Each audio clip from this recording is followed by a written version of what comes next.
Wow. Wow. The cry of the newborn echoed through the courtyard. The midwife happily said, "Congratulations, Sister Qinglan. It's a girl, twin girls, a dragon and a phoenix." Thank you. Song Qinglan lay on the bed, her eyes blank as she looked at the drafty roof above, feeling overwhelmed. Inside, she thought, I just drank a couple of bottles of wine and then crashed into a pole. And now I've traveled. She had somehow become the mother giving birth. Poor her, she had never even touched a man in her previous life. Now, she had jumped straight into this new one. What? It's a girl? Jiang Xuelian, Song Qinglan's mother-in-law, came inside. The last one was a boy with a birthmark on his eyelid, so ugly it could scare people. Now this is a girl. What kind of bad luck is this for our Bai family? 2 money-losing kids in a row. Song Qinglan shot her a disdainful look and lightly said, "You've already given birth to 4 money-losing kids." Jiang Xuelian stomped her foot and cursed loudly. "How dare you talk back to me? I think you're tired of living, you little brat." She hated being called a mother of a bunch of unprofitable children. When she was young, she had 4 daughters in a row, suffering endless humiliation in her husband's family. She dreamed of having a son. Heaven seemed to favor her, for one dark and windy night, she found a chubby, white baby boy who was Song Qinglan's husband, Bai Yihan. At first, she loved Bai Yihan dearly, calling him my son every day. But 2 years later, she had her own biological son, and her attitude toward Bai Yihan grew colder. In ancient rural areas, nobody minded having more sons, so she didn't abandon Bai Yihan. She even married him off, but shortly after his new wife arrived, the court started conscripting soldiers. Bai Yihan volunteered to go. He was gone for 9 months without a word, and relatives and neighbors thought he was dead. With her adopted son gone, she disliked Song Qinglan even more, her distant daughter-in-law. If she weren't counting on her to do chores, she would have kicked her out long ago. Now, hearing that the usually timid and useless Song Qinglan suddenly hit her sore spot, she grabbed a broom and swung it at her. "Don't think that just because you laid 2 eggs, you can take over. As long as I'm alive, you're worth less than a dog in this house. Bah. Get lost, you old hag." Although Song Qinglan's lower body hurt badly, she had learned martial arts in her past life. With strength, she grabbed the broom Jiang Xuelian was holding and pushed her to the ground. After wiping her body and dressing up, she held her 2 little babies in her arms. The midwives are clever women. When they saw trouble, they ran away immediately. Jiang Xuelian sat on the ground, crying loudly, "Oh no! Oh no! That little brat hit me. Chuanfin, Chunlan, Chunhua, Chuanxiang, come quickly. Mother, what's wrong?" 4 women hurried in. Jiang Xuelian's 4 daughters. "It's Song Qinglan. That little brat dared to hit me." As soon as Jiang Xuelian finished speaking, the 4 women started shouting angrily. "Grandmother dares to hit her, such a bad daughter-in-law. I'll pull all her hair out, break her teeth, twist her skin, break her hands." Just as they reached out to grab Song Qinglan, a hurried voice sounded outside. "Sister, sister." Song Qinglan was happy and quickly responded, "Qingdong, sister is in the thatched hut over there in the west." Although she was barely holding on, she could still fight these women, but since she had just given birth, it was better not to move if she didn't have to. Although the original owner's parents had died early, she had 4 brothers. Oldest was 14, youngest was 8, each strong and protective. This is Song Qingdong, her eldest brother. With him here, the Bai family wouldn't dare bully her anymore. But Song Qinglan didn't expect that not only her eldest brother came, but her other 3 brothers also arrived. The 4 Song brothers were very smart. As soon as they saw the scene inside, they knew the Bai family was bullying her again. Song Qingdong pointed at them and said, "You bunch of useless women, get out of here. If anything happens to my sister, I will fight for her." Song Qingnan casually grabbed an iron shovel and glared. "Big brother, no need to waste words with them. These sneaky people keep bullying our sister. Do they think the Song family is easy to mess with? Today, I will make them see that no matter how poor the Song family is, they are not to be trifled with." Song Qingshi lifted his chin and said, I'll go home and write dozens of big character posters to put up in the streets, exposing the Bai family's evil deeds everywhere in the neighborhood. The youngest, Song Qingbei, didn't speak but bit Jiang Suilian's arm. Ah, Jiang Suilian cried out in pain and cursed viciously, Little brat, dare to bite me. Just wait, I'll make you your pants. Thinking that the Bai family was in the pig slaughter and meat business, they were quite wealthy in Yonghe neighborhood. Jiang Suilian was even more skilled at cursing, never losing her temper. Now that a few little boys, not even fully grown, dared to step on her head and urinate, how could she bear it? She raised her hand and slapped Song Qingbei in the face. Just as the slap was about to land, Song Qingnan used a shovel to jump up and kick Jiang Suilian, knocking her down hard. oh, oh, It hurts so much. Mom. Seeing their mother suffer, Bai Chuanfin and the others quickly grabbed their tools and started hitting the Song family members. Song Qingdong and Song Qingshi hurriedly protected Song Qinglan behind them. Song Qingbei then used his special move, biting whoever was near, whether it was an arm or a thigh, holding on tightly. Song Qingnan, holding a shovel and having a big advantage, saw that all four Bai sisters had been pushed down and no longer dared to move forward. This confrontation between the families ended with the Song family winning clearly. Jiang Suilian was so angry, she pounded her chest. Oh, This is too unfair. Song Qinglan, I tell you, your Song family's children are vicious. They beat up my mother-in-law and my sisters-in-law like snakes and scorpions. We, the Bai family, cannot accept such a daughter-in-law. I will find the village head and have him write a divorce letter for my son. You, with your two worthless children, get out of the Bai family. Sadly, her husband and young son had gone to sell meat at the market. Otherwise, she would have used a big knife to kill these little troublemakers. But her commotion might be good. It gave her a reason to kick out Song Qinglan, the troublemaker, and her two worthless children. There's no need to find anyone. I brought the village head with me. Cough, cough. At this moment, a pale-faced elderly woman and a refined-looking man entered. Grandmother, you're sick. Why did you come? Perhaps because Song Qinglan had the memories of the original owner, her call of grandmother sounded very natural. Grandmother Song quickly went to her side, holding her hand with concern. I heard you were about to give birth, so I brought your brothers to see you. But when we arrived at the Bai family's door, we saw the midwife running away in a panic, so we knew they were bullying you again. Grandmother went to find the village head. No matter if Bai Yihan is dead or alive, today you will leave that place. Grandmother will take you home. Even if you have to eat plain food, I won't let you suffer others' scorn anymore. She truly regretted it. Her husband and eldest son had passed away early. She was left to marry off her youngest son and raise 5 grandchildren, often going hungry. She thought that although her granddaughter's marriage into the Bai family was tiring, at least she would have enough to eat and warm clothes. But she never expected the Bai family to be so cruel, beating and scolding her granddaughter at will. This time, she was willing to risk everything to take her away.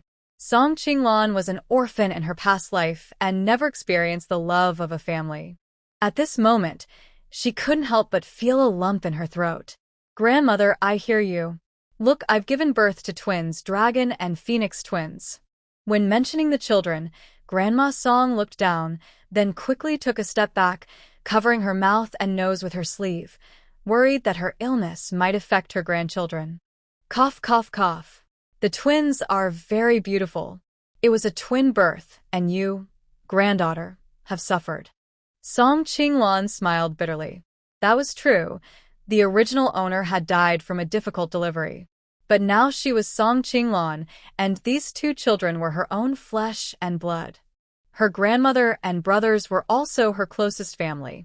She was determined to give them a good life. Jiang Suilian watched the deep bond between the grandmother and grandchildren and felt it was too obvious. She scolded, a wicked woman like Song Qinglan doesn't deserve a divorce. Lord Wang, just write a divorce letter for my son and tell her to leave. Wang Dashi, who used to be a scholar, had a proud literary spirit. He hated women like Jiang Suelian, who was loud and unreasonable. Jiang Suelian, your eldest daughter-in-law has not committed any major faults. Your Bai family cannot divorce her. They can only separate. Your son has been out of contact for months. If you want, you can sign and stamp the divorce papers on his behalf. If you have no objections, I will write the divorce papers now. If you disagree, then you should take good care of your eldest daughter-in-law and the newborn grandchildren. Although they lived in the imperial city, their neighborhood, Yonghe Lane, was the smallest and poorest. Most residents had escaped here years ago, and Wang Dashi, who had been the neighborhood head for over 10 years, knew every household well. Jiang Suelian often bullied her daughter-in-law, Song Qinglan, who had no parents. Wang Dashi saw this and was displeased but couldn't intervene directly. Now that the Song family wanted a divorce, he naturally sided with them. Jiang Suelian thought for a moment and then harshly declared, "Fine, we'll divorce." She figured her adopted son was probably dead outside and Song Qinglan, with her 2 children, wouldn't be able to remarry. Divorcing or separating wouldn't matter much to the Bai family, but they absolutely couldn't keep 3 mouths to feed. All right. Wang Dashi wrote 3 copies of the divorce agreement, had Jiang Suelian and Song Qinglan sign and stamp them, then went to the government office to get them sealed, making the divorce official. Thank you, Lord Wang. Song Qinglan knew that if Wang Dashi hadn't been firm, the Bai family woman wouldn't have agreed so easily. Wang Dashi smiled and said, "Lady Song, no need to be polite. You and Grandma go home to rest and take care of your health. I will head back first." "Yes, take care on your way." After Wang Dashi left, Song Qingtong, with red eyes, said, "Sister, that's great. You finally escaped from the wolf's den. Let's go home now." Hearing this, Jiang Suelian, furious, burst out, "Little brat, do you mean the wolf's den?" Song Qingnan, holding an iron shovel, glared and said, "Are you saying we're all wolves? Do you want to be beaten?" Anyway, he had only one life, and anyone who dared to bully his family, he would stop them. Grandma Song quickly stepped in to stop him. "Qingnan, don't argue with them. Your sister needs to rest. Let's hurry home." "Humph." Song Qingnan then dropped the shovel loudly on the ground and turned to gently say to Song Qinglan, "Sister, we brought a cart. I'll carry you up." Grandma Song said, "You just had a baby, so you can't carry her. Qingnan and Qingxi, each of you hold one of your sister's children. Qingdong, you hold your sister. Grandma, no need. I can walk myself." Song Qingdong, only 14, with a yellowish face and thin body, couldn't bear to let Song Qinglan carry him. "But you can't. You had twins, so your body must be very weak. Be obedient and give the children to Qingnan and Qingxi." Song Qinglan took a few steps forward, feeling sharp pain in her lower body, but she had to pretend she was fine. "Grandma, look, I really am fine. Let's go. I want to go home quickly." All right. Seeing her insist, Grandma Song had no choice but to agree. When Song Qinglan reached the door, she saw snowflakes falling outside, though she didn't notice when it started. The cold wind made her shiver, and the 2 little children in her arms seemed to feel the cold too, frowning and twisting uncomfortably. Song Qinglan quickly hugged them tighter, but they only had a thin, worn cotton-padded jacket on, which was not enough. She turned to Song Qingdong and said, "Go inside and bring the quilt I brought." "Okay." But Jiang Suelian, stubborn, said, "You didn't bring any dowry when you came, and when you leave, don't think about taking a single blade of grass from the Bai family." Uffed. Song Qingnan spat at her. We don't care about that. "We brought our own quilts." After saying this, he pushed the cart over to Song Qinglan. "Sister, get on the cart." The cart was covered with thick straw and patched quilts, tough conditions, but she knew her grandma and brothers had already given her the best they had. She asked Song Qingdong to help old lady Song upstairs first, then she sat down with the children herself. The snow was falling heavily, and the north wind was howling. Song Qinglan and the other 3 children sat on a broken cart, covered with blankets. Song Qingdong pulled the cart, Song Qingnan pushed, and Song Qingxi and Song Qingbei each held a stick to protect and guide. In this poor and cold, unfamiliar world, Song Qinglan felt an overwhelming sense of gratitude. The Song family had only 4 mud brick houses, with a wall dividing them in the middle. Song Qinglan's family and her second uncle's family each had 2 rooms. The 4 brothers of Song Qingdong shared 1 room, while Song Qinglan and the 2 children could only sleep with Old Lady Song. But Old Lady Song disagreed. Cough, cough. Granddaughter, the children are too young to stay with me, who is sick. If the child recovers, I would be the biggest sinner. I'll go sleep in the kitchen on a mat. Now that her granddaughter was back, she had fulfilled a great wish. She was not expected to live many more days, so even if she had to sleep in a coffin board now, she would have no regrets. That's not possible. Even if I have to sleep in the kitchen, I will go. Grandma, you are seriously ill and need rest, Song Qinglan said again to Song Qingdong. Qingdong, take your brothers to the kitchen and help your sister lay a mat. Sister, you just had a baby and can't sleep on a mat. My brothers and I will sleep, and you and the niece and nephew will sleep in our room.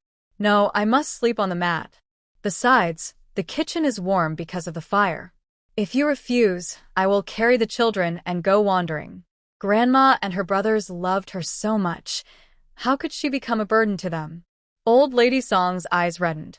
Fine, fine. Qingdong, do as your sister says. Her granddaughter was kind-hearted from a young age. How could she watch her elderly grandmother and brothers sleep on mats? If she wanted to stay in the kitchen, she would. Life was hard, but at least the family was together. Fortunately, the kitchen was big enough, so laying a mat was no problem. Song Qingdong spread a thick layer of rice straw on the ground, then placed a bedding on top. Old Lady Song was worried about where to get blankets when suddenly, the courtyard gate was pushed open from outside. Her youngest son, Song Yunfeng, sneaked in from outside. He was carrying a quilt in one hand and holding a half bag of coarse flour in the other. Mother, mother, where is the niece? I heard you brought her back. Cough, cough, cough. Old Lady Song came out weakly and said, Why are you here? Go back quickly.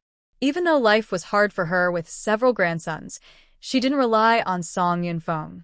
Although Song Yunfeng works for a wealthy family and earns a few hundred coins each month, he also has 2 sons to support, and his wife is quite bossy and stingy.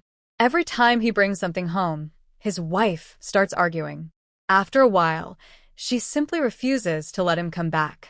Mother, please lower your voice. Isn't the niece back? It's cold outside, and she just gave birth. I'm bringing her some things.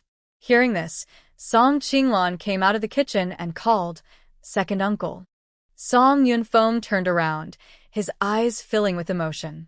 Oh, my big niece is really back. It's good she's back. Where are the children? The Song family has only 1 girl, Song Qinglan, and as her uncle, he naturally cares for her. She's sleeping. Come and see her, second uncle. Yunfeng looked into the kitchen and saw 2 wrinkled little babies sleeping peacefully. My niece is amazing. She had twins. Niece, you worked hard. I may not have fancy things to give, but these blankets and grains are good for health. Please accept them, or I'll feel bad. Song Qinglan smiled and took the blanket from him. All right, second uncle. I'll accept them. I will repay your kindness someday. Silly girl, we're family. No need to say that. Rest well, and be careful about Grandma's health. Don't let her overwork. I need to hurry back to work. He had sneaked back without his wife knowing. Okay, second uncle, don't worry. With me here, Grandma will be fine. Yunfeng looked at his mother and then turned to leave. Song Qingdong was working as a clerk at a tavern, and he had to go to work immediately since his family depended on his 200 coins a month. It was almost noon. Song Qing was lighting the fire and Song Qingshi was cooking. They bought rotten cabbage and broken vermicelli at the market, mixed them together, added more water, and simmered half a pot. They also made some grain cakes. The fire burned brightly, and even though it was snowing heavily outside, the kitchen was warm. Song Qing looked at his niece and nephew and said with a smile, Sister, why don't you give them names? Their family only had his sister, his older brother, and Song Yuanqi, who was educated, literature people. Song Qinglan thought for a moment and said, "The boy will be called Song Xingchen, and the girl Song Xingyue." Xingchen, Xingyue, those are such nice names, sister. Suddenly, Xingchen started crying loudly. Yuanqi said, "Sister, it looks like the little nephew is hungry. You should feed him. My brother and I will go outside first." After saying that, the brothers left and carefully closed the kitchen door behind them. Where did Song Qinglan nurse the child? She awkwardly held Song Xingchen and lifted his clothes, but unexpectedly, he immediately latched on. Song Qinglan winced in pain, but soon Song Xingchen grew restless and spat it out because there was no milk. She tried the other side, but still no milk. Wah wah wah. Meanwhile, Song Xingyue was crying loudly from hunger. Seeing that some time had passed, Su Xia quickly changed a batch of bills and said she would need them long-term. She then went to the department store. Meanwhile, Wang Weigua hummed a little tune as he returned home, where his wife had already prepared breakfast. "Why aren't you in a hurry?" You're going to work soon, she said. "Sweetheart, here you go. I'll take half of it to my father-in-law later." Wang Weigua ate the breakfast his wife prepared, eating quickly because time was tight. Wang's sister-in-law opened the bag and took out fresh green onions, bok choy, cilantro, and even 10 eggs. She looked at the man suspiciously and asked, "Where did you buy these?" "Eat more and drink some noodle soup." "Okay, grandmother. Please sit down. Let's eat." Their family didn't have a main hall, so they ate in the kitchen. Song Xingchen and Song Xingyue drank water and then went to sleep. While helping Grandma Song Qinglan pressed her wrist to check her pulse. She found that Grandma Song wasn't seriously ill, just exhausted from overwork. She needed rest, some medicine to recover, and proper nourishment. In less than half a year, her health would return to normal. Thinking that her grandmother was only in her 50s and not old, she was determined to cure her.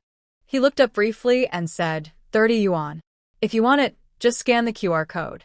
Su Xia thought it wasn't expensive and liked it, so she scanned it directly. After browsing for a while and not finding anything else interesting, Su Xia decided to go home.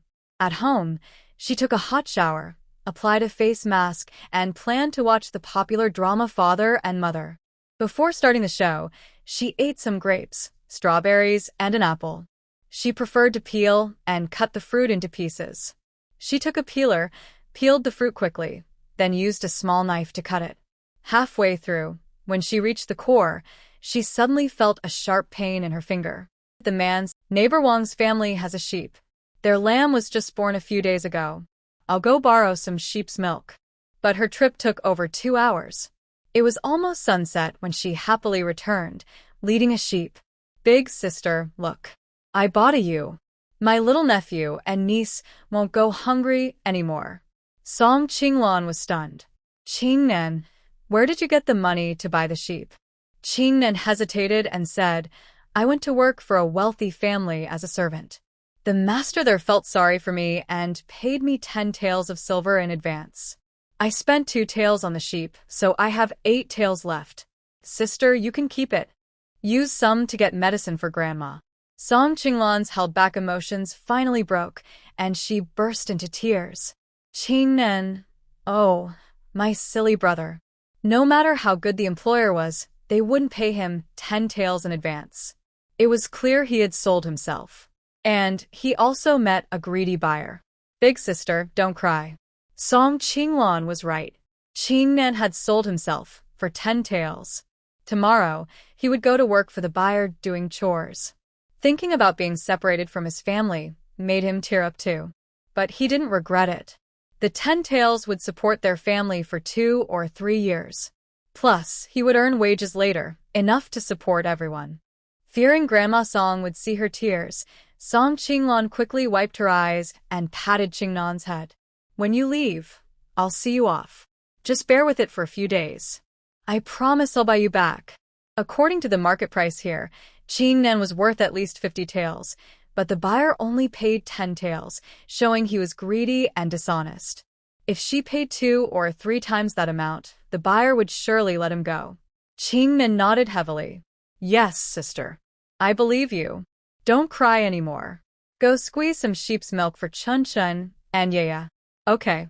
Song Qinglan took an empty bowl, squeezed out a full bowl of sheep's milk, and boiled it. She gave half to Chun Chun and Yaya, and the other half she handed to Qingnan to take to Grandma Song. She specifically told him, if Grandma asks where the sheep came from, just say it was borrowed from your uncle's house. Uncle has been busy lately and asked you to help him out for a month. Although her mother was gone long ago, they still kept in touch with her grandfather's family. Her uncle was a carpenter and was doing okay. He often brought rice and flour during festivals. If she said the sheep was borrowed from her family, Grandma wouldn't doubt it. I understand, sister. The next day, after feeding the children and they fell asleep, Song Qinglan asked Song Qingshi to watch over them.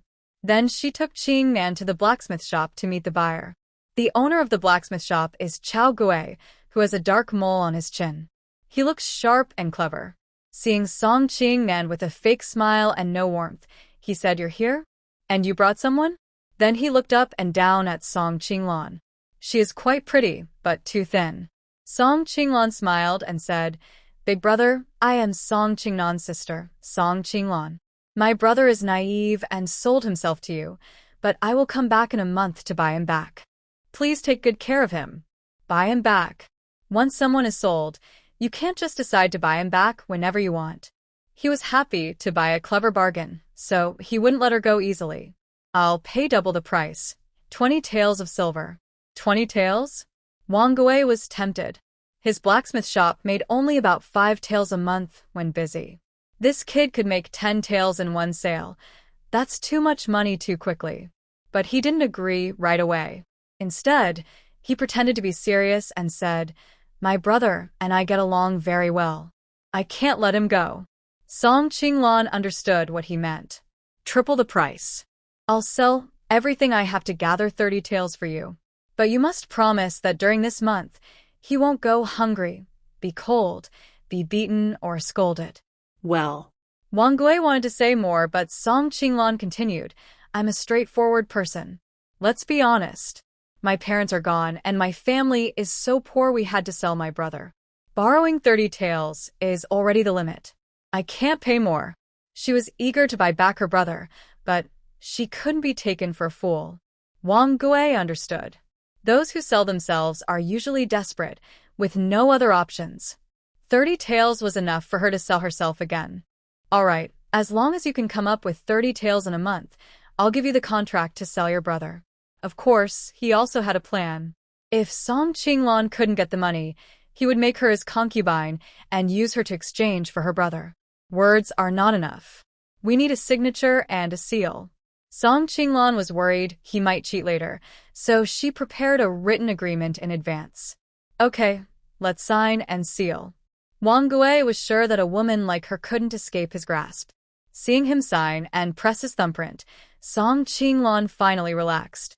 If he changed his mind later, she would go to the authorities and report him. After saying a few more words to Song Qingnan, she hurried away. But she didn't go home immediately. Instead, she went to the city gate. She planned to open a breakfast stall there because it was the busiest place in the imperial city every morning. She looked around and found only one small wooden shop she could rent. It cost 1 or 2 silver coins a month, paid every 6 months. After paying the money and getting the key, she cleaned inside. Although it was only about 10 square meters, it was enough.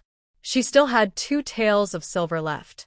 1 tael was used to buy medicine for Grandma, and the other was kept as startup money for a small food stall. Of course, she also took out a few coins to buy some rice, flour, carrots, and cabbage to bring home.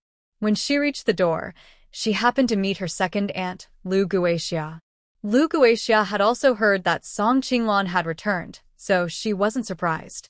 But when she saw her carrying so many things, she angrily asked, "Where did all these herbs and vegetables come from? Did your second uncle secretly give you silver to buy them?" "They were bought with silver given by my eldest uncle when Qingnan went to help at my second uncle's house," Song Qinglan replied lazily, ignoring her and pushing the door open to her own yard. Behind her, Lu Guixia continued to scold. Even Song Yunfeng wouldn't dare to do that. You old folks are just a burden, living off others. You might as well reincarnate early and hope to be born into a good family next time. She didn't know what unlucky thing had happened to her. Others married into a family and became young madams, not needing to cook or wash clothes, with maids and servants to serve them. Just having children was enough. But for her, she was living a life worse than a pig or dog, burdened with 5 troublesome family members, making her life very hard. Song Qinglan turned to look at her, sneering coldly, "Second aunt, with your proud attitude, you should go home and hang yourself. Maybe you'll get lucky and be reborn as a princess." What are you talking about? I am your second aunt. Such disrespect. No wonder the Bai family wants to divorce you. You deserve it. Humph. Song Qinglan no longer argued with her and slammed the door shut. Grandma Song, hearing the noise, leaned on her cane and came out. Lon Lon, who was making noise just now. Did you go out? Song Qinglan quickly put her things down and helped her. It was nothing. Second aunt just said some sour words. I want to take Qingnan to my second uncle's house. Oh dear, my little darling, you just had your baby a few days ago, and it's freezing outside. Why did you go out instead of resting at home? What if you hurt yourself? Cough, cough. Song Qinglan smiled. Grandma, sitting month is a luxury for wealthy families. We're poor. We can't even afford enough food, so there's no need for all those rules. Big Uncle kindly lent me a few taels of silver because he felt sorry for us. I rented a small shop at the city gate to start a breakfast stall. This secret can't be kept forever, so Song Qinglan thought it was best to tell Grandma Song the truth early. Grandma Song sighed, "Your big uncle is really a good person. Blue, you must repay him well in the future." Yes, Grandma. Look, I even helped you pick medicine. After you drink it, your health will improve. Grandma Song's eyes reddened. Cough, cough. Why are you wasting money? I know I don't have many days left. Her biggest wish now was not to be a burden to her grandchildren, but she also felt reluctant. What would happen to her grandchildren if she died? Grandma, don't think like that. The doctor said your condition is due to overwork. Just take some medicine, rest more, and your health will recover soon. Really? Grandma Song didn't believe it. Of course, can I lie to you? Besides, I already brought back the medicine. If you don't drink it, it's a waste. Grandma, you must take care of yourself. If I open the breakfast stall, Chen Chen and you'll be counting on you to help take care of them. Her words were true. Her younger brothers were still young and all boys, so they couldn't take care of children. If her grandmother could stay healthy, it would be best if she took care of the children. Hearing Song Qinglan say this, Grandma Song felt hopeful. All right, Grandma will drink it. I also want to see your brothers get married and watch Chen Chen, and you grow up. Of course, Grandma. You can live a long life. I'll go make your medicine now. Song Qinglan went to the kitchen, and the 2 little ones had just woken up. Newborns change so quickly. Today their faces are no longer wrinkled, soft and pink, very adorable. Also, the red birthmark on Chen Chen's eyelid has faded quite a bit. She remembered reading in medical books that newborns sometimes have blood vessel tumors, which look like red birthmarks. Usually, these tumors disappear as the baby grows, so it's likely that Chen Chen's is one of those blood vessel tumors. Big sister, I've heated the goat milk. Let's feed Chen Chen and you. Song Qingxi carefully carried half a bowl of goat milk and handed it to Song Qinglan. She fed the children spoon by spoon. Luckily, they were well behaved. They ate until full and then went to sleep. After 3 days, Grandma Song's health improved a lot. She was no longer coughing much and didn't need to walk with a cane anymore. Before dawn, Song Qinglan took her 2 younger brothers to the shop, while Grandma Song went to the kitchen to watch the 3 sleeping children. The 3 siblings pulled a cart with grains, oil, a stove, and charcoal. Although the cold wind was biting, they felt warm inside because this small shop brought hope to their lives. Song Qinglan's breakfast special was fried pancakes with fillings. She made the pancakes, Song Qingbei lit the fire, and Song Qingxi collected the money. While it was still early and few people were around, Song Qinglan boiled a large pot of water and made 3 fried pancakes, one for each sibling.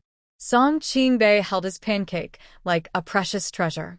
He had rarely eaten plain bread, and he had never seen such colorful pancakes before. Just smelling the aroma made his mouth water.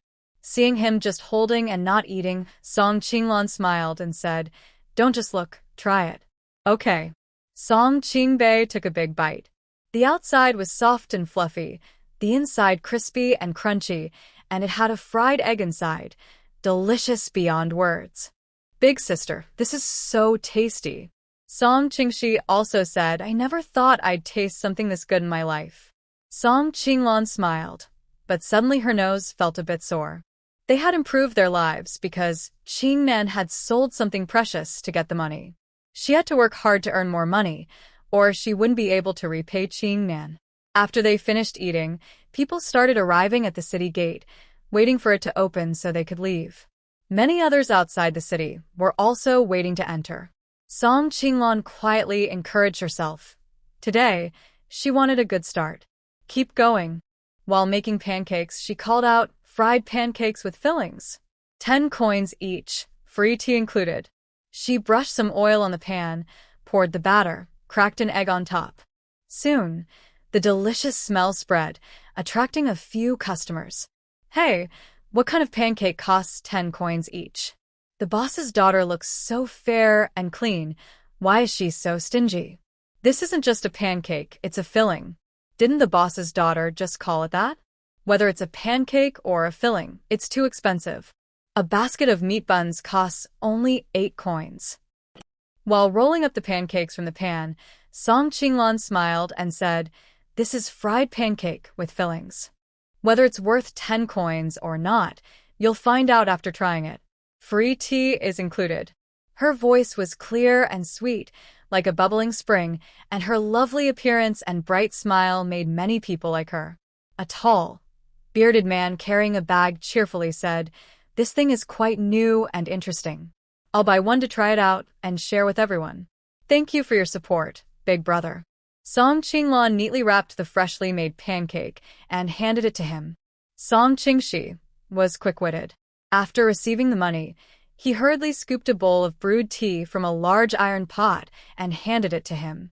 But the bearded man took a bite of the pancake and, delighted by its delicious taste, felt like his 190-pound body could lift off and fly. He had no time to drink tea. He exclaimed, "So tasty. The best I've ever had after traveling north and south for over 10 years.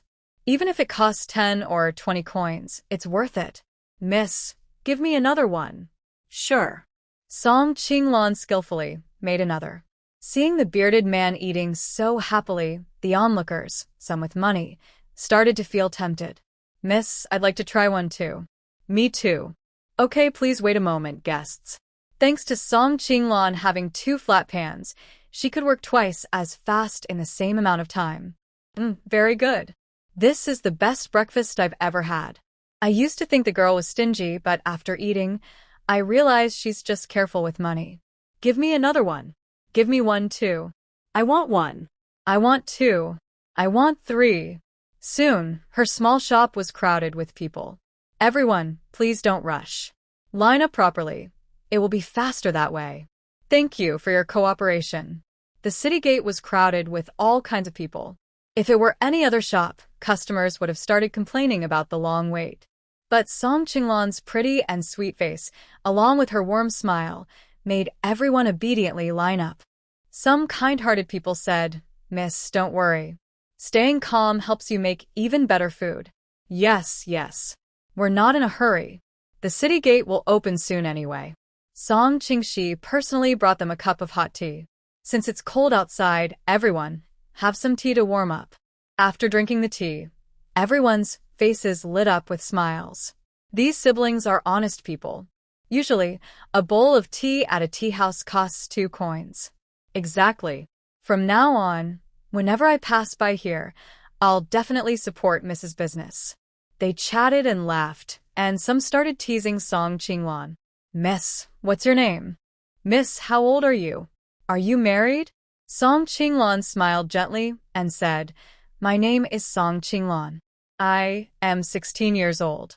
My husband joined the army, and his fate is uncertain. My mother-in-law insisted we divorce. Now I am raising a son and a daughter alone, so I came out to sell breakfast to make a living. I thought that since she said she was divorced, people in this old-fashioned society would laugh at her. But surprisingly, everyone started to come for her. Oh, what kind of unkind family is this? Such a beautiful and kind daughter-in-law is divorced. If her husband comes back alive someday, wouldn't it be like ruining her? Yes, look at this girl. She's pretty and can earn money. Young lady, I like you. My wife passed away, leaving me with 2 sons. I run a fabric business. Marry me, and I'll take care of the children. Everyone burst into laughter, and Song Qinglan felt her mood brighten. I've decided I will never marry again. It's good enough to raise my 2 children and live peacefully. In ancient times, the relationship between mother-in-law and daughter-in-law was not really a relationship, but a constant oppression by the mother-in-law. She was grateful to heaven for letting her cross over into the body of a pregnant woman, giving her 2 precious children. With the children, she no longer needed a man. The word mother-in-law no longer applied to her. With so many people talking and laughing together, Song Qinglan's business improved, and she felt happier. She noticed a few city gate guards standing nearby, watching her, so she made 4 or 5 pancakes to send to them. Dear officers, I'm sorry, but I need to give these to our city gate guards first. They work tirelessly day and night to guard the city, enduring the cold. We should do something to thank them. Miss Song is right. Our officials serve the people well. It's too cold for them to go hungry. Miss Song is such a kind person. Miss Song, you're doing great. Don't let yourself lose money. Here, I'll pay for the pancakes for the guards. Song Qinglan carried the pancakes, while Song Qingshi and Song Qingbei brought tea. Big brother officer, you must be hungry. I'm new here, running a breakfast stall. Please accept these as a small gift to show my respect. The guards had already smelled the food and were salivating.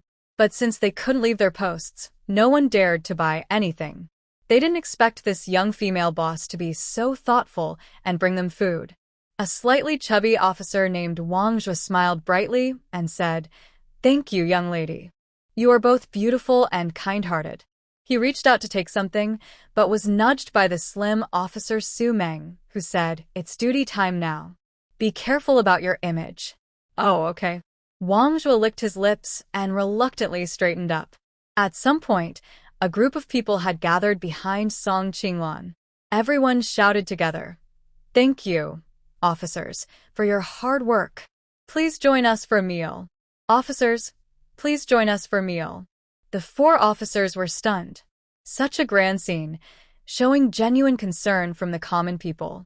They had only seen this kind of respect when the general returned victorious or when officials visited the countryside. They never expected that even small-town guards like them would receive such treatment, and they couldn't help but tear up with emotion.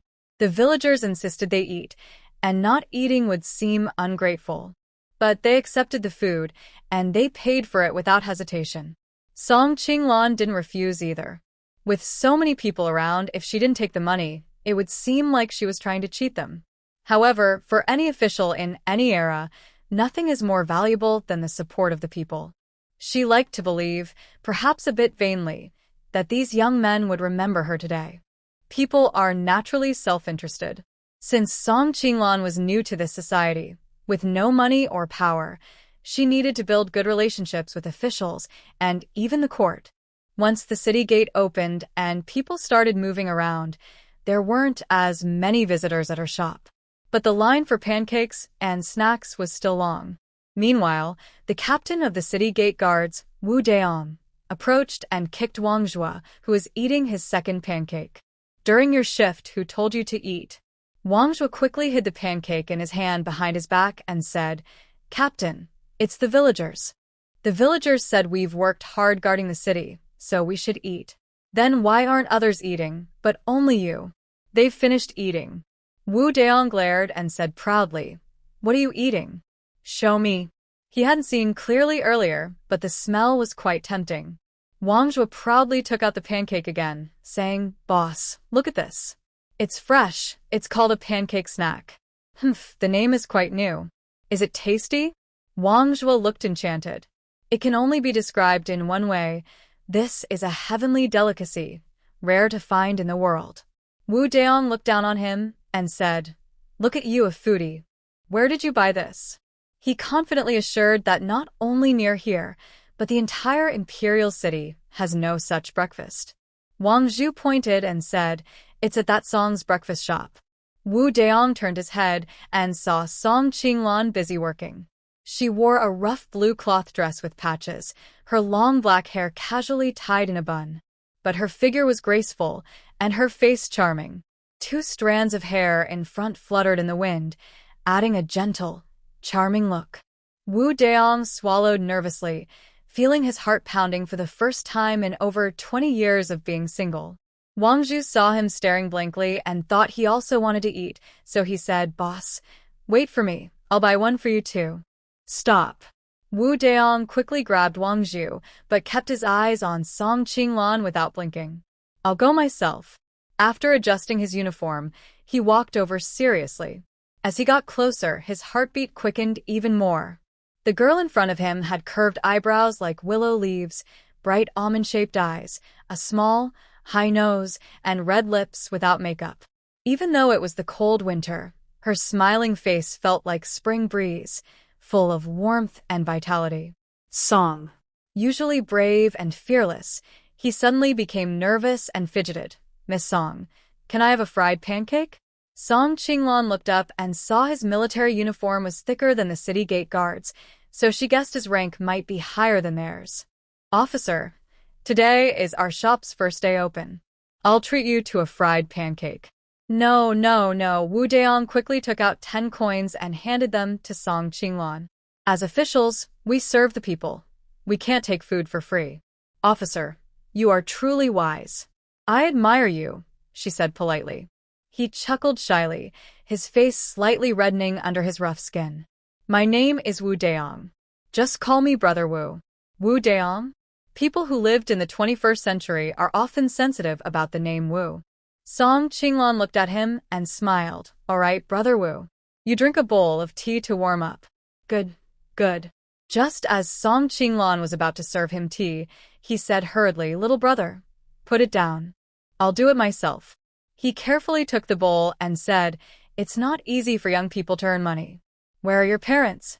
In Song Qingxi's eyes, there was a layer of water mist. He lowered his head and said, "Our parents passed away many years ago. Our grandmother raised us.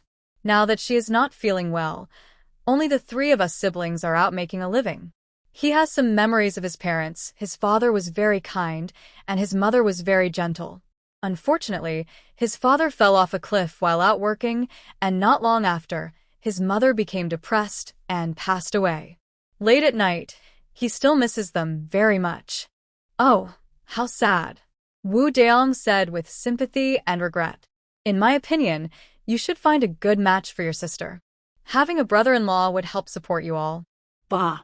Song Qingbei angrily retorted, "My sister got married last year. But not long after the wedding, her husband went to join the army, and we haven't heard from him since. People say he might have died outside. My sister's mother-in-law was cruel and divorced her son's wife, even refusing to keep the twins my sister gave birth to. My sister has decided she will never marry again. She will stay with us, her brothers, who will protect her." Although he was young and didn't understand many things, anyone who bullied his sister, he would bite. Oh. When Wu Deong heard that Song Qinglan had been married and had 2 children, his warm heart suddenly felt like it was poured over with cold water. Not only was it cold, but it also ached painfully. He stopped drinking his tea, took a pancake, and walked away with a drooping face. This made Song Qingbei's small heart beat wildly with fear, almost crying out, "Sister, did I say something wrong?" His older brother must be a high-ranking official. If he offended such an official, wouldn't their family have an even harder time? Could he be executed? Woo-woo. Song Qinglan smiled at him. "It's okay. Don't be afraid.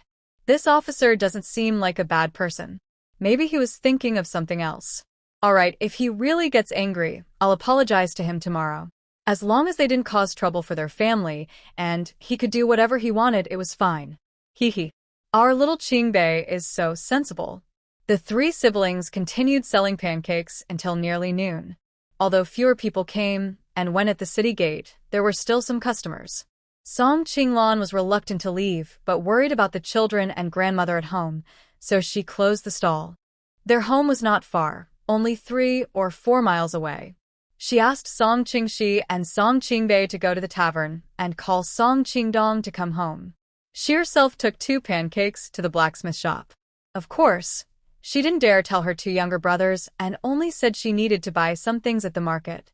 When she arrived at the blacksmith shop, she secretly took a quick look from a distance. She thought the boss, Wang Gui, was bullying her younger brother, but to her surprise, her brother was just sitting at the shop entrance shouting, "Ironwork! Heads, shovels, iron shovels, and hammers can all be made." He was shouting while munching on a pancake.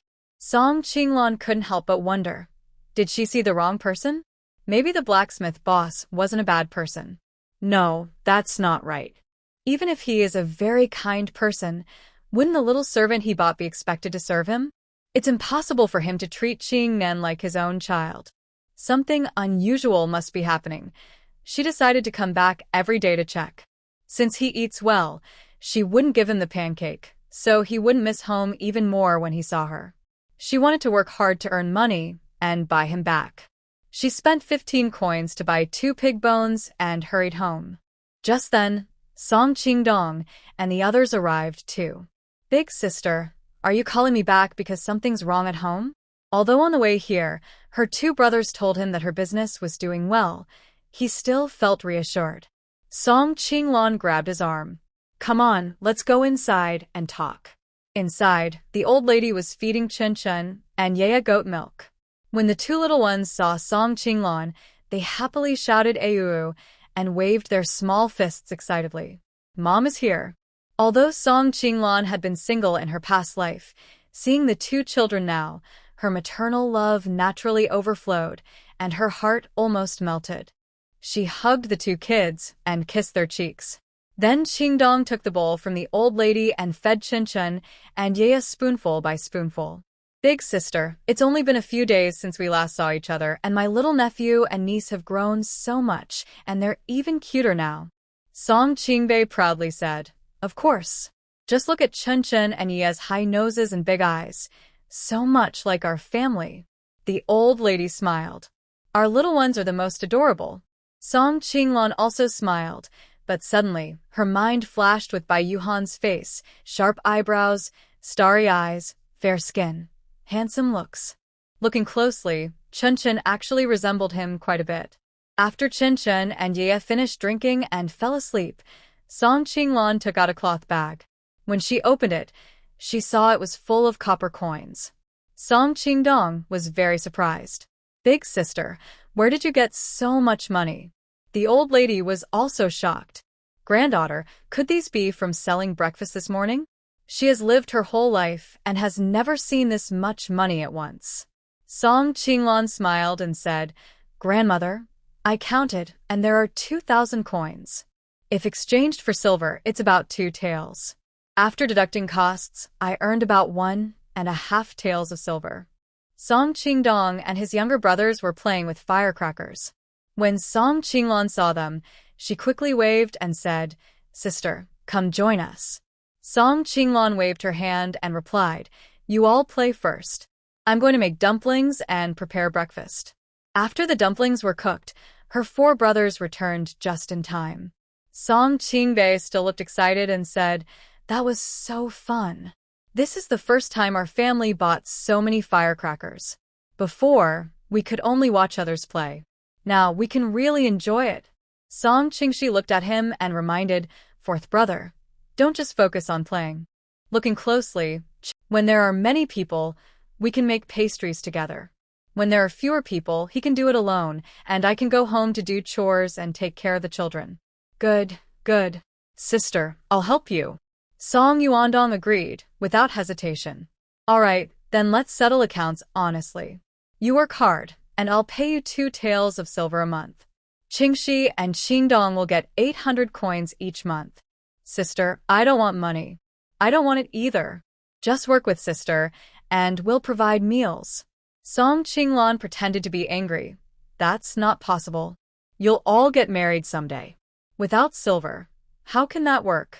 Also, Qingxi and Qingbei will be working in the shop in the mornings and attending school in the afternoons. If any of you disobey me, we won't do this work anymore. Yes, yes. Sister, don't be mad. We'll listen to whatever you say. That's right, sister. We'll do as you say. Song Qinglan finally smiled gently. I knew you'd be obedient. Look, I bought some big bones. I'll go make soup for you. Wow. We'll get to eat meat. Song Qingbei's eyes lit up. The last time he ate meat was at his grandmother's house months ago. Song Qingdong gently tapped his head. Meat is only for sister and grandmother. We'll just have some soup. His sister just had a baby, and their grandmother wasn't feeling well. Both needed nourishing. The brothers were strong and healthy. As long as they filled their stomachs, that was enough. Okay, I won't eat meat. Song Qingbei nodded with drool running down his chin. Song Qinglan reached out and tapped his forehead. Everyone shares in the good and bad. That's how it should be in our family. After saying that, she carried the pig bones into the kitchen. Song Qingdong hurried off to the tavern to tell the boss he was quitting. Song Qingxi went to light a fire for Song Qinglan. First, she boiled a pot of hot water, washed the pig bones thoroughly from start to finish, and removed any blood foam. Then, she added 3/4 of water to the pot, put in the pig bones, salt, and spices. Soon, a light aroma began to fill the air. Song Qinglan closed the kitchen door, washed a cabbage, and soaked some vermicelli. In another pot, she cooked half a pot of cabbage and vermicelli and placed a pot of mixed flour pancakes nearby. After half an hour, the meal was ready. 1 bowl of vegetables, 1 plate of pancakes, 5 large bowls of bone soup, each with some shredded meat, especially more in Grandma Song's bowl. Song Qingbei took a bite of pancake and sipped the soup, and suddenly, he was so moved that he started crying. Woo-woo. I've never had such delicious food at home since I was little. Woo-woo. Song Qinglan patted his head and smiled. Eating meat is such a happy thing. Why are you crying? Later, your sister will make sure you eat meat every day. Grandma Song felt sorry for her grandson. She reached for her chopsticks to give some meat from her bowl to Song Qingbei, but Song Qinglan stopped her. Grandmother, there will be plenty of meat for Qingbei in the future. You eat your own. Grandma Song said, I'm old now. Eating is just a waste. You children should eat more. Now, just having enough to fill her stomach made her very happy. Grandmother, your health isn't good. You need to eat well so you can stay strong and help me take care of the children. Only then can I earn money, Song Qinglan said. Hearing this, Grandma Song no longer refused. All right, I'll eat. She wanted to live well and stay healthy, so she wouldn't be a burden to her grandchildren. The family happily ate together, not knowing that Lu Guixiao was standing on a stool, leaning against the wall, looking over here. Qingyuan, do you think your grandmother's family is cooking meat? I smell something so fragrant. No, wait, it seems like they're boiling big bones. I really don't understand what she's thinking. Soon, it was the 7th day of the Lunar New Year. Song Qingnan went back to Jingwu Martial Arts School to learn martial arts, and Xingyue Pavilion also started opening for business. Song Qinglan arrived early in the morning. After distributing red envelopes to everyone, she officially started working. Before the new year, Song Qingdong ordered fabric from Yuqing, and the fabric was indeed good. The embroidery ladies of Xingyue Pavilion all got busy, and Song Qinglan planned to cooperate with Yuqing for a long time. That evening, during dinner with the family, Song Qinglan, a few days ago I saw Song Qinglan, that brat, buying many things. Where do you think they got the money? You don't need to guess. It was your dead father who gave it to them. Wait until he comes home from work tonight. I will tear him apart. The Song family is poor. Everyone in the neighborhood knows that. Old Lady Song and the others can't borrow money. Only her husband secretly stole money from them. Father goes out early and comes home late every day. He's afraid you'll be angry, so he doesn't dare enter Grandma's house. How could he give them money? Sister Qinglan didn't divorce Bai's family. Maybe Bai's family gave her some compensation. Impossible.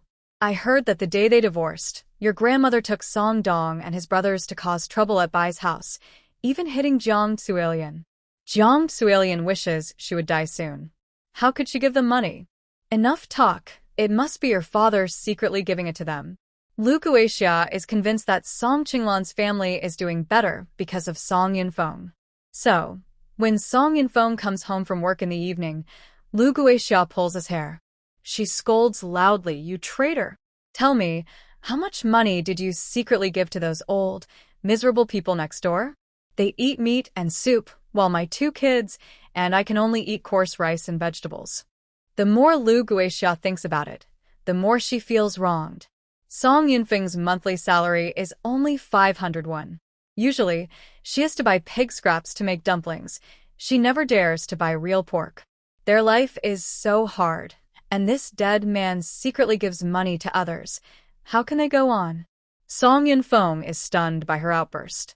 He worked all day and is already tired. Seeing her attitude, even with a good temper, he gets angry. He reaches out and pushes her away. "What are you crazy about? Who are those old, miserable people?" "That's my mother and my nieces and nephews. Because you don't like them, I rarely go into their house even if they live next door. Where would I give them money? Moreover, I earn only a little each month. All of it is given to you. Don't you know that?" As he spoke, Song Yunfeng's eyes reddened. He blames himself for being useless as a son and nephew. He feels ashamed every time he thinks about his mother and nieces and nephews suffering from hunger and cold at night. In Lu Guixia's eyes, Song Yinfeng has always been a useless man. Now, when he pushes her, she immediately starts crying and jumps up. "You man! How dare you hit me? Boo-hoo. I don't want to live anymore. Wah wah wah. I can't go on living." With such a loud noise, Grandma Song and Song Qinglan naturally heard it. Grandma Song sighed. "Sigh, why is Uncle's family causing trouble again?" "Grandmother, it's cold outside. You go inside first, I'll check on Uncle's house." After saying that, Song Qinglan went to Uncle Song Yunfeng's house. She had faintly heard what her second aunt was upset about, so she didn't beat around the bush. She had many things to do, after all. She straightforwardly asked, "Is my second aunt suspicious that Uncle gave us money?" Lu Guixia was startled when she heard this, then clapped her hands and stomped her feet, saying, look at that, this brat girl admits it." "Humph." Song Qinglan sneered. "There's no proof." "Why should I admit it? I was just asking your second aunt questions. If there's no proof, then tell me, did you all have a big meal of bones at noon? Where did you get the money to buy this and that?" Tonight, if she didn't get things straightened out, she wouldn't want to stay with the Song family. Before Song Qinglan could speak, Uncle Song Yinfeng couldn't hold back. "Why does it matter what they eat or buy? You mentioned splitting the family earlier, saying from now on, Mother goes to Big Brother's house, and our two families are no longer connected. What are you causing trouble for now?" "It's nothing, Uncle," Song Qinglan said. "Second aunt just wants to know if I told her, and there's nothing shameful about it. The money I borrowed from my eldest uncle a few days ago, and I used that borrowed money to open a breakfast stall at the city gate. Today is the first day and business is good. I bought 2 big bones to help Grandma and the younger brothers get stronger. Is that wrong?" That nasty woman probably smelled the meat from their house at noon, thinking Uncle gave her money, and now she's throwing a fit. Wow. "Sister Qinglan, you can even do business?" Song Qingyuan looked at her with admiration. He often played with a bunch of kids and was tired of it. His biggest dream was to run a small shop, be a little shopkeeper, eat and drink without worries, and live leisurely. Song Qinglan knew that although her second aunt was selfish and unreasonable, her 2 cousins were good at heart. She smiled and said a little, "If you go to the city gate to play someday, Sister will treat you to breakfast." Great. "That's wonderful." Next to her, Song Qinglin, Uncle Song Yunfeng's youngest son, jumped and said, "I want to go too. I want to go too." Lu Guixia glared at him. "Shut up. If anyone dares to go, I'll break their leg." Humph. That little girl was even trying to do business like an adult. Just wait and see. Within 3 days, she'll lose everything, even her underwear. Song Qinglan didn't want to argue with her anymore. Since everything was clear, she said. Since we've said everything, I'll be going now. All right. Be careful on your way home, niece. Song Yinfeng is worried that his wife might get angry and hit both her and her niece, so he hopes she leaves quickly. Back home, Song Qinglan briefly tells her mother-in-law about the situation. The mother-in-law can only say, from now on, let's try not to get involved with your uncle's family. That way, both our families can live more peacefully. Okay, Grandma, I understand. Feeling sorry that Song Qinglan has to get up early in the middle of the night to go to the breakfast shop, her mother-in-law lets Chen and Ye sleep with her. Anyway, her health has improved a lot now. The next day, as soon as the rooster crowed at dawn, Song Qinglan got up.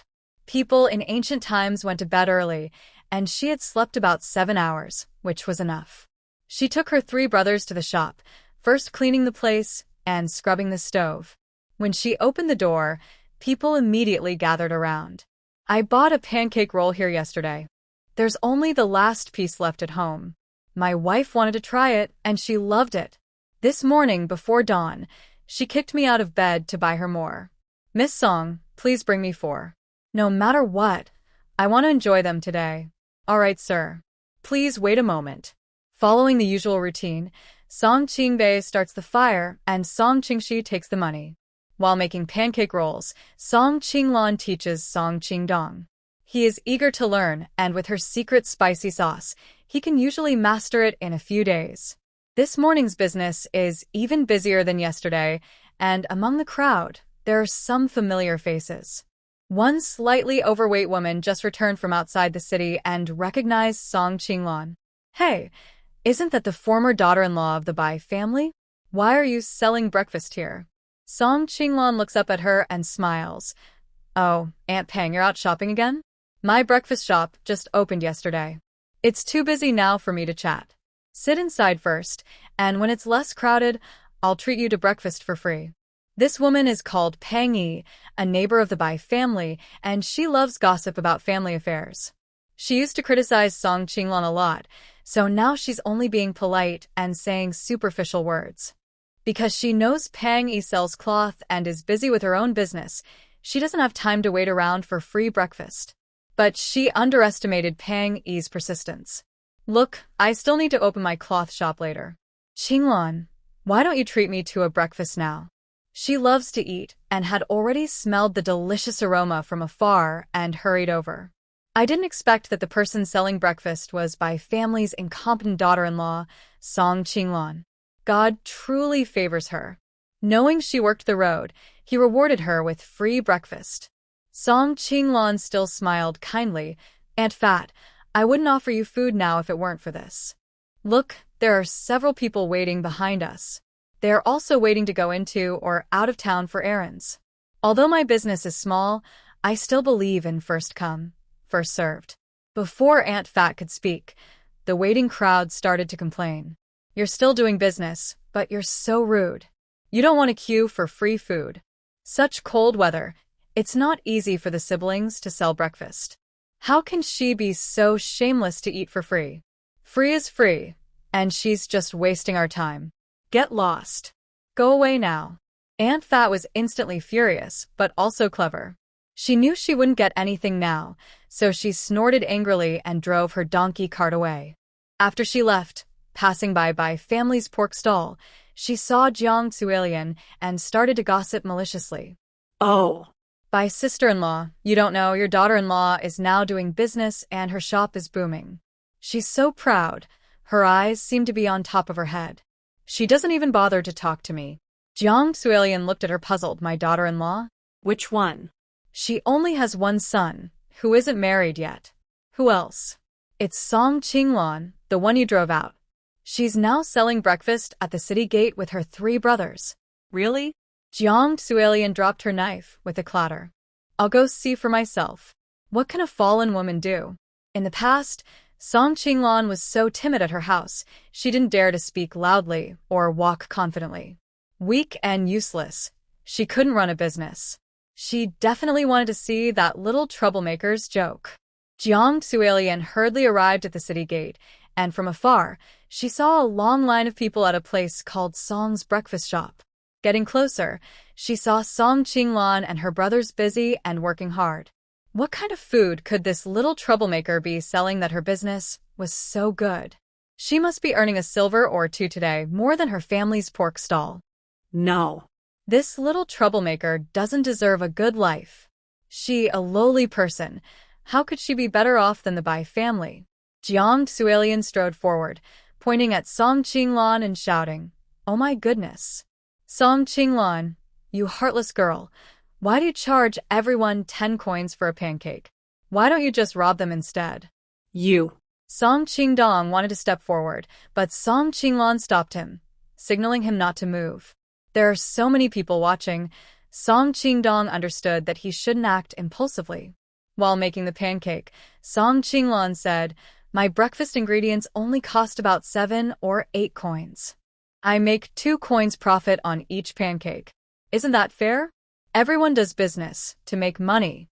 Are you, Madam Bai, selling pork to help the poor?" Jiang Suelian snorted, "You're talking nonsense. A pancake only needs a spoon of batter, which isn't even worth a coin." "That's true. The ingredients for the pancake aren't expensive, but with our labor and my skills, each pancake costs about 8 coins.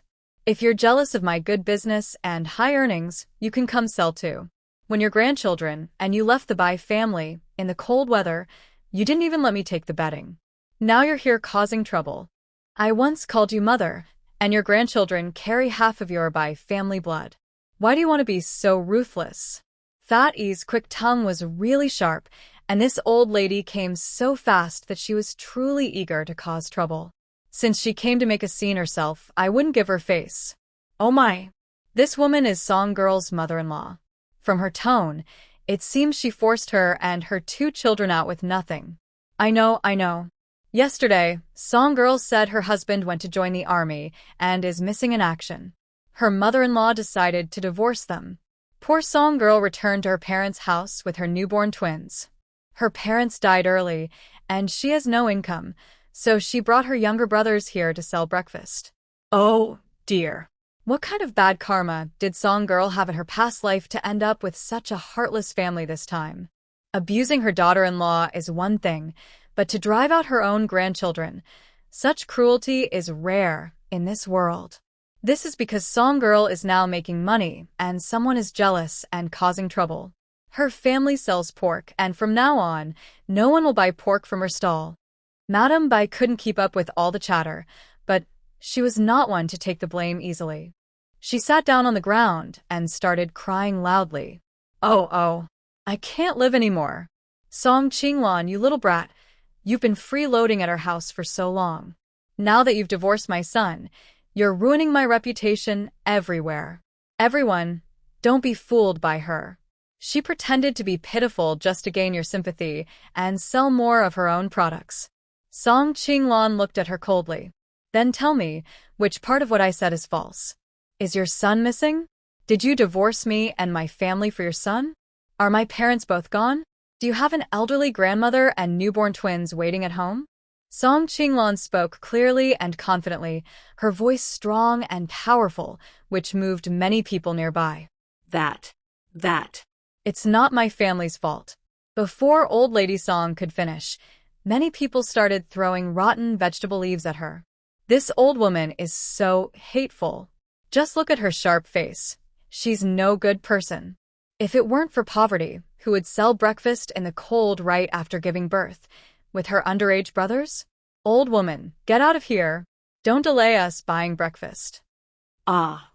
Old Lady Bai, getting angry, crawled up from the ground and swung her hand to hit Song Qinglan. "You little brat, how dare you let someone bully your grandmother? I'll beat you to death."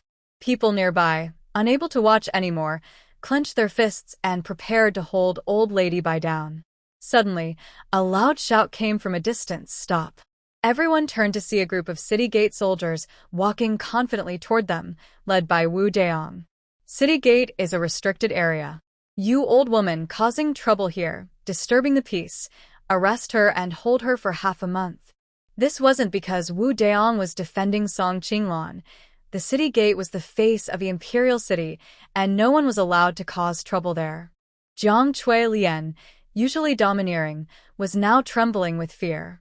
Sir, I'm not causing trouble. The shop owner is my daughter-in-law. I just wanted to say a few words about her disobedience. I'll leave right away, I promise.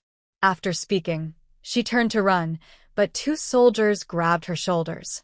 Wu Deong, who was broad and sturdy, now looked cold and intimidating. Miss Song has divorced your son. Whatever you do now has nothing to do with your family. You shameless woman, coming here to ruin our reputation and damage business. If foreign visitors happen to see this scene, it will give a bad impression of our great Xia. You'll be detained for half a month, and if you resist again, for half a year. Jiang Suilian suddenly sank to the ground, crying, Sir, I won't resist anymore. I won't resist. Please, don't send me to prison for half a year. Wah. She felt cursed for her entire life, unlucky enough to have a malicious daughter-in-law like Song Qinglan, and now she was going to jail. If heaven had eyes, it would strike this wicked girl with lightning. But today, the sun was shining brightly, and Song Qinglan's business was thriving. After Jiang Suilian was taken away, everything returned to calm. By mid-morning, Song Qingdong said, Sister, I think I can make the pancake rolls myself. You should go home and check on Chunchen and Yuanyue. You learned so quickly? Song Qinglan couldn't believe it. I'll make one first, sister, and you can taste it. Okay. Song Qinglan didn't expect that although Song Qingdong was making pancake rolls for the first time, he did it quite well, and the taste was good. Not bad. You three brothers can sell them here. I'll go back first. If anyone causes trouble, just shout for the soldiers at the city gate to come and help. Got it, sister. We understand. Before going home, Song Qinglan still visited the blacksmith shop. Wang Gui was hammering away at the anvil, and Song Qingnan was playing with other children at the door. She couldn't understand why Wang Gui was so tolerant of his younger brother, but she had the evidence in hand, so she wasn't afraid. She bought 2 grass carp and some tofu, then headed home. In the evening, just as Song Qinglan was about to cook, she heard loud knocking on the door. She opened it to see a large group of people. Leading them was Bai Dachu, the old man of the Bai family, and his young son Bai Yang. Behind them were 4 burly men, the Bai family's 4 sons-in-law. Song Qinglan said irritably, What's the matter? She guessed that these people had come for Jiang Suilian. Bai Yang, looking like raised his head and shouted, I ask you, where's my mother? What's it to you where she is? How is it not your business? She said she was coming to see you this morning, and she hasn't come back. What did you do to her? Bai Dacha took a puff from his old pipe, looking annoyed as he glanced at Song Qinglan. Although you were my daughter-in-law for 10 months, if anything happens to my wife, our Bai family won't let you go. I advise you to be sensible and hand her over quickly. Just as Song Qinglan was about to speak, Grandma Song came out of the yard, holding a sickle in her hand. Your white family has bullied my granddaughter so badly, and now you have the nerve to come to our house causing trouble. Get out. If you don't leave, I will cut off your face. Bai Yehe snorted fiercely, saying, You old women are really tired of living. If you don't hand over my mother today, I will tear down these thatched cottages of the Song family. He reached out to grab the sickle in Song Laolao's hand. Song Qinglan smiled coldly, then stepped forward and with a loud thud, kicked him to the ground. This kick stunned everyone from the Bai family and the neighbors watching. Oh wow, Lan looks so delicate, I didn't think she could fight a man. Have you not heard? When a rabbit is cornered, it bites. The Bai family used to abuse Lan, and now they come knocking again after they split up. Who can stand it? Lanlin's family has suffered so much. They should grow stronger on their own. Lying on the ground, Bai Yehe grimaced in pain. Song Qinglan, you wicked woman. How dare you hit me? I want your life. He casually picked up a stone nearby and threw it at Song Qinglan. Ah! Lan. Old Lady Song was frightened and panicked. Just when everyone thought Song Qinglan was about to be hit and bleed badly, she bent her body swiftly and dodged the stone. But it was a stone, hitting the head could be deadly. Since crossing over these days, Song Qinglan had never truly been angry from the bottom of her heart. She strode forward and grabbed Bai Yehe's hair forcefully, knocking him down to the ground. Then she clenched her right fist and punched him in the mouth with a loud bang. His mouth was instantly full of blood. Ugh. Ah. Spit. Bai Yehe spat out blood, still with two big front teeth. But even so, Song Qinglan didn't plan to let him go easily. She kept punching his face repeatedly. F-I-N-G, do you still want to bully me? Ugh. Ah. Song Qinglan, I will kill you. Bai Yehe had fought countless times since he was a child, but he had never been so thoroughly beaten, especially by a woman. He felt full of shame and hated himself so much he wanted to tear Song Qinglan apart. Not convinced? Song Qinglan's eyes narrowed slightly, like a cold queen from Bang bang. She threw several more punches at his face. Hey. Dad, brother-in-law, why are you just standing there? Come and fight this little brat for me. It's not that Bai Dachu and the others don't care about Bai Yang and He, but they simply didn't realize what was happening. More than that, they couldn't believe their own eyes.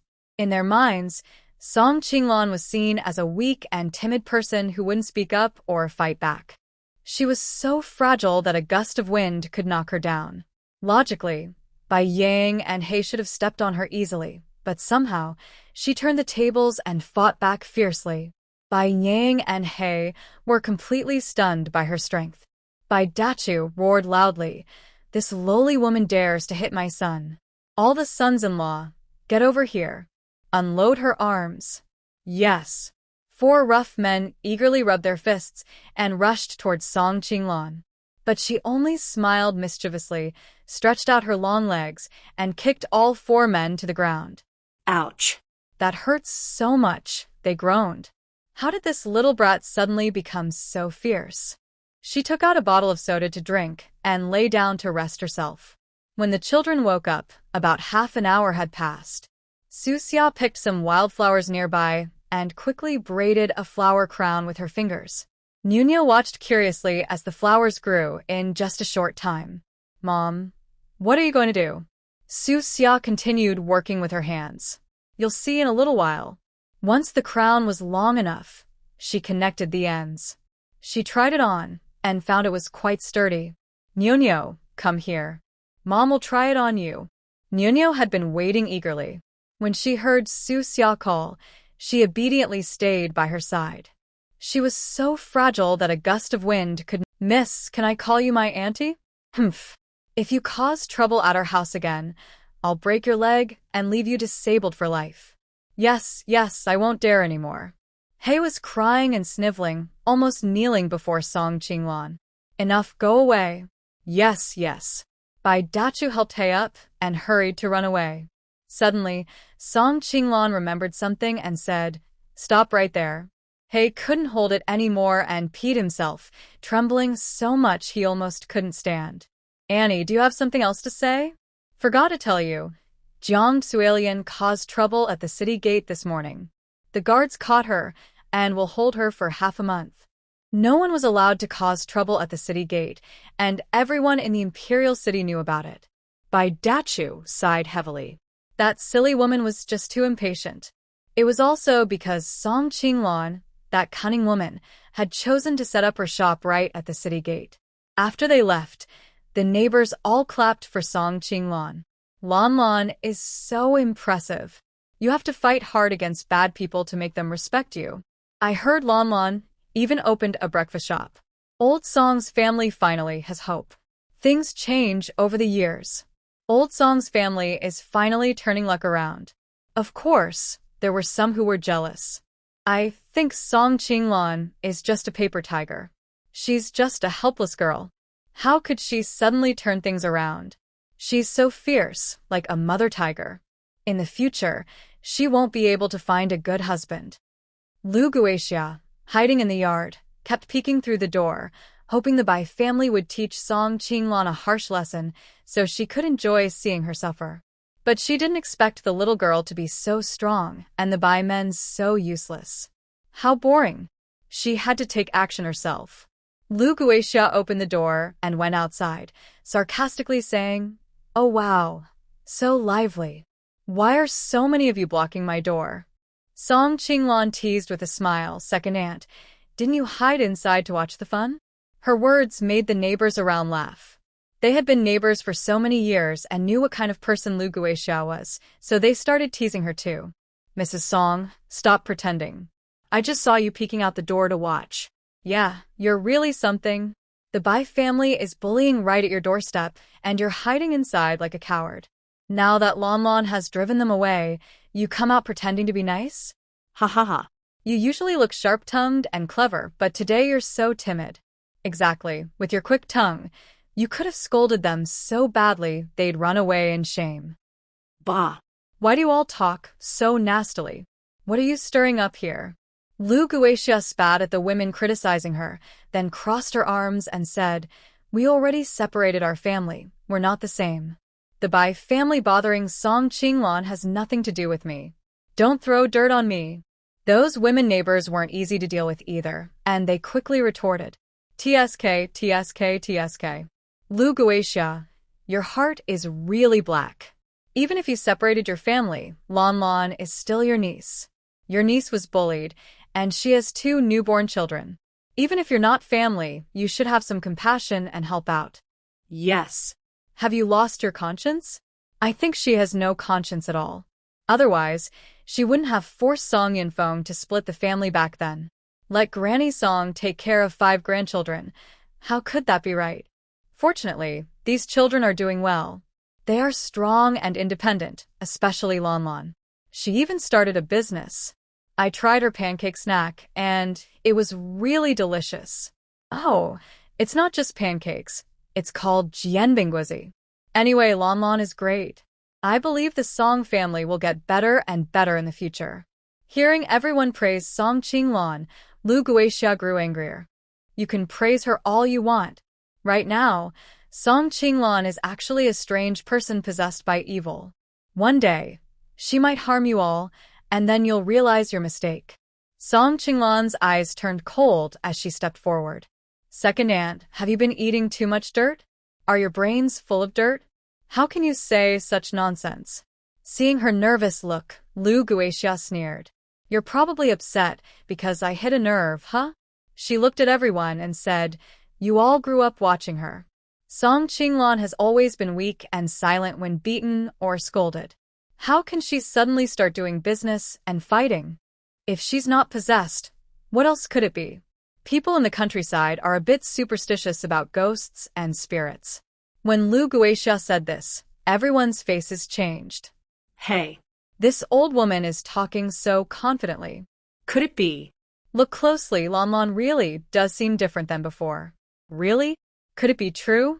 Even Granny Song felt a sudden jolt in her heart, wondering why her granddaughter had changed so much. Song Qinglan saw all of this clearly. She gently held Granny Song's hand and then stepped in front of Lu Guixia. Women are naturally weak, but as a mother, I must be strong.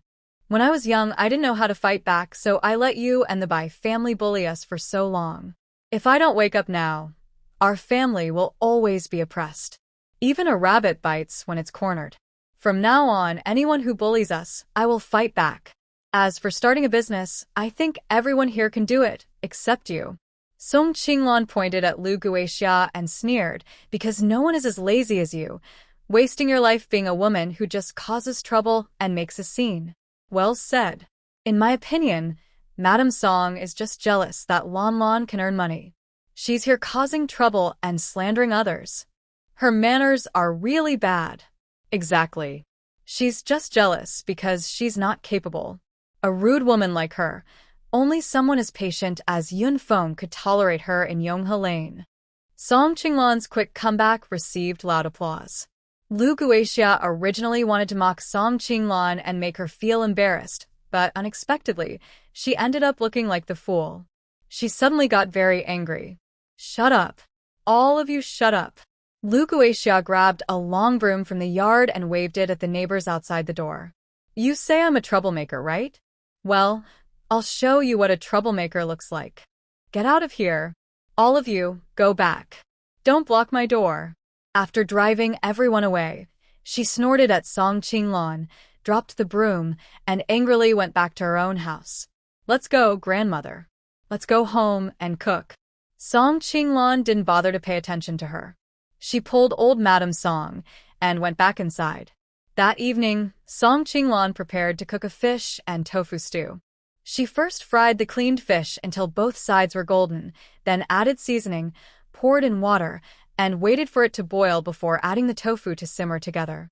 Like usual, she washed a head of cabbage, soaked some vermicelli, and in another pot, simmered half a pot of cabbage and vermicelli, then covered it with a round of mixed flour cakes. In just half an hour, the dishes were ready. Song Qingdong helped serve the food. Song Qingbei arranged the bowls and chopsticks, and after feeding Song Xingchen and Song Xingyue with goat milk, Song Qingxi also came to the table. Looking at the white, milky fish and tofu soup, everyone couldn't help but swallow. Wow. "It smells so good."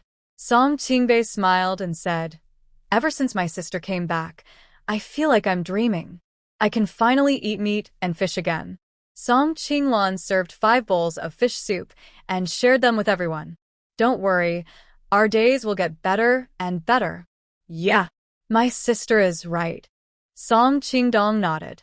These past 2 days, he had been helping Song Qinglan make fried dough sticks, and seeing how busy and successful the business was, he felt more hopeful about the future than ever before. Song Qinglan placed the bowl with the most fish meat in front of old Madam Song. "Grandmother, drink some soup. I've already picked out the fish bones for you. Take your time and eat." Grandmother Song gently pushed him, saying, "Lon Lon, working hard in business is tiring. Eat more." Song Qinglan pushed her bowl back and said, "It's okay, you eat. There's plenty in this pot, enough for everyone." Song Qingbei ate happily, his mouth full of oil. "This soup is so delicious. The fish is very fresh, and the tofu is very flavorful." Song Qingxi smiled at him. "Look at you, you've turned into a big fluffy cat from eating so much." The family finished dinner in a warm and cozy atmosphere. After his 3 younger brothers finished cleaning up the dishes, they went back to their rooms to sleep. Only Song Qinglan and Grandmother Song remained in the kitchen. Song Qinglan looked at Grandmother Song, who seemed hesitant to speak, and decided to ask directly, "Grandmother, do you have something you want to tell me?"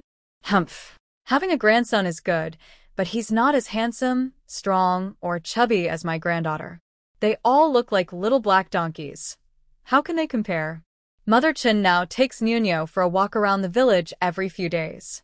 Sometimes, they work together to talk about how Su Xia sends meat, eggs, and sugar to Chen's parents. Seeing the village women look at them with envy and jealousy, Mother Chen proudly lifts her head and walks over. Chun Jiangwo watches Mother Chen's proud look and can imagine the scene she just came from.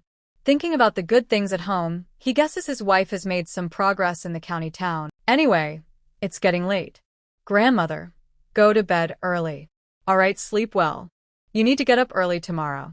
Song Qinglan blew out the candle, lay down, and sighed in relief.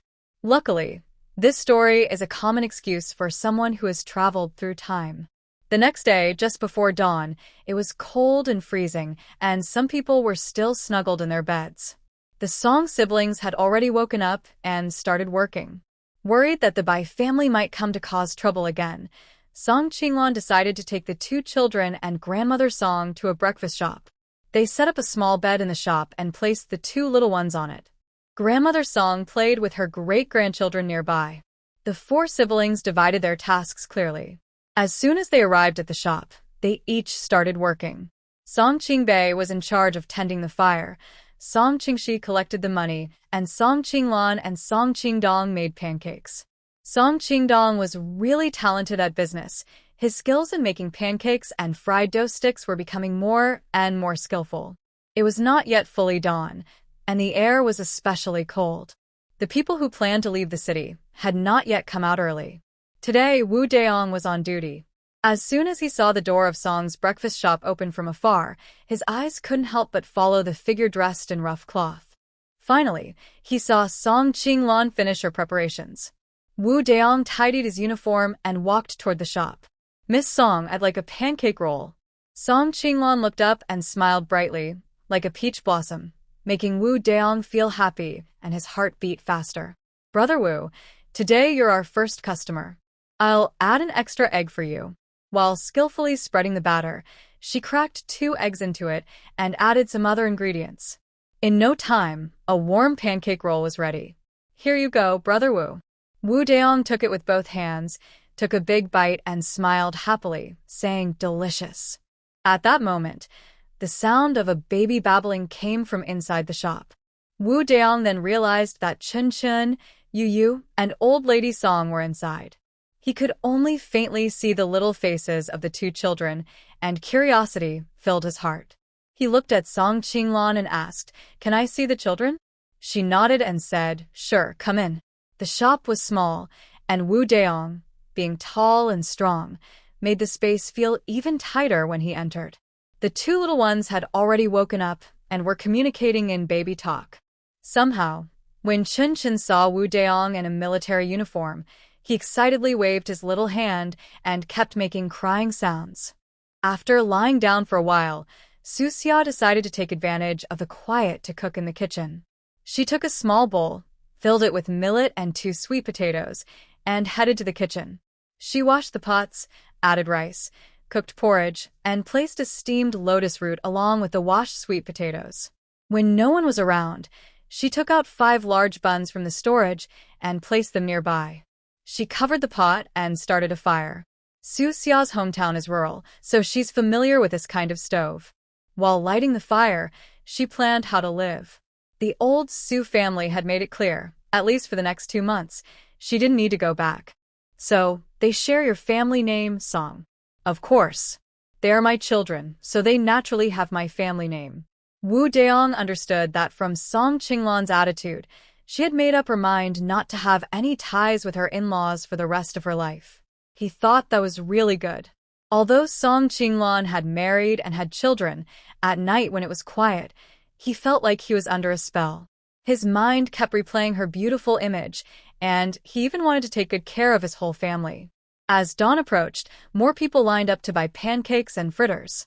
Wu Deong didn't want to disturb Song Qinglan's business, so he left the stall and went back to his post. "Young sister Song, give me 2 pancakes and fritters. My wife loves them so much. She's been craving them since early morning." "Me too. I just think that every day when the sun rises, I come here to buy pancakes and fritters to eat. Today I'll buy a few more. 3 meals a day, eating them every time, I never get tired."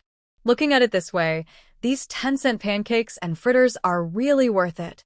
Exactly. When I used to work, 2 buns couldn't last long, but now 1 pancake and fritter can fill me up until noon. The best part is, the craftsmanship of the Song siblings is so good, so delicious. Soon, the line for pancakes and fritters kept growing, stretching all the way to the city gate. In stark contrast, the neighboring bun shop was very quiet, not even a fly was around. The owner's wife, Fong Sueji, watched the long queue and felt very jealous.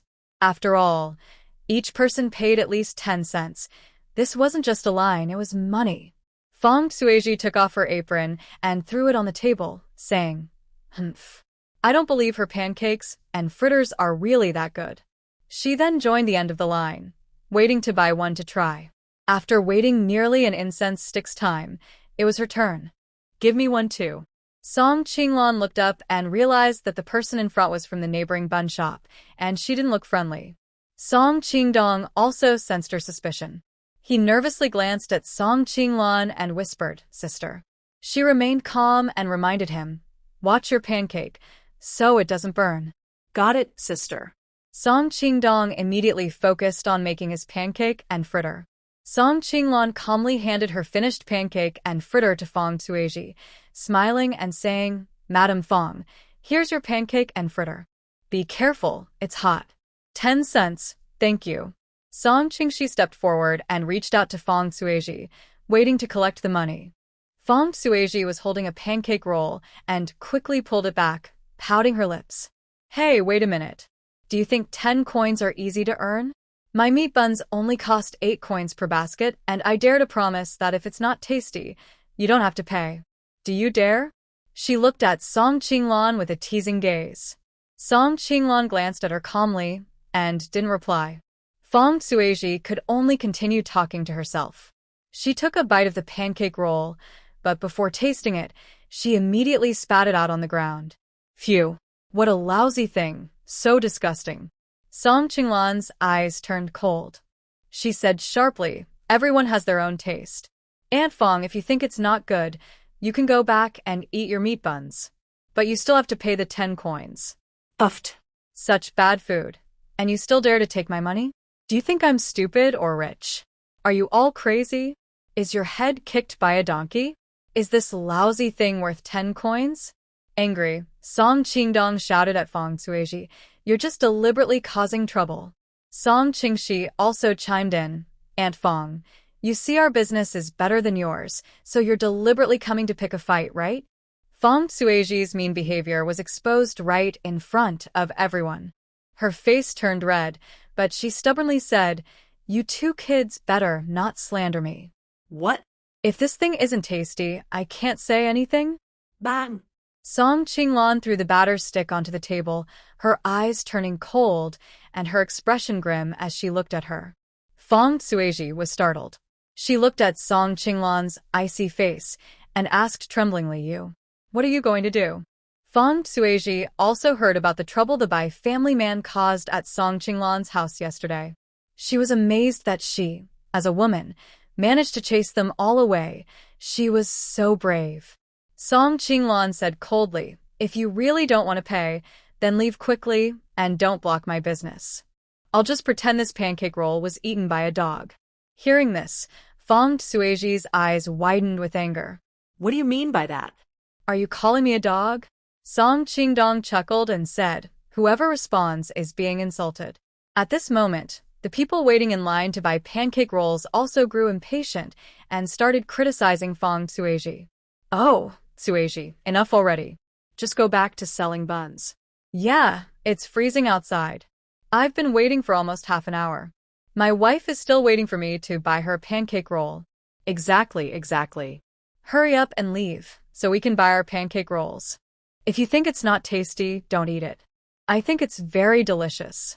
You're so petty. How can you run a business? From now on, we won't buy meat buns from you anymore. Eating someone's food without paying clearly shows you're just trying to cause trouble. Fong Sueji's face turned red from their words. She snorted and left a sentence. Fine. Since you insist on wasting money, I won't stop you. Then she glared fiercely at Song Qinglan. Song Qinglan smiled softly and said, goodbye. No need to see you off. Fong Sueji angrily returned to the neighboring bun shop and saw her husband, Wang Dideo, lifting the curtain from the storage room, holding a basin of flour. Wang Dideo looked at her puffed-up face, which looked like a toad, and asked suspiciously, wife, who made you angry? Watch me teach him a lesson. Fong Sueji glared at him. You only talk big.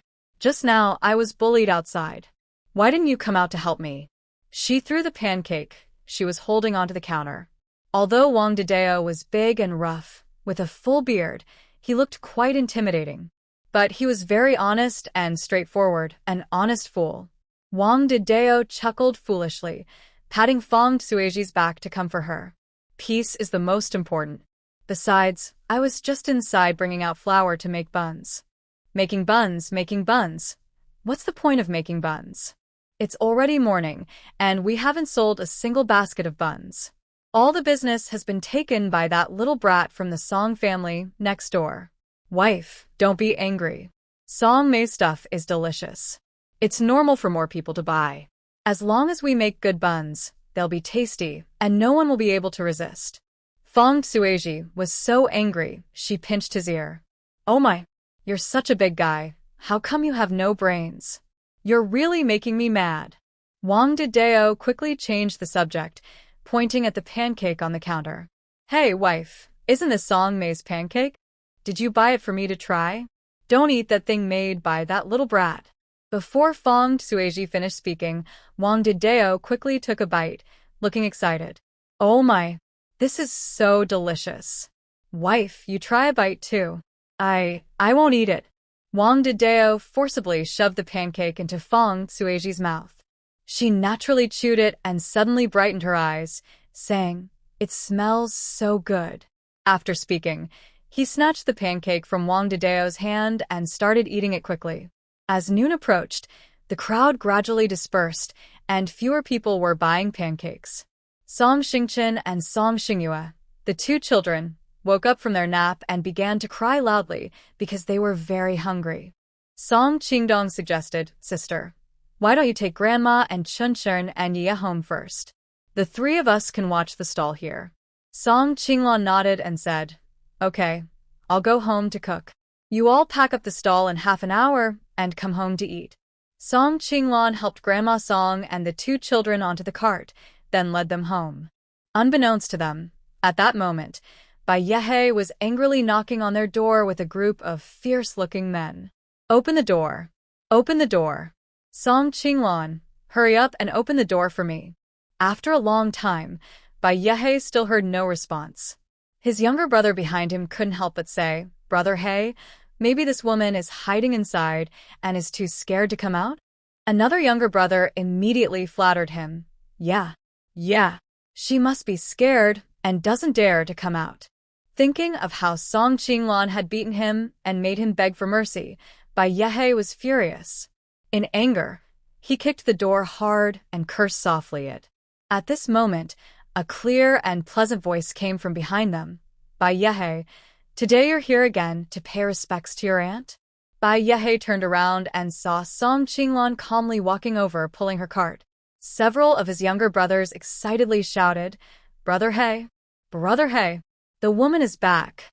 Bai Yehe's eyes showed a mix of excitement and anger as he sneered, "If you want to be my aunt, you're not qualified. Today, I'll beat you until you call me Grandpa."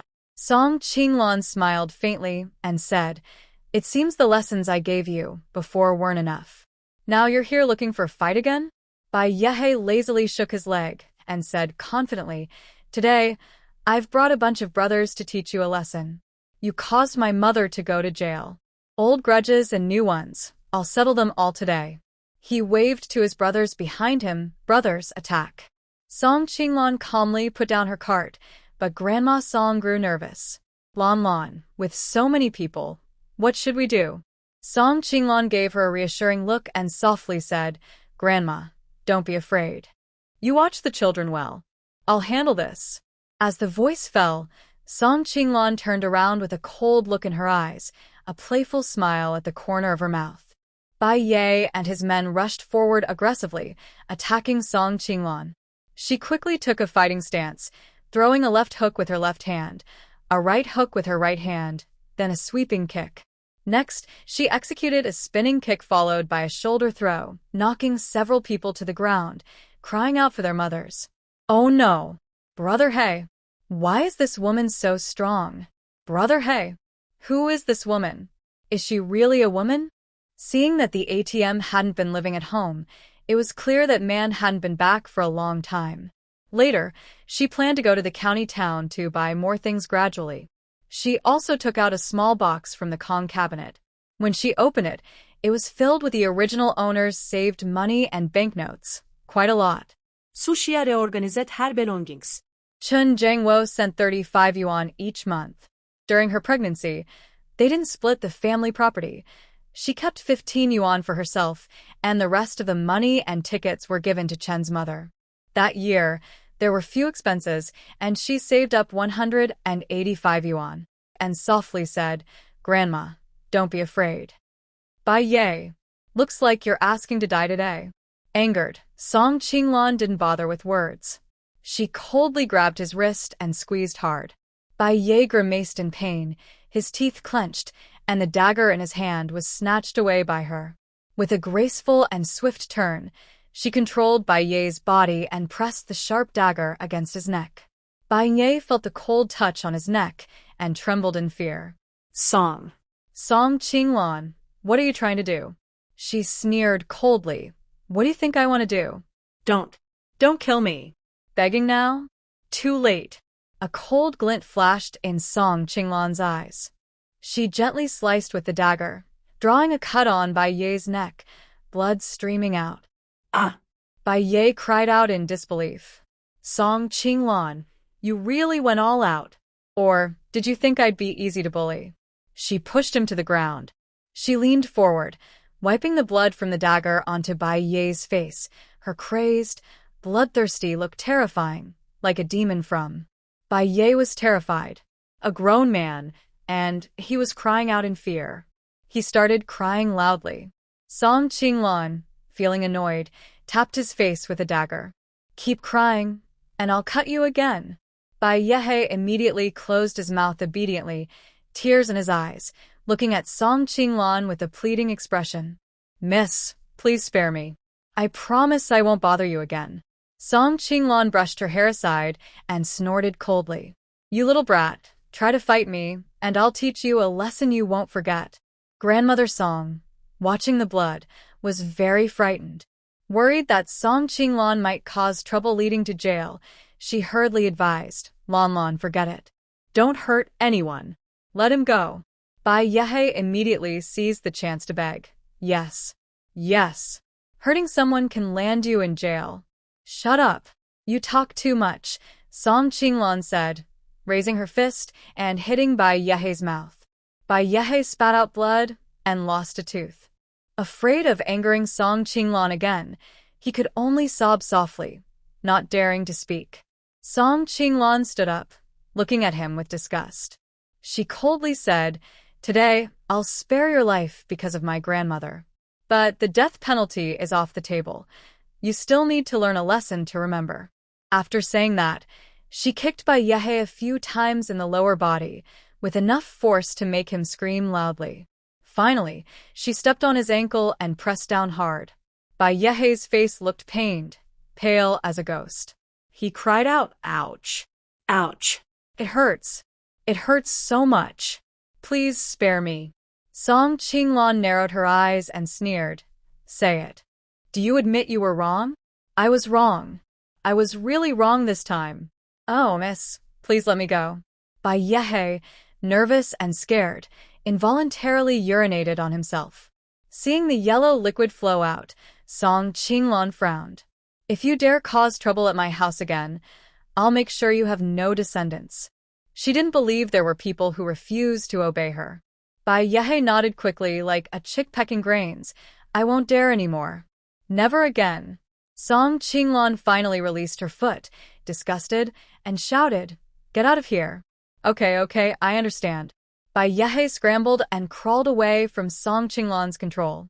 Just as he tried to stand up, a sharp pain shot through his ankle. He cried out, Ah, and fell to the ground again. Disheveled and exhausted, Bai Yehe angrily shouted at his brothers, What are you all standing around for? Hurry up and help me up. Oh. Okay. Brother He, we're coming. Two brothers helped Bai Yehe to his feet. Seeing his wet pants, they looked surprised and asked, Brother He, what happened? Bai Yehe blushed and quickly shouted, Shut up. Just help me back. It hurts so much. Song Qinglan watched their hurried retreat and smiled slightly. Bai Yehe's injuries were a result of his own actions. Now, he would need to rest and recover for a while, so they wouldn't cause trouble for him. Song Qinglan turned around and went home with old Madame Song and the two children. They prepared a simple lunch, a pot of pork and cabbage stew with vermicelli and a few steamed buns. After half an hour, the three brothers, Song Qingdong, Song Qingxi, and Song Qingbei, just returned. Song Qinglan was about to bring out bowls and chopsticks when Song Qingdong hurried over and whispered, Sister, when we just got back, I overheard Aunt Li from next door say that the guy named Bai came to bother you again. Song Qinglan smiled. It's okay. I've already sent him away. Song Qingdong frowned. No. Next time we should have someone follow you when you go out. Feeling warm inside, Song Qinglan patted his shoulder and said, You don't need to worry about this. Just eat now. We have work to do this afternoon. After lunch, the siblings went back to the shop to work. Song Qinglan looked outside. It was freezing cold and the two little ones, Song Xingchen and Song Xingyue, had just finished drinking goat milk and were sleeping soundly. She couldn't bear to disturb the elderly and children anymore. So, she said to old Madame Song, Grandmother, it's too cold outside. This afternoon, you and the children stay at home. We'll go out for a little while and come back soon. Old Madame Song saw the children's red cheeks from the cold and agreed with her. In the afternoon, few people came and went at the city gate. After an hour, they had sold only a few dozen pancakes. Song Qinglan decided to pack up early and go home to check on the children. Wu Deong was standing at the door, watching everything happening inside the shop. He looked at Wang Zhu and asked the brothers, "Are you hungry? Want a pancake?" Wu Deong glared at him and asked, "Are you going to eat or not?" Wang Zhu immediately shouted, "I'll eat." I'll eat. A few other city gate guards quickly agreed, "We'll eat too." Now having a good reason, Wu Deong straightened his uniform and strode towards Song Qinglan's shop.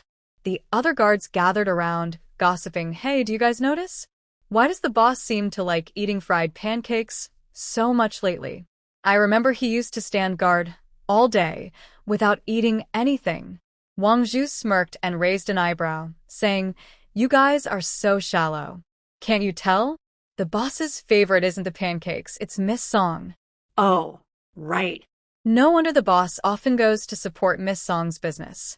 The guards chuckled. Meanwhile, Song Qinglan was packing up with Song Qingdong. Wu Daiyong's voice rang out, "Miss Song, are you planning to close up shop?" "Yes." Song Qinglan looked up. "It's cold and quiet today, so we're closing early to go home." Oh, Wu Daiyong scratched his head and smiled foolishly. I want to buy 5 pancakes. "Do you still make them?" "Of course. We do." Song Qingdong's eyes lit up at the business opportunity. "Brother Wu, your guards work so hard guarding the city gate. We should make bigger pancakes for you, right, sister?" Song Qinglan nodded with a smile. "Of course. If we do it together, it'll be faster." "Qingbei, don't turn off the fire yet." Got it. "Sister, I know. The fire's still burning strong." In a little while, 5 pancakes were ready. Song Qinglan wrapped them in oil paper and handed them to Wu Deong. "Brother Wu, here you go. Be careful, it's hot." "Thanks." Wu Deong smiled foolishly and reluctantly turned to leave. Watching his broad back, Song Qinglan said to her 3 brothers, "All right, let's pack up and go home. You 3 head back first. I'm going to the market to buy some food." Holding a pancake, she headed toward the blacksmith shop. She still didn't dare get too close, only watching from across the street. To her surprise, she saw Song Qingnan wearing a thin shirt, holding a big sword, and swinging it in front of the blacksmith shop. The shop was empty of Wang Gui's figure. Song Qinglan couldn't help but feel curious and finally walked over. "Qingnan." She called out, but Song Qingnan didn't hear her. She called again, "Qingnan." This time, Song Qingnan finally heard her. He quickly put away his sword. He looked up and saw Song Qinglan. Excited, he shouted, "Sister? Why are you here?" Song Qinglan's nose felt sore. She asked, "Why are you dressed so lightly?" "It's so cold today." "Don't catch a cold." Song Qingnan chuckled, "I'm just practicing martial arts." I took off my coat. "Don't worry, sister. I'm not cold at all. I even finished a big sword dance, and I'm still warm." Song Qinglan took out a cloth to wipe his sweat. "Look at you, sweating so much. If the cold wind blows, you'll easily catch a cold."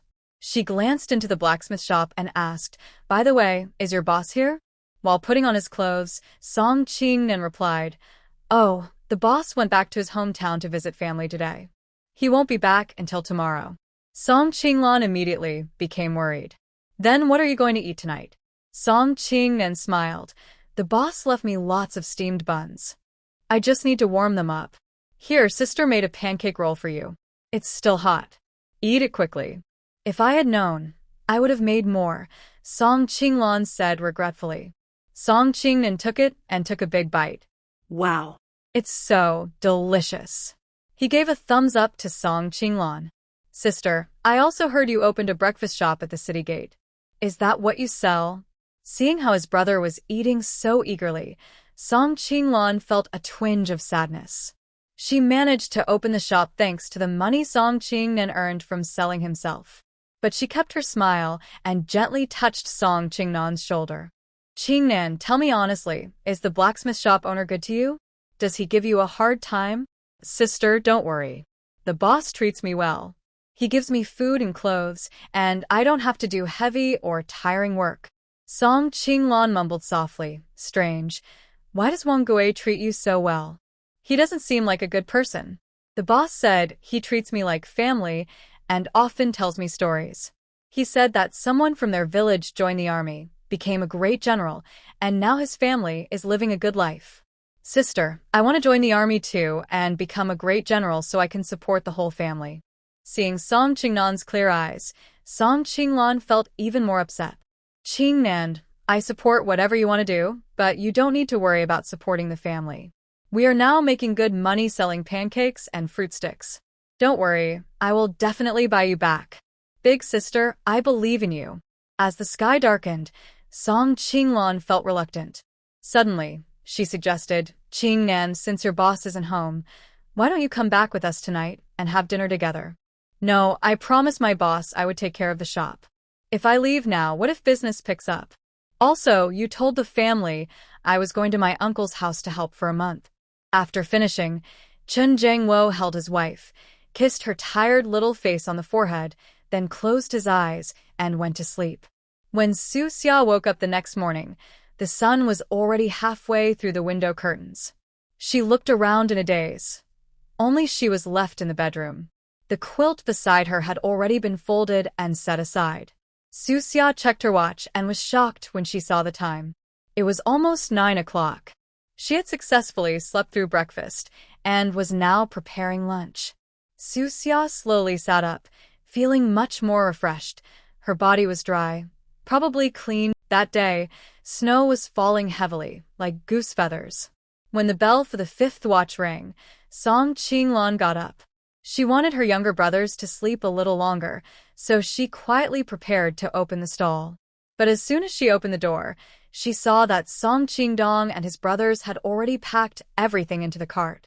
Hearing the noise, Song Qingdong turned around and said, Big sister, you're awake. Seeing their red hands and faces from the cold, Song Qinglan felt a pang of sympathy. Why did you get up so early? Song Qingshi smiled. Isn't it getting colder? We thought you could sleep longer, so we got everything ready early. Tears welled up in Song Qinglan's eyes. You guys are so. How lucky I am to have such family in my life. At this moment, Grandma Song quietly opened the door and came out.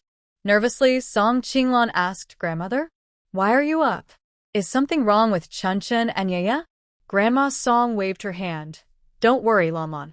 Those two little ones are sleeping soundly. Looking at the heavy snow, she sighed with concern. This snow probably won't stop soon. There may not be many people outside. Why don't you all rest today? Song Qinglan insisted. Grandmother, the biggest mistake in business is to be lazy. We worked hard to build our reputation, so we can't slack off now. Even if only one person buys our pancakes today, we must keep the shop open. Yes. Song Qingdong agreed. Grandmother, you don't know, it's been cold these days, and several breakfast shops have closed. Only our family is open, and many people who don't usually buy our pancakes come to us now. Our business has improved a lot. That's right. That's right. Song Qingshi nodded. Although it's cold these days, we're actually making more money than before. Song Qingshi is the cashier, and he knows exactly how much money they make each day. Grandmother Song sighed softly. That's true, but I worry about you children. Song Qinglan stepped forward and held her hand gently, comforting her. Grandmother, don't worry. We, the siblings, don't feel tired. I promise, today we'll finish early and come back. Is that okay? Grandmother Song knew she couldn't stop them, so she nodded. All right, be careful on your way. Song Qinglan waved her hand. Okay, got it. Grandmother, it's cold outside. Go back inside and keep warm. Then, Song Qingdong pushed the cart in front, while Song Qingshi and Song Qingbei pushed from behind, and the siblings headed toward the shop. Sure enough, they were the first shop to open at the city gate. Once inside, Song Qingbei immediately started the fire. As the fire grew, the small shop gradually warmed up. The siblings followed their usual routine, working together efficiently. While they could choose to rest, the gatekeeper's guard at the city gate worked tirelessly day after day, year after year, always on duty. After preparing everything, Song Qinglan and Song Qingdong began working. They quickly made 10 pancakes. Song Qinglan placed the pancakes in a basket and, despite the snow, ran toward the city gate. Big brothers, it's so cold outside. You've worked hard. These are freshly made pancakes from me and Qingdong. Please take some to fill your stomach. The gate guards and Song Qinglan had become very familiar with each other. They looked at the pancakes in her basket and couldn't help but feel tempted. Wang Zhu was the first to pick one up and start eating. Wow, it smells so good. Now, my favorite food is the pancake roll made by Miss Song. The others cheered along. Yeah. If we don't eat one today, we feel uncomfortable all over. It's so cold today, I thought Miss Song wouldn't be selling her food anymore. We were just worried about what to eat for breakfast. Wang Zhu raised an eyebrow at Song Qinglan and smiled, teasing, our boss was worried he wouldn't see Miss Song today. As soon as he finished speaking, Wang Zhu's head was suddenly hit hard. Ouch! Wang Zhu grimaced in pain. He turned and saw Wu Daong with a stern face. He quickly smiled and said, hee hee boss, you smell the delicious aroma too? Wu Daong glared at him. You guys, eating others' food for free and joking around. Finish eating quickly and get ready to open the city gates. Yes. Okay. Wang Zhu hurriedly stuffed the last piece of pancake roll into his mouth. Song Qinglan smiled gently and handed the last 2 pancake rolls to Wu Daong. Brother Wu, you should eat them while they're hot. Wu Daong saw her smile and felt it was as warm as spring breeze. Even in this cold winter, his heart felt warm. He took the food and also took out some silver coins to give to Song Qinglan. But she waved her hand. Today, consider it my treat to everyone. The city gate guards work hard for the country and the people, braving snow and cold. Wu Daong's face darkened. That won't do. It's so cold, and running the business is not easy. Just keep the silver coins. Let me treat the people of the imperial city to a meal. Guarding the city gates in this cold weather isn't easy either. No way. Wu Daong stubbornly insisted. Guarding the city gates is our duty. You must take this silver. At this moment, Wang Zhu also chimed in, Miss Song, you should take the silver. Our boss is quite stubborn. If you don't take it, he definitely won't eat the pancake roll. All right. Song Qinglan had no choice but to accept the silver. Wu Daong's face showed a gentle expression as he looked at her and said, go back to your shop quickly. It's still snowing, don't catch a cold. Okay. Song Qinglan nodded and ran back with the silver and an empty basket. Wu Daong watched her back silently, feeling happier the more he looked. Next to him, Wang Zhu watched his dazed look and gently nudged him. Boss, Miss Song has already gone far. If you don't eat your pancake snack now, it will get cold and won't taste good. Wu Daong looked away and said, what? You still want to eat? Want me to give you some? Really? Yes. Wang Zhu's eyes lit up immediately. He really hadn't had enough. Just as Wang Zhu reached out, Wu Daong quickly slapped his hand. Dream on. Stand in line. The snow was still falling, but it was getting lighter. At the entrance of the Song family's breakfast shop, a line still formed. Song Qinglan looked at the new and old customers and felt warm inside. She looked at Song Qingxi and said, Qingxi, go deliver some hot tea to warm everyone up. Got it. Song Qingxi was quick and efficient. He hurriedly scooped several bowls of hot tea from the pot and handed them to the customers waiting in line for pancakes. It's cold today. Everyone has worked hard. Don't worry, finish the hot tea first to warm up. The pancakes will be ready soon. Everyone will get some. The customers took the hot tea and sipped it, unable to help but give a thumbs up and praise. These siblings from the Song family are not only good at business but also very kind. Yeah, selling pancakes and giving out hot tea. Only special people can do that. The tea isn't the best, but after I drink it, I feel so comfortable. My heart feels warm too. Exactly. Just for this warm gesture, I want to eat 4 pancakes today to feel satisfied. Me too. I want to buy a few more. In this cold weather, many breakfast shops have closed, but Miss Song still comes out to make pancakes. We have to support her properly. By noon, They had sold twice the usual amount of pancakes. By lunchtime, all the ingredients for the day were used up. Song Qinglan and her 3 brothers packed up and went home. As soon as they arrived, they heard the crying of Song Xingqian and Song Xingyue inside. Song Qinglan was startled and quickly put down her things, pushed open Grandma Song's door, and asked, "Grandmother, what's wrong? Why are Chunchun and Ye crying so hard?" Grandma Song saw Song Qinglan return and sighed in relief. "Lan, you're finally back. Chunchun and Ye are hungry. I originally wanted to go get warm sheep milk, but today the weather is cold.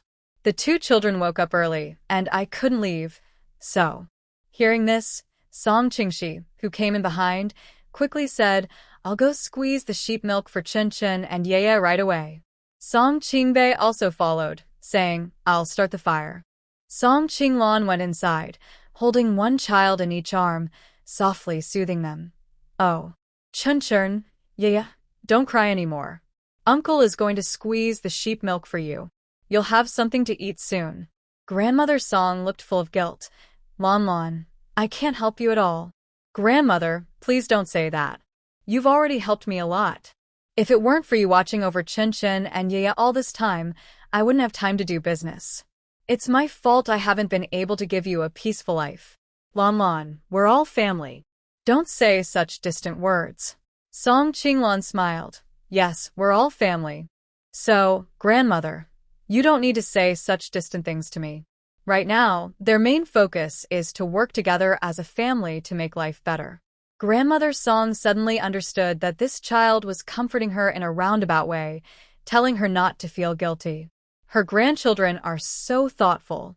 At this moment, Song Qingxi carried in 2 bowls of warm sheep milk, exclaiming, "The sheep milk is here! The sheep milk is here!" Song Qinglan and Grandmother Song each took a bowl and a child, starting to feed them. As soon as the little ones started drinking the sheep milk, their little mouths moved eagerly, and they happily babbled and cooed. After finishing the sheep milk, the 2 little children happily fell into a sweet sleep. Children really grow up so fast, changing every day. Song Qinglan looked at the chubby, white babies and felt very happy. Her eyes naturally shone with maternal love as she gently touched their soft, smooth faces. At this moment, Song Qingbei quietly pushed open the door and asked softly, "Sister, are Chunchun and Ye asleep?" "They are already sleeping. Big brother has prepared the meals." "Grandmother, sister, come quickly and eat." Song Qinglan and Grandmother Song went into the kitchen and saw a pot of steaming cabbage and tofu stew on the table, along with some multigrain cornbread, all smelling very delicious. The simple dishes made the brothers and the elderly look very satisfied. Song Qinglan watched but felt a little sad. Now that they had earned some money, she planned to cook a nice meal for everyone tonight. After lunch, the 3 younger brothers went inside to rest. Song Qinglan took out some sewing tools, planning to make a headband for Grandma Song. The weather is getting colder, so the elderly need to stay warm. Fortunately, her sewing skills from her past life were still good. When she was in the orphanage, she often helped her younger siblings sew and mend. An hour passed, and she had finished most of it. Seeing that the snow finally stopped, Song Qinglan went to the market and bought a hen, 2 gin of pork belly, and some carrots and sweet potatoes. When Song Qingbei saw what she brought back, he excitedly shouted, "Chicken! Chicken! Sister, you bought a chicken." Seeing him dance around happily, Song Qinglan couldn't help but smile. "Yes, tonight I'll cook stewed chicken for you all. Is that okay?" Great. Great. "Big brother, 3rd brother, we'll have chicken tonight." Song Qingbei ran happily into the house. Song Qingdong and Song Qingxi came out after hearing the noise. They thought Song Qingbei was joking, but when they saw the hen in Song Qinglan's hands, they swallowed nervously. "Sister, are we really eating chicken tonight?" "Yes, come help me kill the chicken," she replied. Grandma Song also came out after hearing the noise. Seeing the siblings busy plucking feathers from the chicken, she asked in confusion, Lan, why did you buy a chicken?" Their family usually only ate chicken during the New Year. Song Qingbei happily said, "Grandmother, not only did she buy a chicken but also pork and carrots. Tonight we'll make fried meatballs with carrots. How much money did that cost? Lon Lon. Song Qinglon wiped her hands and smiled. Grandmother, don't worry, we have money. Besides, these kids have been working hard with me in the business lately. They need to rest and recover. After all, they're still growing. Her brothers weren't short, but they were too thin. And she herself had just given birth recently and her grandmother was weak, so she needed nourishing. Yes, Grandma Song nodded. They've been eating plain food for years and are malnourished. We need to improve their diet. It's a pity Qingnan isn't here. He'd be happy too. Whenever she mentioned Qingnan, Song Qinglon felt sad and softly comforted herself. When Qingnan comes back, I'll cook a special meal just for him. Grandma Song smiled. All right, you all get busy. I'll go check on Chunchen and Yuanyue. So, the four siblings started preparing dinner together. Song Qinglon boiled a whole cleaned chicken briefly in water, then placed it into a clay pot with seasonings. She turned on the stove to a medium-low heat to simmer. Song Qingdong was responsible for chopping the pork belly into mincemeat. Song Qingshi chopped the radish into small pieces. Song Qinglon mixed the minced meat and radish, added chopped green onion, and, cracked in an egg, added some flour, and stirred in seasonings until it formed a batter. Once the oil was hot, she began frying meatballs. Soon, the kitchen was filled with a delicious aroma of meat, so tempting that it made everyone's mouth water. Let's go home. Wu Qianqian shook her head and muttered to herself, as a mother, she really has a big heart. The Han King's residence is located on Huan Street. It is the largest official residence on the street and the closest to the palace. When Bai Yihan arrived on horseback, dressed in fine silk robes, was waiting at the gate. It was Zhao Ruhai, the chief of Empress Chen's palace. As soon as Zhao Ruhai saw Bai Yihan, he immediately bowed and approached respectfully. Welcome back to the residence, King Han. Bai Yihan dismounted, took off his helmet, and handed it to Deputy General Han Fei, who was also getting off his horse. And Yuanyue. So, Lu Guixia overheard their conversation and suddenly lost her appetite for cooking. She looked at the vegetable soup in the pot, which only had a few mushrooms and couldn't be scooped out. She was really angry. Why could they afford to eat meat while her family couldn't even afford vegetables? The more she thought about it, the angrier she became. With a loud clatter, she threw down the spatula and stopped cooking altogether. Song Qingyuan, standing at the door, heard the noise and quickly turned around. Mom, what's wrong? Is dinner ready? Song Qinglin, already hungry, was even more eager after smelling the meat. He impatiently knocked on the table. Yeah, Mom. When will dinner be ready? I'm starving. Stop shouting. What are you yelling about?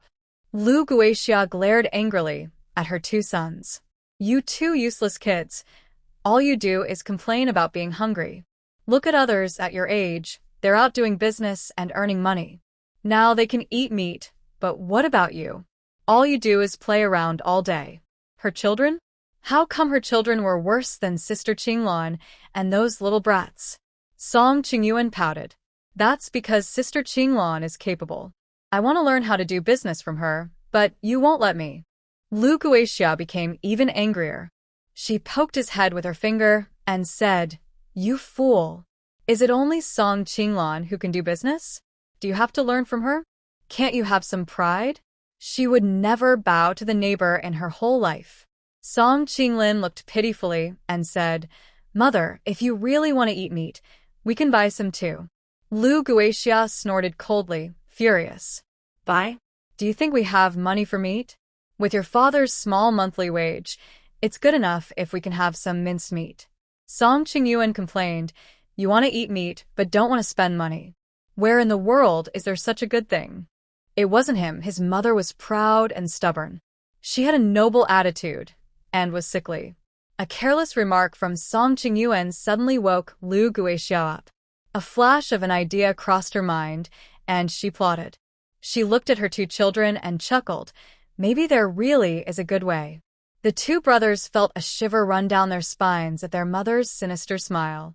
They asked in unison, Mother, what bad idea are you thinking of now? Lu Guixia glared and said, "You two little rascals, what are you talking about? What bad idea?" "This is a great idea." Song Qingyuan and Song Qinglin looked at each other, both sensing disbelief in each other's eyes. They knew their mother was greedy and liked to take shortcuts. It was clear she had bad intentions. Lu Guixia beckoned to the children. "Qingyuan, Qinglin, come here. I'll tell you, there's fresh meat next door. Why bother buying and cooking it yourself? Just go over and get some to eat." Song Qingyuan frowned and complained, "Mother, you and Sister Qinglan don't get along. How could she give you meat?" Lu Guixia smiled slyly. "She might not give me, but she will give you guys some." Song Qingyuan looked shocked. "Huh?" Song Qinglin looked confused. "Huh?" Finally, Lu Guixia pulled the two children, crossed the wall in between, and pushed them to the door of Song Qinglan's yard. Both Song Qingyuan and Song Qinglin looked reluctant and embarrassed, feeling ashamed to be begging for food this way. Song Qingyuan hesitated at the door and whispered to Lu Guixia, "Mother, maybe we shouldn't go." "I don't want to go." Song Qinglin also mumbled softly, "I don't want to go either. It's too embarrassing. We're not beggars." "No, I don't want to go. I don't want to go." Lu Guixia gently tapped their heads and said sharply, "Do you still want to eat meatballs? If you do, go inside quickly." Song Qingyuan pouted. "Honestly, I don't care if I eat or not." Song Qinglin also said, "It seems like Mom wants to eat a bit more. Both of you, enough talking. Go inside now." Lu Guixia handed them a big bowl and pushed them forcefully, making them stumble inside. Then, Lu Guixia quickly slipped outside and listened carefully to the sounds inside, smelling the tempting meat aroma, and couldn't help but swallow a few times. While Song Qinglan's family of 5 was happily eating, suddenly there was a loud bang as the door was pushed open. Next, Song Qingyuan and Song Qinglin staggered in, holding empty bowls, looking pitiful. Song Qinglan was surprised and asked, "Qingyuan, Qinglin, why are you here?" We. When asked, Song Qingyuan's face turned red instantly. He hesitated for a long time, but couldn't say a word. Since they were her own grandchildren, Grandma Song kindly waved to them and gently asked, "Have you two eaten?"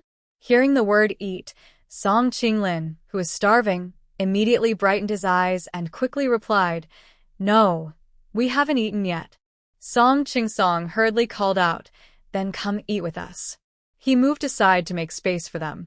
Although their relationship with Lu Guixia was not good, they treated Song Qingyuan and Song Qinglin like family. Song Qingbei also looked up, with a ring of oil on his mouth, happily waving at them. "Qingyuan, Qinglin, come over. We made fried meatballs today and stewed chicken. It's really delicious." Song Qinglin, already drooling with hunger, was tempted by the warm invitation. He immediately strode forward happily. Great. At this moment, Lu Guixia, hiding outside and eavesdropping, immediately felt her throat tighten. She couldn't help but complain about her own son. "You foodie, all you think about is eating. How did you forget the important stuff?" Fortunately, Song Qingyuan quickly grabbed him, shook his head, and whispered, "You glutton, did you forget what we came for?" With this reminder from Song Qingyuan, Song Qinglin immediately stopped and obediently returned to his side. Song Qingyuan blushed and whispered to Song Qinglan, "Sister Qinglan, we won't eat anymore. Our mother is waiting for us to go back. Actually, we came." It's. Hearing that Song Qingyuan couldn't say the main point after a long time, Lu Guixia outside the door was almost frantic. If she could, she would rush in immediately to finish his sentence. "Say it. Hurry up and tell me. Say you're taking meat home for mother to eat." Actually, Song Qinglan had already guessed the purpose of her brothers, Song Qingyuan and Song Qinglin. She also knew Lu Guixia was eavesdropping outside and guessed her thoughts. This woman, usually so sharp-tongued, at critical moments, pushes her own son forward to take the blame. She's really mean. Song Qinglan didn't want to embarrass her brothers, so she gave them a way out. She stood up and smiled, saying, "Today I made a lot of meatballs. Qingyuan, Qinglin, why don't you take some home to eat with your parents?" Song Qingyuan was worried about how to speak, but when he heard Qinglan's perfect suggestion, he immediately nodded and said, "Great." Great. Come on. Bring your bowls to me. Okay.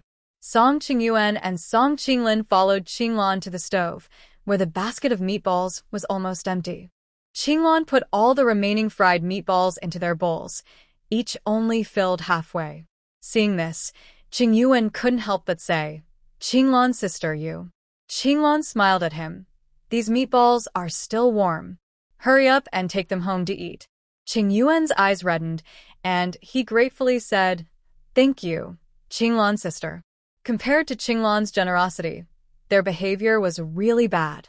Qinglin, the little glutton, couldn't resist and picked up a fried meatball to eat happily. "Qinglan, sister, your fried meatballs smell so good." Qinglan patted his head. "You like them. In the future, I'll fry more and call you over to eat." Old Xiao was already thirsty. Without hesitation, he took the water and started drinking quickly. Su Xia didn't prepare much. She just picked 2 tomatoes, 2 cucumbers, and 1 large zucchini from her yard. These could be used for 2 meals. She had already paid for the fare. She found a basket and put the vegetables on the ox cart. "Old sir, these are from our yard. Take them home and cook." Old Zhao, who was about to refuse, accepted them. He knew the vegetables from Su Xia's family had already been harvested. He wasn't too polite and took them happily. Everyone had vegetables like these. But they were just so little. "Is this how you treat beggars?" Song Qingyuan, afraid her shouting would wake others inside, quickly grabbed her hand. "Mom, don't yell. Sister Qinglan already gave us all the meatballs." "I don't believe it." Lu Guixia felt deeply insulted. "That girl is so clever. She must have hidden the meatballs and is tricking you too.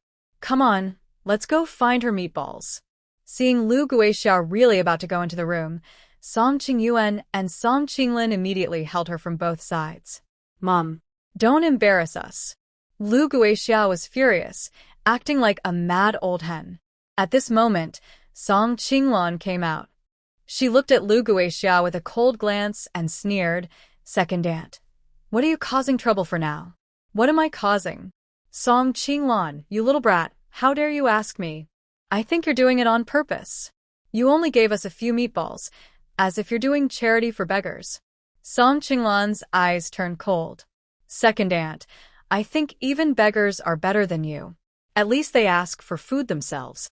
You, on the other hand, are too embarrassed to show up, so you send Qingyuan and Qinglin instead. Is this how a mother should behave? So shameful. You old woman, if you're so brave, go earn your own money." Suddenly, Han Fei hurriedly moved closer to Bai Yi Han, whispering, "Your Highness, you can't just claim these children as your own. They're adorable, but..." Song Xingchen frowned slightly and whispered, "That's impossible. My mother said my father died long ago." Bai Yi Han's face twitched. He knew this. Song Qingnan had told him too. Not only Song Qinglan, but everyone in Yonghe Lane thought he had died in battle. But he still felt upset inside. He was missing, presumed dead, yet this woman was so heartless to assume he was gone. Bai Yi Han tried to keep his calm and said quietly, "That's a misunderstanding." Song Qinglin nodded quickly, picked up the meatballs from the ground, put them into his clothes, and also put 2 meatballs into his mouth, worried he wouldn't get to eat them. Seeing the children's actions, Lu Guixia grew even angrier. "Don't pick them up. No one is allowed to pick them. Useless kids." As she spoke, she threw the meatballs that Song Qingyuan and his brother had just picked up onto the ground and stepped on them, crushing them to pieces. Song Qingyuan couldn't hold back anymore. The 2 brothers pulled at Lu Guixia's feet, crying out, "Mom, don't step on the meatballs. Please don't." These weren't just their treasures. They were also earned by Sister Lan through hard work. Song Qinglan really couldn't stand it anymore. "Second aunt, this is too much. These meatballs were given to my 2 brothers. Why are you crushing them?" Lu Guixia smirked and said, "I do whatever I want. Do you have a say in it?" The noise outside still disturbed the people inside. Old Lady Song and her 3 grandsons came out. Seeing Song Qingyuan sitting on the ground holding Lu Guixia's foot, and Song Qinglin crying with tears and snot all over his face, old lady Song couldn't help but ask, Qingyuan, Qinglin, what are you two doing? Song Qinglin, tears and snot covering his face, choked out, great-grandmother. Mom. Mom crushed our meatballs. Boo-hoo. We have no more meatballs to eat. Boo-hoo. Hearing this, Song Qingdong was furious. Second aunt. That's just too mean. These meatballs cost my sister a lot of money to buy the meat for. They didn't even dare to eat too many themselves, but this woman wrecked them all. Song Qingxi also questioned, exactly. If you didn't want to eat, fine, but why waste food? Song Qingbei mumbled softly. It was clearly you who told Brother Qingyuan and Brother Qinglin to come. Seeing everyone targeting her, Lu Guixia lost her temper and started yelling, What are you all doing? Relying on numbers to bully me? Life really couldn't get any worse. The entire Song family seemed to be against her. Song Qinglan gave a cold smile. No one here wants to bully you. It's you, bringing this on yourself. Feeling guilty, Lu Guixia viciously retorted, Humph. I won't bother with you little brats. She then dragged the two children on the ground and headed home, saying, Let's go. Back home. Song Qingyuan and Song Qinglin cried as they were pulled back inside, with Lu Guixia's scolding drifting through the wall. Old Lady Song looked helpless, shook her head, and whispered, Truly married a fiery wife. Our home is never peaceful. As soon as he entered the house, he sensed something was wrong. The two children were crying on the side, and there was no food on the table like usual. Song Yinfeng frowned and asked Lu Guixia, Wife, what's going on? Why isn't the food ready? Are the children hungry? Oh dear. Husband, you're finally back. Someone has bullied me. Boo-hoo. Lu Guixia suddenly acted dramatic, kicked her legs, and sat on the ground crying. If someone didn't know better, they might think she was very wronged. Having been married to her for many years, Song Yinfeng was used to her tricks, crying, making a fuss, and threatening to hang herself. His wife was so clever and strong. She only bullied others, never the other way around. He paid no attention to her and sat beside his two sons, looking at Lu Guixia on the ground, and casually asked, Who bullied you?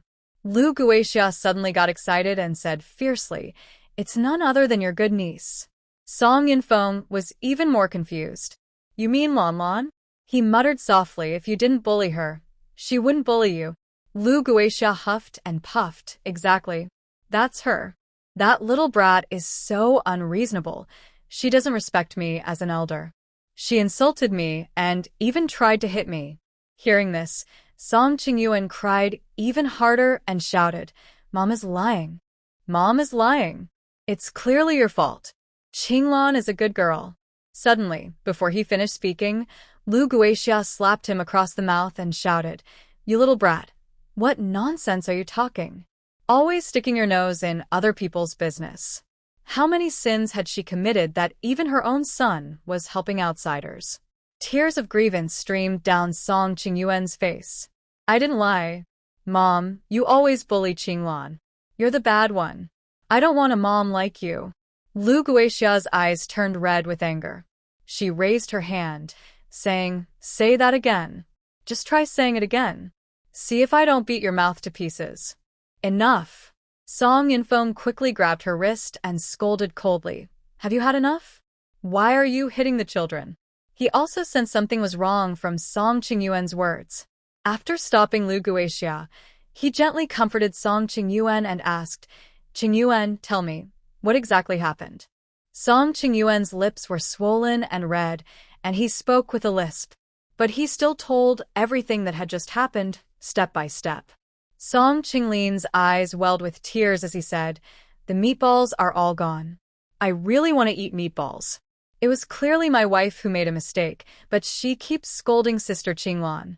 Song Yunfeng trembled with anger. He stood up and looked fiercely at Lu Guixia, saying, Are they telling the truth? Lu Guixia pouted and said irritably, So what if it's true? They're just some broken meatballs. I don't care about that. Smack. Before Lu Guixia could finish her sentence, Song Yunfeng slapped her across the face. In Lu Guixia's eyes, Song Yunfeng had always been obedient but useless man. Even if he lacked ability, he rarely hit her. But since that little troublemaker Qinglan returned to the Song family, he had been disobedient and now even raised his hand against her. The more Lu Guixia thought about it, the angrier she became. She sat on the ground and cried out, "You heartless, ungrateful, useless man. All you can do is hit your own wife. If you have the ability, go earn money and buy meat." Boo-hoo. I can't live like this anymore. Song Yunfeng had endured for so many years, but at this moment, he finally couldn't hold back and exploded. He pointed at Lu Guixia with his finger and said angrily, "Yes, you're right. I am indeed useless. I can't even take care of my own mother, nephew, and niece, letting them go hungry, freeze, and be bullied by you. I feel guilty for my late older brother and sister-in-law. If being a useless man means anything, then I am." Then, Song Yunfeng suddenly sneered coldly, "You say life is unbearable, right? Fine, then let's just stop living it." Lu Guixia was stunned immediately. Usually, whenever Lu Guixia cried, made a fuss, or threatened to hang herself, Song Yunfeng couldn't handle it and would eventually give in and beg for mercy. But today, Song Yunfeng was acting out of character. This useless man suddenly seemed like a real man? That's not. Song Yunfeng, what do you mean by this? Song Yunfeng also stood his ground and shouted loudly, "That's exactly what I mean. I want a divorce." Lu Guixia's eyes widened. "Fine, Song Yunfeng, you've really grown a backbone. You even dare to talk about divorce now? This desperate situation makes me jump over the wall," he said. "Let me tell you, I've tolerated you for a long time. You're still shameless enough to say you tolerated me?" Lu Guixia was so angry her eyes nearly bulged out. "If I hadn't looked down on your poverty and married you, I don't think you'll ever find a wife in this lifetime. I, Lu Guixia, married you, and I really feel like I've had bad luck for many generations." Song Yunfeng also became very angry and suddenly threw a bowl onto the ground with a loud crash. "Tell me, what good things have you done all these years since marrying into our Song family? Forcing me to split the household, letting my own mother and son go hungry, and not letting me send food to them. When my niece was bullied by the Bai family, you just watched and cheered. Tell me, do you even act like a proper husband?" Lu Guixia was so angry, she also threw her bowl on the ground. "Fine. "If you say I don't act like a good wife, then I won't stay. I'm leaving." Humph. She then truly started packing her bags and went to her room. While packing, she muttered angrily, cursing, "You ungrateful man. If it weren't for me holding everything together, could this family even survive? You take advantage and then act innocent, always criticizing me. There's not a single good person in your Song family." She saw her clothes almost packed when Song Yunfeng didn't come in to try to stop her at all. Lu Guixia's eyes widened with frustration. "You really won't come in to stop me, will you?" Fine, I'll leave and show you." She deliberately kicked the cabinet, making a loud noise, and stormed past Song Yunfeng and the others. Song Qinglin's tears kept flowing as he watched Lu Guixia leave with her luggage, and he quickly called out, "Mom, where are you going? You haven't cooked for us yet." Lu Guixia felt her chest hurt from anger. This naughty child, even now, still cares only about eating. I really raised two ungrateful wolves. She took a deep breath, turned around, and shouted, "Your father is forcing your mother to leave. If he's so capable, let him do it for you all." Song Yunfeng didn't even look at her and waved his hand impatiently. "Go, go, go. Hurry up and leave. Don't stay here and make trouble." After dinner, Song Qinglan went into Old Lady Song's room to put the children to sleep. The sounds of Song Yunfeng and Lu Guixia arguing started again. Old Lady Song listened secretly from the corner. It was loud arguing, crying children, and the sound of a broken bowl. It sounded quite noisy. Old Lady Song's heart tightened as she listened. She glanced at Song Qingdong, who was also eavesdropping, and whispered, "Qingdong, why are your second uncle and second aunt arguing so fiercely this time?" What are they arguing about? Old Lady Song's hearing wasn't very good anymore, so she could only faintly hear some sounds, but not clearly. Song Qingdong pressed his ear against the wall. It's as noisy as usual, and also about how Auntie just now bullied my sister. Oh no! Something serious has happened. As he spoke, his expression suddenly turned serious. Old Lady Song also became nervous. What big thing? What happened? Song Qingdong blinked, looking surprised. I overheard Uncle say he wants to divorce Auntie. Auntie is leaving. What? Is that really true? Old Lady Song stomped her foot. Let's go see for ourselves. Together, Old Lady Song and Song Qingdong just went around the wall when they saw Lu Guixia angrily coming out of the house with her luggage. Yunfeng's wife, it's so late. You're packing your things. Where are you going? Lu Guixia was already angry, and seeing the old woman and the young boy made her even angrier. She didn't hold back her words. Lu Guixia sneered coldly.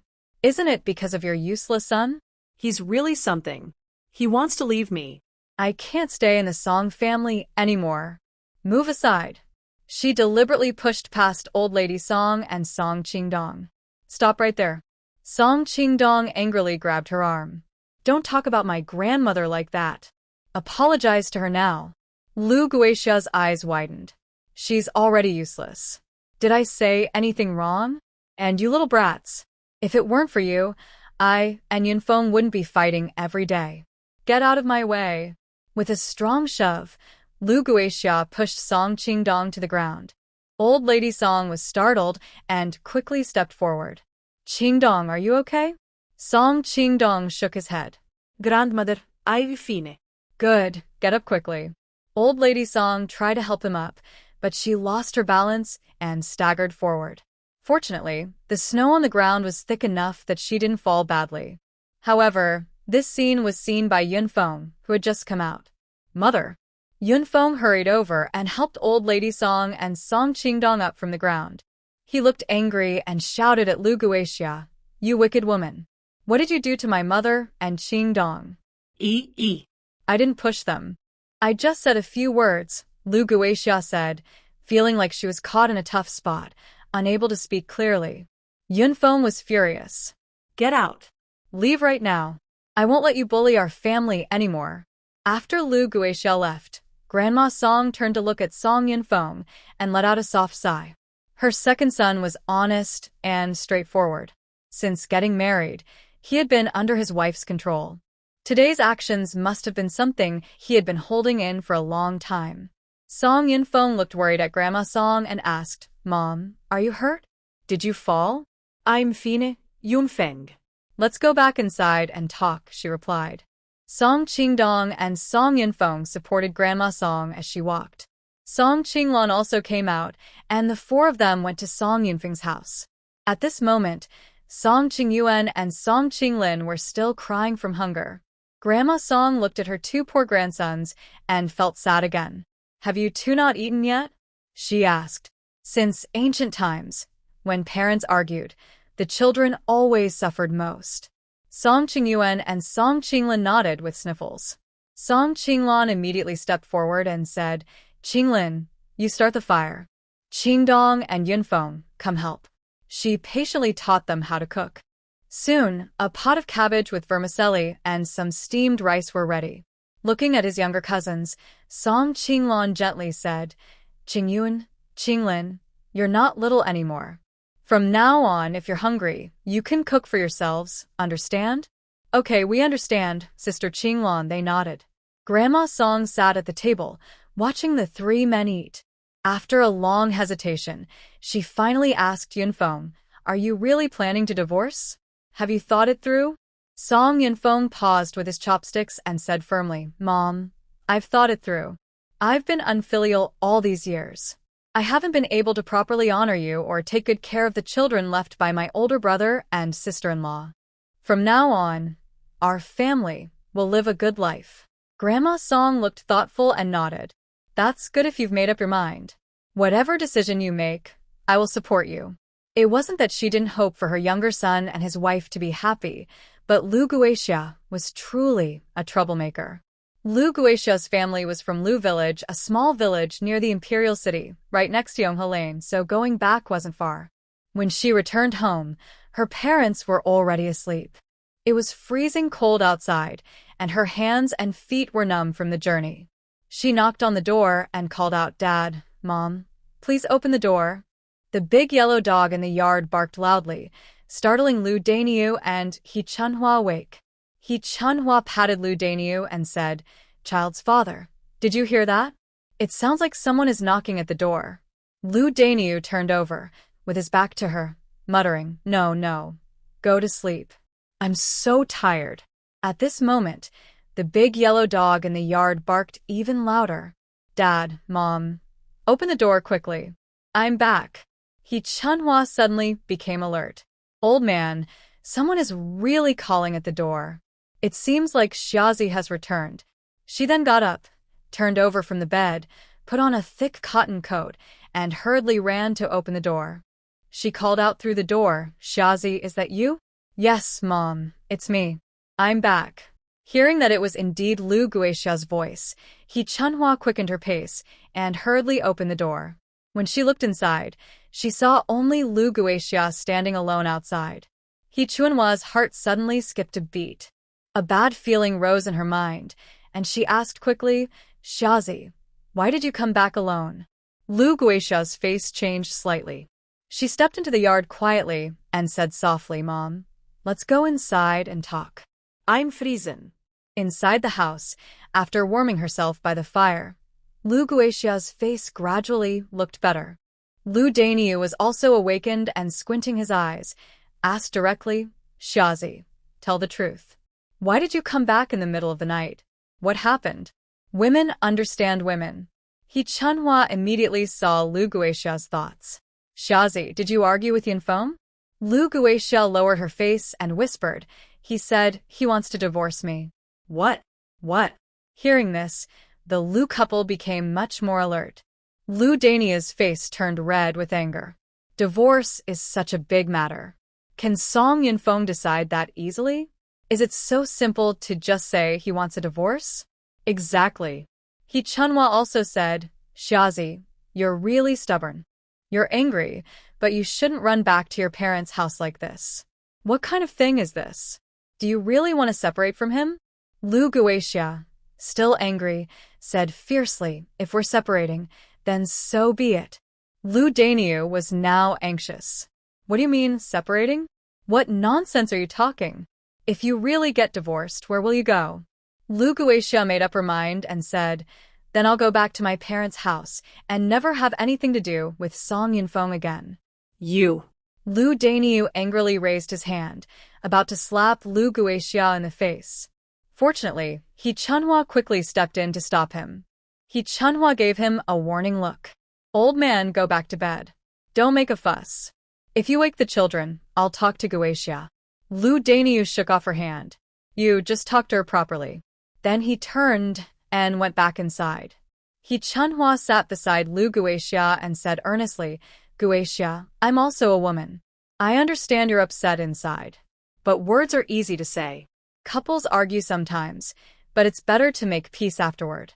Fighting and holding grudges aren't good. Every family argues sometimes. Besides, she knew her son-in-law well and knew he was usually kind to her daughter. But this isn't right. Song Yunfeng said such things this time. Clearly he was wrong. Why should I go back and apologize humbly?" He Chunhua shot her a sharp look. "You know your temper, right? Yunfeng has always been controlled by you. If you hadn't really upset him, he wouldn't have said such things." Her words made sense, so Lu Guixia knew she was in the wrong and said nothing more. Seeing her face soften a little, He Chunhua continued to advise her. "The Song family isn't rich, but they're from the imperial city. They can find some work and won't go hungry. If you leave him, it would be a real loss. The Song family is poor, but Yunfeng gets some wages each month." Song Qingwei still looked a bit eager and out of breath, saying, "The Lantern Festival over there has ended. Everyone has left, and they all went home. Their business tonight was good, and most of their goods had already been sold." Song Qinglan looked at Song Xingyue, who was sleepy in her arms, then at the elderly Song, and said, "Since everyone has left, let's go home too." She then reminded Song Qingdong, "Qingdong, take Xiao home first. It's late, and it's not safe for a girl to be out alone." Song Qingdong nodded and said, "Okay." Song Qinglan turned to Wu Qianqian and Wu Daong and said, "Then you," and knew he was usually kind to her daughter. "But this isn't right." Song Yinfeng said, "Once a daughter is married out, she's like water spilled. Now she's back, and she's eating more food. We don't have that much grain to feed her." Got it. "I'll take her back early tomorrow." The next day, Song Qinglan and her siblings got up early again to set up their stall before dawn. Today, many people were coming and going through the city gate. The long line in front of their breakfast shop never ended. The siblings weren't tired. They felt happier the busier they got. "Qinglan, give me a pancake roll too." Hearing the voice, Song Qinglan looked up and realized it was their neighbor, Granny Wang. Smiling, she replied, "Sure, just a moment, please." Granny Wang usually liked to gossip and was very stingy, rarely spending money. Today, she had come early to buy their pancake rolls, which cost only 10 cents each. Song Qinglan thought it must be unusual. While Song Qinglan was preparing the batter, Granny Wang couldn't hold back anymore. She leaned in closer and looked at Song Qinglan quietly asking, "Hey, Lan, Granny wants to ask you something. Is your second aunt going to be divorced by your second uncle? Did she do something wrong? Could it be that she's cheating outside?" Song Qinglan felt annoyed inside, but kept smiling outwardly. She replied, "I don't know about that. You know I don't get along with my second aunt. I don't know what's happening in their family." "No way, with all the fuss yesterday, you didn't hear? I heard your second uncle and second aunt arguing loudly at home. Your second aunt even packed her bags and left. Granny Wang, you know better than I do. Why are you asking me?" Then, Song Qinglan handed her the finished pancake roll. "Here, your pancake roll is ready." Granny Wang awkwardly smiled and took it. "Actually, I didn't hear very clearly, so I came to ask you. Maybe I misunderstood. Hee hee." At that moment, Aunt Lee from next door arrived. "I say, Sister Wang, are you here to buy pancake rolls or to gossip?" Qinglan is trying to do business. Caught off guard, Granny Wang glared at Aunt Lee and muttered as she left. Aunt Lee had always been kind to Song Qinglan's family. Song Qinglan handed her a freshly made pancake roll. "Thank you, Aunt Lee. Please have this." Aunt Lee looked worried. "Qinglan, I won't eat this pancake roll. You should go home quickly. Something big has happened at your house." "Something happened?" Before Song Qinglan could ask further, she hurriedly ran back home. As soon as she reached the door, she saw her brothers, Song Qingyuan and Song Qinglin, sitting on the doorstep. Blue, whatever decision you make, your grandmother supports you." Old Madam Song understood clearly. Though she came from a humble background, she knew that the royal family was not like ordinary officials and nobles. There was a lot of complexity. One wrong move, and they might even risk their lives. It would be a big loss. She didn't want her precious granddaughter to get involved in such dangerous affairs. Besides, Song Qinglan was so talented that she wouldn't have trouble finding a good husband. The next day, everyone woke up very early. Song Qingnan, who had developed the habit of military training, was already practicing before dawn. "I say, Sister Wang, your Song family is too cruel. It's freezing outside, and it's late at night, yet you threw my daughter out of the house? You're really heartless. How could you do such an immoral thing?" Qinglan pushed open the door and entered. "You come here causing trouble and confusing right and wrong. That's the real cruelty." Her cold voice suddenly sounded, startling He Chunhua and Lu Guixia, especially Lu Guixia, who pointed at Qinglan in disbelief. "You, how come you're back?" Qinglan looked at her calmly. "This is my home. Why can't I come back?" Lu Guixia muttered softly. "These two useless boys can't even stop a girl." He Chunhua looked Qinglan up and down and teased, "Oh, isn't this Qinglan? I didn't expect that after some time apart, you're getting smarter." Qinglan smiled faintly and replied softly, "How could I be as clever as you? You can turn black into white. Clearly, it's your second aunt who is angry and left home. But to you, it looks like we drove her out." Knowing she was in the wrong, Chunhua changed the subject. And what about the divorce?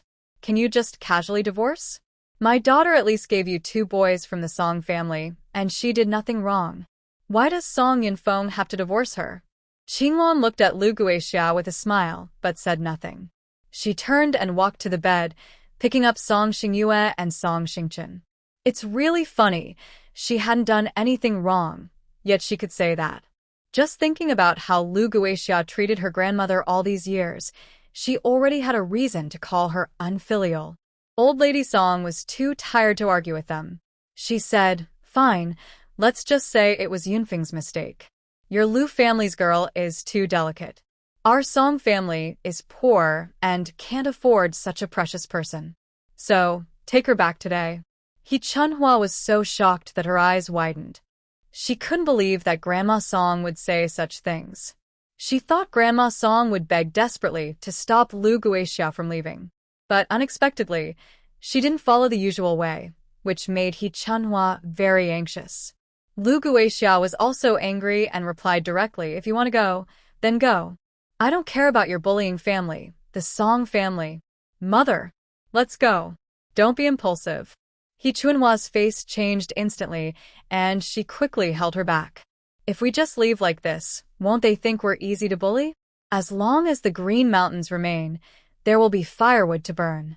Chunhua thought to herself, if they really leave today, it would be truly over. Her daughter was already an old maiden, and if she couldn't remarry in the future, wouldn't the Lu family have to support her for life? So, although she was reluctant, Chunhua immediately changed her tactics. She put on a smile, took Grandma Song's hand, and tried to get close. "Dear in-laws, we've been family for so many years. Let's talk things over nicely." Lu Guixia was angry and grabbed her hand. "Mother, what's there to talk about?" Chunhua glared at her. "Do you really want to be a woman who gets divorced? The gossip from the 7 aunts and 8 neighbors in the village will drown you in spit." She couldn't afford to lose face like this. Lu Guixia opened her mouth but ultimately said nothing. She knew very well that if a woman was truly divorced by her husband, it would be a huge disgrace. She would never be able to lift her head again. Faced with Chunhua's sudden warmth, Grandma Song didn't know what to do either. She looked at Song Qinglan for help. Song Qinglan was playing with the 2 children and casually said, "My grandmother doesn't interfere with divorce matters. If you want to talk properly, go to my second uncle." Chunhua's face stiffened, and she forced a smile. Marriage of children is always decided by parents. Besides, your second uncle isn't home. Song Qinglan looked toward the door, squinted her eyes, and smiled. "Look, isn't my second uncle back now?" Song Yunfeng hurriedly ran in, panting, and looked at Lu Guixia and her daughter. He asked, "What are you trying to do to my mother again?" Children naturally love their mother. Seeing Lu Guixia, Song Qinglin ran over and took her hand. "Mom, don't go. I will listen and behave from now on." Even Lu Guixia, with her cold heart, couldn't help but tear up.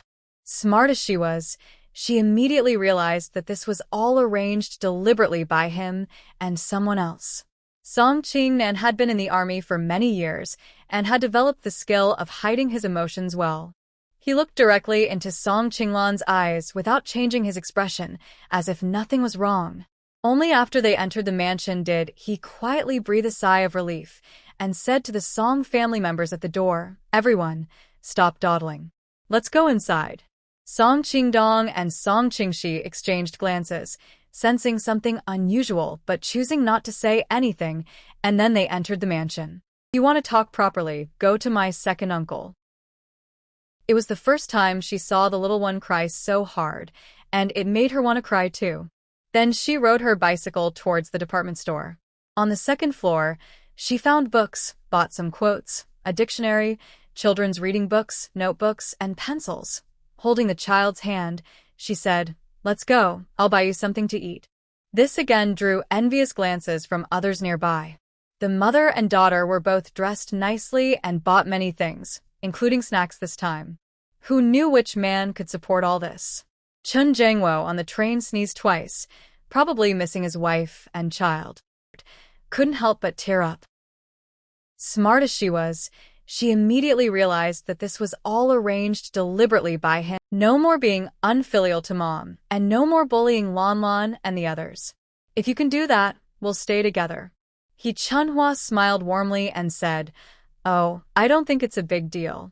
Respecting elders and loving children are what we should do. Xiaozi can do it, right?" She winked at Lu Guixia. Lu Guixia, holding back her anger, could only swallow her fury under her mother's watchful eye. She nodded and replied carefully, "I can do it." I will do my best. Yunfeng also let out a sigh of relief, a warm smile appearing on his face. Good. Since that's the case, today, in front of Mom and Lon Lon, apologize for what you did before. Let's put this behind us and start fresh. What? I have to apologize? Lu Guixia was stunned, pointing at her nose in disbelief. He Chunhua immediately pulled her aside and whispered, "As long as the Green Mountains remain, there's always firewood. Apologizing won't hurt. Just do it quickly. As the saying goes, one thing can overcome another." No matter how tough Lu Guixia was, she couldn't compare to her own mother. She reluctantly walked up to Grandma Song and Song Qinglon, speaking in a muffled voice, "Mother, Lon Lon, I'm sorry. I know I was wrong." Grandma Song didn't want to get involved anymore. She waved her hand and said, all right, go back to your own room. There are so many people here. Don't scare Chun Chun and Yaya." Song Yunfeng originally wanted to invite He Chunhua to eat together, but He Chunhua couldn't wait and hurriedly slipped away. Song Qinglon went to the kitchen to prepare lunch, and Song Yunfeng followed her inside, showing a guilty look. He said, "Lon Lon's second uncle." Song Qinglon smiled and interrupted him. "Second uncle? I understand. Actually, second aunt isn't a bad person. She just speaks harshly."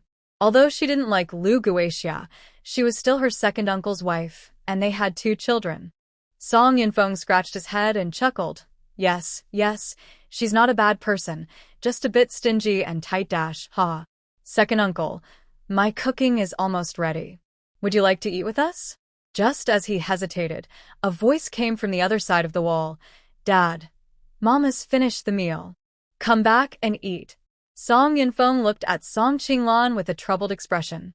Lon Lon, look this. Then you should go back quickly. At noon, after the 3 brothers of Song Qingdong finished their stall, they went home to eat. Song Qingdong took a bite of rice and asked Song Qinglon, "Sister, is second aunt coming back now?" The Qian resident steward seemed to notice Song Qinglon's confusion and explained, "Our house's decorations are carefully arranged by Madam, so they are a bit different from others." Song Qinglon smiled softly. It's clear that Madam Qian knows how to enjoy life. As she walked, she looked around and, before she knew it, arrived at the courtyard where Meng Diawu lived. Meng Diawu was inside, sipping tea.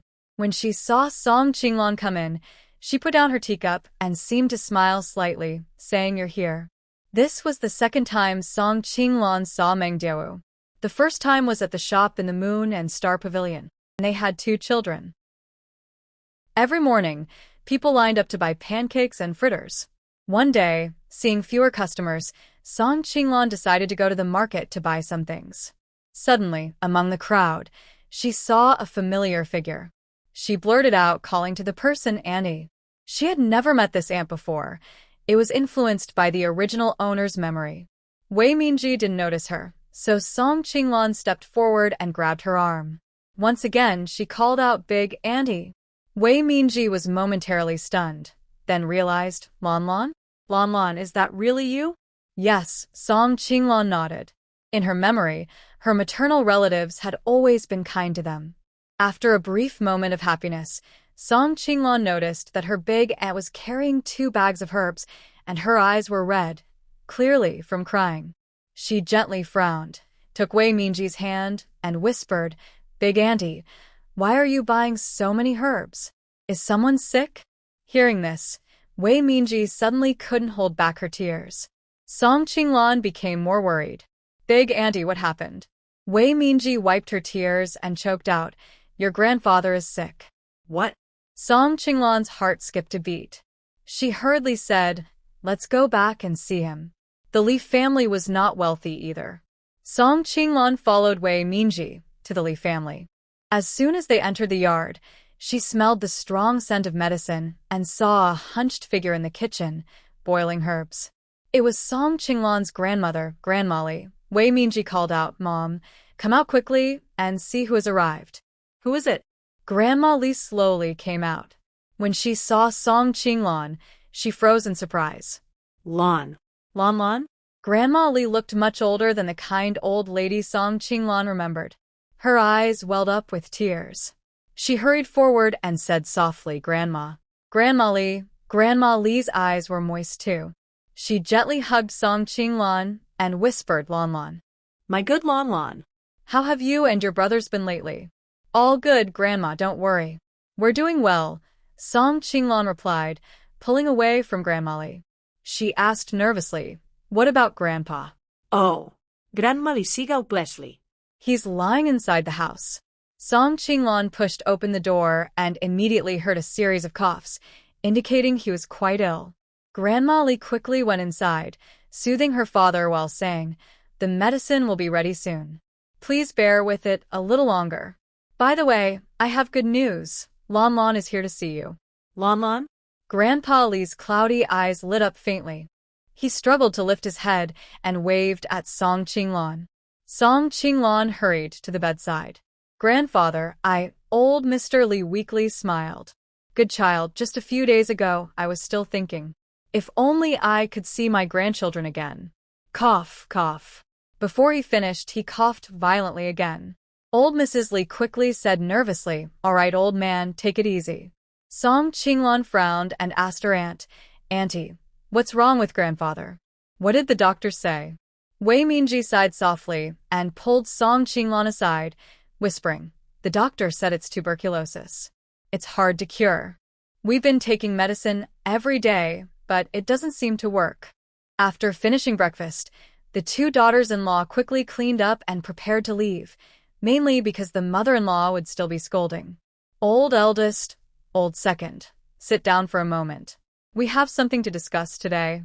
They looked at each other, unsure what their father wanted to say.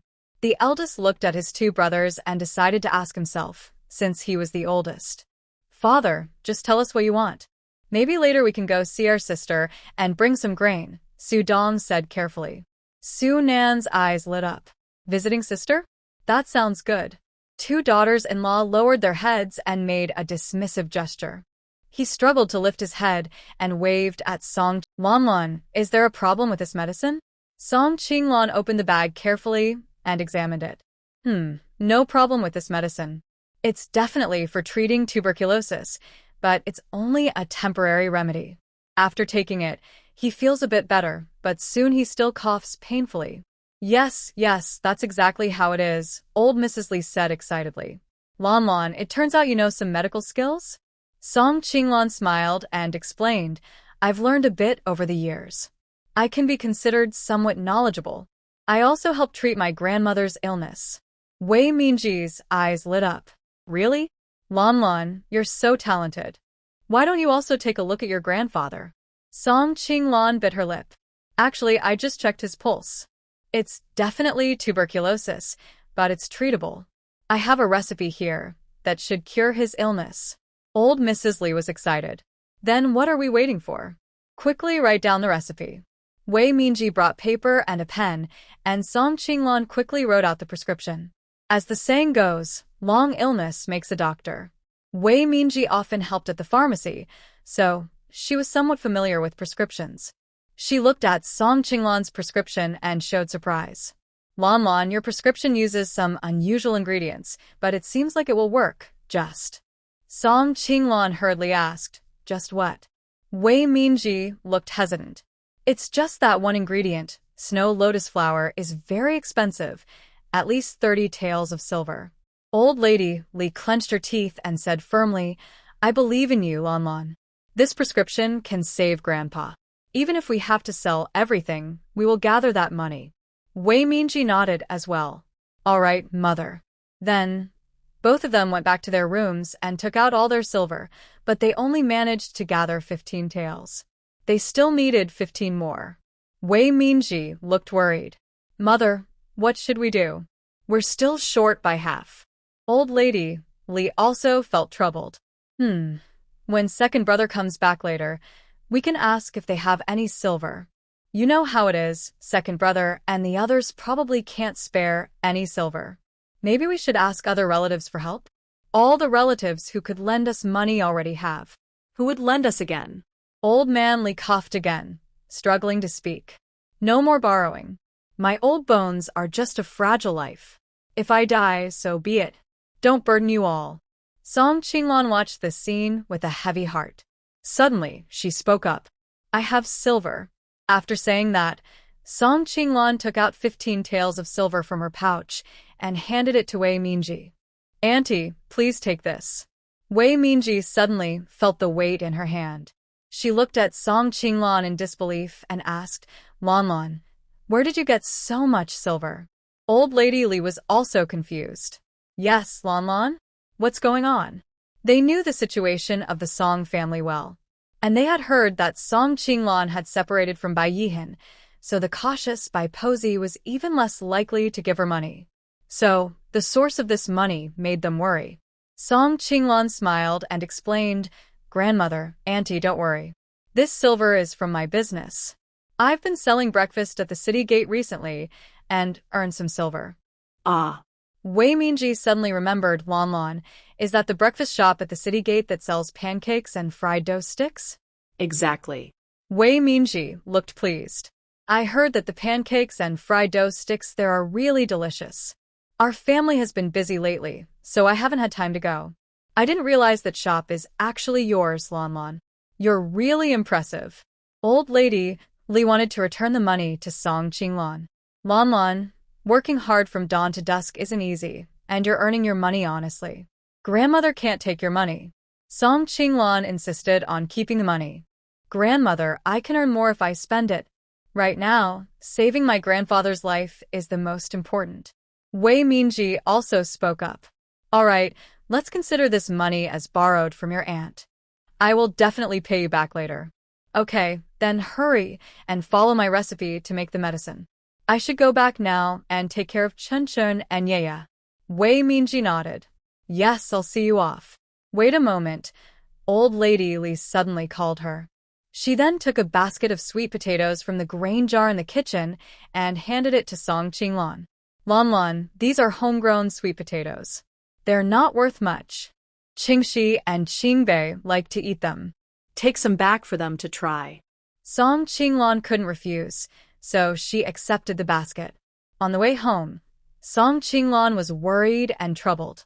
Actually, she had saved over 20 silver coins recently, and it was almost enough to buy back Song Qingnan.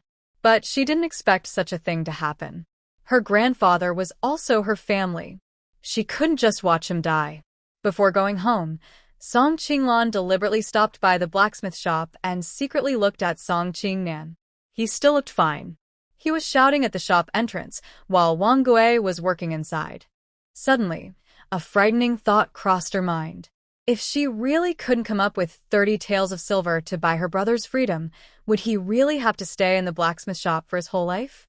Song Qinglan couldn't bear to look any longer. She was afraid she might show her feelings, so she turned and hurriedly left, heading home. There were half a month left until the deadline.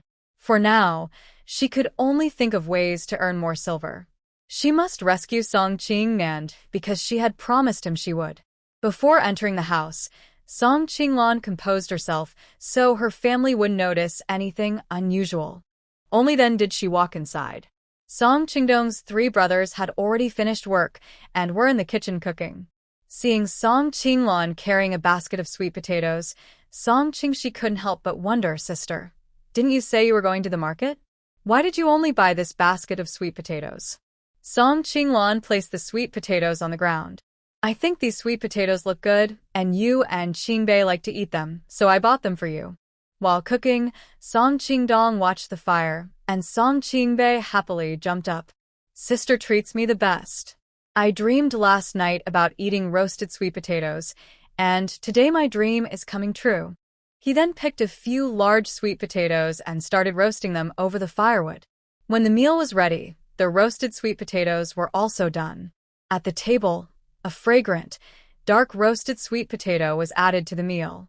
Song Qingxi and Song Qingbei enjoyed their food happily, their hands and faces covered in soot, looking like cats. The children, Song Xingchen and Song Xingyue, lying nearby, watched the two little black cats and couldn't help but smile happily. Song Qinglan also smiled and said to them, "You two, make sure to wash your hands and faces clean before going to bed later." Song Qingbei split open a hot, steaming roasted sweet potato, its aroma tempting. He handed the other half to Song Qinglan and said, "Sister, you should try it too. It's so delicious and fragrant." Without caring about getting dirty, Song Qinglan took a bite. It was sweet, soft, and very tasty. Suddenly, a bright idea flashed in her mind as she looked at the roasted sweet potato in her hand, and she had a new plan. The next day, Song Qinglan woke up early and, before Song Qingdong and the others went out to sell things, she went into the small thatched shed to start working. For 3 days straight, she worked tirelessly in the shed, which made Old Lady Song and her brothers very curious. Finally, on that day, Song Qinglan completed her project and placed her homemade iron stove for roasting sweet potatoes in front of her family. Old Lady Song looked at the strange device and asked suspiciously, "Lanlan, did you make this? What is it? It doesn't look like a bucket or a pot. What is it for?" Song Qinglan smiled and explained seriously, "This is an iron stove for roasting sweet potatoes." Song Qingbei looked confused. Roasting sweet potatoes? Song Qingdong was shocked. "An iron stove?" "Yes, come here, I'll show you how to use it," said Song Qinglan as she demonstrated. "Open this middle lid. Inside, there's firewood." Only Guajigugu stayed inside to serve. Then Princess Chen immediately pulled Bai Yi Han to sit beside her. Bai Yi Han quietly withdrew his hand and sat in the lower seat according to the rules. Guajigugu quickly offered hot tea. "Prince, please have some tea." Bai Yi har noterat. Princess Chen watched him quietly, increasingly pleased and satisfied with her son. Bai Yi Han took a sip of tea, put down the cup, and looked at Princess Chen, saying, "Your son returned to the imperial city and handled some trivial matters at home. I only just came to visit Mother Empress today. I hope you can forgive me. I plan to sell roasted sweet potatoes." Song Qinglan decided to act quickly. The next day, she brought the iron stove for roasting sweet potatoes into the shop. Song Qingdong was in charge of making pancakes, while she focused on roasting the sweet potatoes. Half an hour passed, and the shop was filled with the smell of roasted sweet potatoes. People waiting in line for pancakes couldn't help but drool at the aroma. Such a delicious smell of roasted sweet potatoes. Where is it coming from? Yeah, I smell it too. It's been a long time since I last ate roasted sweet potatoes. I'm so hungry now. Hey, I haven't seen anyone selling roasted sweet potatoes around here. Seeing everyone curious and excited, Song Qinglan couldn't help but smile. She then opened the lid of the stove and said happily, "Everyone, our little shop is now selling roasted sweet potatoes for 5 coins each. If you're interested, come and try some." As she spoke, she took out the roasted sweet potatoes from the stove. Her words caused quite a stir. People leaned in to look inside. What kind of roasted sweet potatoes are these? 5 coins each? That's expensive. Yeah, I bought some at the market before and they only cost 3 coins each. But I think Miss Song's roasted sweet potatoes look different. Look at her stove. It's quite strange. Yes, and they smell especially good. But 5 coins is still too expensive. I'd rather buy raw ones at the market and roast them myself at home. Can you really roast them yourself? Look at Miss Song's sweet potatoes. They're not blackened like those roasted over fire. The skin and flesh are separated, dripping with honey juice, and they look very appetizing. Song Qinglan stepped forward and said, "If everyone trusts me, you can buy and try. If you really don't like it, I'll refund your money. Is that okay?" Hearing this, Song Qingdong immediately became nervous. He tugged at Song Qinglan's sleeve and whispered, "Sister, this isn't right. What if they all just say they don't like it on purpose? Won't we lose a lot?" Song Qinglan gave him a reassuring look and smiled, saying, "Don't worry, sister is confident." Just as everyone was hesitating, a strong and deep voice suddenly sounded behind the crowd. "Miss Song, Please give me 2 roasted sweet potatoes. Everyone turned around and saw the newcomer, politely making way. Hey, look, Lord Wu is here. Lord Wu really knows how to support us.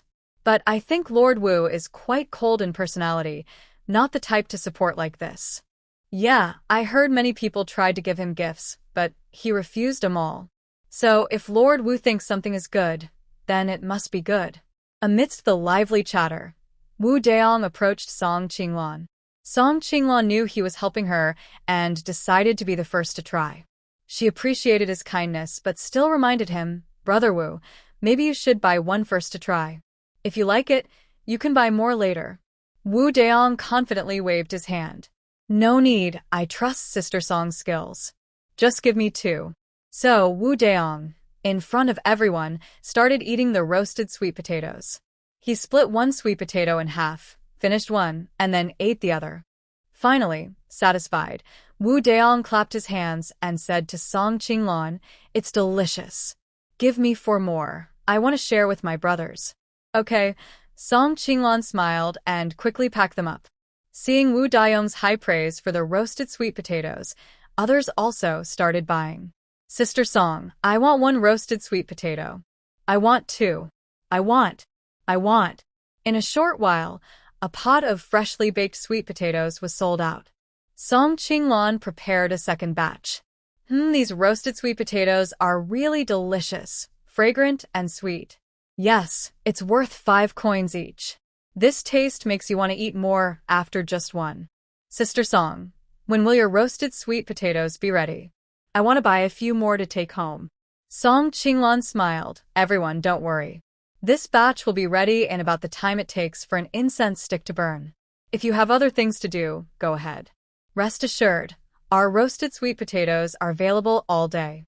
Song Qinglan's roasted sweet potatoes quickly gained fame, and many people came after hearing others talk about them. They worked hard all morning, and the money they earned from selling pancakes and roasted sweet potatoes was several times more than usual. The Song siblings were very happy about this. Song Qingbei looked at the large amount of money, his eyes shining, and laughed happily, saying, Sister, if we keep this up, our family might become wealthy someday, haha. Song Qingxi smiled and tapped his head, replying, 4th brother, you're dreaming again. Our family is still far from being rich. Song Qinglan looked determined and said, if we want a better life, we all need to work together and try hard. Song Qingdong nodded and said, Sister, I think the roasted sweet potato business is very good, but 1 pot isn't enough to keep up. Song Qinglan looked at him with admiration, thinking that Song Qingdong was really good at business. Qingdong, you're right. I think so too. So, after lunch, I plan to start making another iron stove this afternoon. She was determined to work hard and try to buy back Qingnan as soon as possible. Sister, leave the shop to us. You focus on your work, the 3 brothers agreed together. All right, I'll go back and cook now, said Song Qinglan. She left the shop and just turned a corner when she met Wu Daong, who was returning to rest after his shift. Song Qinglan lowered her head and hurried away without noticing Wu Daong. Wu Daong called out to her, Miss Song. Brother Wu, you go back and rest now. By the way, thank you so much this morning. If it weren't for your help, I wouldn't have sold so many roasted sweet potatoes so quickly. Honestly, thanks to a few city gate officials, her shop had been able to operate smoothly. Wu Daong scratched his head awkwardly and smiled. I wouldn't say I helped much. It's really your delicious baked sweet potatoes that made the sales so good. But... He paused suddenly, hesitating as he chose his words. You're already selling pancakes and snacks very well. Why are you still so eager to buy roasted sweet potatoes? Song Qinglan smiled and directly pointed out what he meant. Brother Wu, what you really want to say is, why am I working so hard to make money, right? Wu Daong felt a bit embarrassed and smiled. Song Qinglan didn't mind and said honestly, because, for us poor folks, money is everything. Without money, we don't even have the right to survive. As they spoke, they reached Yonghe Lane. This was the poorest neighborhood in the Imperial City. Officials like Wu Daong would naturally not live here. Song Qinglan turned to him with a smile. Brother Wu, I've arrived. You should go back and rest now. Song Qinglan continued her busy, early mornings and late nights. Seeing her savings grow, she felt happy despite the hard work. She was full of hope for life. One day, Wang Gui, who worked at the blacksmith shop, woke up very early. He needed to leave the city to handle some business. The raw materials at the shop were almost gone, so he had to buy more quickly. He tiptoed out of the house, making sure Song Qingnan was still sleeping well. He cared a lot about his future brother-in-law, mainly because he hoped Song Qinglan would marry into their family and leave a good impression on the Song family. Many people were waiting to leave the city. Wang Gui saw a place called Song Family Breakfast Shop with a long line. What was being sold? Why were so many people queuing? Curious, he went over to take a look. When he saw, he was surprised. It was Song Qinglan. He stopped someone who had just bought a pancake and asked with a smile, "Brother, is the food here really so delicious? Why are there so many people in line?" The man looked at Wang Gui with a strange expression. Of course, the pancakes made by the Song siblings are tasty. Don't you know that? Are you from the city? Wang Gui forced a shy smile. Is it always this crowded here, every day, or just today? Today is better. Usually, there are even more people than now, the man replied. Wang Gui staggered back a little. Suddenly, he thought of a serious problem. Pancakes cost 10 coins each, and roasted sweet potatoes cost 5 coins. He counted the people in line and felt even colder. Song Qinglan's business was doing very well. From the looks of it, she could easily earn enough silver to buy back his brother. If that was the case, his wish to marry her as a concubine was just a foolish dream. No, it was impossible. Song Qinglan looked so lively and charming, far better than the fierce old lady at his home. He had already imagined sharing a bed with her. What if the cooked duck flew away? Wang Gui was unwilling to give up. He had to think of a way to stop Song Qinglan from buying back his brother. Suddenly, a bright idea flashed in his mind, and he grinned mischievously. He was so busy with errands outside the city that he immediately turned back home. The next morning, Wang Gui arrived at the city gate with several people. He told them to split up and line up to buy the pancakes and fritters made by Song Qinglan. He himself hid to the side, secretly watching. The group silently queued up, and finally, everyone bought their food. They exchanged glances and then, at the same time, took a bite. Suddenly, one person fell down, then 2, then 3. All of them fell to the ground, rolling and crying out in pain. Oh no, it hurts so much. Why does eating these pancakes and fritters make my stomach hurt? Oh, dear. My stomach hurts so badly too. Yeah. Eating these pancakes and fritters is dangerous. Why did you buy her food? Are you trying to get hurt? Song Qinglan looked at them, her face tightening. She quickly came out of her shop to check. Big brothers, are you sure it was my pancakes and fritters that caused your stomach pain? I am trying to do business here. Please don't accuse me unfairly. Oh, everyone saw. I only ate your food, and now I can't stand the pain. Same here.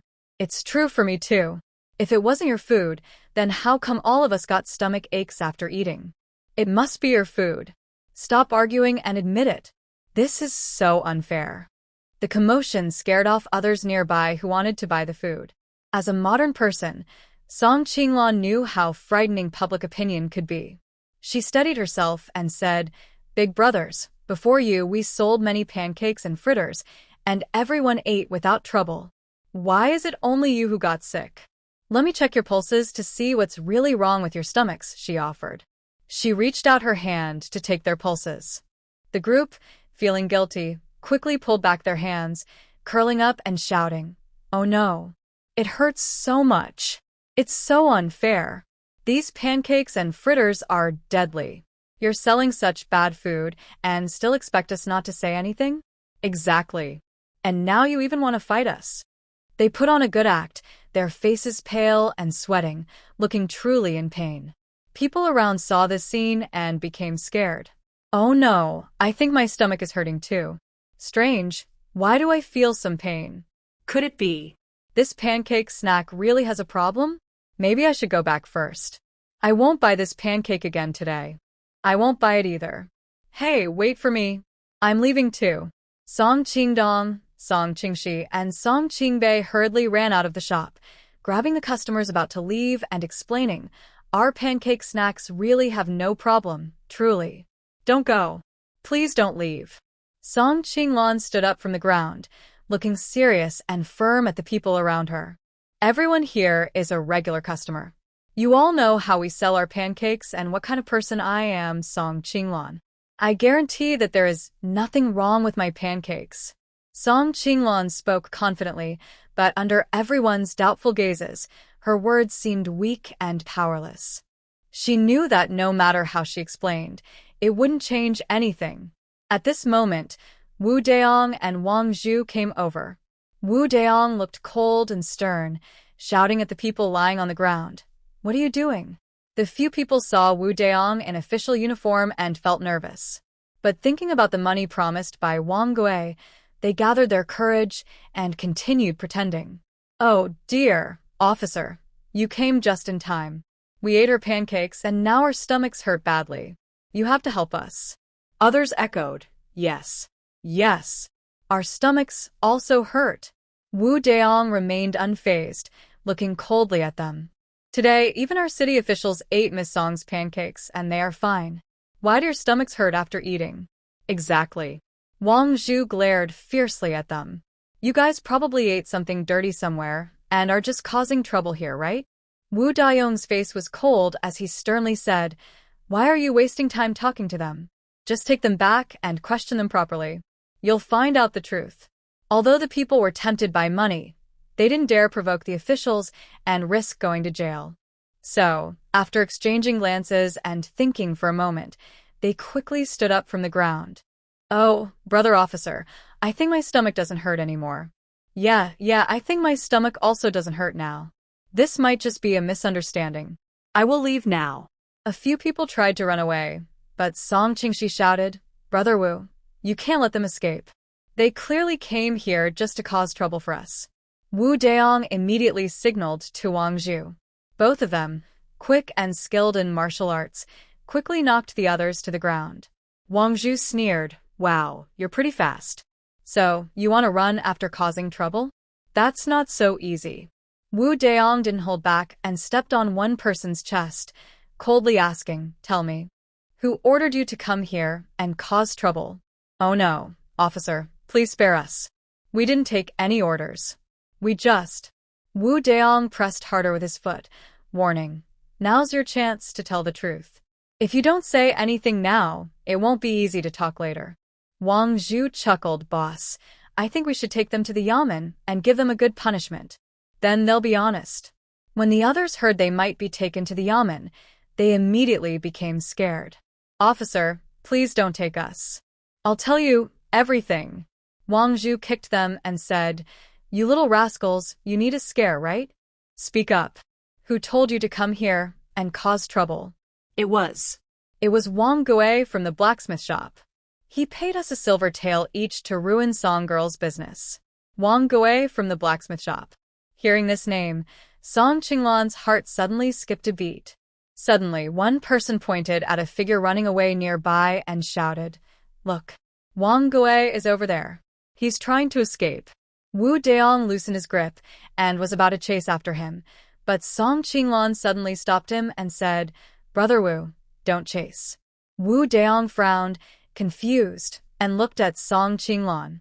But seeing her determined expression, he held back and didn't ask why. He sighed and pointed at the people on the ground, asking Song Qinglan, "Miss Song, what do you want to do with these people?" They immediately started begging for mercy. "We're just greedy, no bad intentions. Miss Song, please forgive us." "Yes, Miss Song. Money is hard to come by these days. We were just reckless for a moment. My family has a wife, children, and elders. If they catch me, what will happen to my whole family? Miss Song, please have mercy and forgive us. We promise we won't do it again next time." At this moment, Song Qinglan was worried that Wang Gui might mistreat Song Qingnan if he wanted to harm her. She had no energy to care about these people. She casually said, "This has nothing to do with them. Brother Wu, just forget it." Wang Zhu gave a thumbs up to Song Qinglan and teased, "Miss Song really has a kind heart, repaying evil with kindness. Wu Daong glared at him. You're so talkative. Then he nodded to Song Qinglan. All right, since you've spoken, we'll do as you say. Wang Zhu kicked them again. Hurry up and get out of here. You're just in the way. Okay, we'll leave right now. Thank you, officers. Wu Daong looked cold and said, You're thanking the wrong people. You should thank Miss Song. Yes, Miss Song is like a kind goddess. We shouldn't hold a grudge. Miss Song, you're such a good person. We were blind to listen to Wang Gui and do such stupid things. The troublemakers left, the misunderstanding was cleared, and everyone went back to queuing for pancakes. Song Qingdong looked at Song Qingxi and Song Qingbei and ordered, Let's go. We'll continue working. Wang Zhu, perceptive, told Wu Daong, Boss, I'll go back and keep watch at the city gate. Wu Daong and Song Qinglan had some private time. The atmosphere between them was a bit tense, but Song Qinglan broke the silence first. Brother Wu, I really thank you. If it weren't for you and your people stepping in, our business might have been ruined. Wu Daong smiled shyly. Miss Song, don't mention it. Protecting the safety of the people in the Imperial City is also our duty as city guards. Song Qinglan nodded. That's true, but I still want to thank you. In ancient times, the emperor's power was supreme. No matter how wealthy someone was, without power, they couldn't do much. She understood that Wu Daong and his team's help was very important. Wu Daong frowned, still worried, and asked hesitantly, Miss Song, what's your conflict with Wang Gui? Why is he targeting you? Do you want me to help? No need. Before Wu Daong finished speaking, Song Qinglan interrupted him. She didn't want to make things worse, especially since Song Qingnan was still in Wang Gui's hands. She smiled and said, This is a personal matter. You don't need to get involved. Song Qinglan has said enough on this matter, so Wu Daong, even if he wants to help, doesn't know what more to say. He nods and says, All right, if you need help, just ask. Thank you, Brother Wu. I'll go now. Good. Wu Daong shyly nods. I'll also go back to guard the city gate. When Wu Daong reaches the gate, Wang Zhu can't help but tease him with a mischievous grin. Boss, what were you and Miss Song talking about over there? That heroic rescue scene just now. Did it move Miss Song so much that she wants to marry you? Wu Daong glares at him, but feels pleased inside. What's with your silly ideas all the time? Wang Zhu dismisses him. Is that silly? Isn't that what you really want? Enough. Stop joking. I have something serious to tell you. Go ahead. Wu Daong's face turned serious. That Wang Gui they mentioned, go find out who he really is. Wang Zhu chuckles. Boss, this is probably for Miss Song, right? Just do the investigation. No more talking. Got it. Wang Gui, realizing he's been caught, hurriedly returns to the blacksmith shop. Things were about to work out, and suddenly 2 city gate officials show up. Such bad luck. Wang Gui feels very frustrated. At this moment, Song Qingnan comes out of the house. Shopkeeper, you're back. What's wrong? Your face looks strange. It's better when he doesn't speak, but as soon as he does, Wang Gui gets even angrier. He remembers that Song Qinglan can't be his concubine, which makes him even more annoyed. He gets angry and takes out all his frustration on Song Qingnan. All because of you, you little brat. Wang Gui casually grabs a wooden iron rod and swings it at Song Qingnan. Suddenly caught off guard, Song Qingnan can't dodge in time and gets hit, crying out in pain. Ah! It hurts. It's so painful. Shopkeeper, why are you hitting me for no reason? Wang Gui's eyes turn red with anger. If I don't hit you, who will I hit? I've been feeding and supporting you all this time just to marry your sister, so she can be my concubine. And now, nothing. He then chases after Song Qingnan with the rod, hitting him. Song Qingnan ran while dodging and replied, Shopkeeper, are you mistaken? When did my sister say she would become your concubine? Her sister clearly said she would never marry in this life and would live with her little nephew and niece. If she can't pay 30 taels of silver by the end of the month to redeem herself, and she has nowhere to go, won't she become your concubine? Hearing this, Song Qingnan immediately stopped. He looked fiercely at Wang Gui. So it was planned all along. You had designs on my sister from the start. You're the… Wang Gui hit Song Qingnan with a stick again. Do you think I run a charity hall? Without benefits, why would I help you? Now I can't get any benefits at all. It makes me so angry.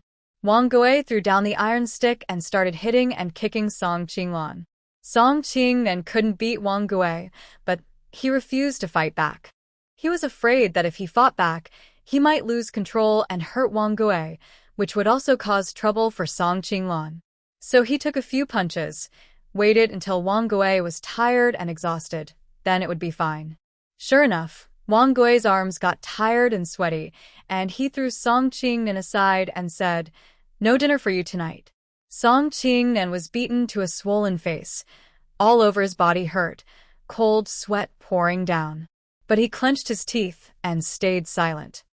He believed his sister would soon pay to redeem him. Until then, he must not cause trouble. Wang Gui went inside and took out a jar of wine. He drank alone, trying to drown his sorrows. The more he drank, the more confused and angry he became, and he started talking to himself. Song Qinglan, how dare she play me? The money she's earning now is all earned with my silver. If it's my silver, then she should be my person. I don't believe I can't deal with her. I must make her little shop fail early, make her unable to earn silver, and make her obediently become my little wife. Yes, that's what I'll do. Wang Gui was already very drunk, his face flushed red. He staggered to his feet, stumbled into the kitchen, grabbed a bag of badwa powder, and then staggered out of the blacksmith shop. It was already dark, all the shops had closed, and the street was pitch black. Feeling brave from the alcohol, Wang Gui didn't even carry a lantern and walked alone towards Song Qinglan's shop. At the door, he first kicked it to vent his anger, then took out a piece of wire to unlock the door. He walked into the shop, touching everything inside until he finally found the bag of flour. He smirked proudly and then sprinkled all the castor bean powder he brought onto the flour used for making pancakes. Humph. If I can't ruin you today, I want to see if you will still be so lucky this time. Wang Gui suddenly burst into loud laughter, as if he could already see the customers eating Song Qinglan's pancakes and getting stomach aches, causing her business to fail. After doing this bad deed, he left feeling satisfied. He locked the door again, as if he had never left. When Wang Gui returned to the blacksmith shop, he felt the effects of the alcohol quickly. He lay on the bed and fell asleep immediately. Worried about frightening the elderly, Song Qinglan specifically told a few younger brothers not to tell Grandma Song about the trouble at the shop today.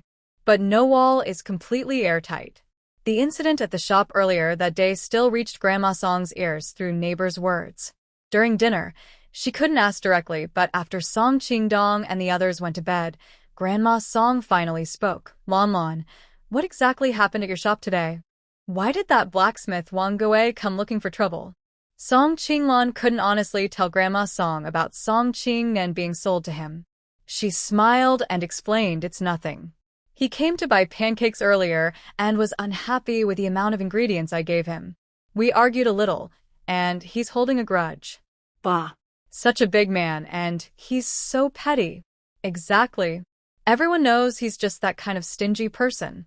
Grandma Song looked worried, holding Song Qinglan's hand tightly. She said nervously, Lan, people like him are the most vengeful. What if he causes trouble at your shop again? You're a woman and I worry. Grandma, don't worry. We have Qingdong and the others, and Brother Wuda from the city gate will help us. I won't be bullied. Hearing the words city gate officer, Grandma Song relaxed a little. Yes, those officers are good people. You thought ahead and built good relationships with them from the start. That's right. Your granddaughter is quite foresight. Now, you don't need to worry anymore. It's getting late, Grandma. You should go to bed early. All right, yes. You should sleep early, too. During the quiet late hours of the night, Song Qinglan lay on the grass mat, tossing and turning, but unable to fall asleep. Wang Gui's actions today truly posed a big risk. He clearly wanted to ruin her business, but what benefit would he get from doing so? Song Qinglan thought for a long time, but couldn't find a clear answer. However, she realized one thing. She must eliminate Wang Gui as a safety threat. The next day, before dawn, Song Qinglan and her siblings got up early and went out to open the shop. Once inside, the four of them started working according to their roles, efficiently and in order.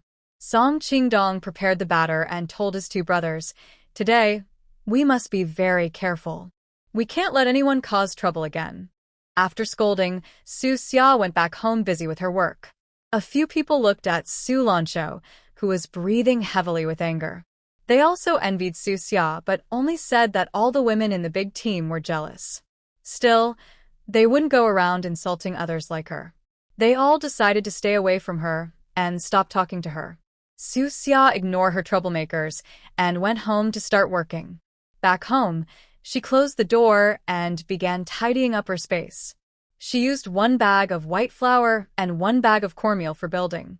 She didn't touch the grains, oil, beans, or other miscellaneous food. Lay on the grass mat, tossing and turning. How others think or act doesn't matter. Then she handed each of her brothers a hot pancake. "Here, you two eat first. Only after you finish will you have the strength to work." "Thanks, sister. Thanks, sister."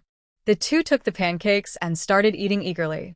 Song Qingbei looked at Song Qinglan with a satisfied smile. Delicious. Sister's pancakes are the best. Song Qingdong pretended to be angry. "Fourth brother. What do you mean? Are you saying my pancakes aren't good?" Song Qingbei quickly explained, No. Big brother, your pancakes are also delicious. Our business depends on your and sister's skills. Song Qingshi added with a smile. "Big brother, your skills will soon surpass even the masters, right? Sister?" "Exactly, that's right." Song Qinglan nodded with a smile. The siblings chatted and laughed happily in their warm little shop, feeling not the slightest bit of winter cold. At this moment, Song Qinglan prepared another pancake snack and handed it to Song Qingdong, smiling and saying, "Qingdong, you should eat first." "Okay," replied Song Qingdong, taking the pancake and about to eat it when suddenly, Song Qingbei's face turned pale, and he looked pained as he cried out, "Ah, my stomach hurts."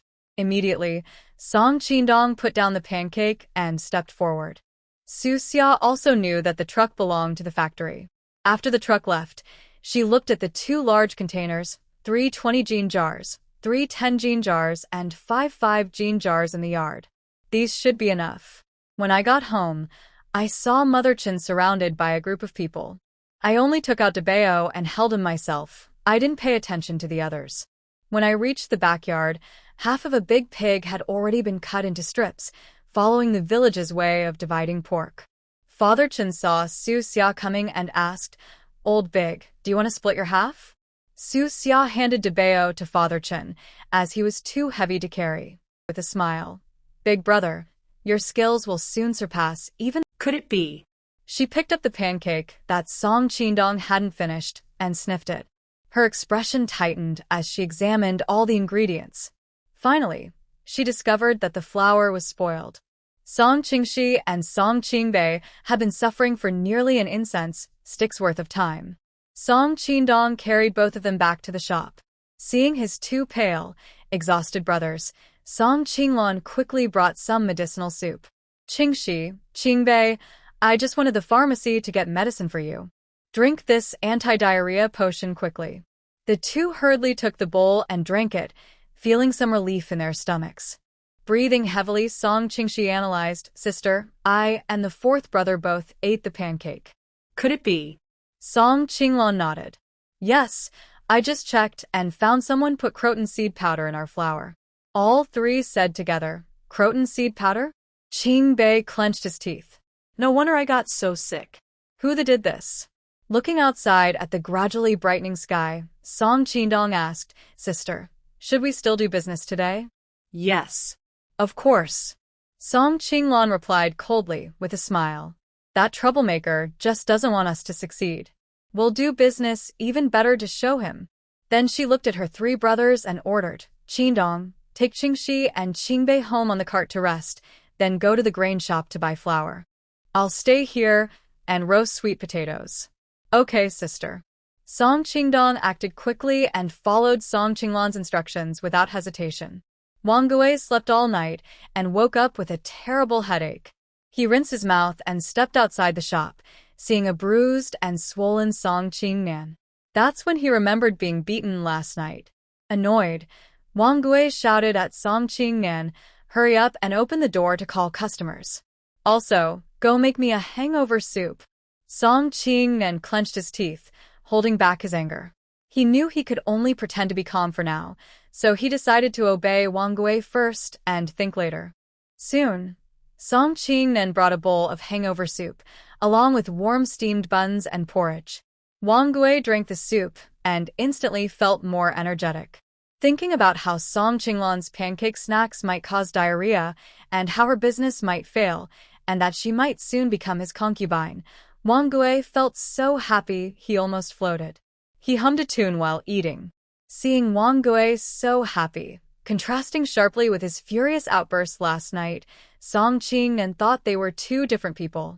He secretly cursed Wang Gui in his mind, calling him crazy, then went out to call for customers. Blacksmithing. Blacksmithing. Anything can be made here. Come take a look. After breakfast, Wang Gui was about to leave. He looked at Song Qingnan and asked, "Boss, where are you going? You haven't finished the big knife Lady Li ordered the other day. She's coming to pick it up today." No rush. No rush. Wang Gui smiled happily, waving his hand. "I want to go see a good show. If anything happens, we'll talk about it when I return." He headed straight to Song Qinglan's shop. His heart was filled with joy, just waiting to see her being scolded and humiliated. But he never expected that the good show he imagined wouldn't happen. From across the street, Wang Gui saw a long line of people in front of Song Qinglan's shop. What's going on? How? How can this be? Wang Gui rubbed his eyes in disbelief, making sure he wasn't seeing things. Did I dream last night? No one came to buy the bean powder? Fine. I'll come back tonight. With that, Wang Gui gritted his teeth and stormed back to the blacksmith shop. Wang Gui returned to the blacksmith shop and saw Song Qingnan was angry again. He scolded him for no reason. "Is this how you call out? Are you not full? Your voice is so soft. How can others hear you? If others can't hear, how can this business come to their door?" Song Qingnan couldn't help but reply, "Wasn't it you who wouldn't let me eat last night? Without eating, how could I have the strength to shout? Oh, you little rascal, you even have a reason now. Just wait, I'll beat you to death." As he spoke, Wang Gui raised his hand and slapped Song Qingnan.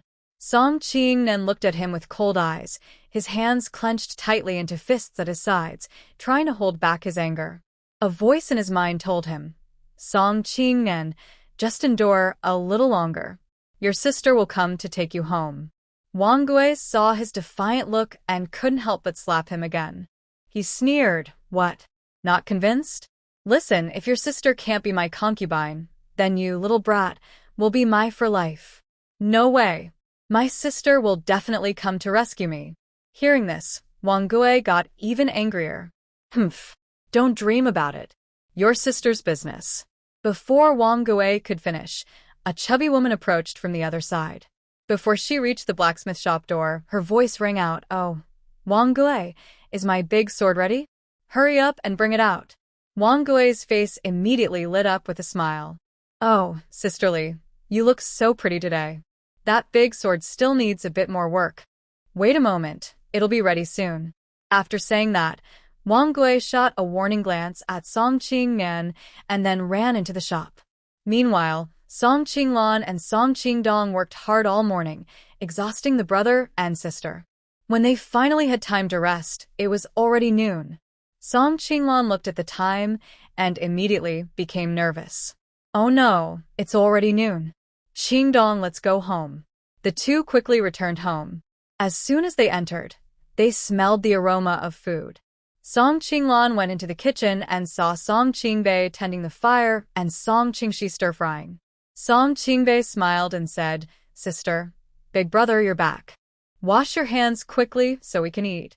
Feeling warm inside, Song Qinglan gently scolded, "You two are still sick.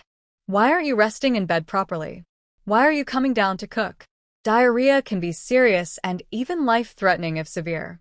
Song Qingxi served the dishes into plates. After taking medicine, we're much better. Also, this morning, only you and Big Brother were at the shop. You must have been very busy. You're so tired, so we want to make sure you come home to a hot meal. Song Qingdong nodded with satisfaction. Good job. This is the kind of son our Song family is proud of. Men should take responsibility from a young age.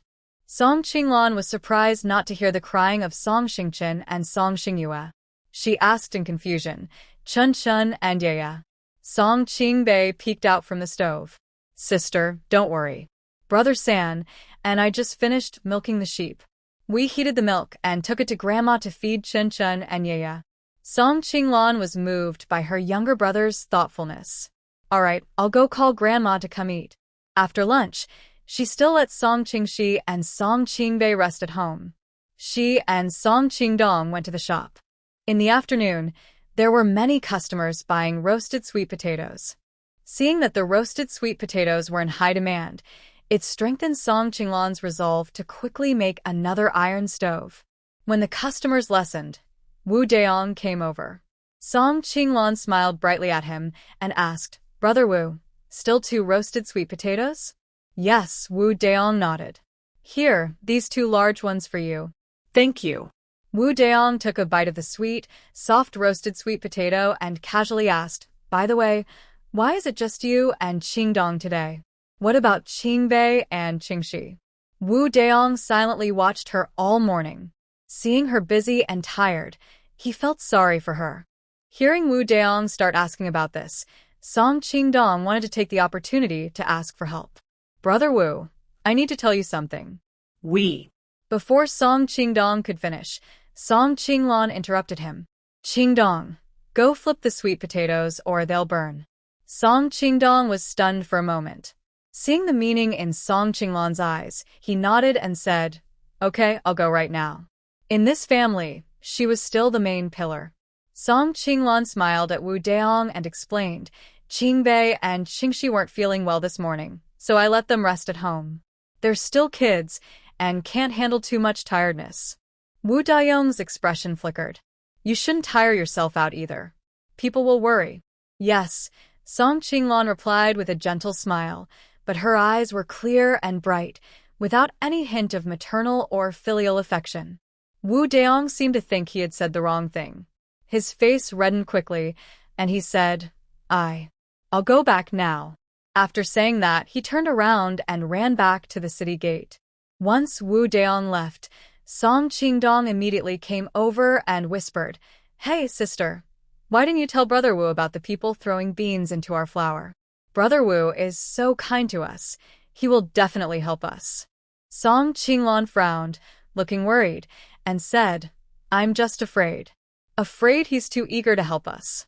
She has lived twice, never fallen in love, but she still doesn't understand naive young girls.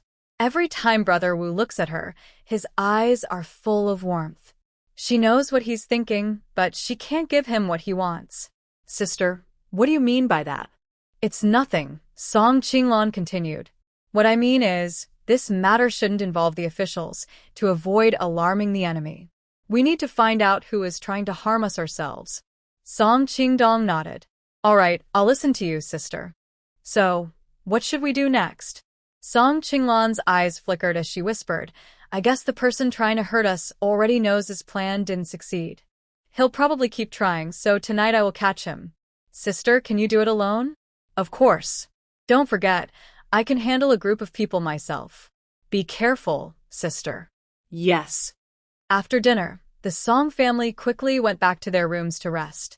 Song Qinglan specifically asked Song Qingdong to take good care of the elderly and children at home.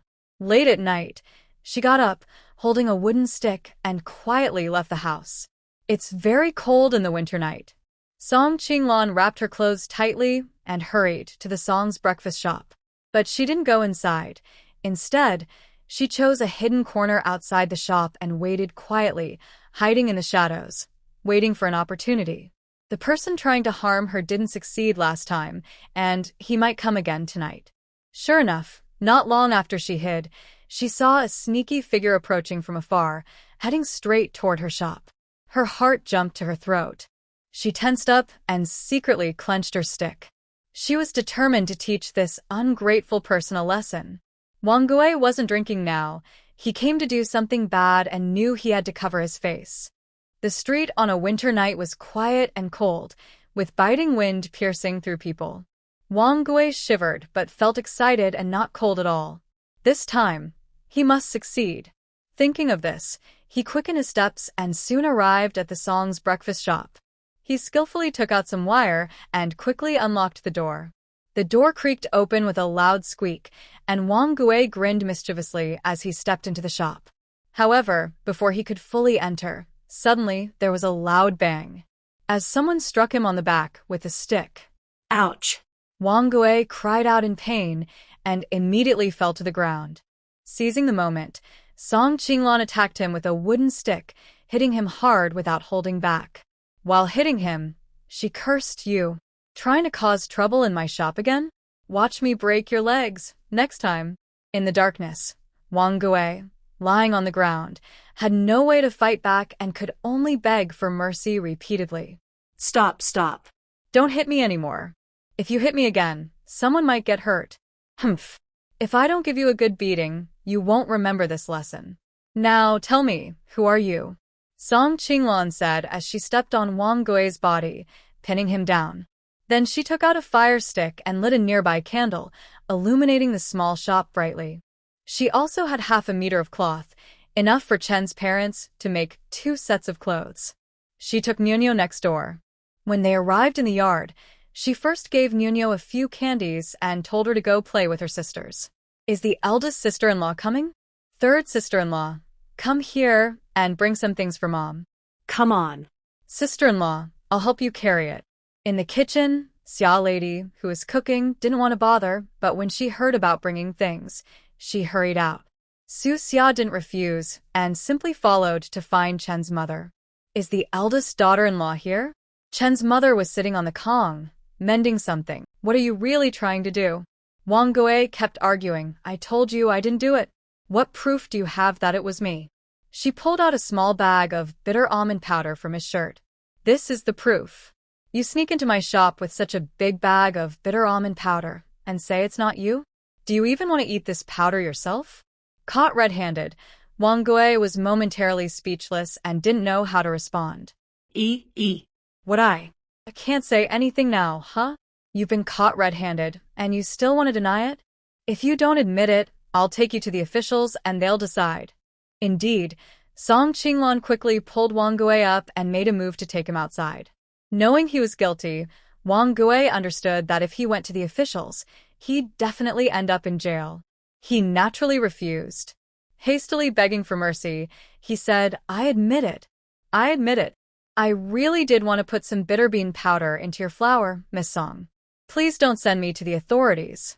We've known each other, and we can discuss this calmly. A glint appeared in Song Qinglan's eyes, and she smiled slightly, saying, All right, I won't send you to the officials. In return, you will give me the contract of sale for my brother, Song Qingnan. What you did will be considered settled. What? Wang Gui was unhappy when he heard this. He tilted his head and said then, What about my 30 taels of silver? If you give me the money, I'll return the contract and your brother. At this moment, Wang Gui no longer hoped that Song Qinglan would become his concubine. In his eyes, this was already his biggest concession. However, Song Qinglan directly slapped his forehead and said, At this point, you still have the nerve to mention silver? Do you think I'm afraid to send you to the authorities? Wang Gui looked aggrieved and pouted, saying, Miss Song, we clearly agreed before that by the end of the month, you would pay those 30 taels to redeem your brother. Why are you breaking your word? Song Qinglan smiled coldly and said, Because things are different now. Wang Gui, I'll tell you, the people who caused trouble that day clearly said it was at your instigation. There were many witnesses, and everyone heard it clearly. You can't deny it. It's not. And Song Qinglan interrupted him. Not to mention that last night you put bitter bean powder into the flour. Now, if you're caught with the evidence, you'll be charged with trespassing and endangering lives. You could be imprisoned for at least 3 years. Song Qinglan spoke logically, then crossed her arms and said calmly, Wang Gui, either release my brother or go to jail. You choose. Wang Gui knew he was cornered and had no way out. Neither choice was what he wanted, but he felt powerless. He regretfully pounded his chest and said, I never thought I'd fall for a little girl like you. This is so embarrassing. Song Qinglan impatiently said, Stop insulting yourself. Hurry up and tell me, what will you choose? Fine, I promis. I'll give you my brother's contract. Wang Gui finally agreed. Song Qinglan released him and smiled, saying, Good. I'll go with you now to get that contract. He stared at her in surprise and pointed. You're really clever. Wang Gui was restless all night and couldn't sleep. At dawn, he heard Song Qingnan getting up to work. He quickly jumped out of bed and went outside, seeing Song Qingnan busy in the kitchen. He called out, Hey, kid. What are you doing?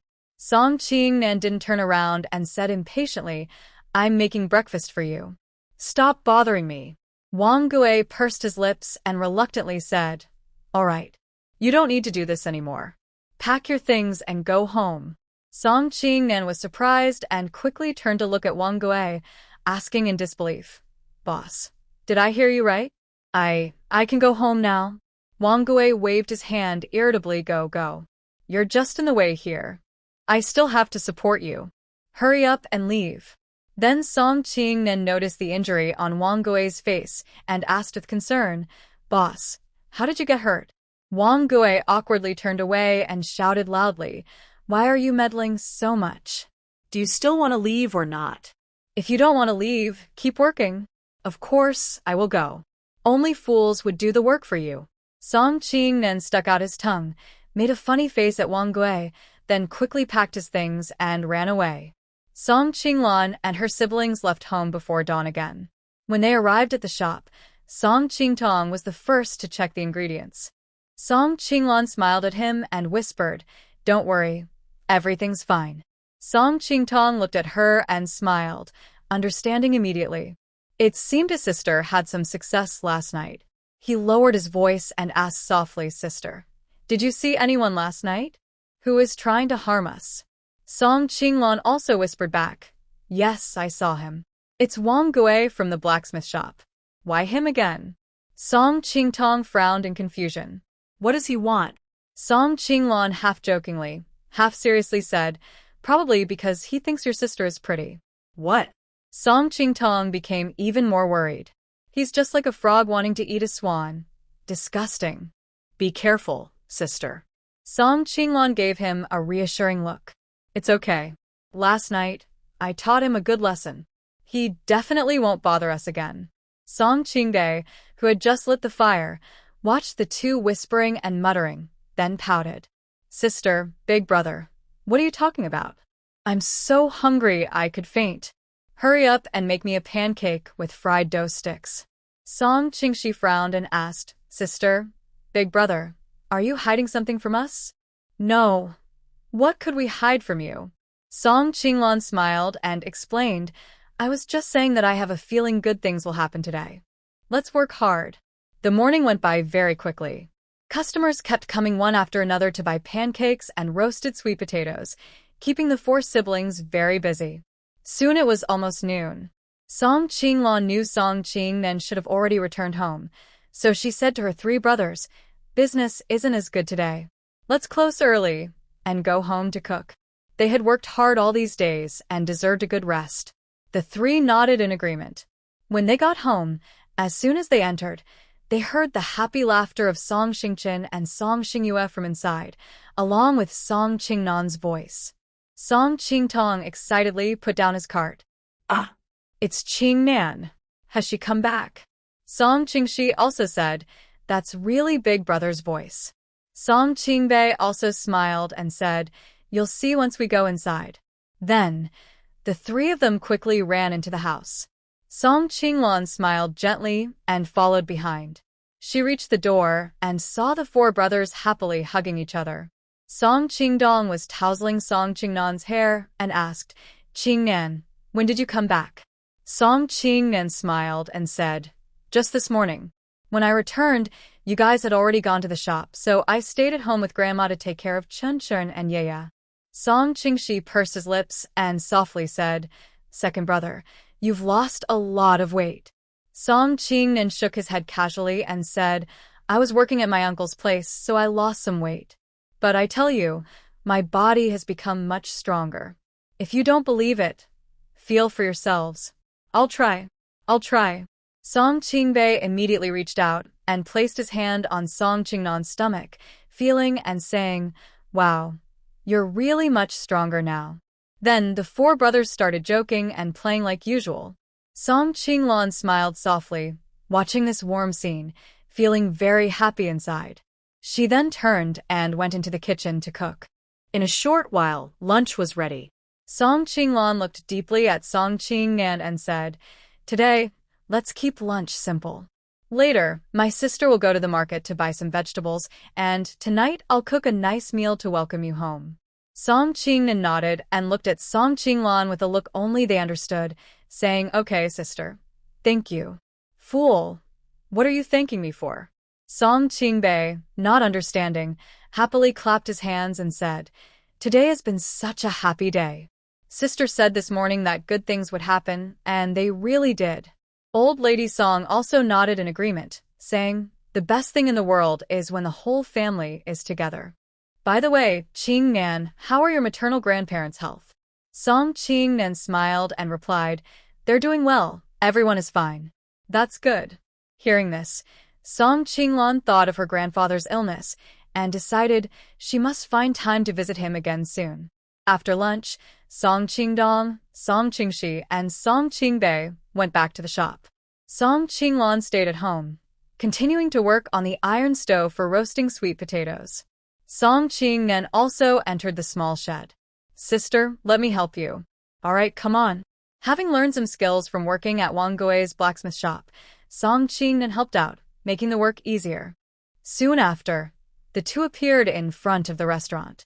Seeing the luxurious and grand restaurant, Bai Chunlan's face lit up with happiness, already imagining her husband working there and earning money every month.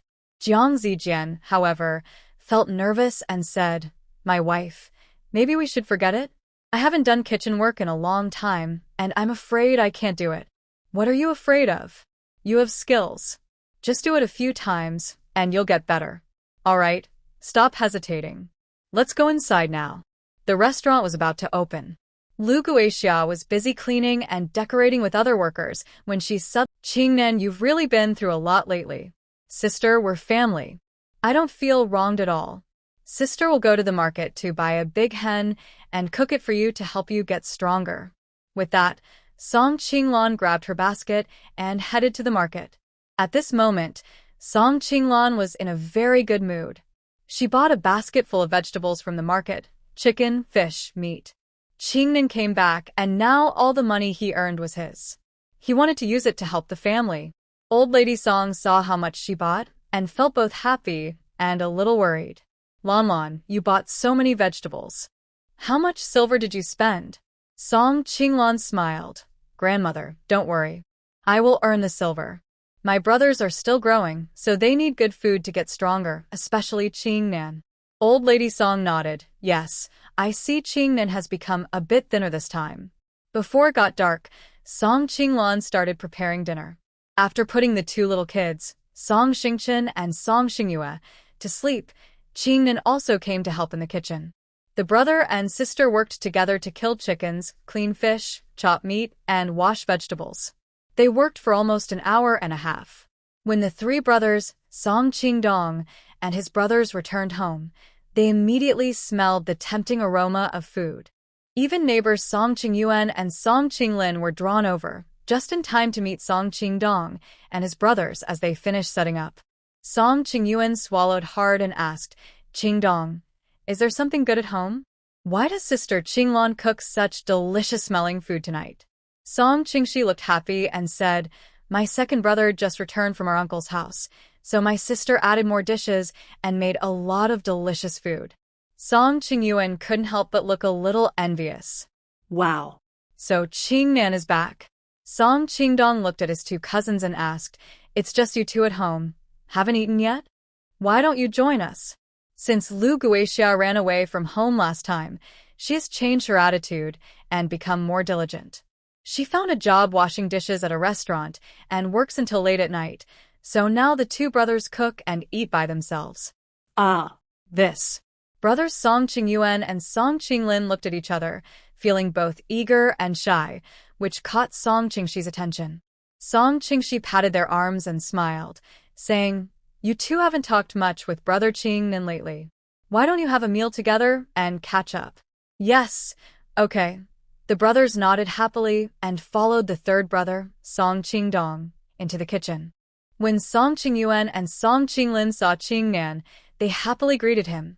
"Qingnan, you're back." Song Qinglan was finishing the last dish. When she looked up and saw them, she smiled and said, "Qingyuan, Qinglin, you're here too."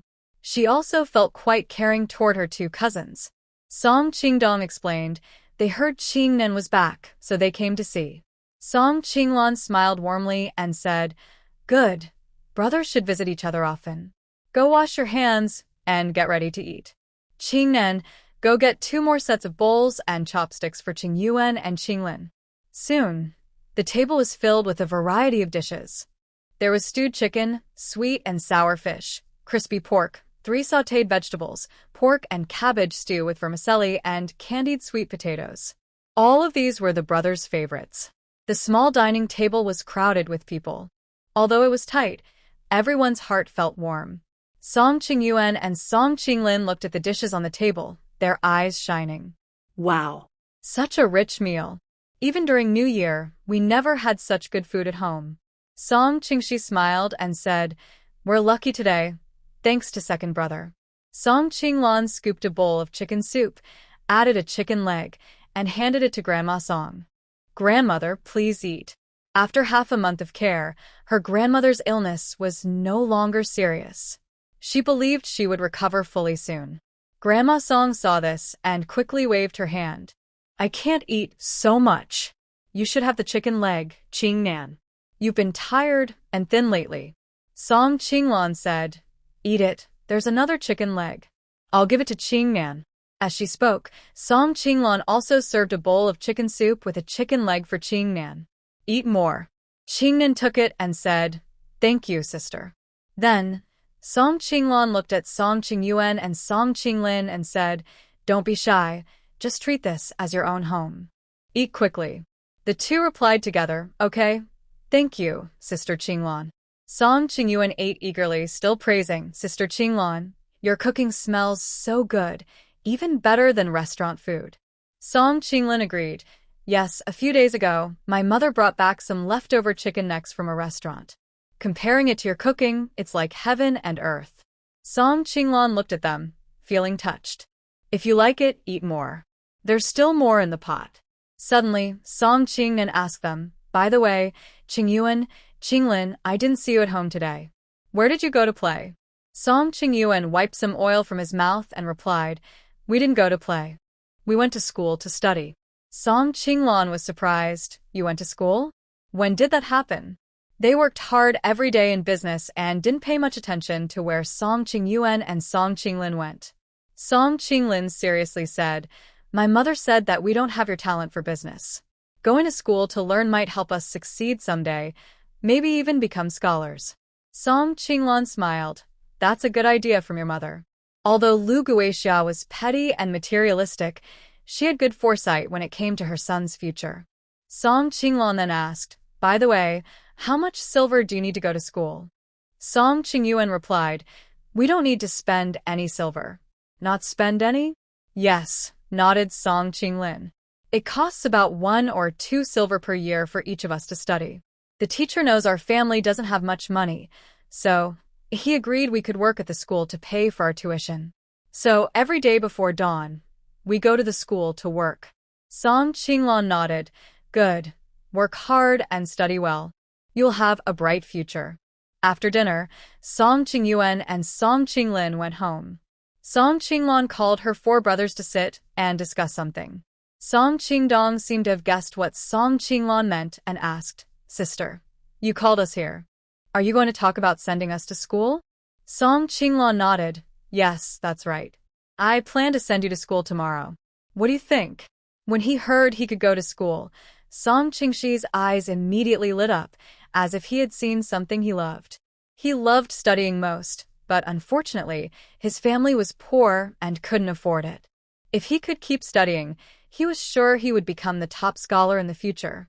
Song Qingdong was the first to speak up. Sister, I have already gone to school for a few years before, and I can read enough. Also, I really have no interest in studying. I want to do business with you. Is that okay? Our family is busy, and only his sister can handle everything. In the memories of the original owner, Song Qinglan, Song Qingshi and Song Qingbei also went to school for only a year before they stopped. She looked at the two and asked, Qingshi, Qingbei, what do you think? Song Qingshi clenched his teeth and bravely expressed his wish. Sister, I want to go to school. Song Qinglan looked at Song Qingbei. Qingbei, what about you? Song Qingbei blinked and replied, Sister, I'll listen to you. Sister thinks that studying is one way to change the fate of children from poor families. Reading more and gaining knowledge is a good thing. You should go to school too. At this moment, Song Qingnan suddenly shared his idea. Sister, I don't want to go to school. I want to learn martial arts at a martial arts school. I want to become a general someday. Song Qinglan frowned and hesitated for a moment. Qingnan, are you sure about this? After all, among the four brothers, Qingnan had studied the least. She hoped he could learn some knowledge. Qingnan nodded heavily. Yes, sister, I've made up my mind. Becoming a general was Qingnan's dream. He hoped that one day he could achieve it, lead troops into battle, defend the country, and also provide a good life for his family. Song Qinglan respected each of their decisions because their lives should be their own choices. She shouldn't interfere forcibly. Okay, I'll listen to you all. Starting tomorrow, Qingdong will help me with the business, while Qingshi and Qingbei will go to school. As for Qingnan, I'll look into it and find a good martial arts school in town for you. The four of them cheered. Great. Thank you, sister. You are the best to us. However, the thoughtful Song Qingshi suddenly became worried. Sister, I have a question. Since Qingbei and I are going to school, what about the shop's business? Song Qinglan smiled. You two will help in the shop in the morning and go to school in the afternoon. How does that sound? Are you worried it will be too tiring? Song Qingshi shook his head. Not at all. Song Qingbei also replied, I'm not afraid either. Song Qingshi pursed his lips. But if that's the case, Qingbei and I can't pay with work. We will have to pay money. Song Qinglan waved her hand. It's no big deal. Don't worry, study hard. The money for your education, sister can definitely afford it. All right, it's settled then. You two, go back to your rooms and sleep early, as you need to get up early tomorrow. Yes, sister. That night, everyone was very excited because their lives were about to change dramatically. The next day, Song Qingdong first took Song Qingnan to open the shop and start business, while Song Qinglan took Song Qingshi and Song Qingbei to the school to see the teacher. The teacher at the school was clearly a refined scholar named Li Huanji, who valued talented students. He had always believed in Song Qingshi's potential for learning. When he heard that he couldn't attend school due to family difficulties, he was quite disappointed for a while. Now that he saw Song Qingshi coming to study here, he was naturally very happy. Song Qinglan paid the tuition for her two brothers for a year and greeted Li Huanji. Mr. Li, these two brothers of mine will trouble you from now on. Li Huanji smiled and waved his hand. No trouble at all. Qingshi is very talented and has great potential for learning. He will surely become successful in the future. As for Qingbei, he's also clever, but a bit restless. If he can learn to focus and study quietly, he will also achieve something great. Song Qinglan bowed slightly to Li Huanji. Thank you, Mr. Li. I'll be leaving now. All right, Miss Song. Go ahead and busy yourself. After leaving the school, Song Qinglan didn't go back to the shop but visited several martial arts halls in the city. Martial arts halls were quite different from schools. Most schools received government subsidies, but most martial arts halls were privately run. They charged higher fees for apprentices. Song Qinglan visited 7 or 8 martial arts halls, but wasn't satisfied. Finally, she heard about one that was quite good, though it was a bit far from their home. She arrived at the entrance of Jingwu Martial Arts Hall, looking at the large dark brown door with a big character Wu painted on it, and immediately felt a strong martial arts atmosphere. Her first impression was that this place was excellent. Suddenly, she felt a sense of relief, as if she had been searching everywhere and finally found what she needed. She let out a breath, then quickly walked forward.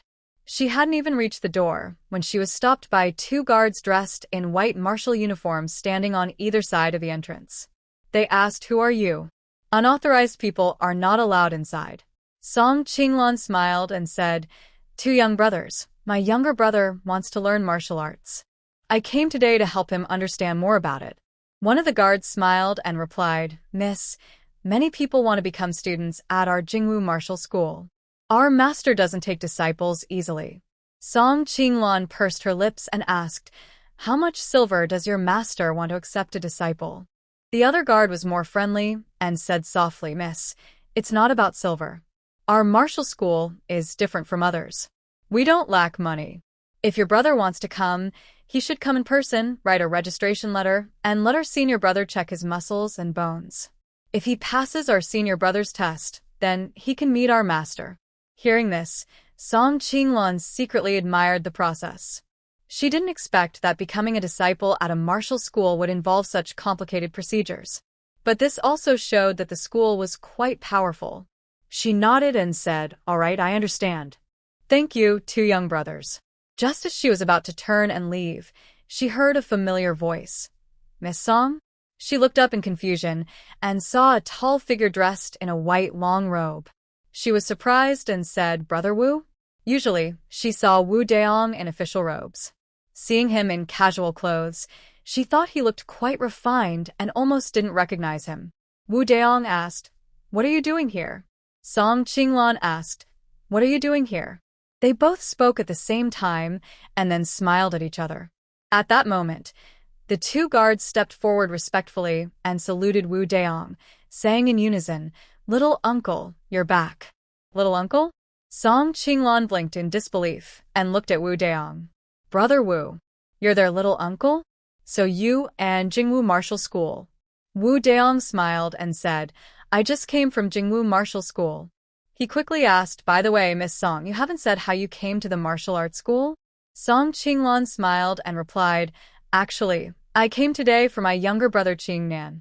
He wants to learn martial arts, and I heard Jingwu Martial Arts School is good, so I came to see it. However, these two young men said their master doesn't accept disciples easily, so..." She looked at the two guards at the gate. Wu Daong also glanced at them and asked, "Is senior brother at the school today?" The guards immediately responded when they heard Wu Daong speak, "Yes, he is." Wu Daong then instructed, "You two go inside, and tell senior brother that I will bring someone later to visit. Make sure he waits for me." "Yes, understood," they replied, then turned and went into the school. Song Qinglan watched all this and guessed Wu Daong's plan. "Brother Wu, what are you doing?" Wu Daong said, "Come on, let's go back now and bring your brother to meet my senior brother." Song Qinglan hesitated. "Brother Wu, you really don't have to help us so much." I can. She believed Qingnan was capable and could surely get into the school on his own. Wu Daong interrupted her. "Do you know how many people sign up at Jingwu Martial Arts School every day? If you really follow those two boys' way of registering, even after 10 or 15 days, your brother might not get a chance to meet my senior brother. Don't you want a brother to start learning martial arts soon?" Song Qinglan knew Wu Daong was telling the truth. For Qingnan, she had to agree. "All right, thank you, Brother Wu." Just as they were about to leave, a carriage stopped at the school gate. A young girl jumped down from the carriage. She looked about 11 or 12, beautiful and lively, with a mischievous look, bright eyes full of energy, and a charming aura. Seeing Wu Daong, her eyes lit up immediately, and she quickly ran to his side, happily linking her arm with his. She cheerfully said, "Brother Wu, when did you arrive? Why aren't you going inside?" Wu Daong looked awkward and nervous, glancing at Song Qinglan, worried she might misunderstand. He quickly pulled the girl's hand off his arm and said, "Qianqian, I need to borrow your carriage." Before Wu Qianqian could react, Wu Daong pulled Song Qinglan onto the carriage. As soon as they got on the carriage, Wu Daong quickly explained Miss Song. Don't misunderstand. Qian is my senior brother's daughter. That girl has never called him uncle since childhood. She insists on calling him brother, and he can't do anything about it. Song Qinglan smiled but didn't speak, as she didn't care about others' private matters. At this moment, the driver ahead called out, Master Wu, where are you headed? Song Qinglan hurriedly replied, to the Song family's breakfast shop at the city gate. As soon as the carriage stopped, Song Qinglan jumped out and, before she could say much, pulled Song Qingnan into the carriage. On the way to the Jingwu martial arts school, Song Qinglan explained everything to Song Qingnan. After hearing it, Song Qingnan looked at Wu Daong with admiration. Brother Wu, so you're from the Jingwu martial arts school. That's amazing. If I could also learn martial arts there, I would be like your little martial uncle. His lifelong dream has been to become a martial artist, to fight in battles, and to protect his family and country. Now, that dream is about to come true, and he's very excited. Seeing his happiness, Song Qinglan also felt happy, but she didn't want him to hope too much and then be disappointed. She gently reminded him, Qingnan, it's still too early to call someone. I heard that the Jingwu martial arts school is very strict when selecting disciples. You need to perform well. Qingnan nodded confidently, sister, don't worry. I believe in myself. I will work very hard. Wu Daong also said nearby, Miss Song, don't worry. I see that Qingnan has the talent for martial arts. Although my senior brother is very strict about choosing disciples, he is eager to find talented martial artists. Soon, the three of them arrived at the Jingwu martial arts school. This time, the gatekeeper didn't stop Song Qinglan but respectfully led the way ahead. Once inside, they saw neatly arranged training tools and a person who looked like the senior disciple leading a group of young disciples practicing martial arts. The scene was impressive and made Song Qingnan feel both excited and envious. The gatekeeper led them around the front yard to a garden in the back. In a pavilion in the courtyard, a man dressed in a blue long robe was boiling tea. This was Wu Dagon, the head of the Jingwu martial arts school. As soon as Wu Dagon saw Wu Daong, he immediately stood up and walked out of the pavilion. Junior brother, I heard you were coming, so I brewed your favorite tea. It's just right now. Come and try it. Senior brother, don't be in such a hurry, Wu Daong stopped him. Today, I brought a friend to see you. While speaking, Wu Daong pulled Song Qingnan forward and introduced him, saying, This younger brother Qingnan wants to learn martial arts at the martial arts school. Senior brother, what do you think? Wu Dagon smiled and patted his shoulder. Junior brother, the person you brought is definitely capable. Then, Wu Dagon looked at Song Qingnan and asked, What is your name? Song Qingnan replied seriously, Song Qingnan. Wu Dagon continued, How old are you? I'm 12, replied Song Qingnan. He looked small and thin, but he was actually quite grown up. Wu Dagon frowned slightly. 12 already? Starting to learn martial arts at this age is a bit late. A flash of nervousness appeared on Song Qingnan's face. Although I am older, I am hardworking. Please give me a chance, sir. Song Qinglan's heart also tightened with worry. Wu Daong saw this and spoke up to support him, saying, Senior brother, I remember our master once said that martial artists shouldn't worry about age. There is an old saying, diligence can make up for lack of talent. And practicing martial arts depends on persistence and being able to endure hardship. The key is that the martial artist must truly love martial arts. If not, it's hard to succeed. When Song Qingnan heard Wu, his eyes lit up. He was definitely a good candidate for practicing martial arts. Wu Dagon looked at him with a smile and teased, No wonder you are my father's favorite disciple. Your way of speaking is exactly like his. Then, Wu Dagon looked at Song Qingnan again and asked, Why do you want to learn martial arts? Song Qingnan answered calmly, To protect my family and country, to become a general. He looked very steady, different from other children his age. Wu Dagon nodded in admiration, Good kid, with big ambitions. He then raised an eyebrow at Wu Daong. This kid is quite like you. Wu Daong smiled and lowered his head, glancing casually at Song Qinglan nearby. Wu Dagon also liked this child. He gently squeezed Song Qingnan's shoulder and said, "Not bad. He's a bit thin, but his body is quite strong. Are you secretly practicing martial arts?" Song Qingnan shyly scratched his head and nodded again. Suddenly, a clear, sweet voice rang out, "Dad, Brother Daong." Song Qinglan looked up at the voice, and the woman in front of him was Wu Qianqian, whom he had met earlier at the entrance of the martial arts school. Wu Qianqian was wearing bright, colorful clothes. In the winter, this vivid color made her look even more beautiful and charming, like a flower bud about to bloom. As soon as Wu Qianqian arrived, she held Wu Dagon's arm and coquettishly said to Wu Daong, "Brother Daong, you haven't come back in a long time." Wu Dagon gently patted her hand and said, "No manners, you should call me little uncle." Wu Qianqian pouted and said unwillingly, "I don't want to. Calling you little uncle feels too distant." Right? "Brother Daong?" Wu Daong slightly twitched his mouth and said, "It's just a title. No need to be so serious." Hearing this, Wu Qianqian suddenly smiled happily. Her eyes flickered as she noticed the presence of Song Qinglan and Song Qingnan. Wu Qianqian blinked and pointed at Song Qinglan, asking, "Hey, are you the older sister who just sat in my carriage with Brother Daong?" Then she pointed at Song Qingnan and asked, "And who are you?" Wu Dagon pulled his daughter aside quietly and said, "You, don't be so fierce. You're scaring your little junior brother." Wu Qianqian was shocked. "Little junior brother? Dad, did you take on a disciple?"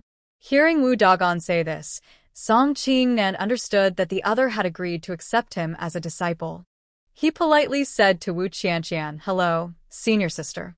Seeing him so obedient, Wu Dagon told Wu Qianqian, "You, as the senior sister, should take the little junior brother to get familiar with our martial arts school."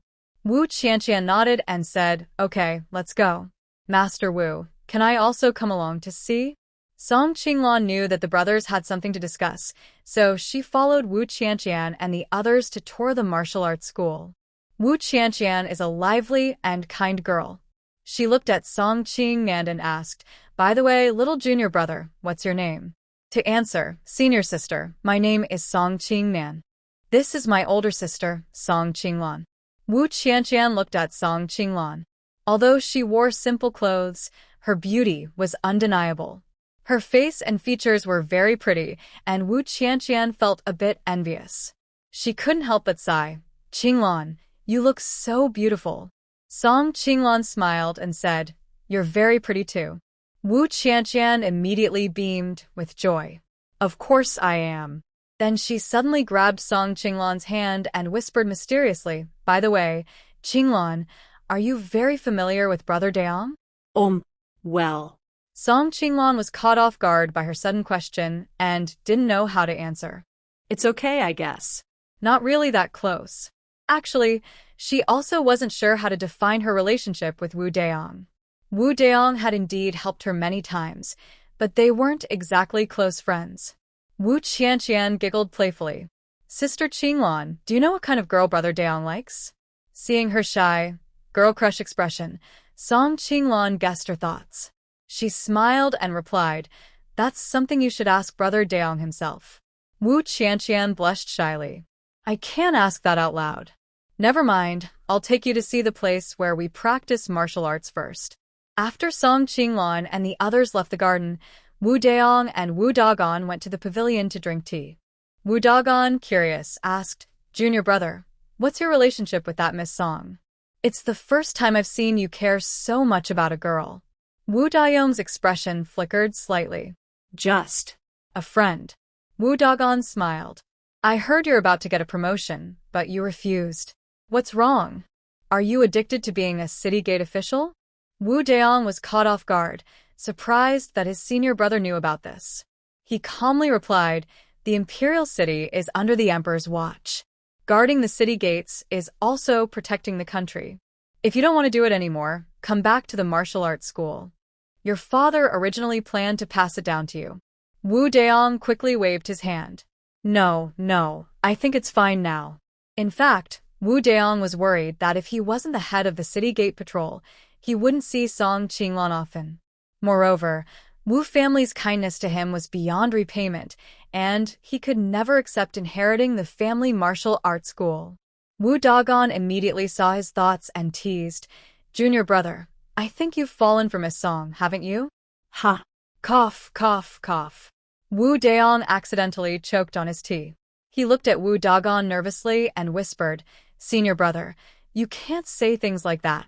Wu Dagon smiled meaningfully. "You kid, stop pretending. I've watched you grow up. As soon as you pucker I know you're about to say something silly." Wu Daong glared at him. "Senior brother, can you speak more politely? You're always worried about bothering others. Have you ever bothered me for someone else's matter? Today you spoke up for Song Qinglan, and I can tell you're interested in her. You're not young anymore. Maybe it's time to settle down. What does Miss Song mean?" Wu Daong frowned. She. Suddenly, Wu Qianqian and the others returned to the garden. Wu Daong whispered, "Senior brother, don't say anything reckless." "Don't worry, senior brother knows." He said this as Wu Dagon stood up and said to Song Qinglan and her brother, "What do you think of our martial arts school?" Song Qingnan was very excited. Great. "I love it here, master. When can I start learning martial arts?" Wu Dagon replied, "Go home today and get ready. Come back tomorrow." Song Qingnan nodded. Okay. Seeing her brother so happy, Song Qinglan also felt pleased. Wu Dagon saw them off and even arranged for a carriage to take them home. Song Qinglan still refused his kind offer. "No need to trouble you, Qingnan, and I can walk back." Wu Daong wanted to say more, but he saw that Song Qinglan was deliberately avoiding him, so he didn't insist. Sometimes, pushing too hard can have the opposite effect. Until Song Qinglan and her brother walked far away, Wu Daong watched reluctantly. Wu Dagon waved his hand in front of him and joked, "Hey, still looking? They've gone far." Wu Daong looked away, deep in thought. Wu Dagon smiled and said, "Junior brother, it seems like that girl isn't interested in you. It's not just looks. She really isn't interested." Wu Daong sighed softly. "Senior brother, I'm leaving. How will you go? Do you want me to send a carriage for you?" "No need.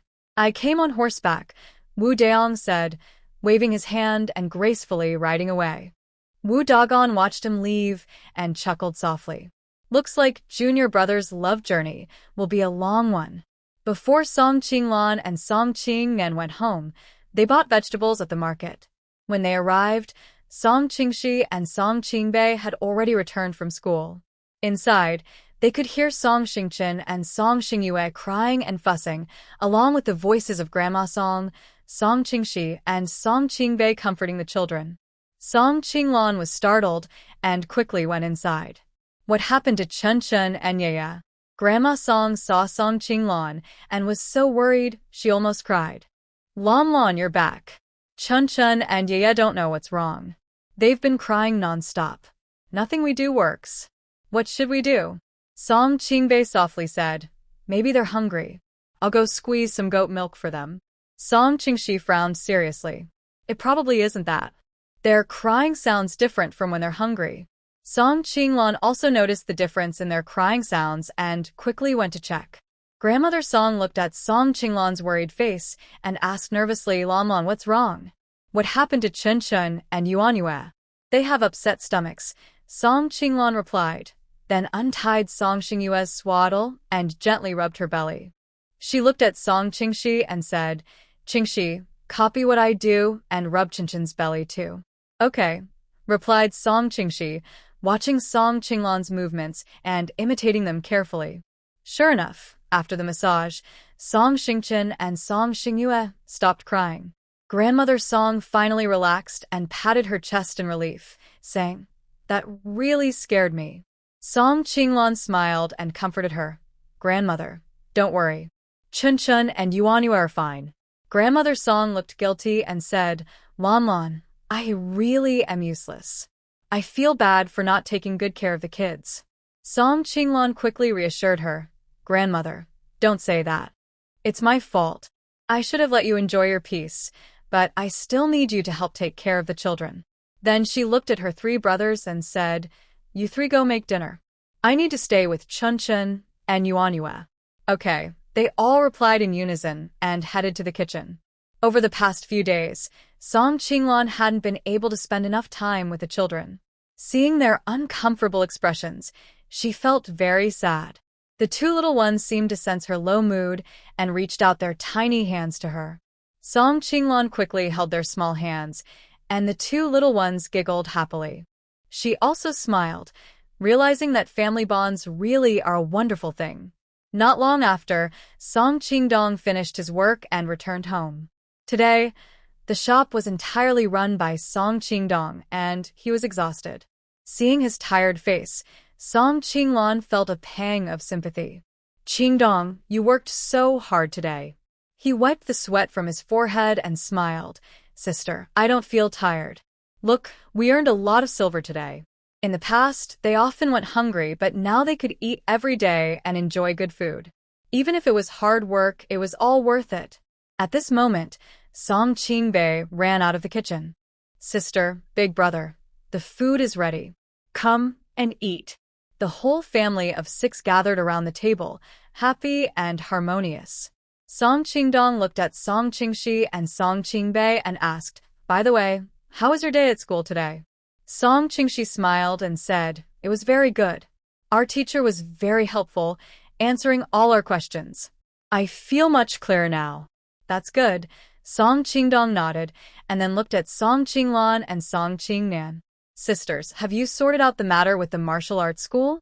Today, Song Qinglan came straight to the shop and took Song Qingnan away, without giving him a chance to ask what happened. Whenever the topic of the martial arts school came up, Song Qingnan got very excited. He put down his chopsticks happily and said, I can start learning at Jingwu Martial Arts School tomorrow. Thanks to Brother Wu, I can become his student. Then, Song Qingnan excitedly told everyone what happened at the martial arts school. The other 3 brothers and Grandma Song listened eagerly, looking like curious onlookers. Finally, Song Qingnan couldn't help but sigh. Brother Wu is really a good person. He's tall and strong, and his skills are great. If only he could be my brother-in-law, that would be perfect. Song Qinglan paused, gently tapped Song Qingnan's head, and said, Don't talk nonsense. Eat your food. She then put a piece of pork into Song Qingnan's bowl. Song Qingnan would be away at Jingwu Martial Arts School for half a month, and just thinking about how long it would be before he saw his brothers again made Song Qinglan wish she could stuff all the delicious food into his stomach. At this moment, Song Qingnan was still dreaming about Brother Wu being his brother-in-law. While eating meat, he seriously said, Sister, I'm not joking. I saw today that Brother Wu likes you. The other brothers remained calm. They had already noticed that Brother Wu liked Song Qinglan. Only Grandma Song looked the most excited. She stared at Song Qinglan in shock and asked, What? Really? Lan Lan? Song Qinglan shook her head and glared at Song Qingnan. You little kid, do you even know what liking someone means?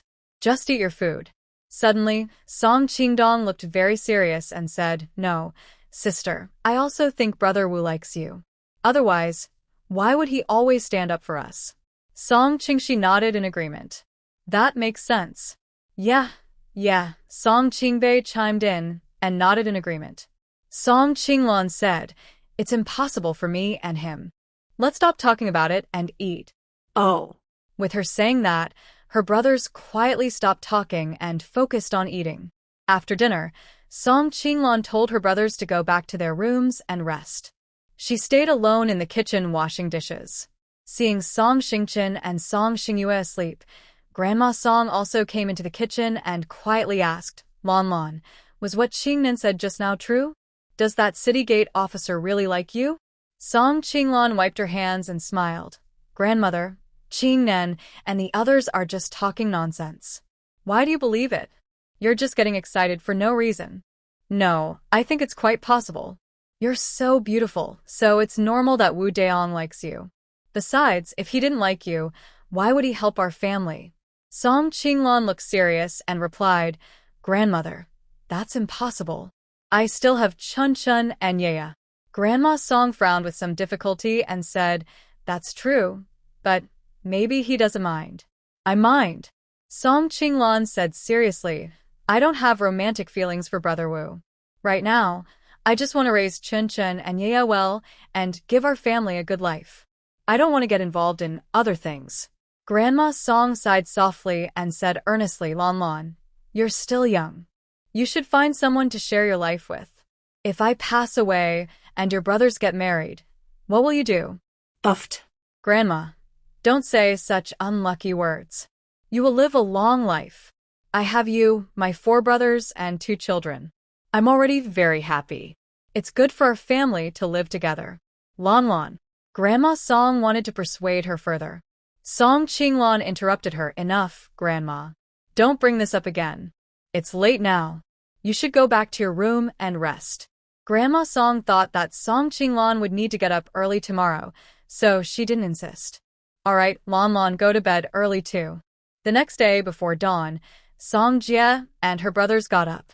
Seeing Song Qingnan, Song Qinglon was surprised. Qingnan, why are you up so early? Qingnan carried his light luggage and replied, You all got up. I couldn't sleep either. Besides, from here to the martial arts school, it's just right to leave at dawn. A feeling of reluctance rose in Song Qinglon's heart. Have you packed everything? Qingnan smiled. Yes, everything's packed. Song Qingbei pouted and said, Second brother, you've only been back 2 days, and now you're leaving again. I'll miss you. Qingnan patted his head. Silly boy, I can come back once every half-month. You all stay at home, study hard, and help your sister. Got it? Song Qingxi and Song Qingbei nodded, saying, Got it. Song Qingnan looked at Song Qingdong and said, Big brother, the family relies on you now. Focus on practicing martial arts. I've got your back at home, so don't worry. Song Qingnan nodded firmly. Don't worry. I will study hard. I'm leaving now. Qingnan, wait a moment. Song Qinglon suddenly called him. She stepped forward and handed him 200 coins, saying, Here, take this. Buy whatever you want to eat. Don't go hungry, okay? Big sister, I don't need money. Keep it for yourself. Song Qingnan pushed the money bag back to Song Qinglon. There's everything at the martial arts school. No need to spend money. Listen to your sister. Keep this money for protection. If you don't take it, I'll be upset, she said, pushing the coins back into his hand. This time, Song Qingnan didn't resist. He took the coins openly and said, Thanks, sister. We're siblings, so there's no need to thank each other. Hurry and go. After watching Song Qingnan leave home, Song Qinglon and the others pushed their carts to the shop. Song Qingnan walked all night and finally arrived at the martial arts school at dawn. He reached the gate and saw a tall man dressed in a white long robe with a dark blue belt around his waist. The man saw Song Qingnan and smiled as he approached. Are you Song Qingnan's younger brother?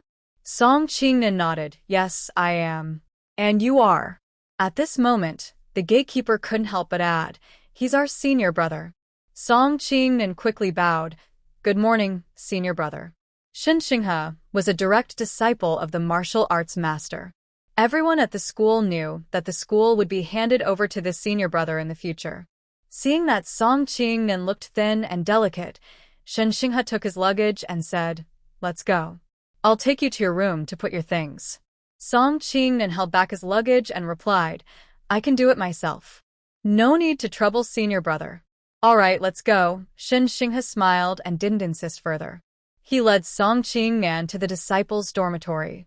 It was a large shared room with several beds already set up with blankets. Song Qinglon chose an empty bed and placed his luggage there. Shin Xinghe turned around and handed Song Qingnan a brand new white martial arts uniform, saying, Hurry up and change. I'll take you to the training ground later to practice. Okay. Song Qingnan took the uniform with both hands and started to change clothes. After he finished removing his upper body, a graceful figure suddenly ran in. Big senior brother, so you're here? Everyone's been waiting for you. Shin Xinghe stepped in front of Wu Qianqian, blocking her view of Song Qingnan, who was shirtless. He softly scolded you. You're always so reckless. No wonder Master said you don't look like a girl at all. Wu Qianqian stuck out her tongue. My dad even wishes I were a boy. Shin Xinghe frowned. You, as a girl, should not come to the disciples' dormitory in the back courtyard anymore. Men and women are different. Let's go out first. Qing Nan, little junior brother, is changing clothes. He pushed Wu Qianqian outside. Wu Qianqian's lively eyes twinkled with mischief. With a clever move, she slipped around Shen Xinghe's arm and looked back, only to see Song Qing Nan with a stern face. Wu Qianqian couldn't help but laugh. Little junior brother is so thin, there's nothing special about him. All right, you're a girl, and saying that isn't embarrassing? Let's go, hurry up. Shen Xinghe covered her eyes with his hand and forcibly pulled her out. After the door closed, Song Qing Nan let out a gentle sigh and quickly changed into his training clothes. Looking at the big character marshal on his chest, Song Qing Nan felt hopeful. He followed Shen Xinghe and Wu Qianqian to the training ground. The area was already neatly lined with several rows of disciples. They all shouted in unison, "Big senior brother, hello." Shen Xinghe nodded. From today, we have a new little junior brother. His name is Song Qing Nan. Song Qing Nan stepped forward. All senior brothers, please take care of me in the future. With Song Qing Nan settling into the martial arts school, life at the Song family returned to normal. Every morning, a long line waited in front of the breakfast shop, eager to buy pancakes and roasted sweet potatoes. Song family siblings' pancakes are really addictive. I can't get enough of them. Exactly. My daily goal is to have a pancake in the morning. It makes working so much easier. Me too. And their roasted sweet potatoes, so fragrant and hot. Eating them in winter is such a treat. Hey. Did you hear? It seems Granny Wang is also learning to sell pancakes like Miss Song. Haha, don't remind me. I bought one from her the other day, but it was terrible. You really have to buy from Miss Song. That's right. The craftsmanship of Miss Song's cooking is not something everyone can learn easily. That Aunt Wang is just jealous because Miss Song's business is doing well and wants a share, but she ended up making a fool of herself. Haha. Miss Song, don't worry. We will always support you and buy your pancakes and snacks. Hearing these familiar customers praise her, Song Qinglan felt warm inside. Thank you all for your support. As long as you want to eat pancakes and snacks, our shop will never close. Another busy morning passed quickly. When the crowd thinned out, Song Qinglan sat down to count her silver coins. Today was another profitable day. She carefully stored the silver, then turned to look at Song Qingdong, who was flipping roasted sweet potatoes. Qingdong, I plan to buy a donkey cart. What do you think? A donkey cart? Qingdong looked surprised, put down his tongs, and came over. Why do you suddenly want to buy a donkey cart, sister? Not exactly sudden. I've actually had this plan for a while. I see you pulling the cart every day is tiring, and with a donkey cart, it would be easier for us to buy things or go on trips. Qingdong nodded thoughtfully. But a donkey cart isn't cheap. I heard it costs about 5 taels of silver. Song Qinglan smiled and shook her money pouch. We have silver. Eve calculated. The silver we've earned can easily cover this expense. But 5 taels is still a lot. I don't mind working a bit harder. In the end, Qingdong was a bit reluctant to spend the silver.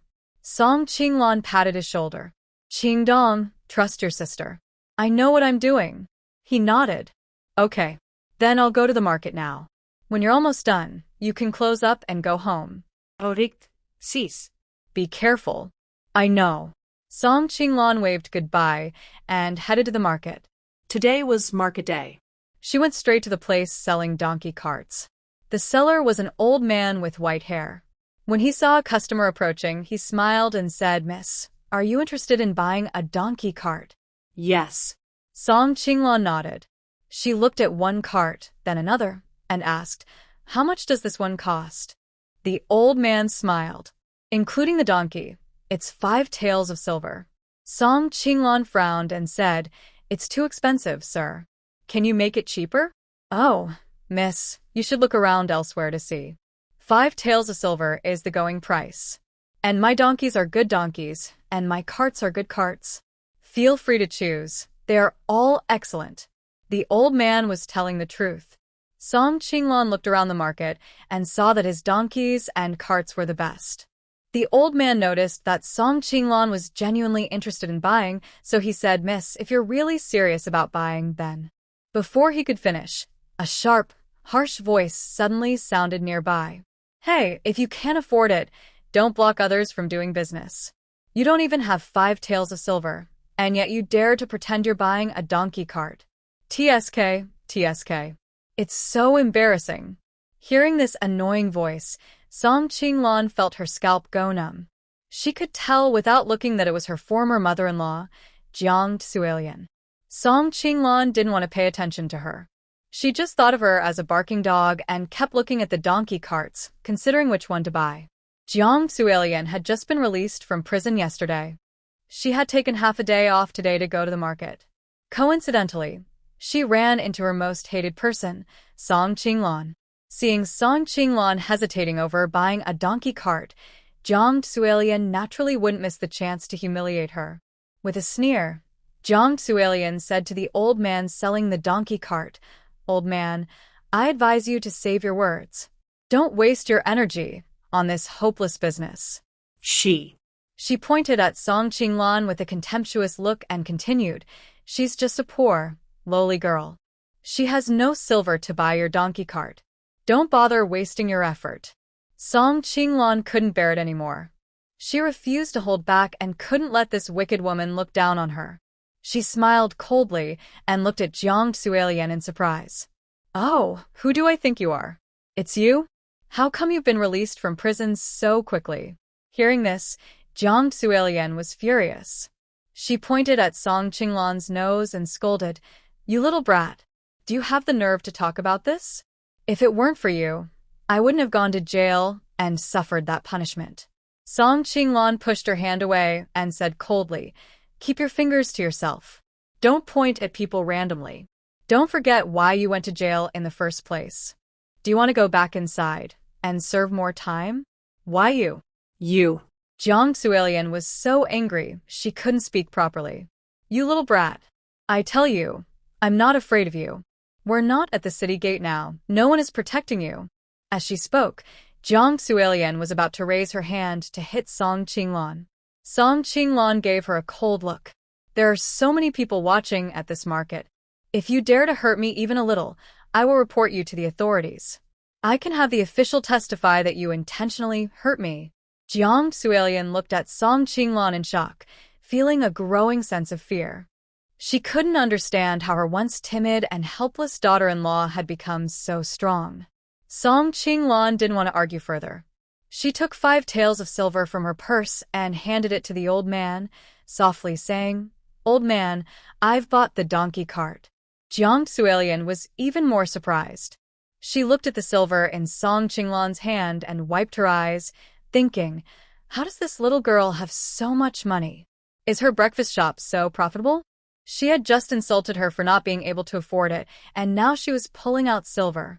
This was like slapping her in the face.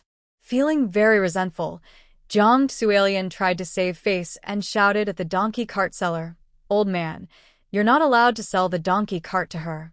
If you do business with her today, I won't give you a good deal on pork when you come to buy from us in the future." The seller didn't hesitate. He took the silver from Song Qinglan and said to Jiang Suelian by posy, "Doing business isn't easy. Please don't ruin my sale." Song Qinglan smiled and mocked Jiang Suelian. "Did you hear that? Now you're blocking the old man's business. Just stop making a fool of yourself here. You all. Just wait and see." Humph. Jiang Suelian, humiliated, stormed off in anger. After she left, the old man approached Song Qinglan, looking annoyed as he whispered, "Actually, their family always cheats on the weight when selling pork. Everyone knows it. People don't want to buy from them anymore." Song Qinglan couldn't help but laugh out loud. It seemed that the Bai family's character was really poor. The old man also chuckled and then handed her 50 coins, saying, "Miss, you just now said what Bai Posey said was really satisfying. Today I'm happy, so I'll give you a discount of 50 coins. "Thank you, old man." After buying the donkey cart, Song Qinglan went to the market to buy 2 fish. She was about to buy 5 jin of pork when she saw the Bai family's pork stall. Jiang Suelian was loudly shouting at her stall, selling pork. Freshly slaughtered pork for sale. No matter how she shouted, few people bought pork from their stall. Probably because they were afraid of being cheated with smaller portions. Bai Dachui was very annoyed. The morning had passed, and they had only sold 2 or 3 pounds of pork, while the neighboring pork roung stall was crowded, almost selling out a whole pig. Bai Dachui felt angry and frustrated, and finally took his anger out on Jiang Suilian. He shouted loudly at her, "Enough! Stop shouting. You're scaring away potential customers." Jiang Suilian's eyes turned red with anger. "What do you mean? I'm just shouting for our business. And you're really useless. I only spent a little time in jail, and now everything's changed? Pork roung has taken all our customers?" Bai Dachui angrily put down his pig-killing knife and yelled, "It's because of you. I told you to stay home for a few days after coming out of jail. It's bad luck for you to go out. But you didn't listen. Now look, no business, and we're just waiting to face hard times." Jiang Suilian was not willing to back down. "You old man, are you blaming me? When I was taken to jail, why didn't you go to rescue me? I suffered so much inside." Boo-hoo. It's all your fault. You insisted on provoking the wrong people." The two argued loudly in the market. Soon, a crowd gathered around to watch and listen. People laughed and pretended to advise them to make peace. "Hey, old Bai and old lady Bai, you're both grown-ups. There's no need to fight over such small things. Yeah, it's broad daylight. If you have issues, go home and discuss nicely. If you keep arguing like this, no one will dare to buy pork from you." "Exactly. Pork roung's couple are peaceful. You should learn from them." Hearing this, Jiang Suilian immediately shut up. She shouted at the onlookers, "Get lost. All of you, get lost. What's it to you if we argue? If you want to watch a show, go somewhere else. Don't interfere with our business." Suddenly, Jiang Suilian saw Song Qinglan's figure. She thought she was just here to watch the joke, which made her even angrier. Jiang Suilian walked up to her and shouted angrily, "You little brat, what are you doing here?" Song Qinglan remained calm and replied softly, "I'm here to buy pork." Jiang Suilian sneered proudly and turned away, saying, "Go away. We don't sell our pork to you, you little troublemaker." Song Qinglan smiled gently and said, "You're overthinking. I wasn't planning to buy your dishonest pork anyway. I'm going to Brother Roung and Sister Roung's house." "What?" Jiang Chuilian was once again embarrassed and shouted loudly, "You little troublemaker, what nonsense are you talking? How dare you say we sell bad pork? Do you believe I'll shut your mouth?" Song Qinglan shot her a disdainful look and calmly replied, "All of you sell pork that's short weight. Everyone knows that. If you do business like this, isn't that being dishonest? A shrew who insults people openly. What kind of business can you have?" After Song Qinglan spoke, others started to join in the criticism. Yeah, I noticed it too. The pork bought from the Bai family is always less than it should be. And their pork isn't fresh at all.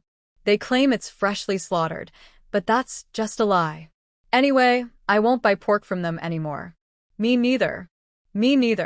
The crowd's accusations quickly drowned out by Dachui and Jiang Chuilian. Song Qinglan smiled and quietly stepped away from the crowd, walking to the pork stall of Roung Deji. "Brother Roung, Sister Roung, I'll take 5 jin of pork." "All right." Roung pork seller quickly sliced a piece of pork for Song Qinglan, weighed it precisely, without any mistake. Roung's wife asked, "Lan, why are you buying so much today? Do you have guests at home?" Song Qinglan shook her head with a smile. "No, I'm taking it to my grandfather. He's been sick recently. I happen to be free today, so I bought some fish to visit him." Lan, you really are a filial child. My parents are gone, so I have to take care of them." Roung's wife looked at her with concern and said, "It's not easy for you to take care of 4 brothers and the elderly alone." Song Qinglan smiled indifferently. "No matter how hard life is, we have to get through it." Roung's wife added, "Your husband hasn't found the body. Maybe he's still alive." Roung's wife glared at her. "Whether he's dead or alive doesn't matter. Bai Posey already separated them, so they're not a family anymore. Clear Blue Girl, it's better that you cut ties with the Bai family. Their family is not good." Sister Roung nodded as well. "That Bai woman is really not easy to get along with. Any girl who becomes her son's wife is just unlucky for life. Yes, yes, Song Qinglan smiled and nodded. At this moment, Sister Rong packed the pork and added some extra fatty pork, then handed it to Song Qinglan, saying, "Take this fatty pork home, fry it to make lard, and use it for cooking." Song Qinglan took it with a smile and said, "Thank you, Brother Rong, Sister Rong. No need to thank me. We're all family, and helping each other is right." Then, Song Qinglan, carrying the fish and meat, drove her donkey cart toward her grandfather's house. The gate of the Li family was wide open, and the smell of wood filled the air. Thinking someone was home, Song Qinglan drove her donkey cart straight inside and saw her uncle Li Wenkai working on wood in the yard. She smiled happily and greeted Uncle. "I'm here." Li Wenkai looked up, saw who it was, immediately put down his tools, brushed off the sawdust, and walked over with a cheerful smile. "Lon Lon? It's you, Lon Lon." He excitedly called into the house, "Mom. Aji, come out quickly. Lon Lon is here." "Lon Lon? Where are you? Where are you?" Grandma Li and Wei Minji heard the call and came out excitedly from the house. Song Qinglan hurriedly greeted them with a smile. "Grandmother, Auntie." Grandma Li immediately took Song Qinglan's hand and said emotionally, "Lon Lon, it's so good you came. Your grandfather has been talking about you these days. If he sees you, he'll be so happy, haha." Song Qinglan quickly asked, "By the way, how is Grandpa's health? Is he feeling better?" Wei Minji stepped forward and smiled. "Thanks to the medicine you prescribed last time. After taking it, Grandpa's health improved a lot. He's even able to get out of bed now." "Really?" Song Qinglan's face lit up with happiness. "I'll go inside and see him." Just as she was about to leave, she remembered the fish and meat she brought. She took them from the donkey cart and handed them to Wei Minji, saying, "Auntie, this is the fish and meat I bought for you." Wei Minji scolded gently. "Oh, you child, you just came and already brought things. Isn't that a bit too much? It feels a little distant." Grandmother Li looked at the 2 fish and several pounds of pork in Song Qinglan's hands. She felt sorry and said, "You bought so many things and spent quite a bit of money, didn't you? Lon Lon, earning money isn't easy. You should save it well and not spend it recklessly." Although she knew her granddaughter could earn money now, she understood how hard it was for the children to do so. Song Qinglan smiled and comforted her. "Grandmother, I saw today is market day, so I bought some to see you all. I didn't spend much. It's all my little way of showing love. If you don't want them, it means you dislike me." Wei Minji nodded and looked at Grandma Li. "All right, since it's Lamlin's kind thought, Mother, let's accept it." Then Wei Minji took the fish and meat into the kitchen. Song Qinglan hugged Grandma Li's arm and said with a smile, "Let's go, Grandma. We'll go inside and see Grandpa." "Yes, okay." Grandma Li pushed open the door and eagerly called out, "Old man, wake up. Come see who has arrived." Old man Li had just laid down when he heard the noise. He opened his eyes, turned his head, and saw Song Qinglan. He immediately sat up. "Lon Lon is here. Come quickly." Song Qinglan hurried over and sat on the edge of the bed. She took his hand and checked his pulse. When she saw that her grandfather's pulse was steady and he was in good health, she finally relaxed. "Grandpa, your illness has been treated well. Just take a couple more doses of medicine to strengthen yourself and you'll be fine." Old man Li smiled happily, looking much healthier than before. "Lon Lon, I must thank you for saving my life this time. Otherwise, I might have been close to death. Spit, spit, you're in good health now. You'll live a long life for sure." Old man Li sighed. "Living a long life isn't what I hope for. I just want to see you all doing well." Song Qinglan held his hand softly and said, "Grandpa, you can rest assured. Our siblings are all doing very well now." Wei Minji also added, "Yes, Dad, you don't need to worry. Lon Lon is now running a business. She sells pancakes and roasted sweet potatoes at the city gate, and business is great." "Really?" Old man Li nodded his thumb at Song Qinglan. "Our Lon Lon is really capable." Song Qinglan chatted with the 2 elders for a while. When she looked at the time, she saw that Song Qingxi and Song Qingbei would soon finish school and head home. She stood up to say goodbye. Grandmother Li reluctantly held her hand and said, Lon Lon, you're leaving so soon. Why not stay and have dinner with us before you go? It's not too late. Grandmother, Qingxi and Qingbei are almost done with school, and Qingdong is about to close up shop and go home. I need to go back and cook for them. Next time, all of us siblings will come to see you together. We can eat and chat then. How does that sound? Since it was already said, Grandmother Li couldn't persuade her further. She nodded and said, All right, bring Chen Chen and Yuan Yue along next time. Song Qinglan went to the front yard, where her eldest uncle Li Wenkai was still working on wood. She quickly greeted him. Uncle, I'm going back now. Lon Lon, wait a moment. Li Wenkai wiped his hands and ran back into the house, then came out again quickly. He placed a small bag of money into Song Qinglan's hand and said, Lon Lon, here are 15 taels of silver. Keep it well. Your Annie Wei told me that if you hadn't given that silver last time, your grandfather's life might not have been saved. You are truly a great help to our family. Wei Mingji looked at the bag of silver with a sad expression. She opened her mouth but didn't reveal that Li Wenkai had borrowed the money from elsewhere.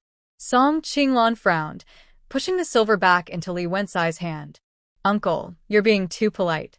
My grandfather is also my family. We are all one family. This is what I should do. If you give the silver back to me, it's like you're not considering me part of the family. She even pretended to be angry. That. Li Wenkai looked at Wei Mingji with difficulty. Wei Mingji smiled and said, Let's listen to Lon Lon. Oh, and your child's father. Didn't you make gifts for Chen Chen and Yuan Yue? Hurry up and show them to Lon Lon. Oh, right. You reminded me. I'll go get them now. Wait a moment, Lon Lon. Song Qinglan also became curious. What kind of things are they? Soon, Li Wenkai took out a twin cradle from the workshop nearby. It was clear he made it especially for Song Xingchen and Song Xingyue. Li Wenkai smiled and said, Lon Lon, since you had children, we haven't had a chance to see you. This is just a little gift for the kids to meet. Song Qinglan looked very happy. The cradle was finally made, showing it took a lot of effort. She gratefully looked at Li Wenkai. Uncle, thank you so much. Xingchen and Xingyue will love it. As long as you like it. While speaking, Li Wenkai placed the twin cradle on Song Qinglan's donkey cart, so she could take it home. On her way home, Song Qinglan passed by the academies of Song Qingxi and Song Qingbei. Just after class, a group of children came out, so she decided to wait at the gate of the academy to go home with them. Soon, she saw two familiar figures. Song Qinglan called out to the two figures in the crowd, Qingyuan, Qinglin. Qingyuan paused and asked his companion, I think I heard someone calling our names. Qinglin, did you hear that? Qinglin nodded. Yes, I heard it too. As he looked around, he saw Song Qinglan at the alley entrance outside the crowd. Excited, he grabbed Qingyuan's sleeve. Brother. Look. It's Sister Qinglan. Qingyuan also saw Song Qinglan. Wow, it really is her. Let's go over and see. The two hurried over to Song Qinglan. Qinglan sister, why are you here? Song Qinglan smiled. I was passing by and planned to pick up Qingxi and Qingbei to go home together.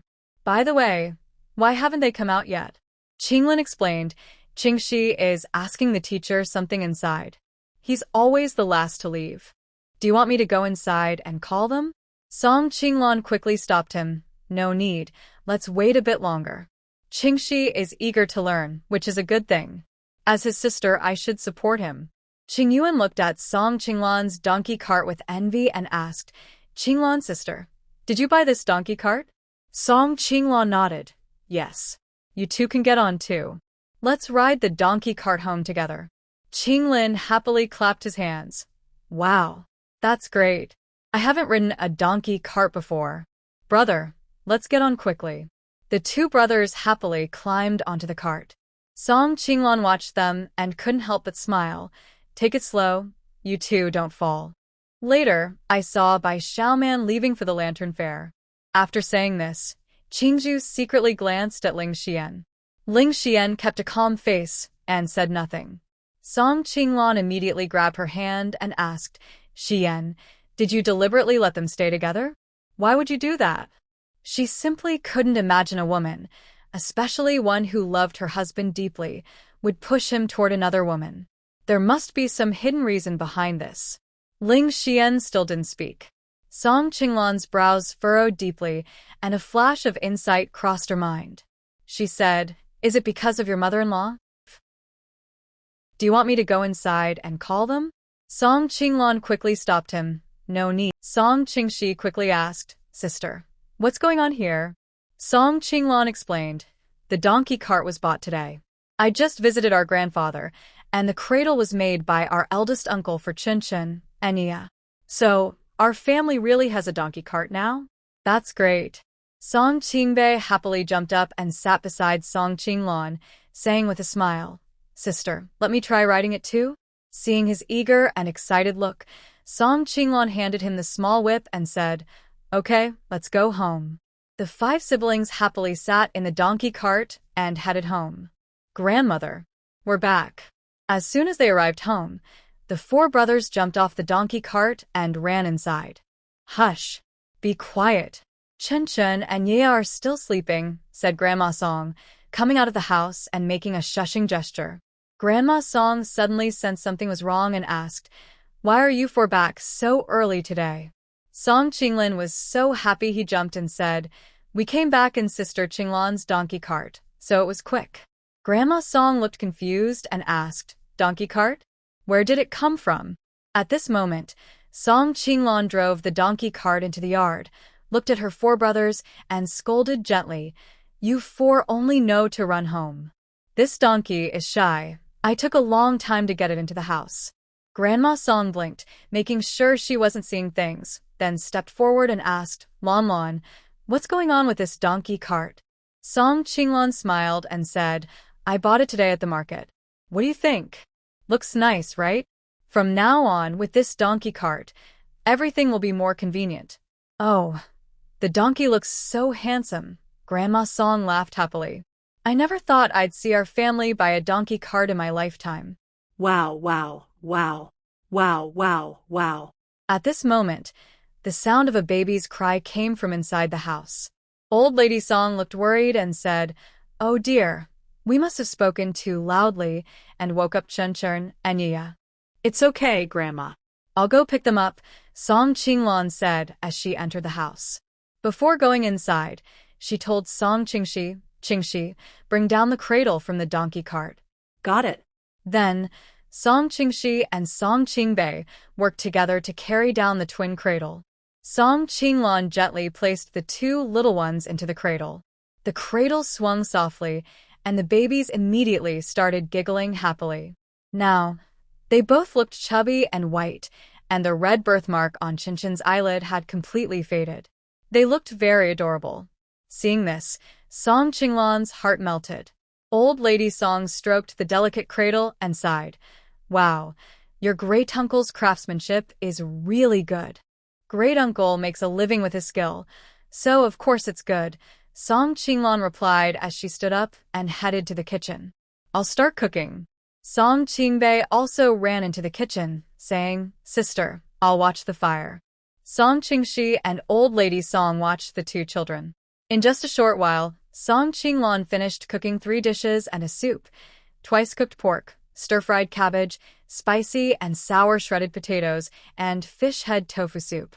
Just then, Song Qingdong returned home. "I'm back." Song Qingbei hurried out of the kitchen, smiling, "Big brother, you're just in time. Dinner is ready." Song Qingdong immediately noticed the donkey cart in the yard. He put down his cart and went over. "This donkey cart," Song Qingshi quickly explained, "Sister bought it today." Qingbei was so happy he couldn't stop smiling. Song Qingdong patted the donkey. "Not bad. I'll go get some grass for it tomorrow." His eyes misted over as he spoke. "Things are getting better at home." Song Qinglan, wiping her hands, came out of the kitchen and said to everyone, "Wash your hands quickly. Dinner is ready." The family enjoyed a happy meal together. Song Qinglan placed the 2 little ones lying in the cradle beside her and fed them goat milk. Song Xingchen and Song Xingyue seemed to be happy about their new cradle and danced and cheered all night. The next day, before dawn, Song Qinglan was awakened by the cold. She opened the door and saw outside it was dark and snowing heavily again. Song Qingdong, Song Qingshi, and Song Qingbei, the three brothers, had already woken up. They were carrying things onto a donkey cart, ready to leave for the breakfast shop. Song Qinglan tightly wrapped herself in her cotton clothes and asked, "Why did you three get up so early?" Seeing that Song Qinglan was awake, Song Qingdong came over and said, "Sister, it's so cold today. You shouldn't go to the shop. The three of us can open the store." Song Qinglan brushed the snow off Song Qingdong and said, "It's so cold outside. Why don't you wear more clothes?" Song Qingbei smiled and said, "It's okay, sister. We're tough. We won't feel cold." Song Qingshi quickly added, "Sister, you should go back inside. If you get frozen, it won't be good. Just stay home and keep Grandma company today." Thinking about how cold it was and that it wouldn't be easy to take care of the children, Song Qinglan agreed with her brother's suggestion. "All right, be careful on the way. Since it's so cold, not many people will be out buying breakfast. You should finish early and come back home." Song Qingdong waved his hand and said, "We know, sister. You should go inside quickly." After watching the three brothers leave, Song Qinglan felt uneasy about the children and Grandma Song, so she went to Grandma Song's house. The charcoal in the stove was almost out. Song Qinglan quickly added more black charcoal, and the house gradually warmed up. She finally relaxed. She went to the bed and saw Song Xingchen and Song Xingyue sleeping soundly. She couldn't help but smile. Children grow so fast, changing every day. Now both little ones looked very beautiful. Although Song Qinglan had never given birth herself, looking at these two children, she couldn't help but feel full of motherly love. She suddenly lowered her head and kissed their soft, pink cheeks. Feeling satisfied, she looked up and noticed that Song Xingchen had woken up. He was looking at her with big, round eyes. Mother and son gazed at each other quietly, a warm feeling spreading between them. Suddenly, Song Xingchen started to dance happily and couldn't help but laugh softly.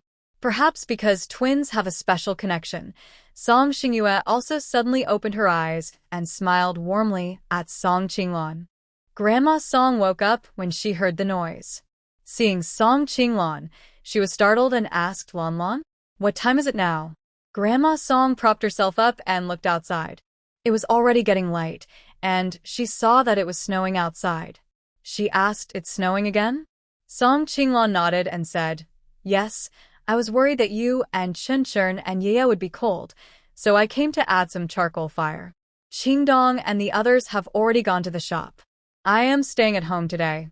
As soon as she finished speaking, Song Xingchen and Song Yaya seemed to understand and reached out their hands to Song Qinglan, babbling happily and asking for hugs. "Actually, your Bai Wangfu isn't anything special, just average." Bai Yihan smiled charmingly, his deep black eyes fixed on her, and said, "If the princess is unhappy with anything, I will have someone improve it immediately." He then added meaningfully, "And the gates of the Bai Wangfu are always open for the princess. Come whenever you like." Song Qinglan frowned and softly said, "I'm not interested in your Bai Wangfu. You better keep the gates closed. Chenchern, let's go home and have breakfast." Song Xingchen instinctively looked at Bai Yihan. Bai Yihan nodded, then walked over to Song Qinglan and took her hand. Song Qinglan. Grandma Song woke up when she heard the noise. Seeing, "Why are you wearing so little? What happened? Why are you so panicked?" Qinglin's eyes suddenly reddened, and his voice trembled with tears, saying, "Sister Qinglan, please help my mother. She's burning hot all over and talking nonsense in the house." Song Qinglan's heart tightened. She hurriedly asked, "What happened? Where is your father?" Qinglin sniffled and replied, "My father was working all day yesterday and didn't come back last night." Old Lady Song comforted the children and added, "Your mother is probably sick. You should find a doctor quickly to see her." Qinglin cried even harder and said, "I want to find a doctor, but today it's snowing heavily. The doctor knows we don't have money, so he didn't want to come out and treat her. I heard Brother Qingdong say that Sister Qinglan knows some medicine, so I came here." He looked at Song Qinglan pitifully, begging, Sister Qinglan, please, save my mother. Since it was a matter of life and death, Song Qinglan didn't hesitate. She quickly took Qinglin's hand and said, let's go. I'll go with you to see her. When they entered Lu Guixia's house, Song Qinglan shivered from the cold. She looked at Song Qingyuan and asked, it's so cold today. Why didn't you light the stove? Qingyuan looked upset and pouted. My mother didn't let us. She said we don't have money for charcoal, so we should just cover ourselves with another blanket and endure it. Song Qinglan was immediately angry. What kind of words are those? Could silver be more important than a person's life? Qingyuan, hurry and bring some charcoal fire and start the stove. Okay. Song Qingyuan immediately stood up to go to the woodshed when he heard Song Qinglan speak. Suddenly, from the bed, Lu Guixia's weak voice came. No, don't go. No need for fire. Hearing this, Song Qingyuan stopped immediately and dared not move. Song Qinglan frowned and stepped forward. Lu Guixia's face was red, clearly feeling hot, but she still shivered from the cold despite being covered with 2 blankets. The feeling of being cold and hot at the same time, along with a dizzy head, was very uncomfortable. Song Qinglan glared at her and said irritably, are you really risking your life? Then she turned to Song Qingyuan and ordered, Qingyuan, what are you waiting for?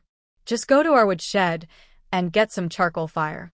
You don't need to use yours. After that, she looked at Lu Guixia on the bed and asked, are you satisfied with this? Thinking carefully, Lu Guixia wasn't really a bad or evil person, just too selfish. Lu Guixia slightly pulled at her cracked lips and said, This is what you told us to use. You can't deny it. Song Qinglan rolled her eyes at her and muttered quietly, you're so petty and petty even when you're this sick. You're really something. Although Song Qinglan was annoyed by Lu Guixia's pettiness and fussing, she was still the wife of Song Yunfeng, so she couldn't ignore her. She reached out and checked her pulse. Lu Guixia was overworked and caught a cold, which made her ill. She mumbled vaguely, Song Qinglan, what are you going to do to me? I think I can't go on. Song Qinglan put her hand back under the blanket and said, don't worry, you won't die. Really? Really? Lu Guixia, with her last strength, said this before rolling her eyes and passing out again. Song Qinglin hurried forward and asked anxiously, Sister Qinglan, how is my mother? Nothing serious, just caught a cold. A few doses of medicine will fix it. Qinglin, go get paper and a pen. Okay. Song Qinglin immediately turned around and went to her room to get paper and a pen. Song Qinglan quickly wrote a prescription, handed it to Song Qinglin, and said, go to the pharmacy and get 2 sets of medicine based on this recipe. Boil it quickly and give it to your mother to drink. She'll be better by tomorrow. Song Qinglin immediately folded the prescription and put it in his pocket. He nodded and said, okay, I will go get the medicine right away. At this moment, Song Qingyuan had already lit the stove, and the house was gradually warming up. Seeing Song Qinglan, Song Qingyuan felt reassured, like he had taken a calming pill. He said, Qinglan, thank you so much. Song Qinglan smiled and replied, we are family, no need to be so formal. I'm at home today. If your mother needs anything, just tell her to come over. I'll go back and prepare breakfast for Grandma and Chen Chen and Yu. Song Qingyuan responded, all right, got it. Back at home, Song Qinglan quickly lit the fire, heated up 2 buns and 2 salted duck eggs. She also squeezed goat milk for Song Xingchen and Song Xingyue and warmed it up. Carrying the breakfast into the house, she first served Song Lao Tai, then fed goat milk to the 2 little ones. Song Lao Tai asked, how is your second aunt? What illness does she have? She's fine, just caught a cold from the cold weather. Medicine will make her better. Song Lao Tai nodded and softly said, Qinglan, you've worked hard. Knowing what Song Lao Tai meant, she smiled lightly and replied, no matter what, she's my second aunt. Uncle is so good to us, I couldn't just stand by and do nothing. She wasn't a saint, but she wasn't heartless either. Song Lao Tai sighed softly, yes, we are family after all. I just hope she remembers your kindness this time. Song Qinglan said indifferently. Whether she remembers or not doesn't matter. We just keep living our lives. After breakfast, Song Qinglan went to tidy up her brother's rooms. She noticed their beds were so thin. Her heart ached, and she suddenly remembered that they had woken up early because of the cold, just like her. Without hesitation, she took out the cotton and fabric she had bought earlier and started sewing quilts. She spent the whole morning sewing 3 quilts, so everyone could have an extra blanket. After preparing the new blankets on her brother's beds, she went to the kitchen to cook lunch. At noon, she made a simple stew with pork, cabbage, vermicelli, and meatballs, all cooked until hot and very comforting. When the meal was ready, her 3 brothers just came home. As soon as they entered, Song Qingbei smelled the delicious aroma of the stew. He couldn't wait and ran into the kitchen, exclaiming, "Wow! Smells so good, sister. Your stew looks delicious and makes me so hungry." Song Qinglan smiled. "Then sit down quickly and eat. It's still hot." She looked at her 3 brothers' hands and faces, both red from the cold, and felt a little worried. "It's so cold outside, I hope you haven't caught a cold." Song Qingdong smiled and shook his head. "It's okay. It's cold, but just thinking about earning money makes me feel warm inside." Song Qingshi also looked up and said, "Yes, sister. Although we sold fewer pancakes today than usual, we still earned a good amount of money." Suddenly, Song Qingbei sneezed loudly beside them. Old Lady Song worried, "You all need to wear more clothes. It's freezing outside, and you might get sick." Song Qinglan also thought the same. Seeing her brother's worn-out cotton jackets, she said, "Later, I'll go to the market to buy new cotton and fabric to make new jackets for you all." Song Qingbei happily said, "It's not even New Year yet, and we already have new jackets." "That's great." Song Qingshi also smiled and told him, "Hurry up and eat. We still need to go to the school." After lunch, Song Qingshi and Song Qingbei went to school, while Song Qingdong returned to the shop. Song Qinglan rested for a while and then went to the market. When she returned home with the things she bought, it was getting dark. She put everything away and was about to cook when Song Yunfeng came in. Hearing the noise, Song Qinglan quickly turned around. "Second uncle, you're back? Did you see second aunt? She caught a cold and is sick." Song Yunfeng nodded. "Yes, I just came from home. Lan, thank you so much. Without you, second aunt wouldn't know what to do." He didn't expect his niece to be such a kind-hearted person. "Second uncle, we're family. No need to talk about 2 families." Song Yunfeng sighed softly. "We are family, but over the years, your second aunt hasn't treated you like family. She treats you that way every day, and you still try to help her." "Second uncle, I really don't know how to thank you." His eyes also reddened. Song Qinglan hurried over to him. "Second uncle, I remember all the kindness you've shown us over the years. Second aunt is your family, and she's also our family." Song Yunfeng sighed. Lan, you have really grown up. If your parents in heaven knew how sensible you and your siblings are, they would be very happy. He had noticed it for a while. Since Song Qinglan and the white family person divorced and came back, she had changed a lot. She became more decisive, more mature, and smarter. He used to worry she might be bullied, but now he felt at ease. Song Qinglan smiled and said, "All right, second uncle, you should go back and take care of second aunt. Otherwise, I wouldn't have come." Su Xia replied happily. Chun Jiangwo smiled warmly, carrying the bag and protecting the family as they headed out. When they reached a jeep, Su Xia was surprised and looked at the man. "Did you drive this?"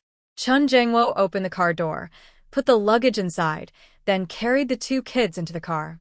"This is borrowed from the base. Let's go have breakfast first, then go back." Su Xia nodded happily. She didn't want to walk. Who wouldn't want to ride?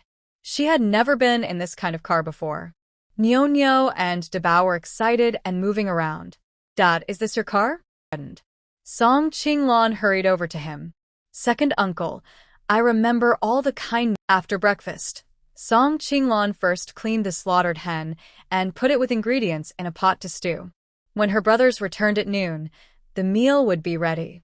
She went back inside and saw Song Xingchen and Song Xingyue lying in cradles, happily entertaining themselves. She sat beside them, making padded jackets, occasionally teasing them. It was very relaxing. Suddenly, there was a loud knocking at the door outside. Song Qinglan was startled, accidentally pricking her finger with a needle, and a drop of blood appeared. Old Madame Song hurriedly asked worriedly, "Oh no, are you all right? How did you get pricked?" Song Qinglan smiled. "It's nothing, Grandma. Just a small, it's fine." The annoying shouting continued at the door. Old Madame Song looked displeased. "Who's out in this heavy snow?" She got up to open the door. Song Qinglan quickly stopped her. "Grandma, it's cold outside. Let me go." She put on an old padded jacket and braved the snow to open the door. When she opened it, she saw standing outside in a raincoat were Jiang Tsuelian and Bai Yehe. "Why are you here again?"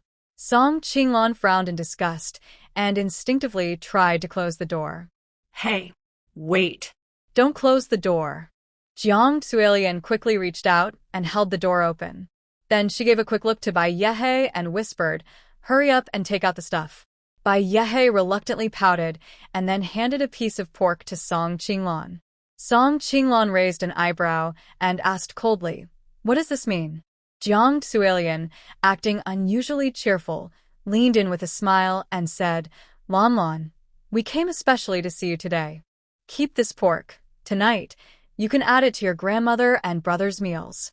She then took the pork from Bai Yehe's hand and tried to stuff it into Song Qinglan's. Hearing her calling her Lan Lan made Song Qinglan's skin crawl. She couldn't remember when their relationship had become so close. Jiang Tsuelian's strange behavior suggested something was wrong. She must have bad intentions. She stepped back, shook off Jiang Tsuelian's hand, and sneered, "A fox bringing New Year's greetings to a chicken. What good intentions can you have?" Bai Yehe's temper flared. He glared at Song Qinglan and said, "You ungrateful woman. My mother spoke kindly to you, and you still talk back? Do you really think you're better than everyone else? Shameful." Puffed. Song Qinglan narrowed her eyes, showing a cold expression. She found it disgusting to speak more with such low-quality people. She didn't bother to argue, and simply said, "Get out." When she moved to close the door again, Jiang Tsuelian immediately grabbed her hand and pretended to be friendly, saying, "Lan Lan, don't be mad. You know how your younger brother is. He's just a rough guy and speaks without thinking. Don't mind him." Song Qinglan disdainfully shook off her hand. "Watch your words. I have only 4 brothers. My mother couldn't have given birth to such a brother." Jiang Tsuelian wasn't upset but smiled and said, "Yehe is Yihan's younger brother. That means he's your brother too." Song Qinglan's brow furrowed deeply, confused about why she suddenly mentioned the dead Yihan. Seeing she didn't reply, Jiang Tsuelian quickly pressed on, smiling as she said, "Lan Lan, I came today with good news for you." "What good news could you possibly have?" Jiang Tsuelian exaggerated her expression and said, "You might not believe it, but I received a letter from Yihan yesterday. It turns out he's not dead, he's alive and well." "What?" Song Qinglan looked shocked and didn't know how to react for a moment. Jiang Tsuelian giggled and took Song Qinglan's hand, saying, "Look at you, child. You must be so happy. I came today to pick you and the 2 kids up to go home. After Yihan returns, we will all be together as a family." Song Qinglan's mouth twitched, thinking silently, "You old witch, which I saw me happy. I clearly dislike this, okay? Don't pull me." Song Qinglan pushed Jiang Tsuelian away and said coldly, "If your family wants to be together, go back to your own home. Don't bother me." "Jiang Tsuelian, are you confused or pretending to be? I already divorced your son, and you personally arranged it. Now you're coming here, what do you mean?" Bai Yehe casually stepped forward, angrily saying, "How dare you curse? Do you want a beating?" Song Qinglan gave him a dismissive look. "Have you forgotten what it felt like to be beaten and called grandma? Do you want to try it again today?" Bai Yehe immediately remembered the last time he was badly beaten, trembling and stepping back in fear. Jiang Tsuelian also glared at him and whispered, "Hey Z, shut up." Then she turned to look at Song Qinglan. Lon Lon, I was wrong before. If you're upset about something, today I apologize. As for the divorce, it's only valid if Yi Han agrees. Just forget about what happened before. Consider it as me letting out A. Forget it. You can let out A, but I can't, Song Qinglong said coldly. All I know is I already signed and sealed the divorce papers. I, Song Qinglong, and by Yi Han are no longer connected. Whether he's dead or alive has nothing to do with me. You by family members, stay away from our house. Leave now, quickly. After speaking, Song Qinglong hurriedly shooed them out like chasing chickens. With a loud bang, she closed the door. Song Qinglong heaved a sigh of relief, turned around, and saw Old Lady Song peeking out from inside the house. Old Lady Song asked with confusion, Lon Lon, who is outside, why are you talking for so long? Song Qinglong shrugged and said, just two beggars. Indeed, in Song Qinglong's eyes, Jiang Suilian and Bai Yehe's mother and son were just two beggars. She never wanted to see their faces again in her life. At this moment, outside the Song family gate, Jiang Suilian, who had just been turned away, was so angry she felt chest pain. She spat at the door in frustration. Humph. What is this? Blackie. Let's go. White Knight Black supports Jiang Suilian and mother and son walk through the snow step by step. He can't hold back his curiosity and quickly asks, Mother, when did my elder brother send a letter? I didn't know. Is he really not dead? Jiang Suilian frowns and replies irritably, it's a lie. White Knight Black is stunned. What? What's a lie? You big fool. Jiang Suilian taps his forehead. Your brother's letter is fake.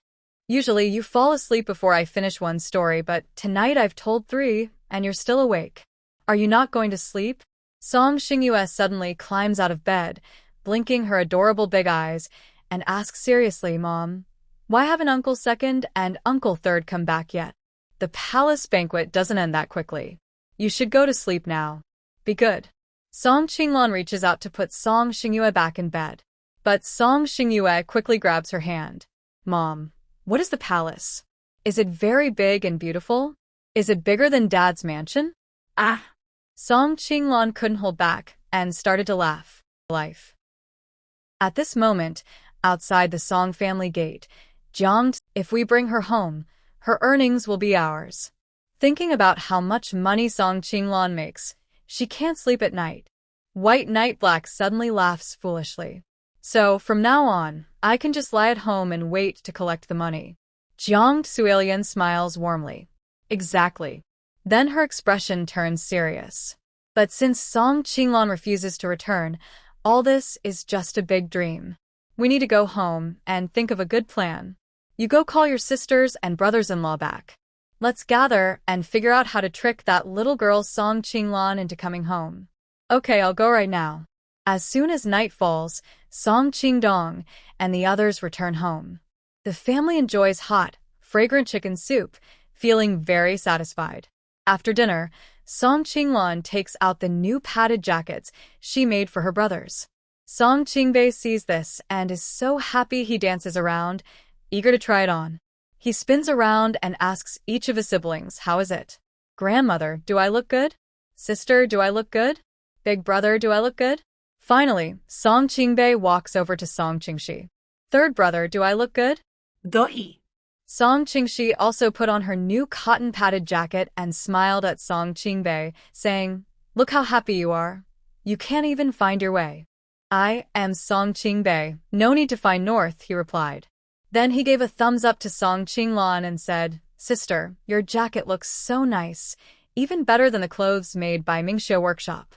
Song Qingdong chuckled and teased, you haven't worn clothes from Mingxiu Workshop. How do you know? Song Qingbei stuck out his tongue and said, I haven't eaten pork, but I've seen pigs run. When I passed Mingxiu Workshop earlier, I looked more at the clothes and yours are definitely prettier. Third brother, tomorrow we will wear these new jackets to the academy, and they will be so jealous.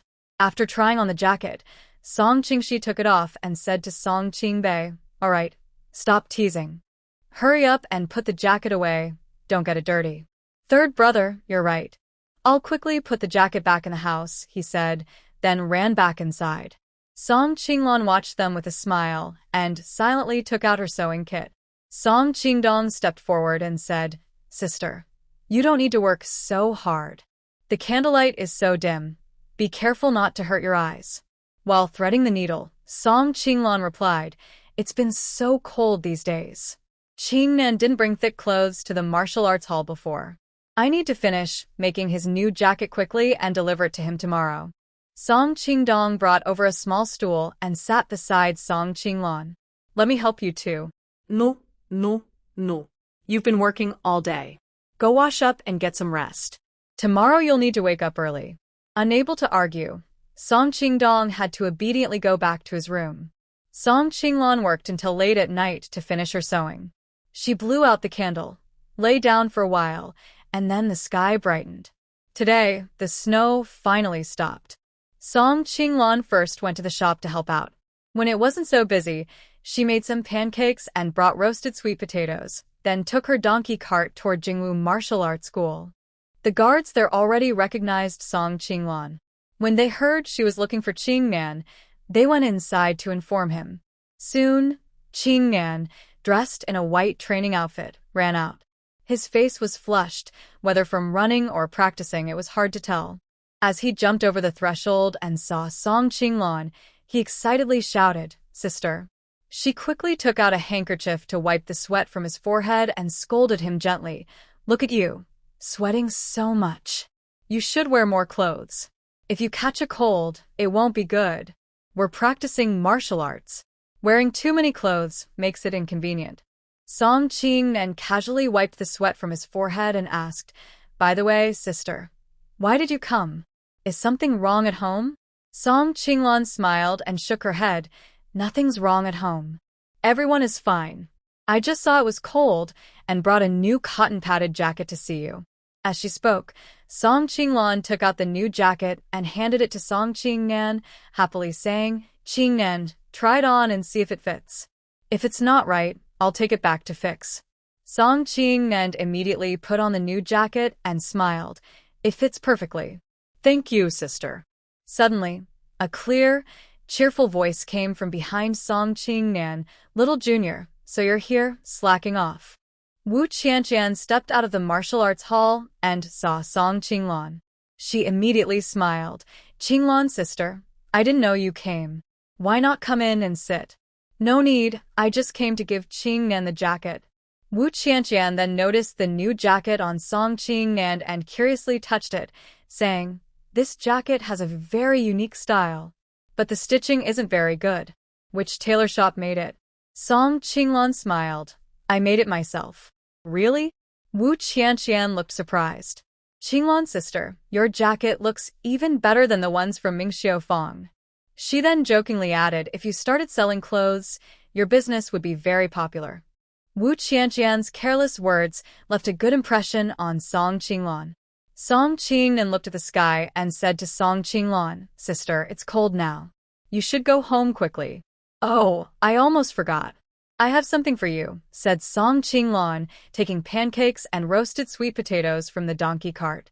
Wu Qianqian sniffed the delicious smell and hurried over. "What's that? It smells so good."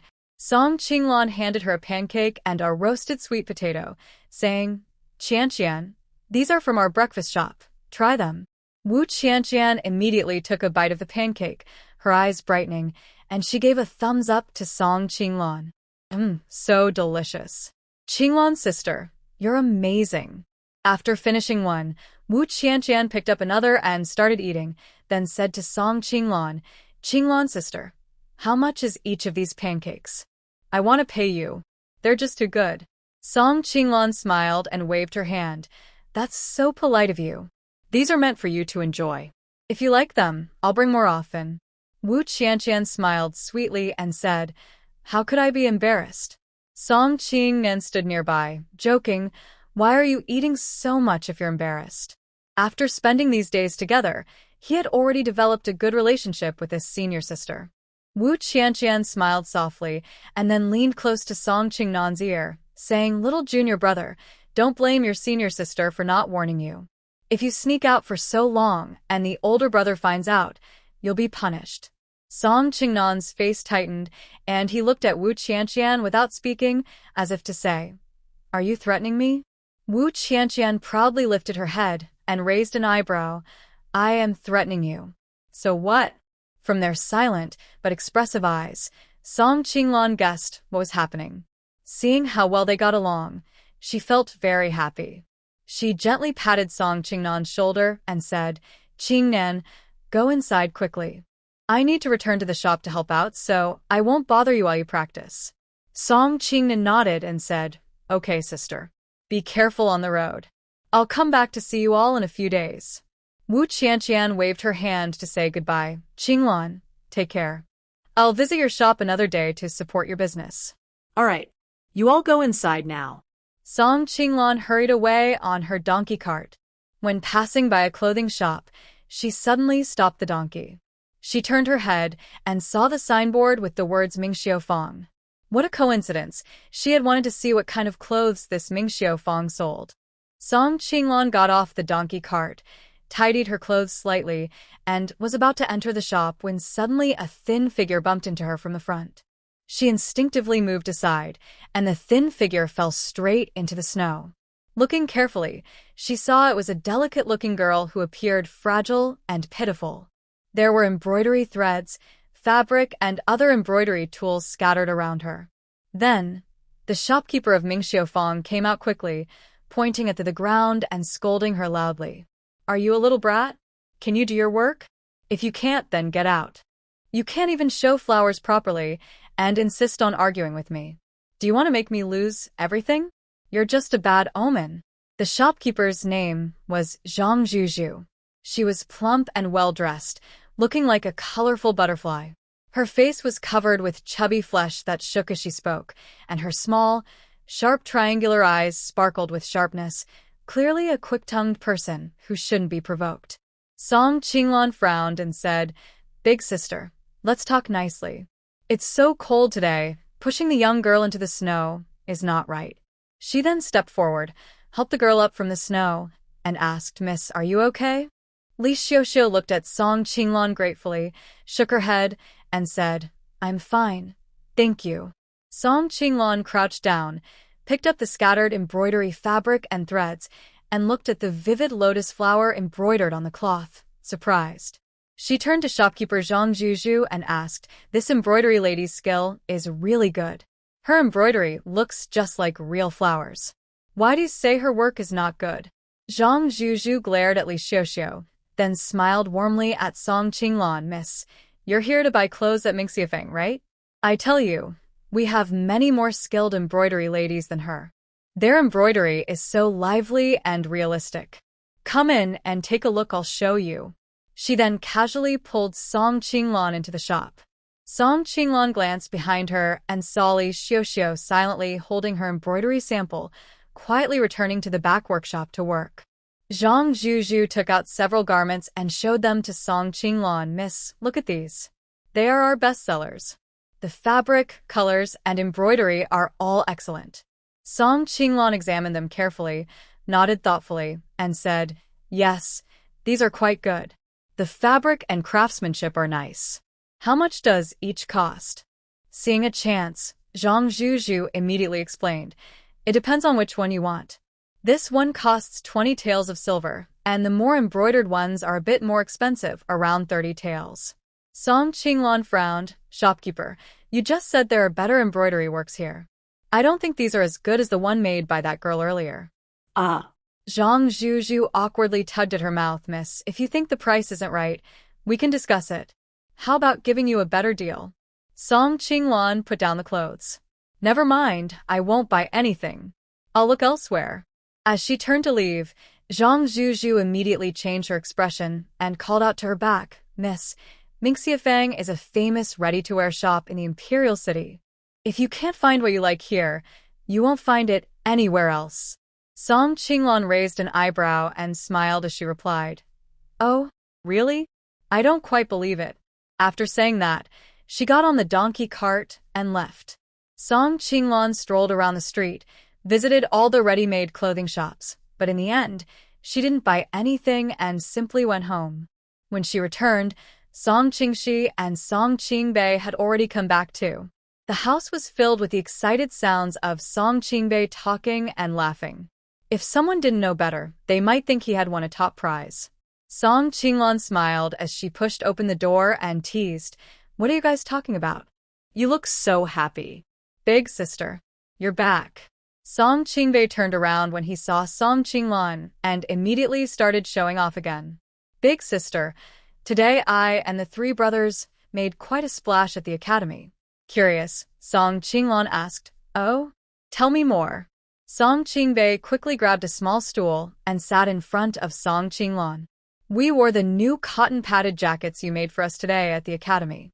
Everyone thought they looked great and asked where we bought them. When I said you made them yourself, they were so jealous. They said these jackets are even better than the ones from the clothing shops." Song Qinglan happily asked, "Really? Did everyone say that?" Song Qingxi nodded. "Yes, they did. They even said that if any clothing shop sold jackets like these, they would definitely ask their moms to buy one."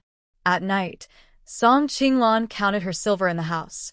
After running her business for some time, she now had about 30 to 40 taels of silver left. She quietly planned in her mind that this amount should be enough to open her own clothing shop. During the day, she visited the clothing shops on the street and found that most of them made similar styles, with little innovation. But the cotton-padded jackets she designed received very positive feedback from most people.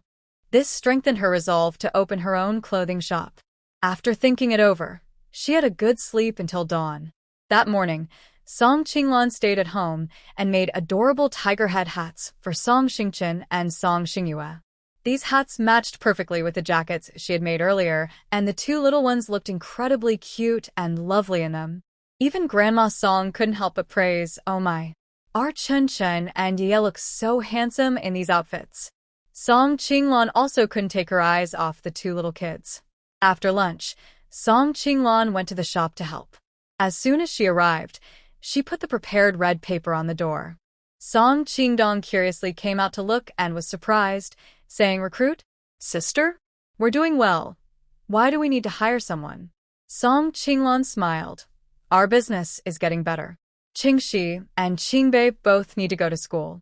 You're working too hard alone, so I plan to hire someone to help." Song Qingdong frowned. "Sister, hiring someone costs money.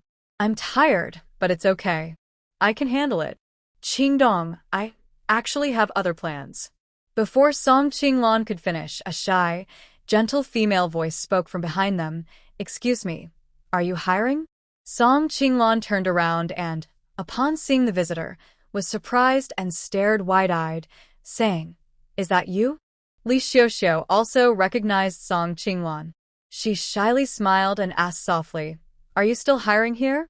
Before Song Qinglan could reply, Song Qingdong stepped forward and said, "Yes, we're hiring, but girl, you're not suitable." Song Qinglan immediately glared at him and whispered, "Qingdong." Qingdong was a straightforward guy and said directly, "Sister, if we're hiring, it should be someone good. At least a strong man who can do hard work and help carry things. This girl looks like she doesn't have much strength." Suddenly, Song Qinglan smiled mysteriously. "I like her hands." Then she looked at Li Xiuxiu and asked, "How much did you earn a month working at Mingxiu workshop?" 1 or 2 silver coins a month, Li Xiuxiu replied softly, hurriedly explaining, "I can work hard. Whatever needs to be done, I can do. Not even a silver coin, just 500 won is fine." Li Xiuxiu knew clearly that the work at the breakfast shop and the clothing shop couldn't compare. Most people working for wealthy families earned only a few hundred won a month, and working at a breakfast shop paid even less. But she didn't expect Song Qinglan to say, "I'll hire you for 2 silver coins a month."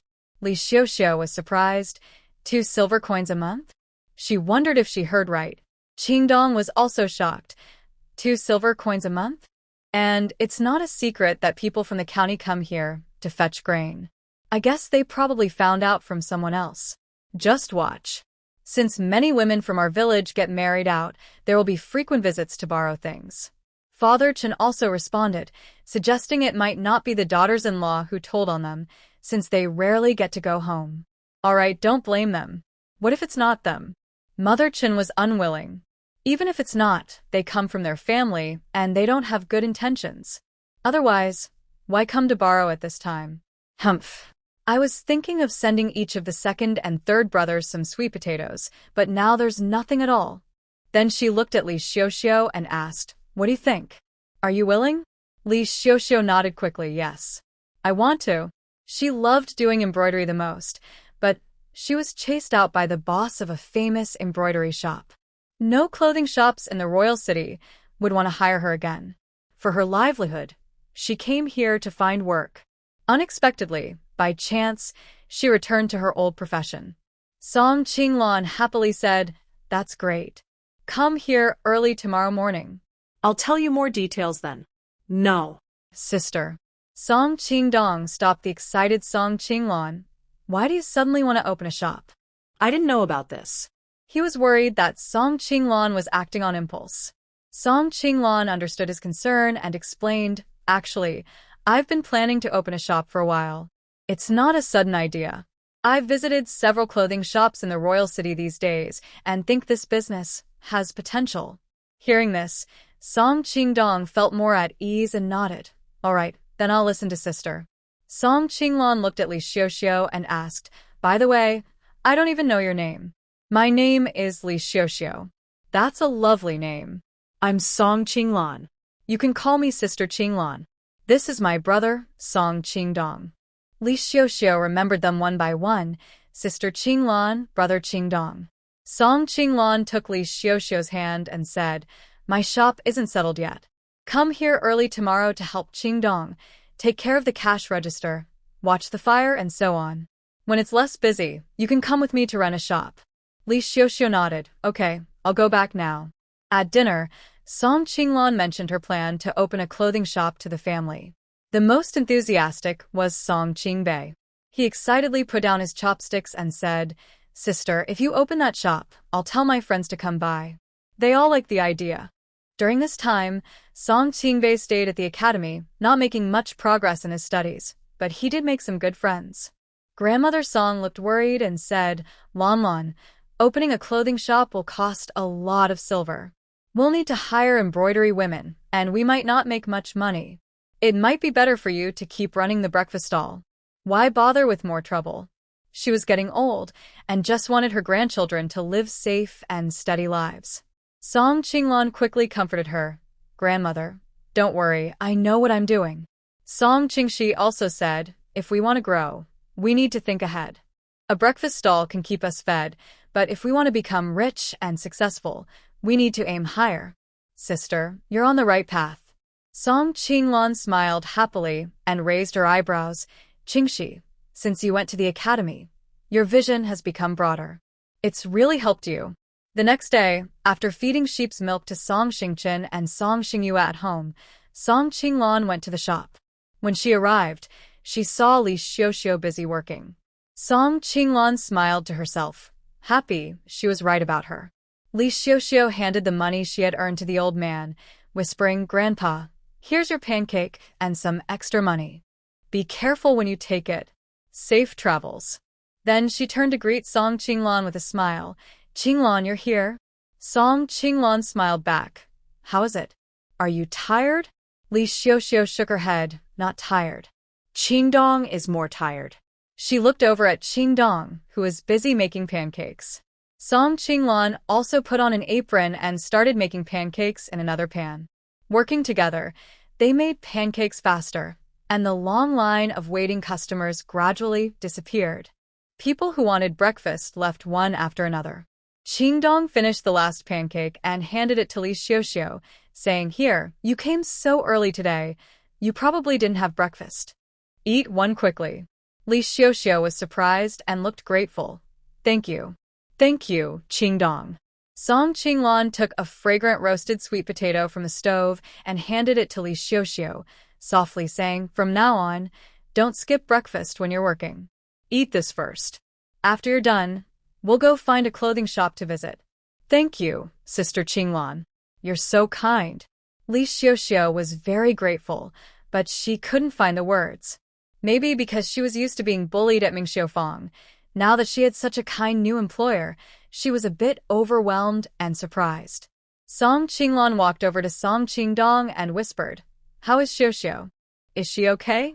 Song Qingdong nodded. "Yes, she works very hard and seems to have good character." Song Qinglan smiled slightly and teasingly said, "You noticed she didn't have breakfast? Looks like you like Xiao quite a bit, huh?"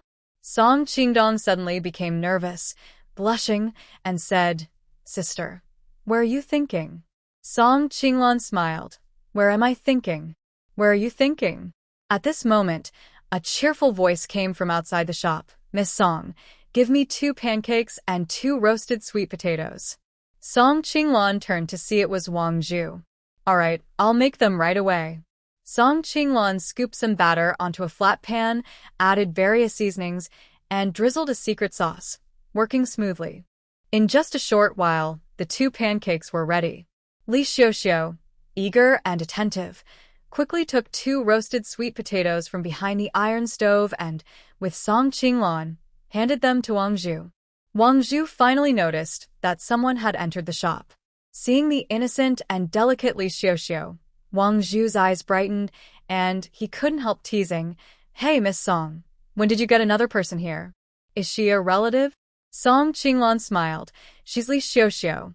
I just hired her yesterday." "Xiao, this is Brother Wang Zhu, the official guarding the city gate earlier." Hearing that he was an official, Xiao immediately became nervous and whispered, "Greetings, Lord Wang."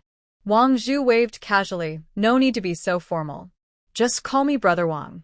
Song Qinglan glanced behind Wang Zhu and curiously asked, "Why didn't I see Brother Wu today?" "Old Wu isn't feeling well and is resting at home," Wang Zhu replied with a smile, teasing, "You two are quite unlucky. A few days ago, you didn't come to the shop, and our boss kept asking where Miss Song was. Now that you're here, our boss is sick again. Fate really plays tricks on us." Wang Zhu's words carried a hint of playful innuendo. Song Qinglan just awkwardly smiled and didn't reply. Wang Zhu suddenly realized that he had spoken too quickly and said the wrong thing, which made him feel awkward. Fortunately, Song Qingdong quickly stepped in to change the subject, saying, "Brother Wu probably likes the pancake rolls my sister makes." Wang Zhu immediately followed the stairs down, saying, Yes, that's what I meant. I won't bother you with your business anymore. I'm going back to guard the city gate." After he left, there weren't many customers left, so Song Qinglan and Li Xiao went to look for a shop. Song Qinglan was driving a donkey cart, with Li Xiao sitting inside, and asked, "Sister Qinglan, where do you plan to rent a shop?"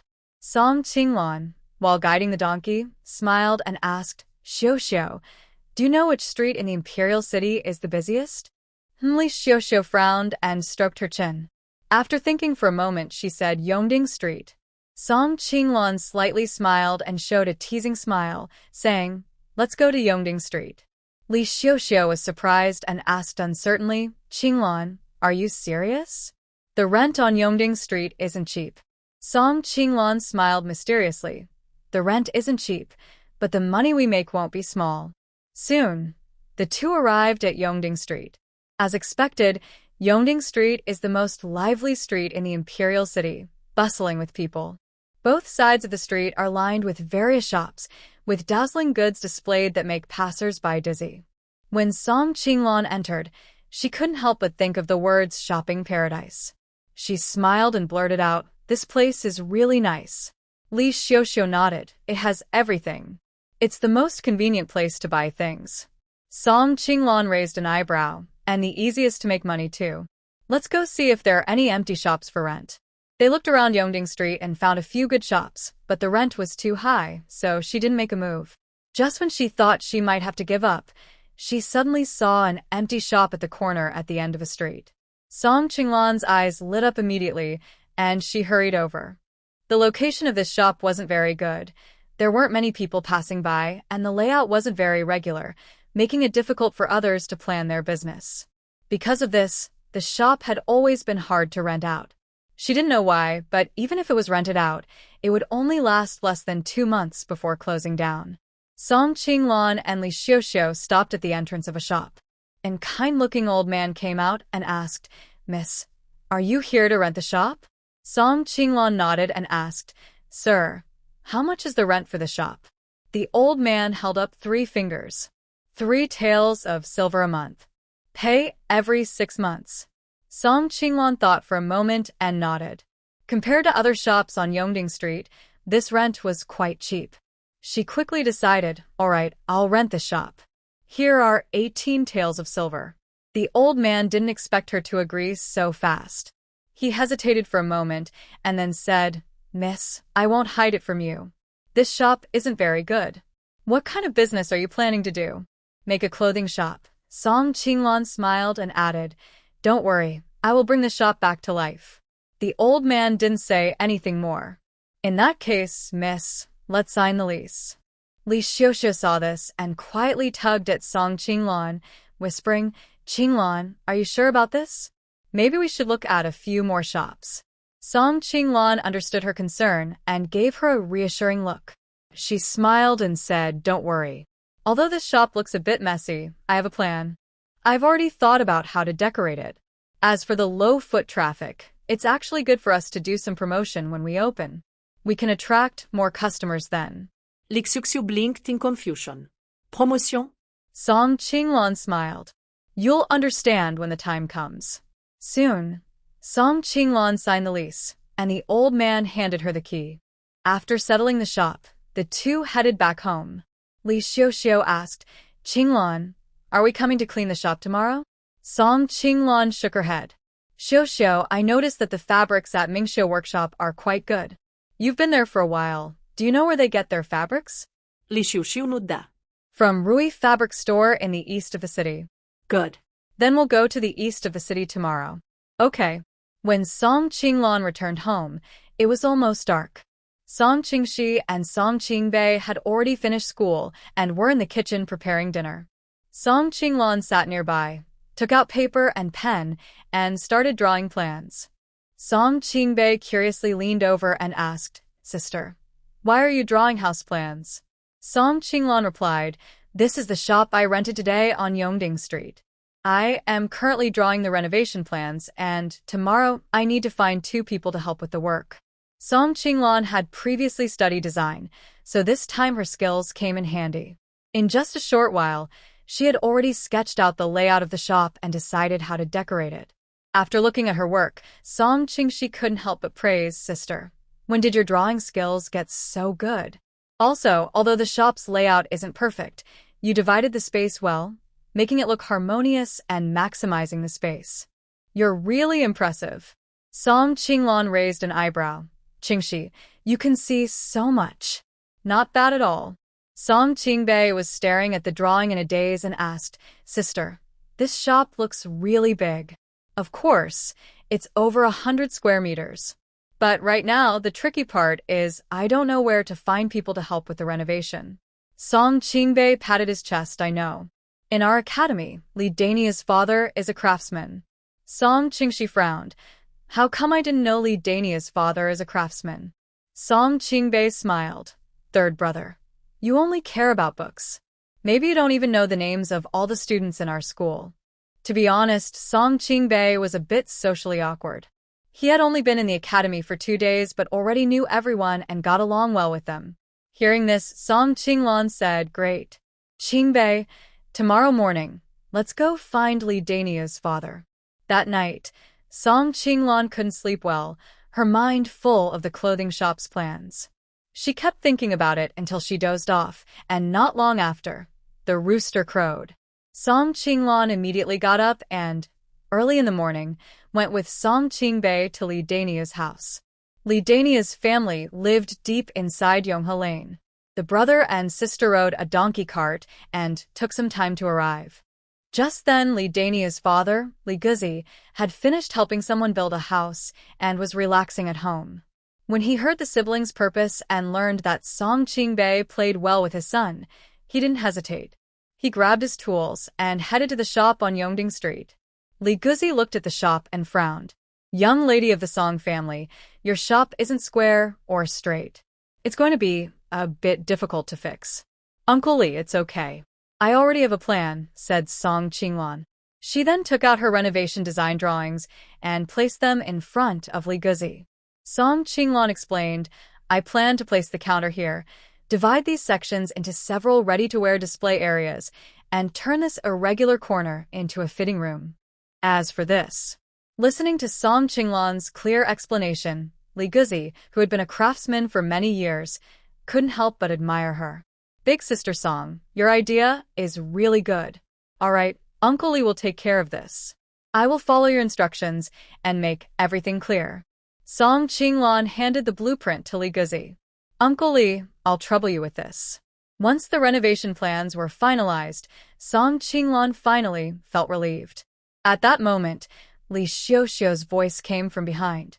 Qinglan's sister. She turned to look at her and asked with a smile, "Did you have breakfast today?" Li Xiuxiu nodded happily. "Yes, I did." "Good, then let's go to Rui Fabric Store." Song Qinglan got on the donkey cart and also called Li Xiuxiu to get on. The journey to the east of the city was a bit far, so they ate a bowl of noodles on the way to pass the time. Finally, they arrived at Rui Fabric Store. As soon as they jumped off the donkey cart, they met Zhang Zhuzhu coming out of the store. Zhang Zhuzhu immediately saw Li Xiuxiu. She raised an eyebrow and looked disdainful, her nose turned up. She sneered, "What are you doing here, little brat? Did I chase you away? Now you want to come to Manager Feng for work? I tell you, as long as I say no, Manager Feng definitely won't hire you." Li Xiuxiu, used to being scolded by Zhang Zhuzhu at Mingxiu Workshop, now lowered her head submissively, seeming to accept whatever was coming, not even daring to speak back. But after all, Li Xiuxiu was now one of her own people. Song Qinglan, protective of her, naturally wouldn't let her be wronged. She stepped forward, shielding Li Xiuxiu behind her, and sneered, "No need for Manager Zhang to speak. Xiuxiu has already found a job." Zhang Zhuzhu's eyes widened in shock, her face showing disbelief. "Who's so blind as to hire this money-losing little brat?" Song Qinglan smiled coldly. "It's me." What? Zhang Zhuzhu looked at her in shock. "You? Did you invite her to sell pancakes?" Ha ha ha. "Well, I guess this little brat can't make it in embroidery anymore. Switching to selling pancakes is also a good idea. Gold will always shine, and Xiuxiu's embroidery skills are excellent. She will surely create her own success. As for you." Saying this, Song Qinglan looked at Zhang Zhuzhu with a teasing smile. "You can't even keep such a talented embroiderer like Xiuxiu. Your Mingxiu workshop might be close to closing down." Hearing such discouraging words, Zhang Zhuzhu became even more anxious. She pointed at Song Qinglan's nose and stepped forward. What do you mean by that? "Are you cursing me?" Ha. Before Zhang Zhuzhu could finish her words, she tripped over her clothes and fell flat on the ground. Ha ha ha. Seeing her funny fall, Song Qinglan couldn't help but laugh out loud. Li Xiuxiu saw her embarrassed state and secretly chuckled. She whispered, "I told you before that your dress design was bad. It can make you trip while walking. You refuse to listen? Now you see the result, huh? Ah. You two rotten girls, how dare you mock me?" Zhang Zhuzhu shouted angrily. She pointed at Li Xiuxiu and said, "Who do you think you are? When I started making clothes, you didn't even know where you were. Just because you want to criticize me?" Puffed. At this moment, Feng Renjian, the shopkeeper of Rui Cloth Shop, heard the noise outside. He hurried out of the shop and was shocked to see Zhang Zhuzhu fallen on the ground, looking so miserable. "Oh dear, Sister Zhang, what happened to you? You were fine when you left just now. How did you fall?" He stepped forward and helped her up. "Humph, it's these two rotten girls." Zhang Zhuzhu snapped, pointing angrily at Song Qinglan and Li Xiuxiu. Then she shot Feng Renjian a warning look. "Shopkeeper Feng, I tell you, don't do business with those two. If you ignore me, don't expect Mingxiu Workshop to stay open in the future." After saying this, Zhang Zhuzhu dusted herself off and turned to get into her sedan chair to leave. With Zhang Zhuzhu gone, Feng Renjian finally let out a sigh of relief. He turned to look at Song Qinglan and Li Xiuxiu with a smile and asked, "Ladies, are you here to buy fabric? Please come in." Feng Renjian looked like a cunning merchant, speaking cleverly and pretending to be friendly. But Song Qinglan saw right through him immediately. The fabrics at Rui Cloth Shop are indeed good quality. After browsing, Song Qinglan and Li Xiuxiu decided on the fabrics they wanted. They paid a deposit and then left.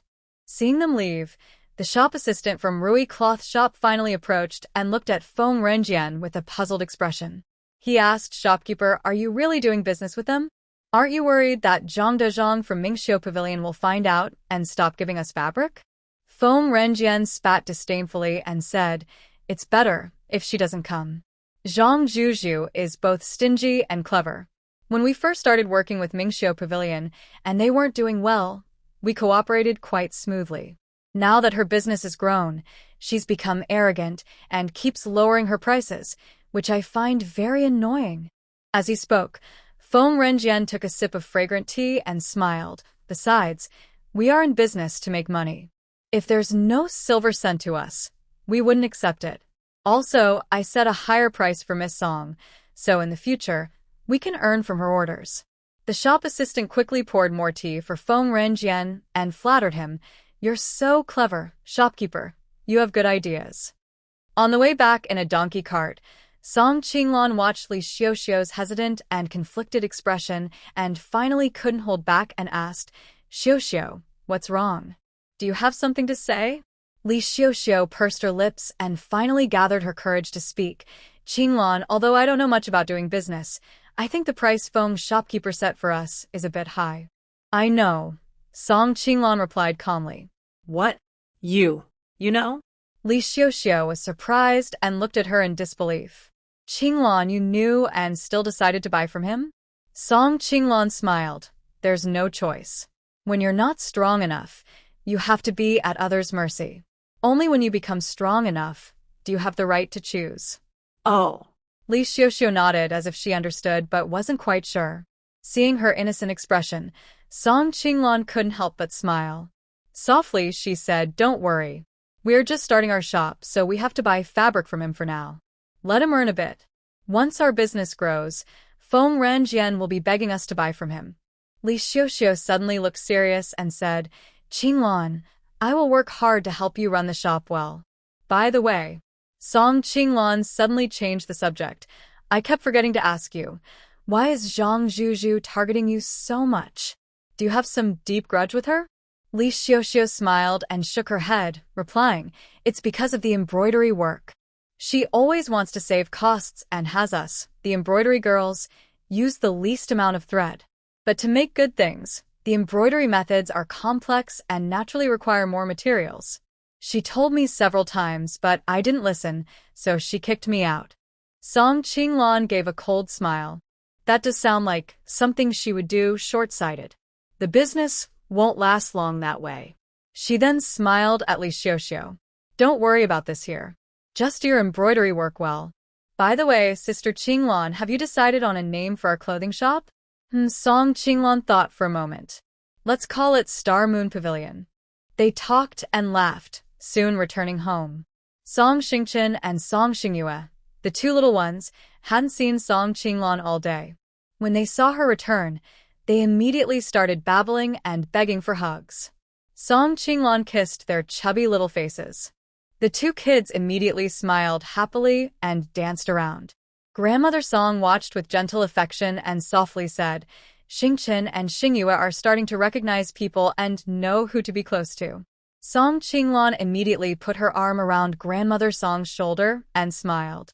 "Grandmother, you've been working so hard every day taking care of them. Naturally, they are closest to you.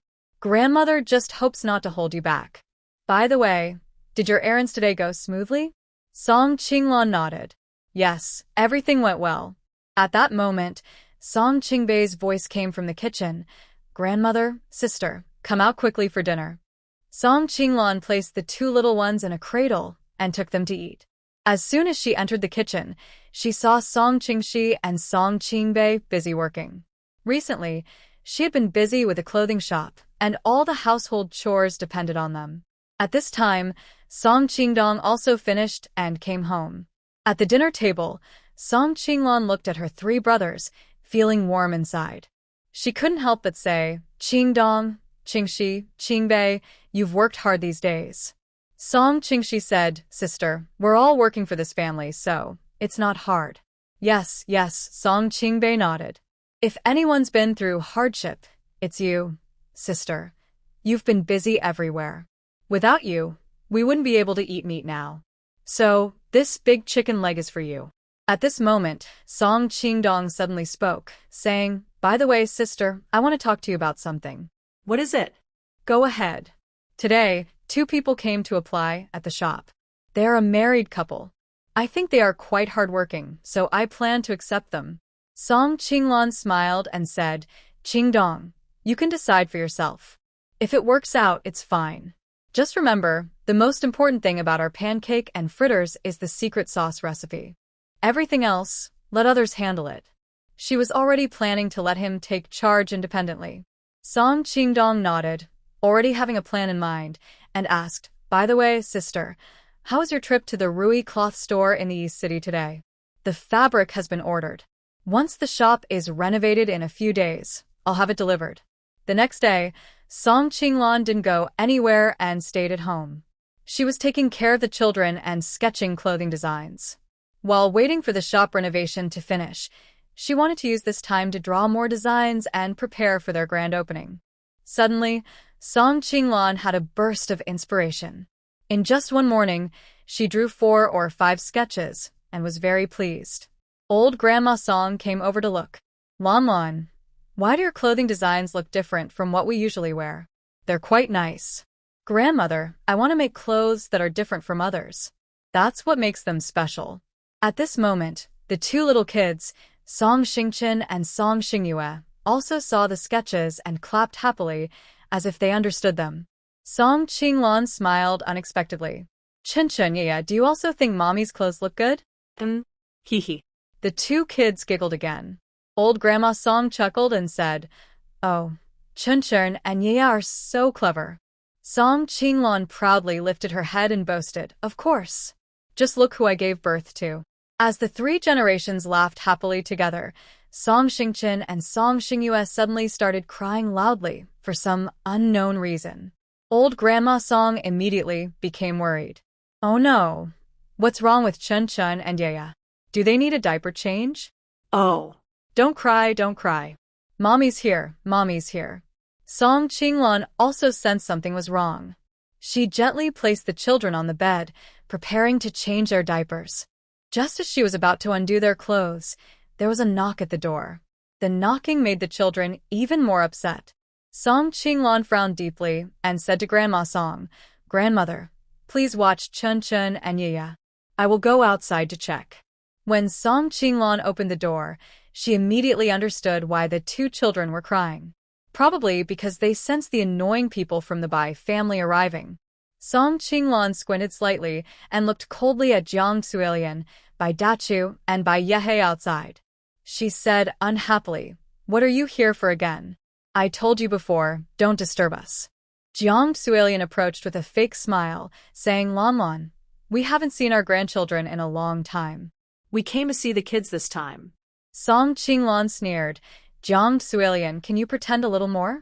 When the children were born, you didn't even look at them. You hurriedly drove us, the mother and children, out. Now you say you want to see the kids? Do you deserve it? Bai Dacha saw her attitude and frowned displeasedly, saying, Eldest daughter-in-law, no matter what, those 2 children are part of our Bai family. Not letting us see them is unfair. Jiang Suilian nodded, saying, Yes, we were wrong before. This time, we sincerely want to bring you back. Song Qinglan remained expressionless and refused. I've already made it clear. I have nothing to do with your Bai family. These 2 children are not related to your Bai family either. Please leave now. Suddenly, Bai Yehe shouted loudly, Oh no. This is unfair. Absolutely unfair. Song Qinglan from the Song family, not letting us see the children. This is too much. Heartless. She's taking our Bai family's flesh and blood and won't let us into the house. She's trying to cut off my brother's bloodline. Come on, everyone. Judge this fairly. Bai Yehe, giving up, started acting like a troublemaker, spreading false accusations about Song Qinglan. His shouting attracted many neighbors to gather and watch. Jiang Suilian immediately pulled Bai Yehe aside and whispered, All right, stop shouting. If you keep yelling, How will your sister-in-law behave in the future? Then she smiled at Song Qinglan and said, Lan Lan, why didn't you come back with us? It's better for the kids to be raised at home. Jiang Suilian and Bai Yehe, mother and son, played the roles of the good and bad cop. Song Qinglan watched them like a clown, unaffected. Suddenly, a sharp, loud voice came from behind Song Qinglan, saying, who is shouting loudly at our door. It's so noisy. Lu Guixia stormed out of the door and saw the Bai family trio. She teased them playfully, saying, Oh, so you're the shameless Bai family. Jiang Suilian's face immediately changed, and she revealed her true temper, pointing at Lu Guixia's nose and scolding, You old woman, watch your mouth. Who's the one without shame here? Lu Guixia didn't back down. She rolled her eyes and smiled, replying, Of course, I mean you. The Bai family is really funny. Everyone in Yonghe Lane knows that Bai Yihan was taken in and raised by you. And yet, you still have the nerve to say his child is part of your family. That's just laughable. At this, neighbors who were watching started to join in the teasing. Exactly. By Granny, are you crazy trying to steal children? Lu Guixia chuckled and joked, I think she's just crazy for money. Jiang Suilian's worries were exposed by Lu Guixia's words, and she became anxious. She quickly stepped forward and said hurriedly, What are you talking about? Does our Bai family lack money? We sell pork, and we have way more money than you. In Yonghe Lane, our family is quite well off. You poor folks don't know anything. Before Lu Guixia could reply, neighbors who were watching couldn't help but start criticizing. Oh, Bai Granny, stop fooling yourself. Everyone knows your pork business is getting worse day by day. Yeah, now everyone buys pork from Pork Rong's stall. No one comes to your place anymore. Pork Rong's pork is fresh and accurately weighed, unlike your family's, which often shortchanges customers or even sells spoiled meat. Your stall hasn't been open these days. Looks like your pork business is failing. So, before, everyone believed your family was well off in Yonghe Lane. But now, everyone knows that Lan Lan is the best at making money. Your Bai family is really shameless. Seeing Lan Lan succeed, you just want to come back and cling to her. How embarrassing. Exactly. If I were them, I wouldn't even dare to go to the Song family. That's just shameful. The neighbors kept talking, and Bai Dachui's face turned red with embarrassment. He tugged at Jiang Suilian's clothes and whispered, Look, I told you not to come, but you didn't listen. Now look, you've become a joke to others. Let's go quickly. Go home. Don't embarrass yourself here anymore. Bai Yehe was a simple-minded person. He pouted and said unhappily, Dad, don't give up now. We haven't gotten our money yet. We can't just leave like this. As soon as Bai Yehe spoke, the family's true intentions were exposed, and the neighbors watching nearby started to criticize and curse them. You're Bai family. You're really embarrassing us in Yonghe Lane. Let's go. Hurry up and leave.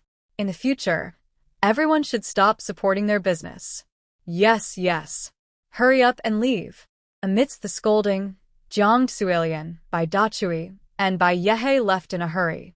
Seeing them disliked like street rats, Song Qinglan felt very pleased. People with thick skin like that really need to be taught a lesson. She thanked the neighbors around her, saying, Thanks for helping me just now. In the future, come buy breakfast at our shop. I'll give you a discount. Everyone smiled and replied, We're all neighbors. Helping each other is what we should do. Yes, yes, Qinglan, don't be so polite with us. Song Qinglan just smiled faintly and nodded politely. Suddenly, Lu Guixia shouted, All right, everyone disperse. Don't block our door. Go back to your own homes. Lu Guixia drove everyone away and was about to turn back into her house. Song Qinglan called out to her, Second aunt, thank you just now. Recently, she could clearly feel Lu Guixia's attitude had improved a lot. Lu Guixia looked awkward and pouted. Oh, don't thank me. I wasn't helping you. I just can't stand the noise at our door. It's so annoying. Lu Guixia even showed a look of disgust on her face. Song Qinglan saw this, but quietly smiled. Actually, since the last time Song Qinglan saved Lu Guixia's life, She genuinely remembered her kindness. But over the years, she hadn't treated her siblings well, and it was hard to put aside her pride to reconcile now. Lu Guixia cleared her throat softly and said with some disdain, "Just listen to what those neighbors say. They don't really want to help you. When you were struggling to make ends meet, they didn't speak up for you. Now they're so eager to help because they see you making money. There's some sincerity, but not all." After saying that, Lu Guixia went back into her room. Song Qinglan realized that her second aunt didn't have any bad intentions, just a bit selfish, and loves to take advantage. She understood what she said. People in poor neighborhoods are ignored, while the wealthy in remote mountains have distant relatives. The coldness of human relationships and the changing world are just normal parts of life. When Song Qinglan returned home, Song Xingchen and Song Xingyue were no longer making trouble and were peacefully sleeping in the cradle. Grandmother Song saw her come in, made a shushing gesture, and pulled her outside. Worried, she said, "Lon Lon, the Bai family keeps coming to cause trouble. It's not good." Song Qinglan gently held her grandmother's hand and comforted her. "Grandmother, don't worry. The Bai family cares about face. Today's disturbance probably means they won't bother us again." Grandmother Song sighed heavily, full of concern. "I hope so. If only Yihan hadn't died. Then you and the children would have someone to rely on." Song Qinglan frowned, thinking of what Jiang Suelian had said about Yihan not being dead, but she wasn't sure if it was true or not. Never mind whether it's true or not. She had already decided to cut ties with the Bai family. So, she pushed Grandmother Song back into the house and said, "Grandmother, it's cold outside. Go back inside. I'll go to the kitchen and cook." After lunch, Song Qinglan continued drawing designs at home. Maybe because her mood was spoiled by the Bai family's interference, she lacked inspiration and decided to go out. She helped at the shop, then checked on the progress of the clothing store renovation. When she arrived at the breakfast shop, she saw a young couple busy working inside. Song Qingdong was nearby giving instructions. The woman was making pancakes, and the man was greeting customers, lighting the fire, and selling roasted sweet potatoes. They looked very diligent and skilled. Song Qinglan nodded in satisfaction and entered the shop. Seeing her, Song Qingdong was surprised. "Sister, why are you here?" Song Qinglan smiled. "I came to see you and see if I can help. But it seems I'm not needed now." Song Qingdong quickly introduced, "Sister, these are the two workers I mentioned. This is Brother Niu, and this is Sister Niu." Then he addressed the couple, "Brother Niu, Sister Niu, this is my sister, Song Qinglan." Brother Niu and Sister Niu were honest, simple folks. They smiled kindly and greeted Song Qinglan. "Hello, Manager Song." Song Qinglan quickly waved her hand. "Brother Niu, Sister Niu, you don't need to be so formal. Just call me Qinglan." Brother Niu nodded. "Okay, sure, Sister Qinglan." At that moment, a gentle voice came from below. "Qinglan, sister." Song Qinglan looked down and saw Li Xiuxiu at the stove, tending the fire. "Xiuxiu? What are you doing here?" Li Xiuxiu es aquí la y smilat. "Since the clothing shop isn't finished renovating yet, I thought I'd come early today to help Brother Qingdong at the shop. I didn't expect Brother Niu and Sister Niu to be here too, so I came to lend a hand. I can't just take your wages without working, right?" Song Qinglan immediately smiled. "You really are an honest girl." Song Qingdong put down his tools and asked Song Qinglan, "Sister, how is the renovation of the clothing shop going? Do you want to go see it?" Song Qinglan nodded. "That's exactly what I was thinking. Qingdong, come with me and let's check it out." Seeing that Brother Niu and Sister Niu were already working on the shop, she felt assured and handed the shop over to them. Then, she and Song Qingdong rode a donkey cart toward Yongding Street.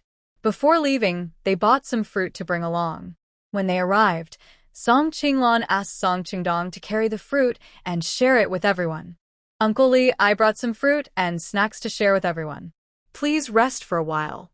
Li Guzi stopped his work, brushed off the dust from his clothes, and called everyone to come out. Seeing the food in Song Qingdong's hands, Li Guzi smiled at Song Qinglan. "Big sister Song, you're so thoughtful." Song Qinglan smiled back. "Everyone's been working so hard. It's only right I bring some food." You all eat first, and my brother and I will go inside to check. Li Guzi was indeed a responsible craftsman. He led 5 or 6 workers and, over the past 2 days, had roughly finished the construction. Everything was based on Song Qinglan's drawings, and the quality was quite good. The effect had reached about 90% of what Song Qinglan envisioned. Song Qingdong carefully examined the shop and said, "Sister, this shop is really nice. Paying just a few silver coins a month for rent on Yongding Street to get such a big place is quite worth it. The location is a bit off, but as they say, the aroma of wine spreads far, and a good reputation will bring customers, even if the shop is a little hidden." Song Qinglan looked at Song Qingdong with admiration, patted his shoulder, and said, "Good, just what I thought." Song Qingdong quickly asked Li Guzi, "Uncle Li, how many days will it take to finish the work?" Li Guzi patted his chest and said, "About 5 or 6 days. Don't worry, our team works very reliably. We do fast and good work, so your shop will open soon and start making money." Song Qinglan quickly replied, Thank you. I appreciate your good words." After seeing the shop, the two looked at the time and decided to go home. Song Qingdong suggested, since it's about this time, Qingxi and Qingbei should also be finishing school. "Sister, why don't we go to the academy to pick them up?"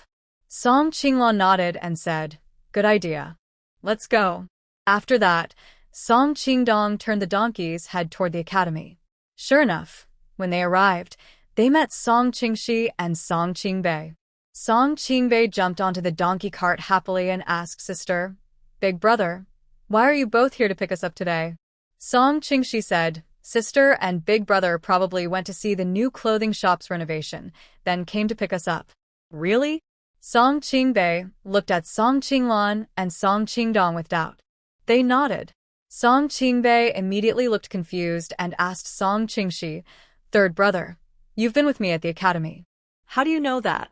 Song Qingxi smiled slightly and explained, "I saw sugar paper stuck on the wheel of the donkey cart from Yongding Street Honey Food Shop, which shows they went to Yongding Street. Also, your clothes and shoes are covered with renovation materials. So, based on all this, I guess they visited the clothing shop's renovation site." Song Qingbei clapped his hands and said, "Third brother, you're amazing." Song Qingxi rolled his eyes and said, "Our teacher always told us to observe carefully. Every small detail in life is a lesson. Haven't you forgotten that?"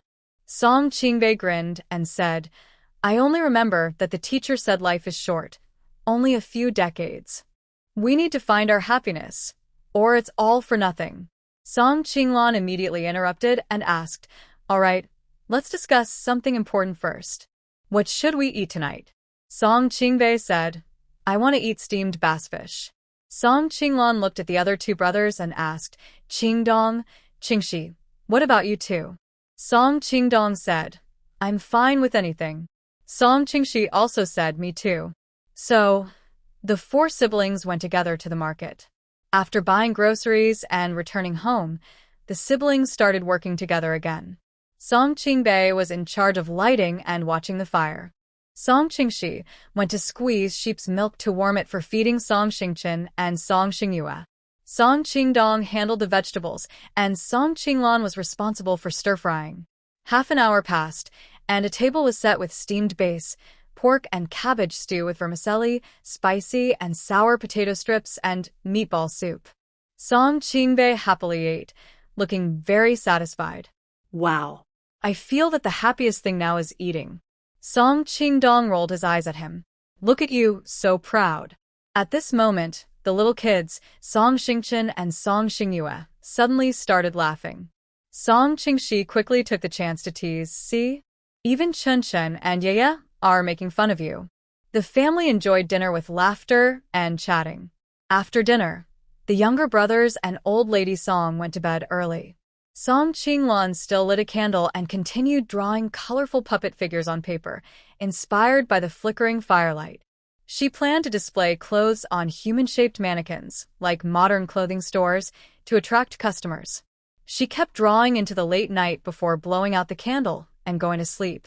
After sleeping for a while, She heard the sounds of Song Qingdong and others waking up, and she got up as well. After breakfast, Song Qinglan went to her grandfather's house.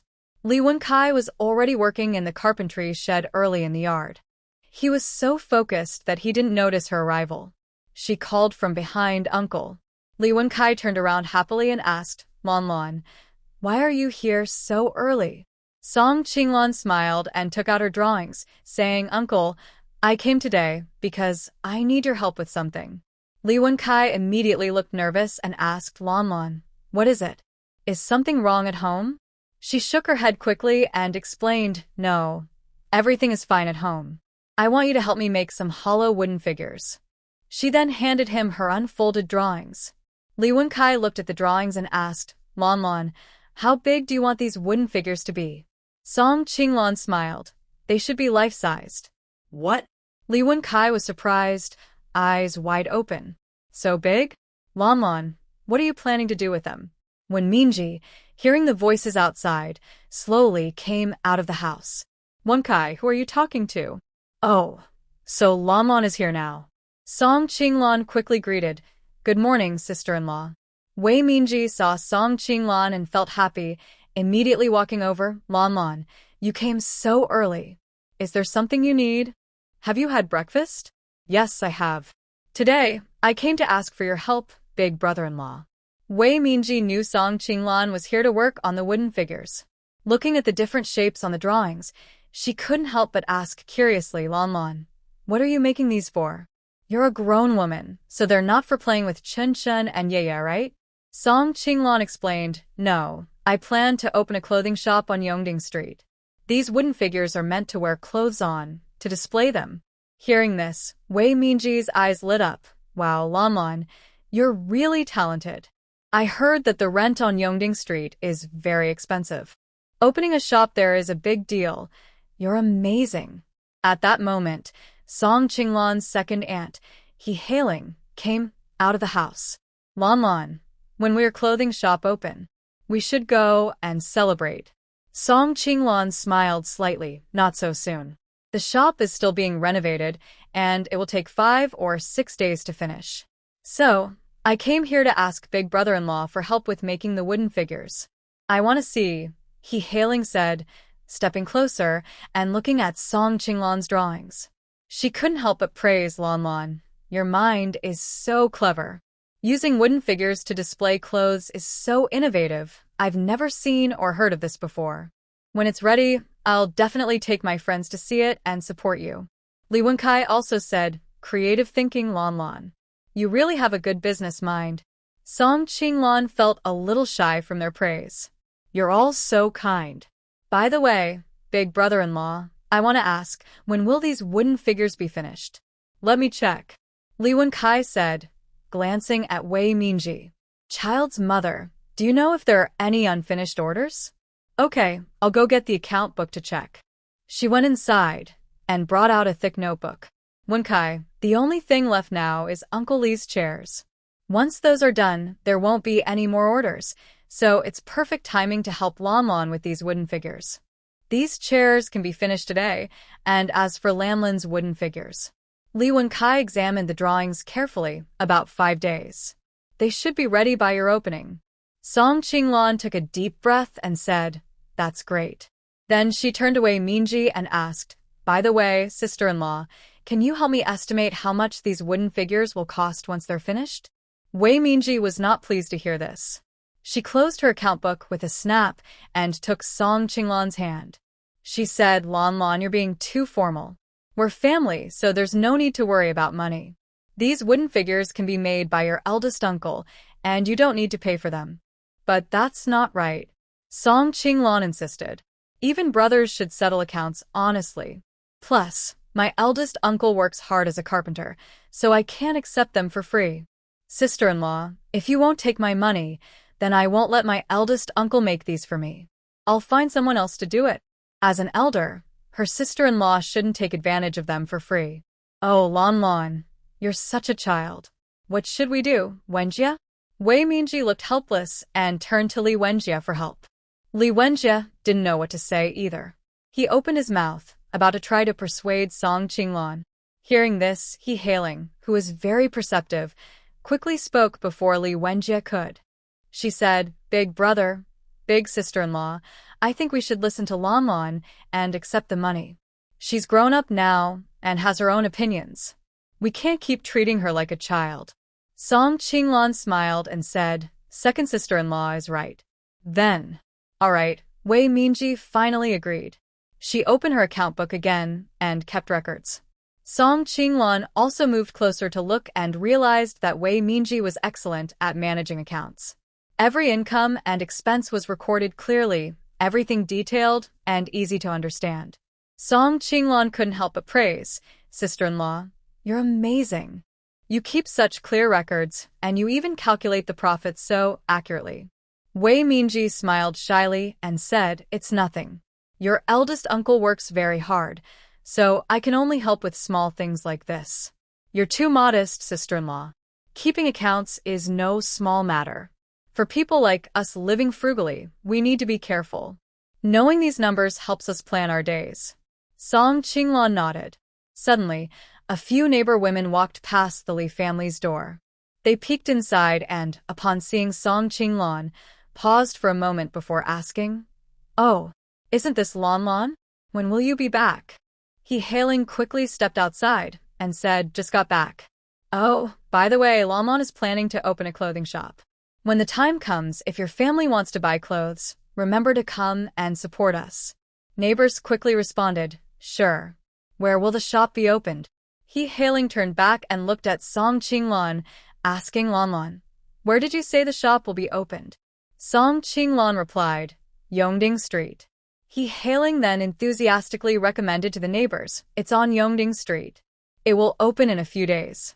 When that happens, I'll take you all to see it. Whether you buy or not, just come to join the fun." "Yes, yes, yes. Second sister-in-law from the Li family, you should invite us all then." Okay, see you then." Watching her second aunt and others chatting happily, Song Qinglan couldn't help but feel impressed by her social skills.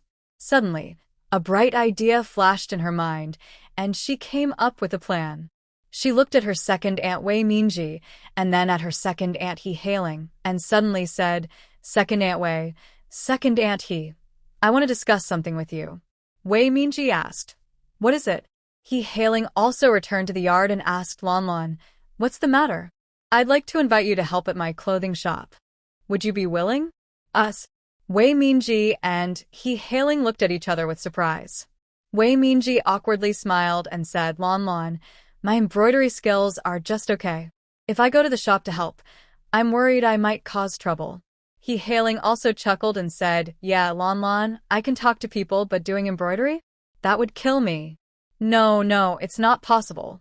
Song Qinglan smiled softly and pulled both of them closer, explaining, "Second aunt Wei, second aunt He, you misunderstood. I'm not asking you to do embroidery. I want you to be the shop managers." Then she looked at Wei Minji and said, "Second aunt Wei, you handle the accounts." It almost made me. Su Xia couldn't hold back her complaints. "She's just a coal ball and people aren't supposed to say anything?"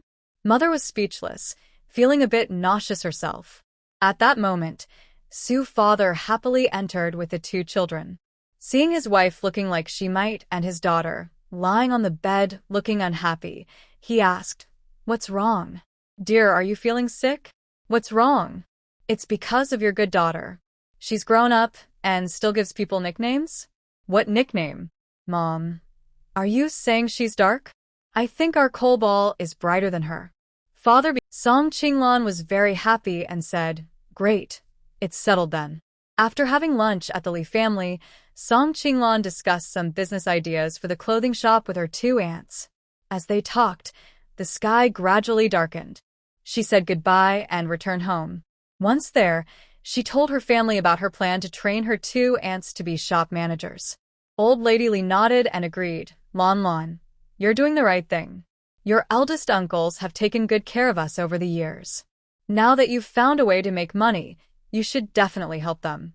Song Qingbei smiled and said, "Then from now on, we'll be running a big family business." Song Qingdong couldn't help but chuckle and teased, Our business is just starting, and we're not even on the right track yet. Fourth brother, your ambitions are a bit too big. Song Qingbei stuck out his tongue and said, Sis, you always say we need to think long-term, right? Am I right, sis? Song Qinglan also smiled and said, Yes, yes. Hurry up and eat, then go to bed early. A few days later, the clothing shop was finally decorated. The fabrics ordered from Rui Fabric Shop had also arrived. Song Qinglan brought the sketches she had drawn over the past few days to the shop. Li Xiuxiu and Song Qingdong were already busy cleaning and arranging the shop. When Song Qinglan entered, she waved to Li Xiuxiu and said, Xiuxiu, come here and take a look. She put down her work and walked over, asking Qinglan what's wrong. Song Qinglan laid out her drawings on the table and smiled. Take a look at these clothing designs I made. Li Xiuxiu looked at each sketch one by one, her eyes growing more excited. She looked at Song Qinglan with surprise and said, Qinglan, I've never seen such beautiful clothes in my life. These styles are fresh and practical.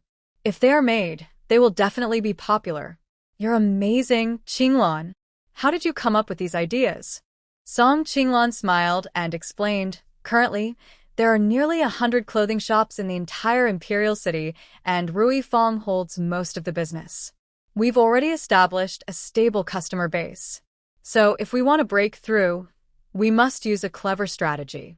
Song Qingdong was curious and looked over eagerly, praising sincerely, Sister, you are truly a genius in business. Li Xiuxiu also excitedly said, Qinglan sister, working under you has been a great benefit for me. Song Qinglan took Li Xiuxiu's hand and said, Xiuxiu, you are a talented embroidery girl. Don't underestimate yourself. Now I want to ask you, can you make the clothes I drew? Li Xiuxiu nodded firmly and said, Yes, I can. Then she took out her tools and started drawing lines and cutting fabric. Song Qingdong stood nearby, captivated by her serious work, and quietly watched her. This scene caught Song Qinglan's eye. She slightly smiled, revealing a meaningful smile, then quietly stepped forward, waved her hand in front of Song Qingdong, and teased, If you keep looking like that, the young girl might get shy. Caught in the act, Song Qingdong blushed immediately and looked embarrassed. He hurriedly explained, Sister, don't misunderstand, I just. Song Qinglan, knowing his intentions, asked further, Just what? Song Qingdong quickly changed the subject. By the way, do you need any help? If not, I'll go back to the pancake shop to sell pancakes. Song Qinglan immediately stopped him. Go help me bring over the ink, brush, paper, and inkstone. I want to write a recruitment notice. After discussing with Li Xiuxiu, they decided that to keep the shop running smoothly, they needed to recruit 6 more talented embroidery girls who work quickly.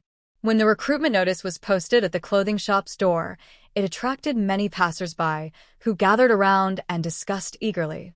Looks like this shop is going to be a clothing store. Wow. Did I see that right?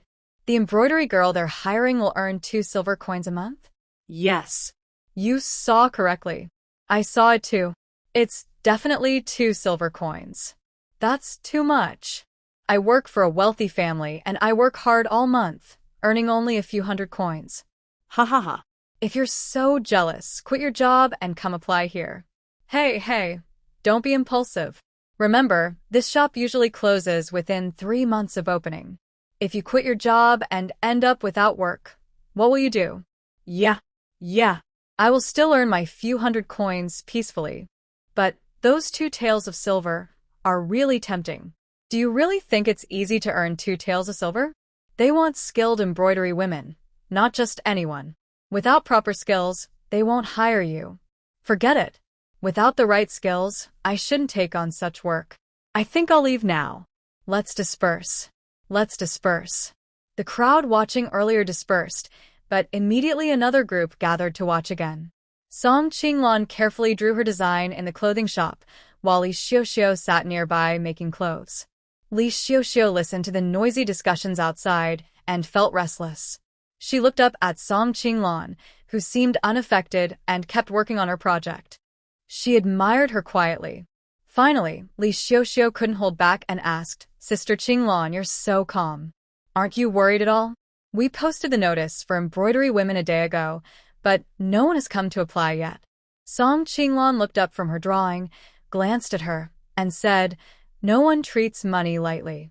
No one has come yet because they're unsure. They're just waiting to see who dares to be the first." Li Xiuxiu blinked in confusion. "What? Who's the first to try?" Song Qinglan smiled and said, "Don't worry. People will come eventually." Then she stood up and put the dress Li Xiuxiu made onto the wooden mannequin her elder brother Li Wenkai had built. She admired her work with satisfaction. Li Xiuxiu also came over and exclaimed, "It looks so beautiful. Sister Qinglan, your design is really nice." Song Qinglan looked at her and smiled. "Thanks to your skillful hands, we made such a beautiful dress. We help each other succeed." Suddenly, a voice came from the shop ahead. "Who's the shopkeeper? I want to apply to be an embroidery woman."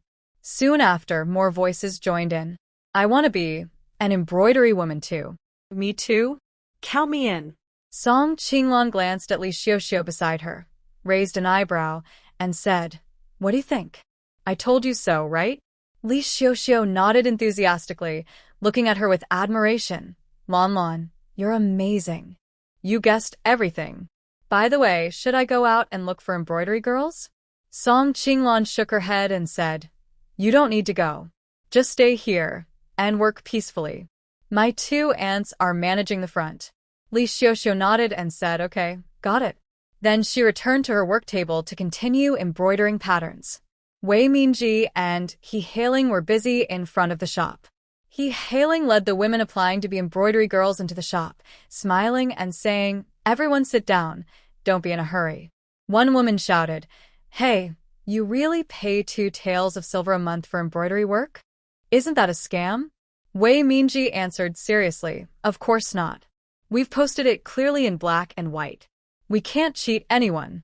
It's definitely true." He Hailing quickly added, "But I also want to be clear. Our shop only hires 6 embroidery girls, and they need to be skilled and quick with their hands. You have to meet our shop's requirements to earn those 2 silver coins." The women applying asked immediately, "What are the requirements? Tell us quickly." So Wei Mingji took out embroidery threads and cloth and handed them to everyone. He Hailing explained the requirement is simple. You need to embroider a lotus flower within the time it takes to burn a stick of incense. As for the quality of your embroidery, we will judge ourselves. Let's start now. As soon as she finished speaking, the women began embroidering eagerly. When the incense burned out, Wei Mingji and He Hailing collected all the finished lotus flowers and took them inside to show Song Qinglan. "Lan Lan, look at these embroidery girls. Are you satisfied?" "Good." Song Qinglan examined each piece, her brow furrowing more and more. Finally, she sighed deeply and looked at Li Xiuxiu beside her, saying, "Xiuxiu, come and take a look." "All right." Li Xiuxiu put down her needle and thread and carefully examined the embroidery, showing a troubled expression. "These don't look very good. Only this one is okay." She then picked out one embroidered lotus flower. Song Qinglan nodded and said, "Yes, I think so too." Wei Mingji hesitated and asked, "So, what should we do now?" Song Qinglan calmly replied, "Keep this embroidery girl. Let her come tomorrow to work with Xiuxiu. The others can leave. Since we can afford to spend 2 taels of silver to hire someone, they must meet that standard. We must be very careful about this. Anyway, we still have a few days before opening, so take your time choosing." He Hailing immediately packed up the embroidery pieces and smiled, saying, "All right, let's go with Blue's idea. I'll go outside and tell them." Then the 2 of them left the inner room and went to the shop outside. After lunch, Song Qinglan went to the breakfast shop to take a look in the afternoon. There weren't as many customers in the afternoon, but Brother Niu and Sister Niu were very hardworking, busy with this and that. Song Qingdong looked up and saw Song Qinglan, froze for a moment, and asked, "Sister, why are you here? Isn't the ready-made clothing shop busy?" Song Qinglan entered the shop and explained, "The ready-made clothing shop has my auntie, second Annie, and Xiuxiu watching over it. I've already drawn many designs, but I've run out of inspiration, so I came out to look for new ideas." At this moment, Sister Niu just finished making a pancake wrap. She handed it to Song Qinglan with a smile and asked, Qinglan, do you want to try my cooking? Song Qinglan immediately took it and took a bite, nodding, yes, Sister Nyo, your skills are really good, comparable to my younger brother's. Sister Nyo shyly smiled. I can't compare to you all. Qinglan, I heard Brother Qingdong say that you came up with this pancake wrap. You're really amazing to make such delicious food. We've never seen anything like it before. Song Qinglan smiled, as long as everyone likes it. They were chatting casually when suddenly a loud voice came from outside the breakfast shop. Sister. Brother. Song Qingdong quickly looked up, eyes full of joy. Second brother. Song Qinglan saw Song Qingnan standing outside the shop and hurriedly went out, excited. Qingnan. Why are you back? And me too. A clear, sweet voice sounded behind Song Qingnan. She looked up and saw the beautiful and sweet Wu Qianqian. Song Qinglan looked surprised and asked, Qianqian? You're here too? Then she turned to Song Qingnan and whispered, What's going on? Did something happen at the martial arts school? Qingnan's Song shook his head. No, I have a day off tomorrow, so I came back to see you all. Dong's Song looked puzzled. Then why don't you go straight home? Qingnan's Song looked behind her at Wuqianqian. Wuqianqian's face was full of a proud smile as she slowly approached everyone. I asked my junior brother to bring me here. Sister Qinglan, after I last tasted your fried pancake snack, I couldn't stop craving it. So I came to buy some.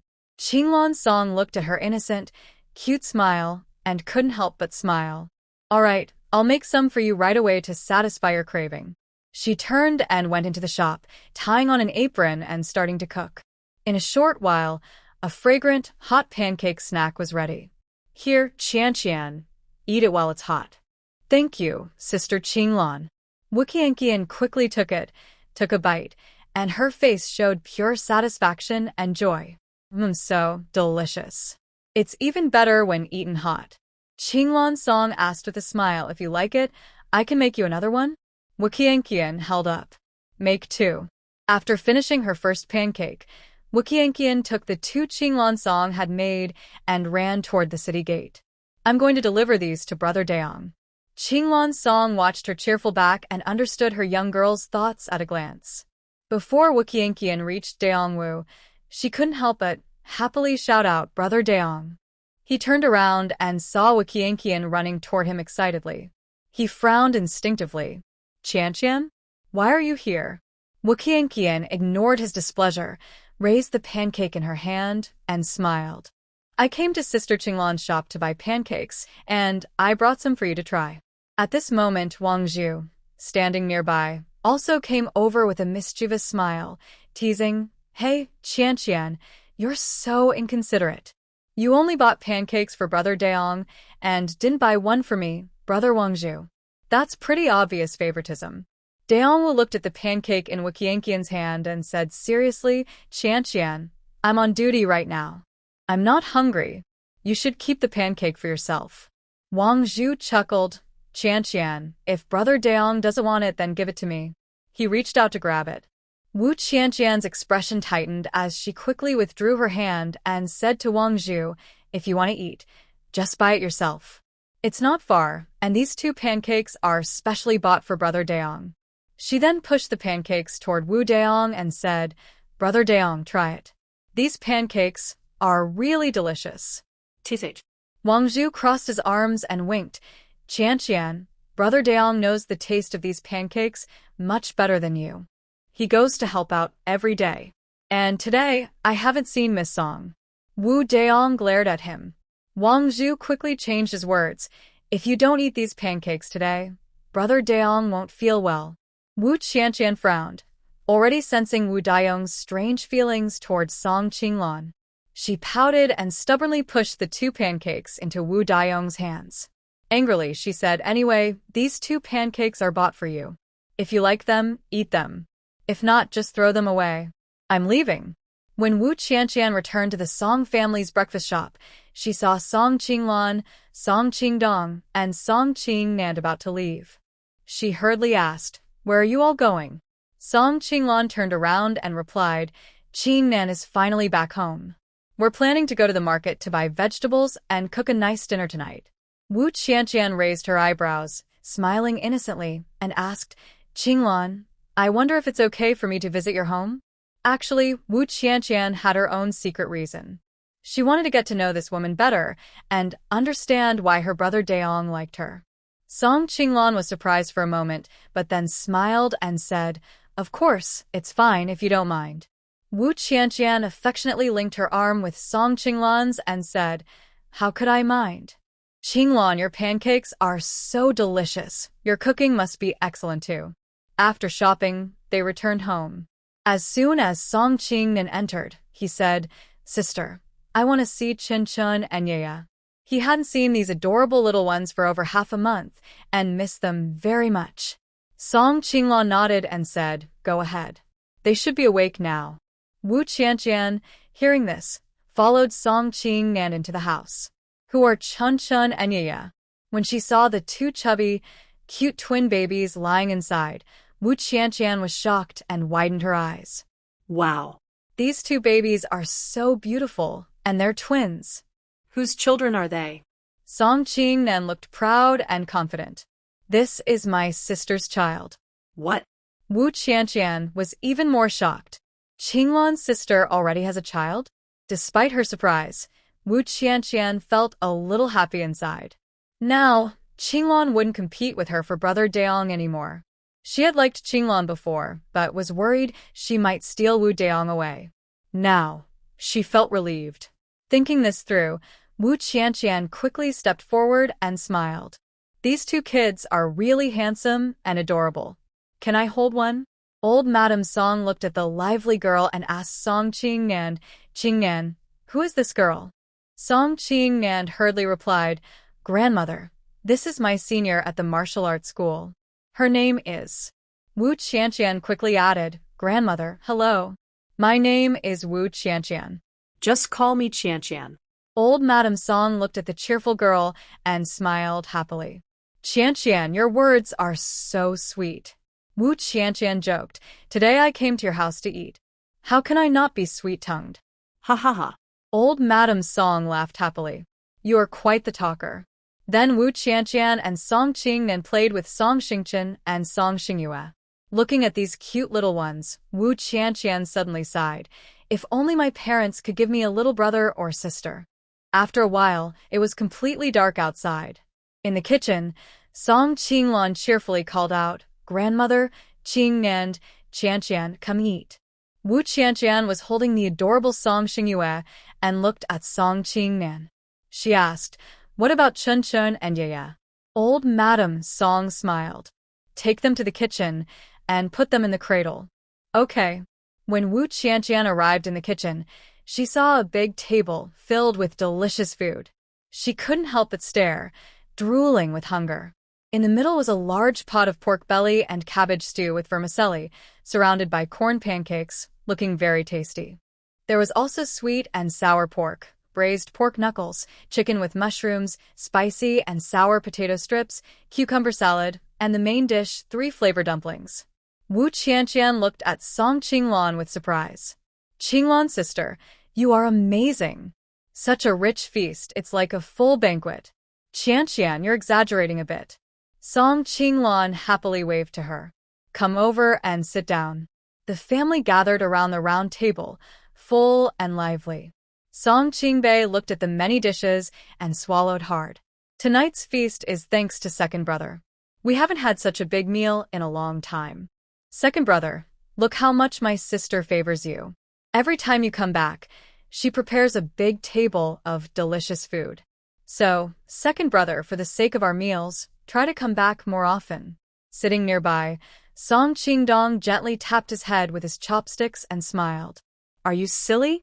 If second brother came back often, we wouldn't have such good food every day.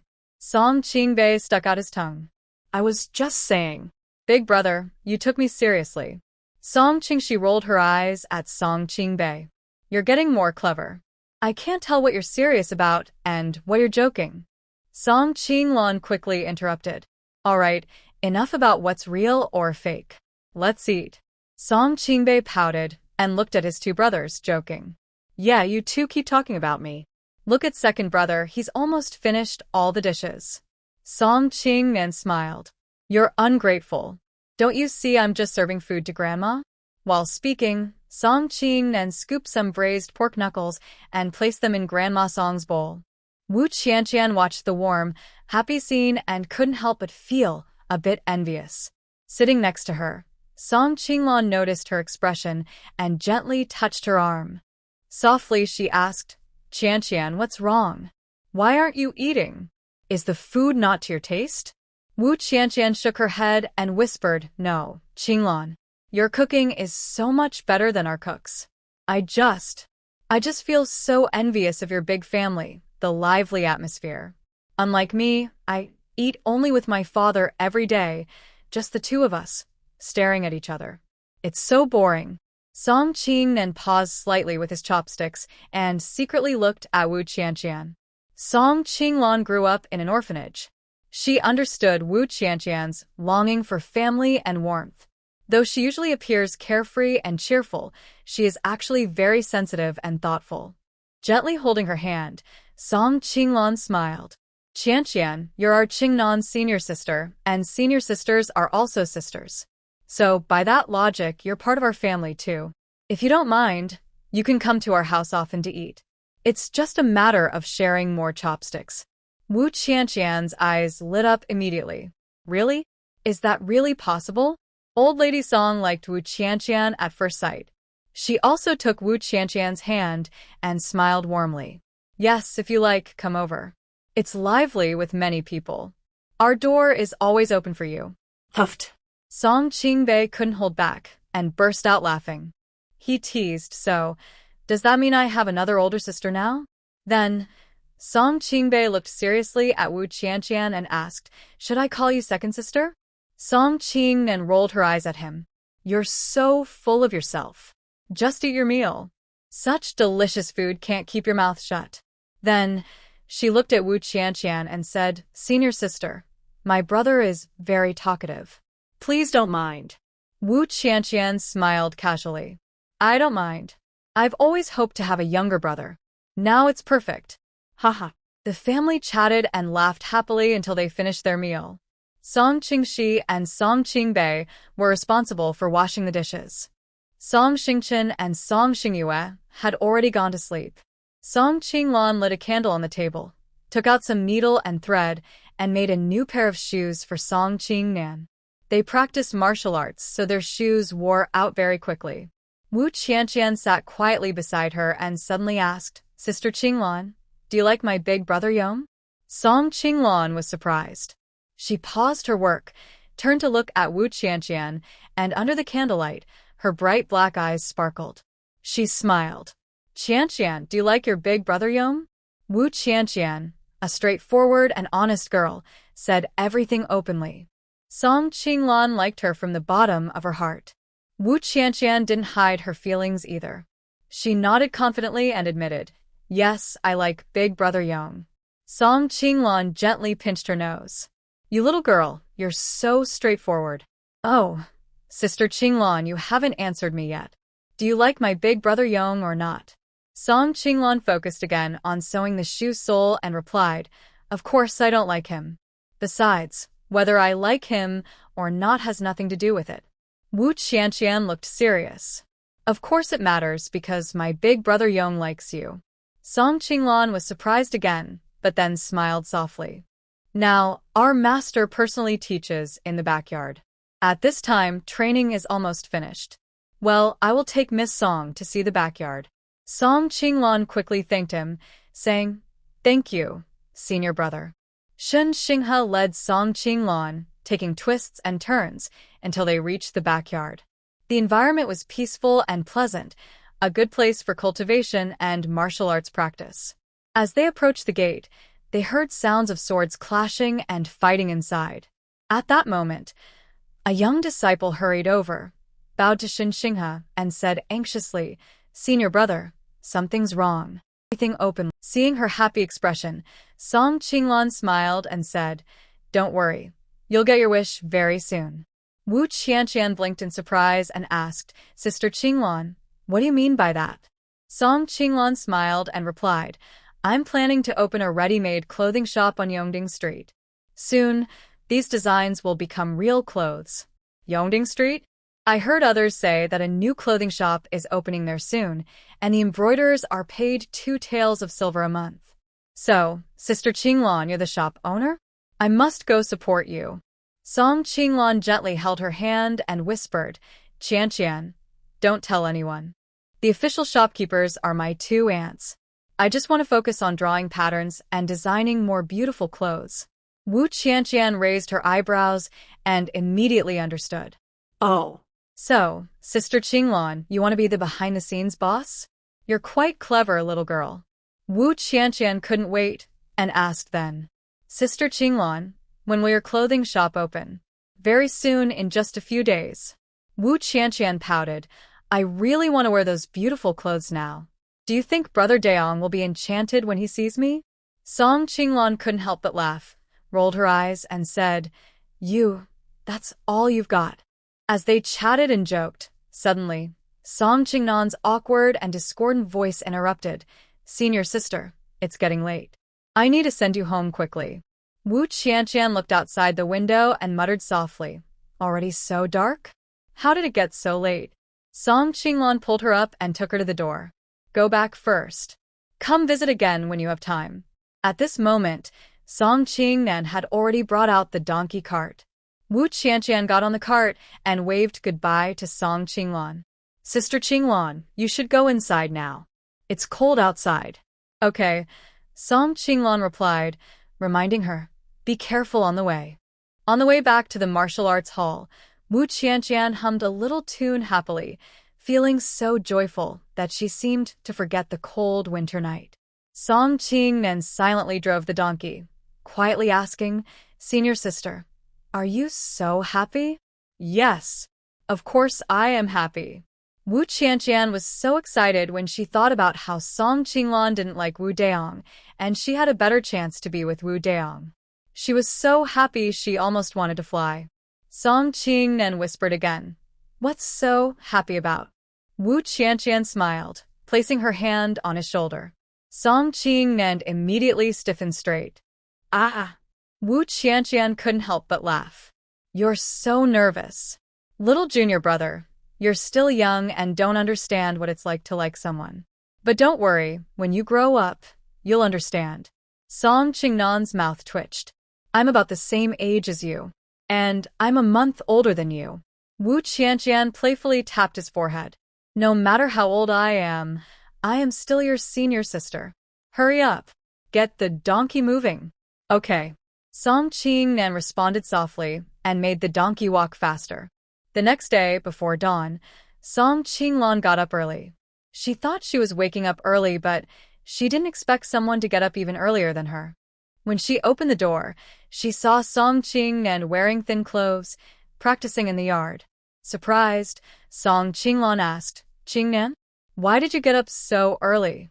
Song Qingnan turned around, smiled at her, and said, Sister, the master said, practicing martial arts can't be slack. We have to practice every day. Song Qinglan quickly stepped forward and handed him a towel, worriedly saying, Practicing is good, but why are you wearing so little? Be careful not to catch a cold.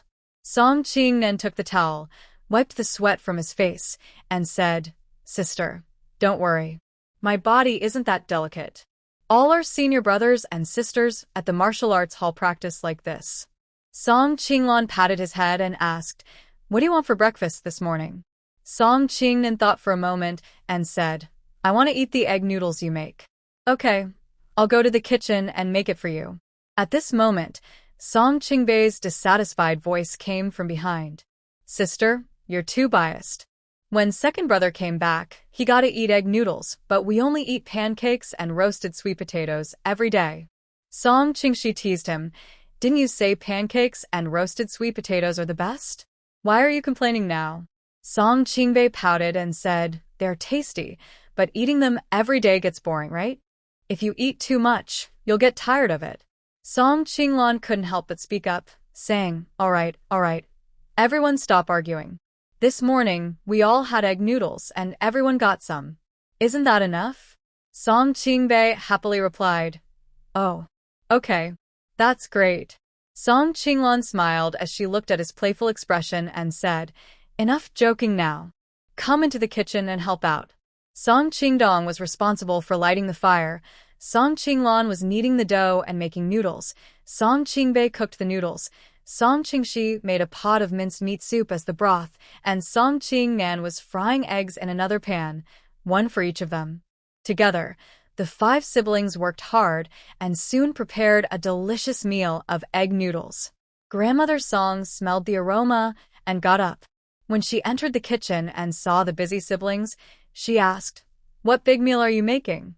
Song Qinglan served a bowl of egg noodles to Grandmother Song and said, "Grandmother, we're making egg noodles. Please eat while it's hot." Grandmother Song frowned and said, "I'm worried that Chen Chen and Yaya will wake up later." Song Qinglan replied, "It's okay.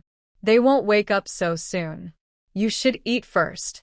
After breakfast, the 6 family members finished eating. Then, Song Qingdong went out to the breakfast shop. Since the breakfast shop hired Brother Niu and Sister Niu to help, Song Qinglan no longer allowed Song Qingshi and Song Qingbei to help at the shop. Now, they went to the academy to study in the mornings and afternoons. Song Qinglan stayed at home to prepare shoes for Song Qingnan. Song Qingnan asked Sister, "Maybe I should also go help at the shop." "No need. The shop already has help. I told your older brother to come back when he has free time. You finally have a day off, so stay home and keep your grandmother company. Chat with your sister." The day passed quickly. After lunch, Song Qingnan had to go back to the martial arts school in the afternoon. Song Qinglan packed his things, including food, clothes, and essentials, worried he might lack anything. "All right, sister. Don't bring me anything else. The martial arts school has everything. I don't need anything." If it weren't for Song Qingnan stopping her, she might have filled the donkey cart completely. Finally, Song Qinglan stopped and said, "Okay. If you need anything, just tell the family." Song Qingdong got on the donkey cart and waved to Song Qingnan, saying, "All right, Qingnan, come on, get on. It's about time to leave." Song Qingnan turned to look at Song Qinglan and said, "Sister, I'll come back to visit you all next time." Good, good. Hurry up and get on the cart." Go now. One day, Jiang Suilian's eldest daughter, Bai Chuanfin, and her neighbor, Huang Liping, went to the market. Huang Liping was having a great time shopping, stuffing everything into her box. She glanced at Bai Chuanfin, who looked gloomy and droopy, like a dried-out eggplant. She couldn't help but nudge her arm and ask, "Chuanfin, what's wrong with you today? Your face is so long, like someone owes you money." Bai Chuanfin frowned and replied irritably, "Don't talk to me about money. Just hearing about it makes me upset." Huang Liping became even more curious and quickly asked, "What happened? You didn't buy anything today, just looked around. That's not like you at all." Bai Chuanfin waved her hand impatiently. Don't mention it. I can't buy anything now. I have no money left. It's so annoying." Huang Liping smiled and said, "You're joking, right? Everyone knows your parents' pork stall makes good money, and your mother loves you. Doesn't she often come to your family asking for money?" Bai Chuanfin sighed heavily. "Yeah, I went to my mom's yesterday. Guess what?" Huang Liping immediately asked with curiosity, "What happened?" "I found out they weren't even selling pork that day, so I went back home. I asked my mom and she told me their pork business is getting worse every day. They can't sell a whole pig in 3 days now. It's almost a losing deal, so they're thinking about closing down." Huang Liping covered her mouth in surprise. Wow, really? What about you now? Bai Chuanfin sighed again. Exactly. I can't expect to get money from my family anymore. You don't know, last night, my husband heard about this and got really angry. He said I should go out and work to help support the family. Today, he's asking friends about jobs with big families where they hire workers. What? No way, Huang Liping pouted. Your husband is really harsh. Those big family jobs aren't easy. They pay a few hundred coins a month, but I heard they're hard, tiring, and you get scolded a lot. Can you handle it? Oh, I can't handle it, but I have to. What else can I do? Bai Chuanfin sighed again. If only there were some easy jobs that paid well, that would be perfect. Haha. Where in this world are there such good things? Oh well. Suddenly, Huang Liping stopped and looked seriously at Bai Chuanfin. She said, I just remembered something. A few days ago, I heard that Yongding Street plans to open a new clothing shop, and they want to hire an embroidery girl for 2 taels of silver. 2 taels of silver? Bai Chuanfin's eyes widened. That's a lot of pay. Why didn't you tell me? Come on, let's go see Yongding Street. Huang Liping smiled. I didn't think you'd be interested since you seem to have enough silver. Besides, earning that 2 taels isn't easy. I also heard that the shop only wants to hire 6 embroidery girls, and they've already hired 5. The standards are very high, and with your little embroidery skills, you probably wouldn't make the cut. Going there would be pointless. But how do we know if we don't try? Maybe there's a spot just for me. Come on, let's go take a look. Bai Chuanfin cheerfully pulled Huang Liping by the hand and headed toward Yongding Street.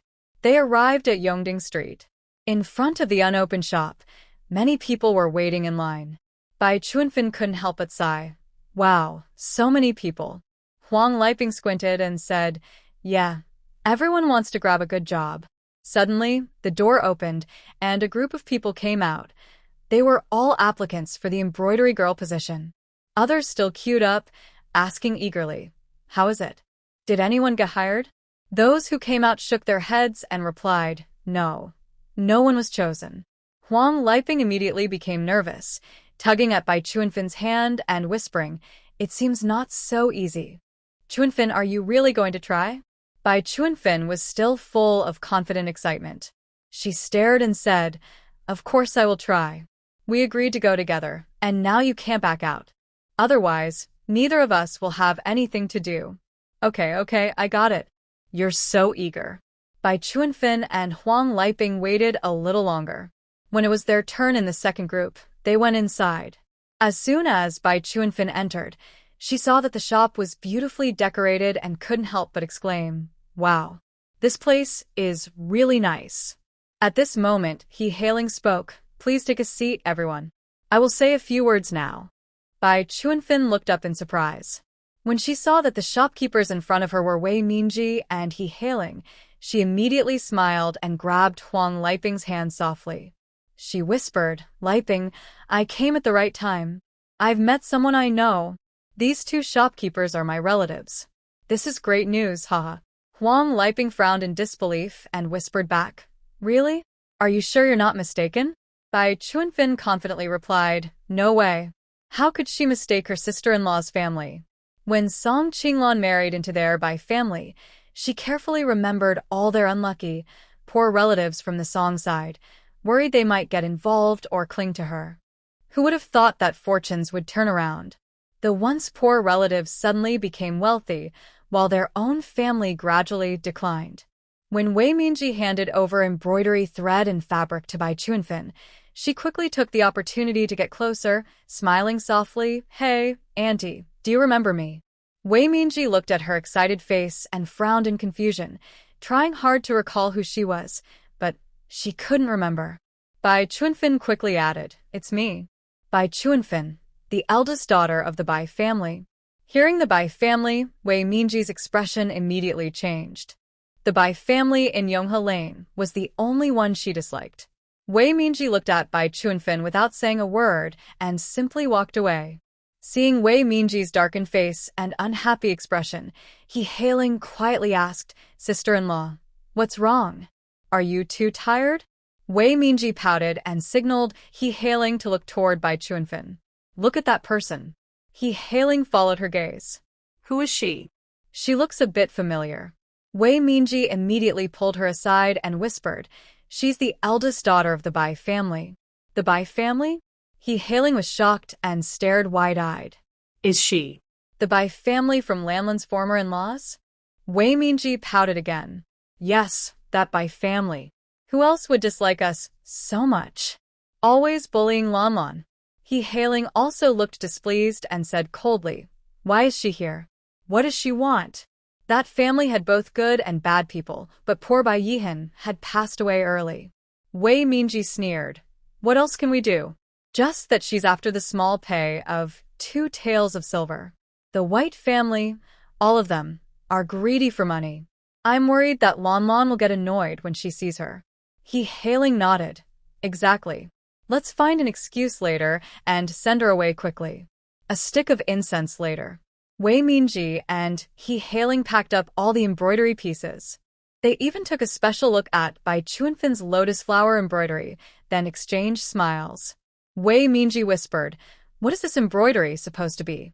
He hailing also smiled and said, "This piece shows a person's character.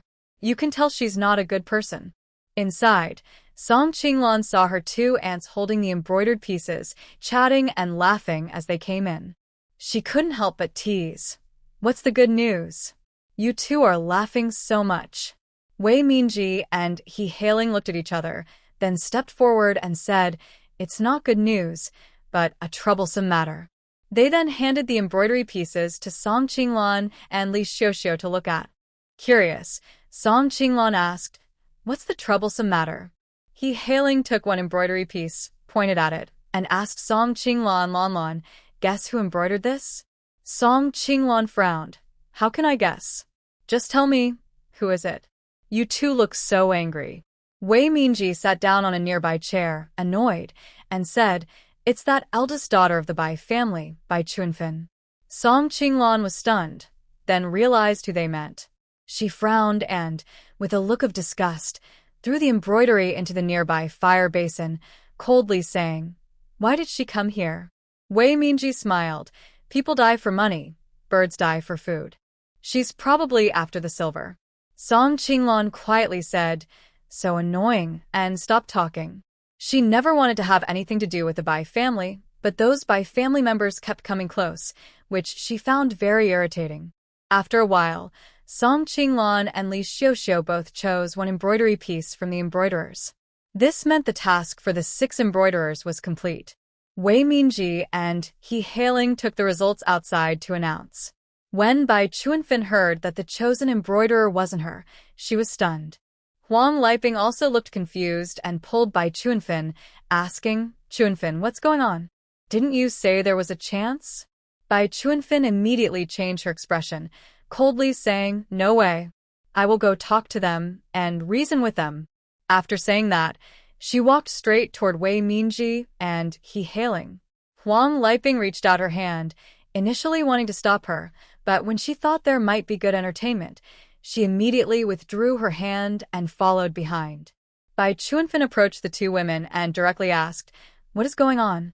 Why didn't you invite me when you brought in an outsider?" Wei Minji replied expressionlessly, "Your embroidery isn't good, so why should we invite you? Do you think this is a charity hall, where we just bring someone in to keep?" He hailing snorted coldly, "Exactly. Besides, you're also an outsider, so how can you criticize others?"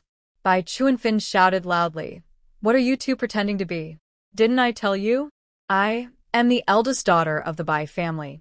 Your outside niece is my sister-in-law. We are all relatives." He hailing sneered, "Come on. Our Blue has already divorced your foundling brother and is no longer part of the Bai family. We have nothing to do with you now. You two are so heartless." Suddenly, Bai Chuanfin became emotional, slammed the table, and scolded Wei Minji and he hailing, "Don't think I don't know. Do you really think someone poor like you can run a shop? That shop was probably borrowed money from my sister-in-law. Why should her money go to you? The family. I haven't even fought with you over the shop, and now you want me to be the embroidery lady? Aren't you being unreasonable?" Wei Minji's face turned pale with anger, and she sneered, "Oh, your Bai family really has no shame. You fought tooth and nail to drive Blue out of your family and cut all ties. Now, seeing her make some money, you call her sister-in-law and act like you're not ashamed?" He hailing immediately added, "Exactly. The thickest-skinned family in Yonghe Lane is definitely the Bai family. When Blue married into your family, it was really bad luck for her." Bai Chuanfin's hair started to stand on end with anger. "What are you two shameless women talking about? Just wait. I'll tear your mouths apart." She then reached out both hands toward Wei Minji and he hailing. The two women exchanged a quick look and, in perfect agreement, grabbed Bai Chuanfin's hands from both sides, pulling her out of the door. They threw her onto the ground and shouted, "Get lost. We don't welcome you here." "Oh, it hurts so much." Bai Chuanfin cried out in pain. Huang Liping quickly stepped forward and helped her up from the ground. Chuanfan, Chuanfan, are you okay? I'm fine. Chuanfan said, rubbing her bottom. She pointed at the two people standing at the door and loudly declared, "You two better watch out. I won't give up easily." Humph. He hailing crossed her arms and looked at Chuanfan coldly. We'll see about that. Who's afraid of whom? At this moment, the commotion had attracted many onlookers. Everyone was pointing and whispering about Chuanfan, discussing quietly. Huang Liping tugged at Chuanfan's hand softly. Chuanfan, let's go quickly. Too many people are watching. Okay, let's go. Before leaving, Chuanfan still shouted, just wait and see. Wei Mingji and He hailing smiled. Wei Mingji said, this is so annoying. He hailing added, yeah, it would be great if their family could move out of Yonghe Lane. Then they closed the shop door and went back inside. The two turned around and saw Song Qinglan standing behind them. They were both startled and said together, oh my goodness. You scared me to death. He hailing, still trembling, patted her chest. Lan Lan, when did you come out? You walked so quietly, I didn't hear you. Wei Mingji stepped forward, took her hand gently, and asked softly, did you see everything? Yes, Song Qinglan nodded lightly. Wei Mingji said with a bit of annoyance, those Bai family members are all not good people. Song Qinglan sneered, if they were good, they wouldn't be called Bai. Forget it, these people aren't worth our attention. We should focus on running the shop well. Our grand opening is the day after tomorrow, so we need to prepare properly. Wei Mingji smiled happily. We've prepared for so long, and now the opening is finally here. I feel a little excited. Li Xiuxiu also smiled. I'm a bit excited too. Although she was just an employee, working from the beginning with the boss gave her a strong sense of achievement. Song Qinglan looked at her jokingly. Xiuxiu, you can't get too excited. You need to watch over those 6 embroidery girls. We're counting on you to make the clothes for the shop. Li Xiuxiu nodded seriously. Yes, Sister Qinglan. Don't worry. Song Qinglan looked at everyone. All right, everyone has been busy these days. Let's go home early today and rest. Suddenly, He hailing pulled Song Qinglan aside. Song Qinglan looked at her with surprise and asked, Second aunt, what's wrong?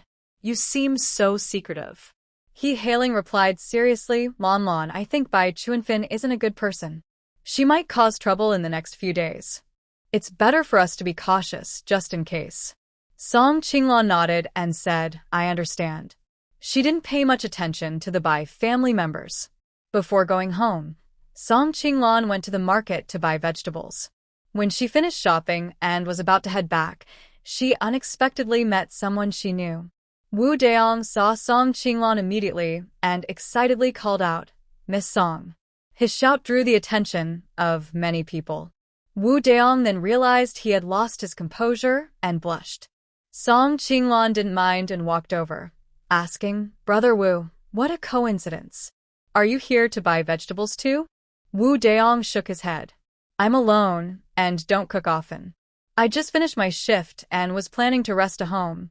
I didn't expect to meet you here. He scratched his head awkwardly. The atmosphere between them became a bit awkward. Finally, Song Qinglan smiled and said, Well, I'll go home now. Miss Song. Wu Deong suddenly gathered his courage and stopped her. I haven't seen you at the breakfast shop much lately. You. I've been busy with some things, she replied. Wu Deong nodded. Yes, I heard from Qian that you're planning to open a clothing shop. Song Qinglan couldn't help but smile. She really tells you everything. Wu Deong also smiled. She's always been like that, blunt and unable to keep secrets. Song Qinglan's eyes flickered and asked, And what else did she tell you? She said your cooking is very good. When Song Qinglan saw the hopeful look in Wu Deong's eyes, she was momentarily stunned, but then quickly understood. She smiled slightly and suggested, By the way, Brother Wu, you've been taking care of our family for a long time. I haven't had a chance to invite you for a meal to thank you properly. Why don't you come to our house for dinner tonight? What do you think? Wu Deong was very excited inside, but didn't show it. He hesitated and asked, Is that convenient? Song Qinglan smiled. Of course. What's inconvenient about that? More people, more chopsticks. Let's go. All right, then. I'd be honored to accept. Two people sat together on Song Qinglan's donkey cart heading home. Just as they reached the door, they unexpectedly ran into Wu Qianqian. Both were surprised and exclaimed in unison, "Qianqian? Why are you here?" When Wu Qianqian saw Song Qinglan, she wanted to greet her happily, but when she saw the person sitting beside her was Wu Daong, her face immediately darkened. She quickly walked over, angrily asking, "Why are you two coming back together?" Wu Daong got off the donkey cart and calmly explained, "We met on the road." Met on the road? Wu Qianqian looked at him suspiciously. Then, why did you come back to her house with her? Seeing this, Song Qinglan knew Wu Qianqian was feeling jealous. She hurriedly also got off the cart and came over, smiling as she explained, "It's your fault. You told your big brother Wu Daong that my cooking is delicious, so I had to invite him over to taste it or else I'd seem so stingy."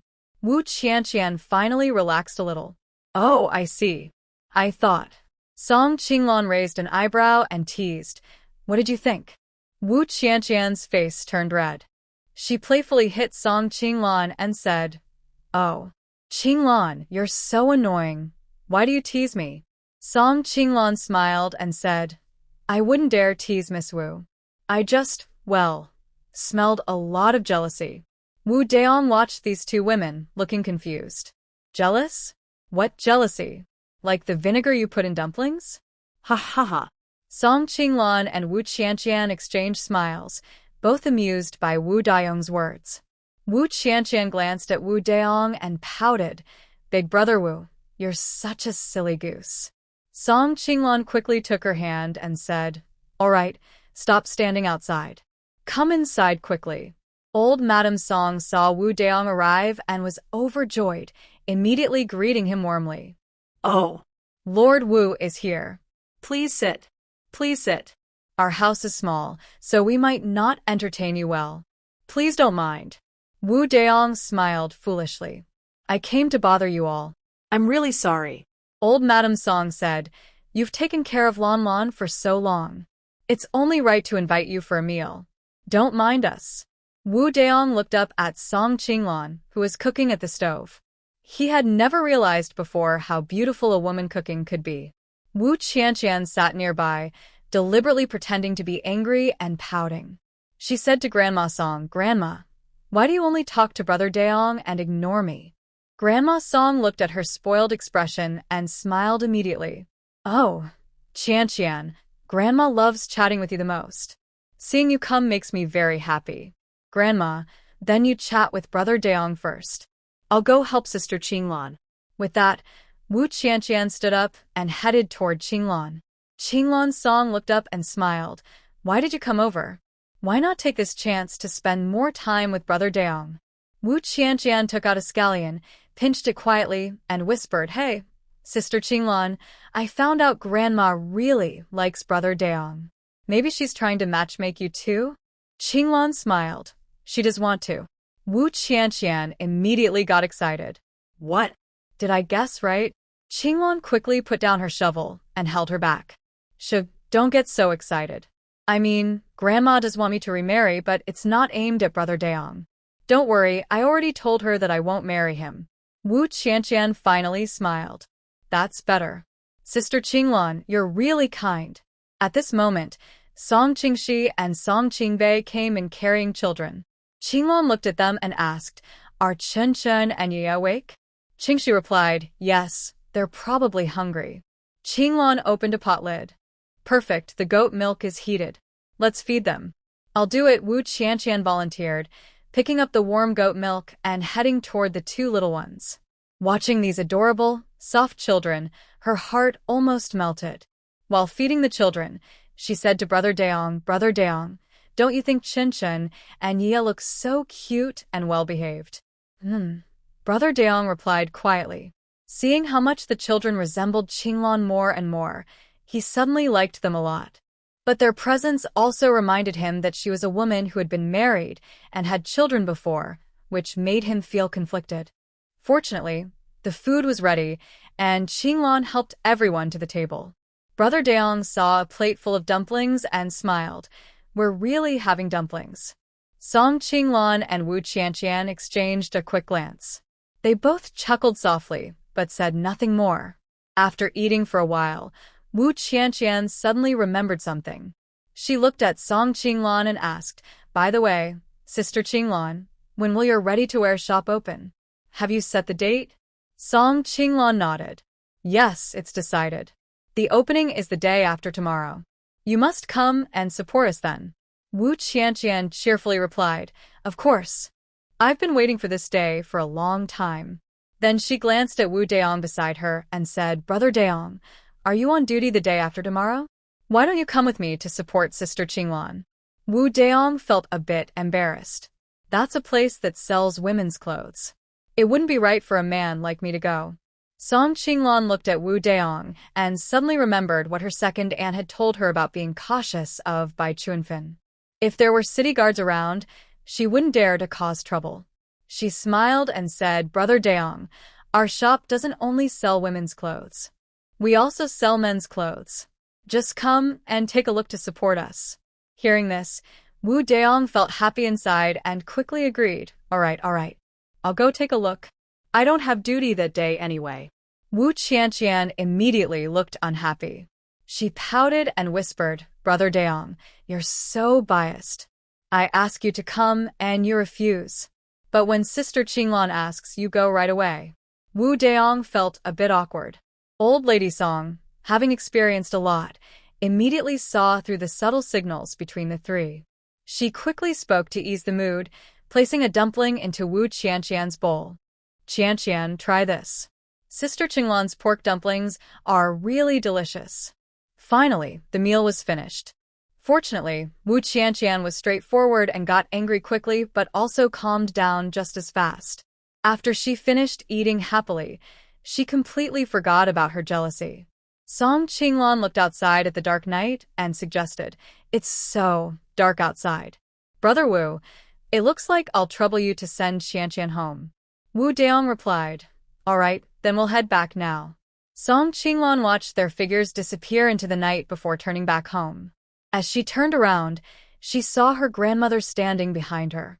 "Dad, Mom, this is my girlfriend. Her name is Shun Jiaqing," Su Nan said, holding her hand and introducing her to the family. Shun Jiaqing, being pulled by the hand, wanted to take it back shyly, but couldn't succeed. Then her face turned red as she looked at Su Xia and the others. "Uncles, aunts, and sister, just call me Xiao Shui." "All right, Xiao Shui, right? Come on, eat quickly." "This dish must be tiring," Su's mother said excitedly, grabbing Shin Jiaqing's hand and sitting her down at the table. Su Xia also poured a glass of brown sugar water and placed it in front of her. "Xiao Shui, don't be nervous." Wu Qianqian's bowl. Grandmother Song raised an eyebrow and asked, "What do you mean by good things stay within the family? When did Qianqian become part of our family?" She smiled kindly and said, "This girl really suits my taste. I treat her like my own granddaughter." Qinglan Song pouted and pretended to be upset, asking, "And what about me? What am I then?" Grandmother Song held her hand and smiled warmly. You are my dear granddaughter." "That's more like it," Qinglan Song smiled, pulling Grandmother Song into the house. "Come on, Grandma, it's getting late. You should go to bed." Qinglan Song wasn't in a hurry to sleep. She lit a candle and continued drawing designs under the candlelight. Suddenly, there was a knock at the door. "Come in," Qinglan Song said, without looking up. The person who entered was Qingdong Song. "Sister, I want to talk to you about something." "Sit down." Qinglan Song gestured for him to sit opposite her. "What is it?" Qingdong Song pursed his lips and hesitated, finally asking, "Sister, did the Bai family come to trouble you at the shop today?" Qinglan Song's hand paused, and she immediately put down her brush. She slightly frowned and looked at him, asking, "Who told you that?" Well. "It's just." Qingdong Song hesitated and couldn't explain clearly. Seeing his unusual reaction, Qinglan Song guessed most of it. She slightly curled her lips into a teasing smile and said playfully, "Did Xiao tell you?" Qingdong Song was slightly stunned, and a suspicious blush appeared on his face. He quickly explained, "Sister, Please don't blame Xiaoxiao for talking. She's worried about you, so she told me. Please don't be mad at her. Seeing how nervous he was, Qinglan's Song couldn't help but smile. She teased, "Why are you so nervous?" "Don't worry, I won't blame Xiaoxiao. Maybe she will even become my sister-in-law, so I naturally need to get along well with her." Song Qingdong's face turned even redder as he nervously said, "Sister, don't think nonsense. It's not what you imagine." Song Qinglan smiled gently and said slowly, "How I think doesn't matter. What's important is how you think and how others see it. Qingdong, be honest with me. Do you really like Xiaoxiao?" Song Qingdong opened his mouth, then finally nodded heavily. Yes. Song Qinglan smiled warmly, patting his shoulder. Good job. That's the way a real man should be.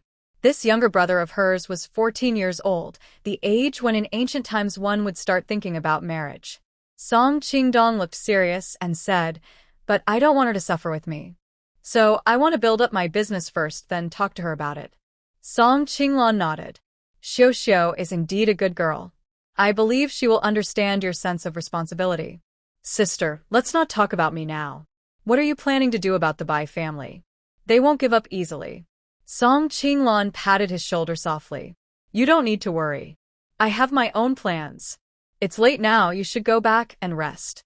Tomorrow you'll need to get up early." Song Qingdong opened his mouth, then replied okay, and went back to his room. He had already made up his mind. During this time, he would often visit the clothing shop to be prepared in case the Bai family comes again. If they do, he would teach them a lesson. Song Qinglan's clothing shop, Xingyue Pavilion, finally opened. Early that morning, a large crowd gathered in front of the shop to watch. Originally, Song Qinglan's shop was in a quiet spot with little foot traffic, so she used the empty space in front to place a dozen wooden mannequins dressed in clothes, arranged in 2 rows for people to look at. People in the Imperial City had never seen such an innovative clothing shop before. Word spread quickly, and everyone came to see the excitement. The front of Xingyue Pavilion was already crowded with curious onlookers, all smiling with interest. Wu Qianqian pulled Wu Daong, who arrived late. Seeing the crowd so packed, Wu Qianqian felt disappointed and looked at Wu Daong with a hint of blame. She said, "Daong, it's all your fault. You took too long. Are these clothes ready? There are so many people, they can't even get in." Wu Daong was also shocked by the scene before him. He muttered, "Wow, I've never seen so many people buying clothes before." Wu Qianqian smiled and said, "Buying clothes? No, they're just here to watch the fun. Come on, let's squeeze in and take a look." Wu Daong had never done something like this before and felt a bit shy. He whispered, "Qianqian, this isn't quite right. There should be a first come, first served rule. Let's just look from here." Wu Qianqian pouted angrily. "What are you looking at? Your head? Come on, follow me." She grabbed Wu Daong's hand and pushed through the crowd, shouting, "Make way. Please, make way." Sorry to bother you. Finally, they managed to squeeze to the front. Wu Qianqian saw the 2 rows of wooden mannequins dressed in clothes and looked surprised, exclaiming, "Wow, Sister Qinglan is really amazing." Wu Daong couldn't help but wonder, where did she get so many wooden mannequins? Wu Qianqian's mouth twitched, pulling on his sleeve. "Brother Daong, is that the point?" "The point is, Sister Qinglan's clothes are really beautiful. They look just like her paintings." At this moment, the people around them who were watching the scene started discussing. "Wow, the clothes from Xingyue Pavilion are really beautiful. The shopkeeper is clever, thinking to put clothes on wooden mannequins."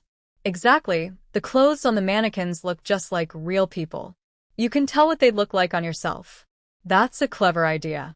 And the clothes from Xingyue Pavilion are a bit different from what we usually wear. They look pretty good. Yeah, I want to buy some. I want to buy too, but these clothes are really expensive, costing a few taels of silver each. Yeah, they are expensive.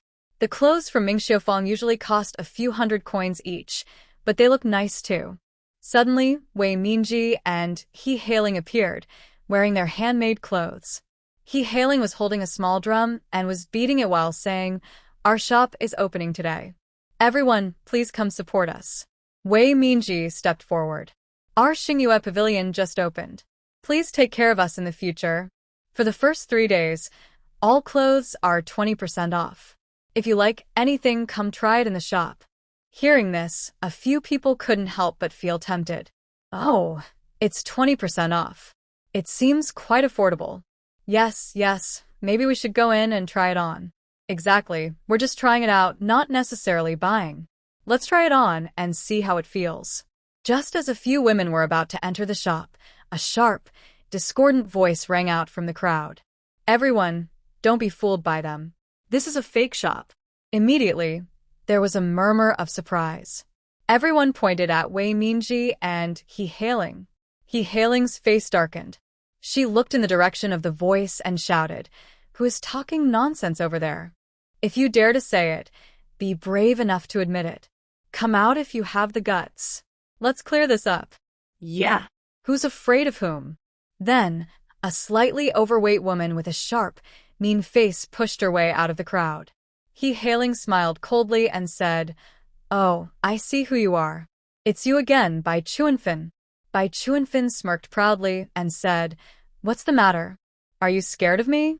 Feeling guilty?" Wei Minji looked at her with disdain. "What do we have to feel guilty about? We're running a legitimate business.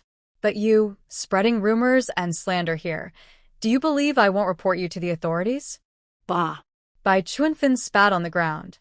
"What's the big deal? Since you're open for business, you shouldn't mind people telling the truth." He Hailing sneered and asked, "What truth are you talking about? Do you have proof that we're running a fake shop?" Ha ha ha. Bai Chuanfin suddenly burst out laughing. "What proof do I need? You sell a torn piece of clothing for several taels of silver. If that's not a black shop, what is? Am I right, everyone?" Seeing no reaction from the crowd, Bai Chuanfin continued to stir things up. "The clothes from Mingxia Workshop can be bought for just a few hundred coins. They're pretty and comfortable. What are your broken things?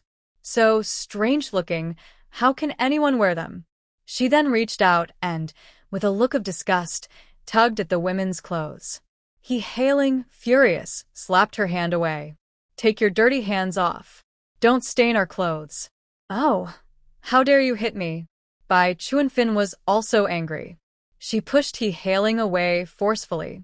He Hailing was not to be pushed around either and fought back, pushing Bai Chuanfin out of the way. Bai Chuanfin didn't expect her strength to be so great. Without warning, she was pushed down and sat on the ground. Bai Chuanfin was stunned for a moment, and suddenly a mischievous idea flashed through her mind. She fell to the ground and shouted loudly, "Oh no! Oh no! Someone's hitting me! Someone's hitting me! Everyone, come and judge! This dishonest shopkeeper hit me so hard I can't get up." He Hailing was so angry her eyes nearly popped out. She had never seen such a shameless person before. She pointed at Bai Chuanfin on the ground and said, "Bai Chuanfin, what are you pretending for? I only pushed you lightly. Is it really that serious? Are you trying to act for someone?" A sly look appeared in Bai Chuanfin's eyes. She fake cried and said everyone heard it. "She pushed me to the ground." Wei Minji also said, "You started it first. Why are you blaming others now?" At this moment, Wu Qianqian, who had been watching everything happen nearby, was so angry her teeth itched. This woman is really too mean. She's clearly just looking for trouble. She turned to Wu Daong and said, "Brother Daong, hurry up and chase that shrew away." Bai Chuanfin still thought she was in the right and continued to lie on the ground, crying, "Oh heavens! What kind of sin have I committed? I was bullied by 2 women. No one came out to judge for me. I want to report to the authorities. I want to report to the authorities." There's no need to bother reporting. There's a big official right here. A clear, sweet voice rang out. Everyone looked to the side and saw a pretty girl pulling along a tall, strong man. Bai Chuanfin didn't expect this to happen.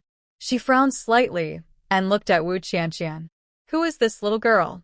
Why are you here to cause trouble? Go away." Wu Qianqian smiled slyly and said, "Big sister, I'm here to judge for you.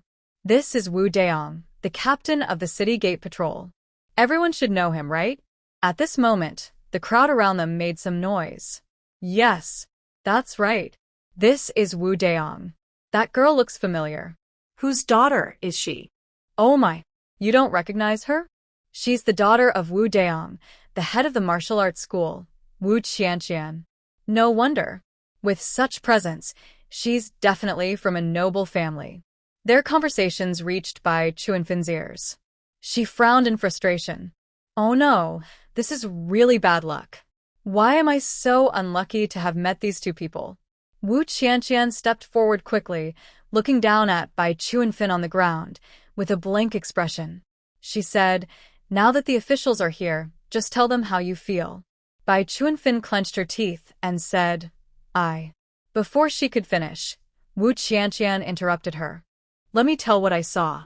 I witnessed the whole thing just now. Clearly, you started trouble and falsely accused someone. You were the first to push, and now you have the nerve to ask for help? How shameless. I want to ask everyone here, did you see what I saw?" Suddenly, everything fell silent. At this moment, Wu Daong frowned slightly and said coldly, "If anyone is lying today, I will send them to the authorities." As soon as he spoke, some people quickly responded. I saw it. Bai Chuanfin was the one who started it. "I saw it too." She kept talking nonsense, not knowing what she was saying. Exactly. Their shop just opened and they caused trouble calling it a black market. That's bad luck for them. It's obvious they're just trying to cause problems. That's right. The Bai family loves doing such foolish things. I don't know what the shopkeeper did to offend her, but this is just embarrassing. Don't you know? I heard that Bai Chuanfin recently came to apply as an embroidery girl, but wasn't chosen. She caused a fuss about it. So that's it. She just wanted the money, huh? Bai Chuanfin listened to their gossip, her face growing uglier. Suddenly, she stood up sharply, pointed at them, and shouted, "What are you saying? Do you believe I'll tear your mouths apart?" Oh. You're almost healed now? Weren't you in pain just now? Wu Qianqian teased immediately. Knowing she was in the wrong, Bai Chuanfin stammered, "What does that have to do with you?" I'm fine now, isn't that okay?" Wu Qianqian crossed her arms and looked at her calmly. She said coldly, "Fine. Of course, that's fine. But if you really started trouble and lied, shouldn't you be taken to the jail? Brother Daong?" She looked at Wu Daong beside her. Wu Daong nodded and looked coldly at Bai Chuanfin. "If you leave now, I can let this go this time." This common people naturally feel a sense of respect for officials. When Bai Chuanfin saw Wu Daong, she was so frightened she almost lost her courage. She nodded repeatedly, saying, "Let's go." "I'll go right now." "Wait a moment," Wu Daong called out to her. Bai Chuanfin immediately turned around, trembling as she asked, "Sir, do you have any instructions? Don't cause trouble again in the future." Then Wu Daong glanced at Wei Mingji and he hailing, softly saying, "Ladies, if you face the same trouble again, you can come to the city gate and find me." Wu Daong's words surprised Wei Mingji and he hailing, and they felt honored. This was clearly a warning to everyone. From now on, the Star Moon Pavilion has the protection of the city gate guards. Who would dare to bother them now? This was truly a great piece of good news. He hailing quickly said, "Thank you, Sir Wu." Although Bai Chuanfin felt angry inside, she dared not say much. She could only glare fiercely at Wei Mingji and he hailing, and then left in a huff. Everyone watched her rush away and couldn't help but laugh and tease her. The scene gradually returned to normal. Wei Mingji looked gratefully at Wu Daong and Wu Qianqian, saying, "Thank you both for helping us just now. Otherwise, our shop would have had a terrible opening day." Wu Qianqian cheerfully replied, "No need to thank us, ladies. It was just a small favor." Then she leaned in and whispered mysteriously, "Besides, my good friend Qinglan is also a friend of ours." He hailing was surprised and said, "So, you two are friends with Lanlan? Please come in and have some tea." Wei Mingji also smiled and said, "Oh, Lanlan didn't tell us about this. Come on, let's go inside." So Wu Qianqian and Wu Daong went into the shop. As soon as Wu Qianqian entered the shop, her eyes lit up. The shop was divided into several areas, with men's and women's clothes, including formal wear and everyday clothes. Each set was beautifully made and eye-catching. Wu Qianqian couldn't help but praise, "This shop is so beautiful." These clothes are amazing. Brother Daong, what do you think? She looked back at Wu Daong behind her. Wu Daong frowned slightly and whispered, I think. It's pretty good. Wu Qianqian pouted and said, What do you mean pretty good? Brother Daong, can't you speak properly? Wu Daong replied, To me, clothes are just clothes. As long as you can wear them, it's fine. You can't really tell good from bad. Wu Qianqian, feeling angry, said, Oh, you're really a blockhead. He hailing watched the two of them talk back and forth and almost started a quarrel. She stepped in and said, Miss Qianqian, Lon Lon is inside. Do you want to go see her? Really? Wu Qianqian suddenly got excited. Yes. Yes. Brother Daong, shall we go see her together? Wu Daong felt a bit shy. Is that okay? Will it be inconvenient? Wei Mingji smiled and said, It's no trouble at all. We're all family here. Go ahead, go ahead. I'll stay here and watch the shop. So he hailing took them both inside. As she pushed open the door, she said, Lon Lon, look who's here. Song Qinglon was busy guiding some embroidery girls sewing clothes. She looked up and saw Wu Daong and Wu Qianqian behind, he hailing. She smiled gently and said, You're here. Sorry I didn't greet you properly. Today, she was wearing a dress she designed herself, a light blue cotton coat with white rabbit fur sewn around the collar and cuffs. She looked gentle and charming. Very beautiful. Wu Daong stared at her, forgetting to react. Wu Qianqian walked forward with envy, holding Song Qinglon's hand. She exclaimed, Wow, Sister Qinglon, your outfit is so beautiful. It looks even better on you. Your little mouth is so sweet. No wonder Grandma likes you so much. Wu Qianqian proudly lifted her chin. Being liked is my natural talent. Look at you, so proud, Song Qinglon smiled. Then she remembered something. By the way, Qianqian, I specially made a new outfit for you. Want to see if you like it? Wu Qianqian couldn't wait. Where is it? Where? Show me quick. Song Qinglon took out a pink long coat from a cabinet behind her. It was embroidered with cherry blossoms, looking very realistic. Wu Qianqian's eyes lit up with surprise. Wow. This is so beautiful. Sister Qinglon, I love it so much. I almost want to put it on right now. Go inside and try it on, said Song Qinglon, pushing her into the fitting room behind. While Wu Qianqian was changing clothes, Song Qinglon and Wu Daong started talking. How do you find it, Brother Wu? Did you like any particular outfit? Wu Daong smiled. I usually wear official robes, so I only need 2 or 3 sets of everyday clothes at home. Just 2 or 3 sets. That's not enough, Wu Qianqian said as she opened the door and came out. She looked shy, first glancing at Wu Daong, then at Song Qinglon, and asked, How do I look? Am I pretty? Wu Qianqian is naturally charming and sweet. Now, wearing this custom-made outfit, she looked even more beautiful.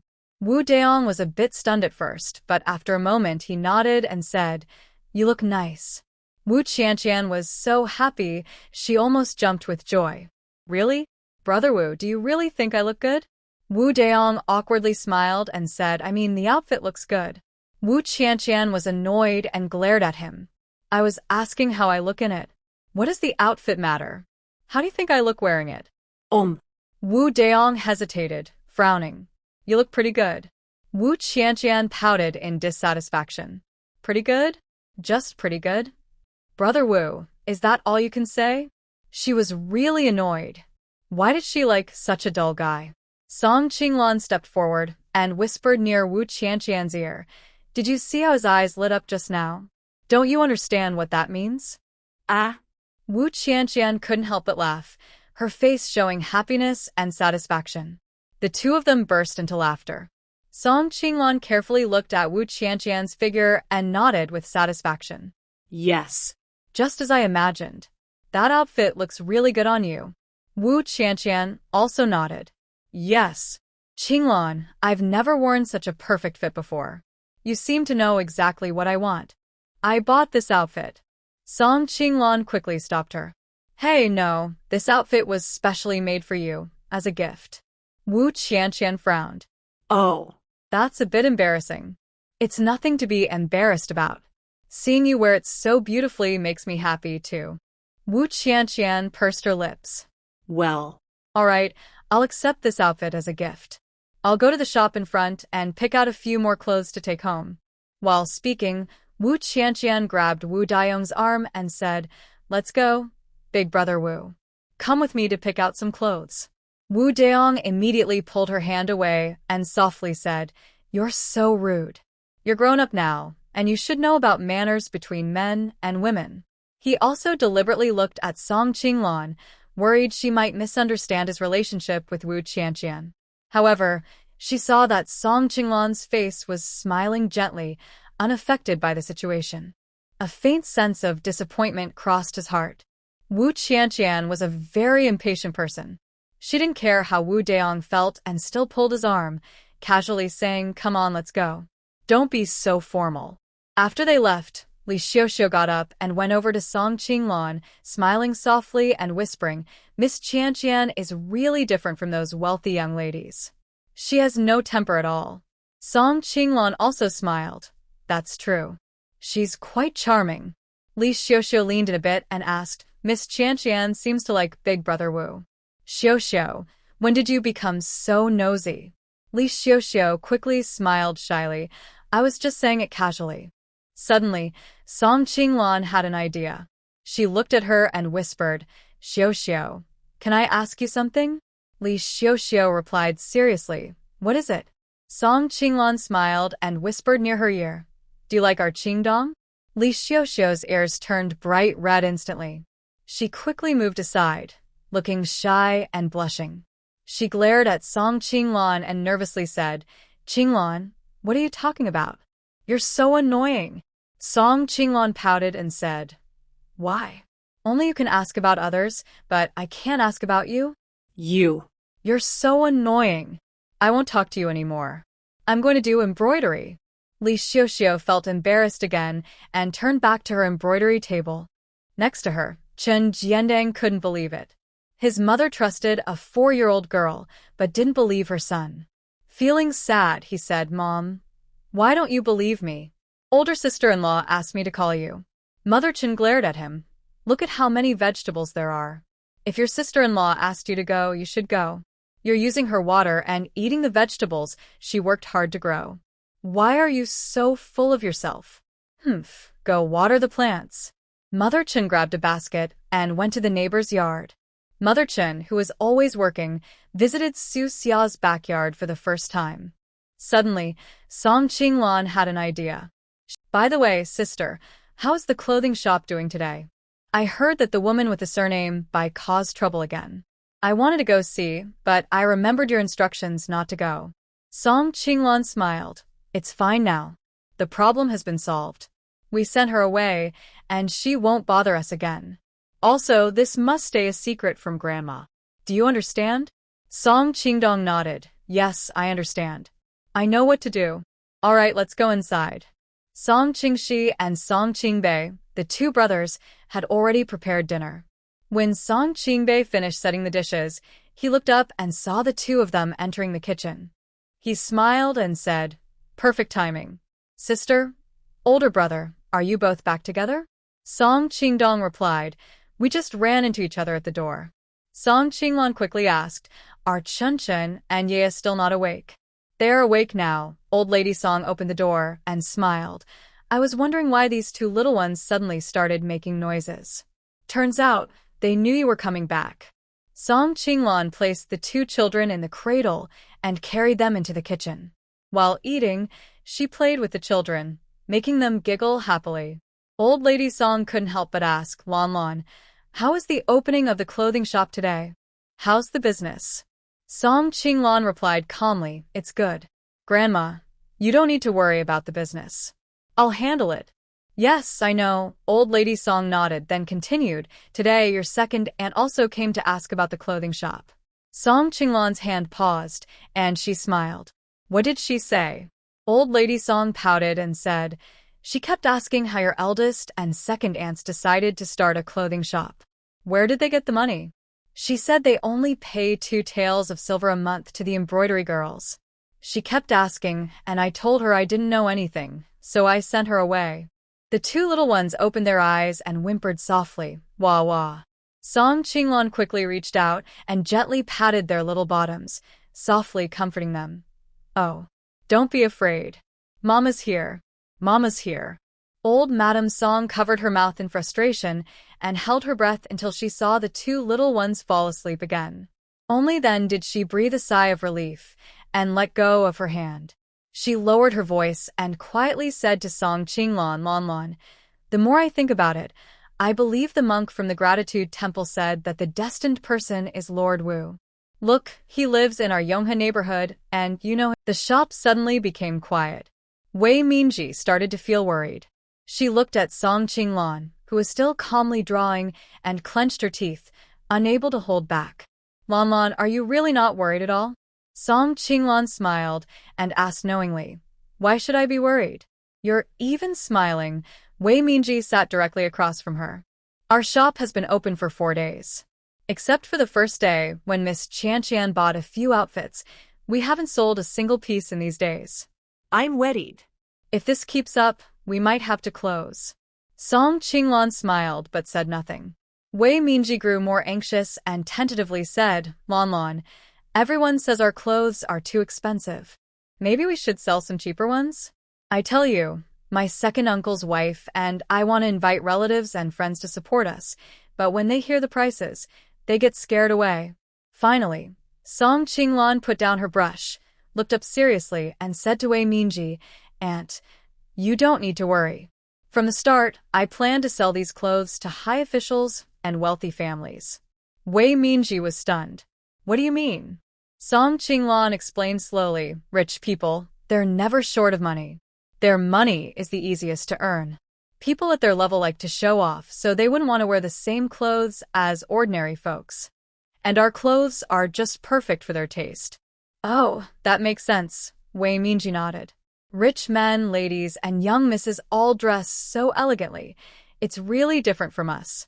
Song Qinglong continued. So, during the first 3 days of opening, I didn't expect many customers.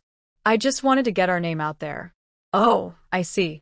Wei Minji excitedly blinked and said, no wonder on the day we opened, you put those 10 or so wooden mannequins dressed in clothes outside the door. It was to attract people. Once one person talks about it, then another, and then many, everyone will know that we sell unique and precious clothes. Song Qinglong smiled and nodded, saying, yes, that's right.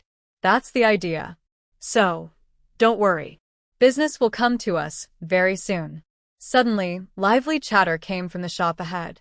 Song Qinglong raised her eyebrows and said, see? I told you I was right. Wei Minji gave her a thumbs up and said, Lon Lon, you're really amazing. Next to them, Li Xiuxiu, who had overheard everything, came over and said, Qinglong, you're really impressive. You have good judgment and courage. Seeing Li Xiuxiu's admiring look, Song Qinglong couldn't help but smile and said, oh, how did you figure that out? Do I really have good judgment and courage? Li Xiuxiu smiled slightly and said, when I worked at Mingxiu Workshop before, shopkeeper Zhang always complained that the wealthy young ladies and officials were hard to serve because they were temperamental and didn't want to do business with us. So, we only made rougher clothes. Many people came to our shop, but I calculated that selling dozens of clothes didn't earn as much as selling just one of ours. Song Qinglong raised her eyebrows and said, I didn't expect that, little girl. Besides being good at embroidery, you're also pretty good at calculating. Li Xiuxiu shyly played with her hair and said, oh, it's nothing. But Qinglong, I'm curious. How do you know business will come to us? Song Qinglong smiled mysteriously and said, because of the clothes I gave to Qian. I heard her say that wealthy young ladies often gather to chat over tea. They usually compare who has the prettiest clothes or the most expensive jewelry. Li Xiuxiu immediately understood and said, so, the clothes you gave to Miss Qian will definitely be asked about where they were bought. Song Qinglong nodded and said, yes, exactly. That's free advertising for our shop. Then, Song Qinglong looked deeply at Li Xiuxiu and the other 6 embroidery girls and said, but from today, you might be busy. Li Xiuxiu smiled and said, "We're not afraid. Being busy means there's hope." As expected, the lively noise from the shop in front was caused by Wu Qianqian bringing people in. Wu Qianqian entered with several wealthy young ladies. Come in. Come in. This is the clothing shop I told you about. Look at these beautiful clothes. One of the wealthy young ladies stood at the door, looked up at the sign, and said, "Xingyue Pavilion? That's a nice name." After saying that, she and her sisters slowly walked into the shop. Even though these wealthy young ladies had seen a lot, they still couldn't help but be attracted by the unique decor of the shop. Wow, Qianqian, this place is really nice. Yes, it's just like you said, something special. In the royal city, this is the first time I've seen a shop decorated like this. It's truly a special place. I bet the clothes here will surprise us. Hearing their praise, Wu Qianqian felt proud, as if they were praising her. She lifted her head confidently and said, "Of course. After you see the clothes, you'll be even more surprised." He Hailing approached quickly with a sharp eye. "Ladies, are you here to look at the clothes?" Wu Qianqian smiled. "Auntie Ling, these are my good friends. I brought them here to buy clothes today. They're all family. You don't need to worry about greeting them. I'll take them to look around." Then she playfully winked at He Hailing immediately understood and mouthed to Wu Qianqian, "Qianqian, thank you." Wu Qianqian smiled and turned to lead her friends to the dressing rooms, one after another, to look at the clothes, while praising each one enthusiastically. Wu Qianqian, "Xiaoya, this dress looks really good on you. And that one too. It's perfect for you. Do you want to try it?" Wu Qianqian, "It looks great, really beautiful. Mengru, you look like a fairy in this." After shopping like this, each of the wealthy young ladies bought several pieces of clothing, almost emptying the shop stock. At checkout, they still seemed a bit reluctant to leave. "Yes, the clothes here are really nice. Qianqian, you really recommended a good place." Exactly. "The clothes here are different from what we usually wear. Each style is unique, so we won't worry about matching with others." "Yes, that's the right idea. You don't know, I once made a dress in the women's dressing room. I didn't expect to wear it when the Huang family hosted a banquet in the north of the city. Turns out, Huang's daughter-in-law also wore the same dress. The scene was so awkward. Yes, that was really embarrassing." "Exactly. I won't buy clothes in the women's dressing room anymore. Right, from now on, we'll only trust Xingyue Pavilion. The embroidery and stitching here are top quality. I really like it." Wei Mingji and He Hailing listened to their comments and felt very pleased. Wei Mingji smiled and said, "Ladies, don't worry. The embroidery workers we hire are very skilled, so the clothes they make will definitely be good." At this moment, He Hailing took out a notebook and said to everyone, "Ladies, please write down your information." Lu Mengru glanced at the words membership book written on the notebook and frowned in confusion. She asked, "What is this?" He Hailing quickly explained with a smile, "This is our Xingyue Pavilion's membership system. If you buy 10 dresses at once here, you can become a first-level member. The more you buy later, the higher your level." Lu Mengru continued to ask, "What are the benefits of a higher level?" "The higher your level, the better the services you can enjoy in our shop. For example, priority selection of new dresses, home delivery, and even custom designs based on your preferences until you're satisfied." When she said this, the wealthy young ladies became very interested. "Wow, this sounds pretty interesting. Yeah, so I can have a dress that's only mine. No one else will have it. That's great. Quick, bring the book here. I want to write my information.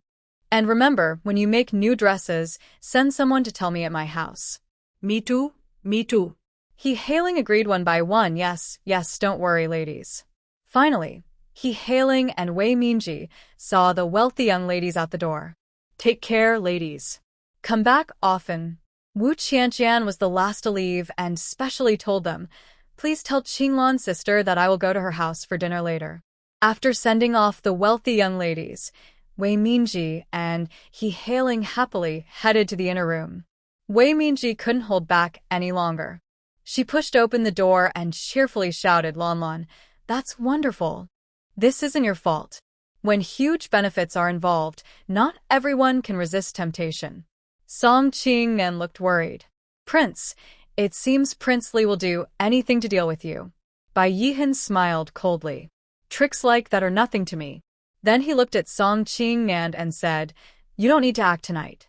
If you lose even half a hair, your sister won't forgive me. Song Qingnan was surprised for a moment, then smiled and joked, I knew it. Why would the prince come personally? Turns out it's my sister's husband. Bai Yihan looked at him with a good mood, waved his hand, and said, Go ahead and do your work. Bring the book here, I want to write my information. Each of them said they would buy clothes from us in the future. While listening, Song Qinglan looked through the membership book and couldn't help but smile with satisfaction. She closed the book and handed it back to He Hailing, saying, Second aunt, keep this. Keep doing things this way. The people in this book are our valuable assets. He Hailing carefully held the book like a treasure and nodded, saying, I understand. Suddenly, Wei Mingji said, Oh, Miss Qianqian just said she'll come over for dinner later. Song Qinglan nodded. Yes, it's really thanks to her today. I should thank her properly. These two didn't seem promising. According to the neighbor team leader, Sue's daughter built a very nice house, and her husband was a formal worker. Yet they still looked down on her. Such shallow eyes. The secretary rewrote the family division document and handed it to Sue's father. Brother, please look over this. Is it correct? Sue's father took it and looked at it. All right, this will do. Big brother, second brother, come over and sign your names. Also, have your wives come to sign as well.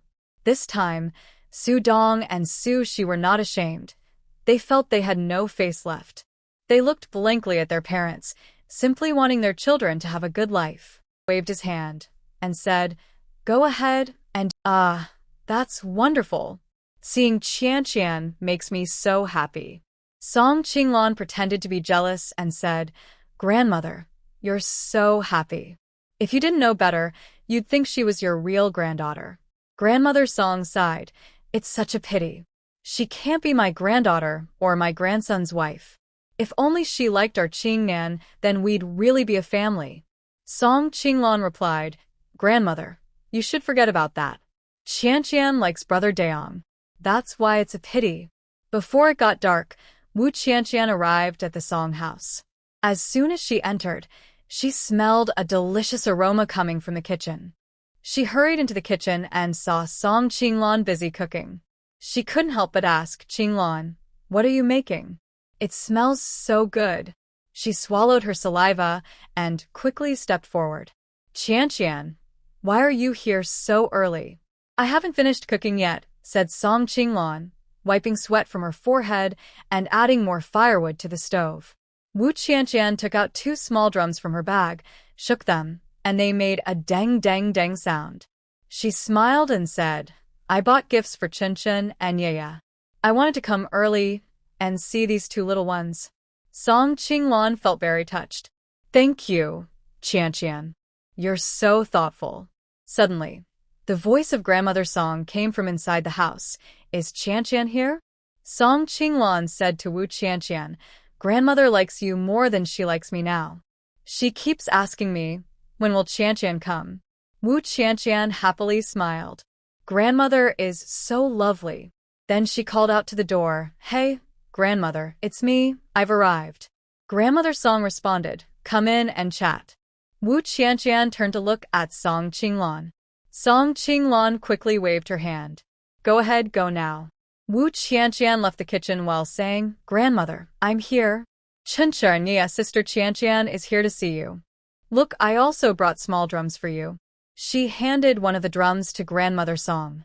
Each of them held a drum and played with the children. The drums made a dang-dang-dang sound, and Chen and Yaya giggled happily. Grandmother Song suddenly grabbed Wu Qianqian's hand and asked, By the way, Qianqian, why hasn't Qingnan come home? While playing with Yaya, Wu Qianqian replied, Wu's school only has 1 day, off every half-month. He still has a few more days before he can rest. Oh. Grandma Song nodded. How is he doing at the martial arts school? Is he eating well, sleeping well, getting along with others? Wu Qianqian turned her face and replied seriously, Grandmother, don't worry. Little junior brother is doing very well at the martial arts school. He's eating and sleeping well, and he's healthy. His senior brothers and sisters all like him. My father also says that little junior brother is a martial arts genius and will achieve great things in the future. Grandma Song finally relaxed and said, "That's good. That's good. This child has had a hard time." Song Qinglan finished preparing the meals and Song Qingdong, Song Qingshi, and Song Qingbei just came back. The three brothers entered the kitchen and looked at the rich dishes on the table. They couldn't help but be surprised. "Sister, why are there so many good dishes in the middle of the day? It looks like a New Year's Eve dinner. Is there some celebration?" Song Qinglan happily smiled and replied, "Yes, there is something to celebrate.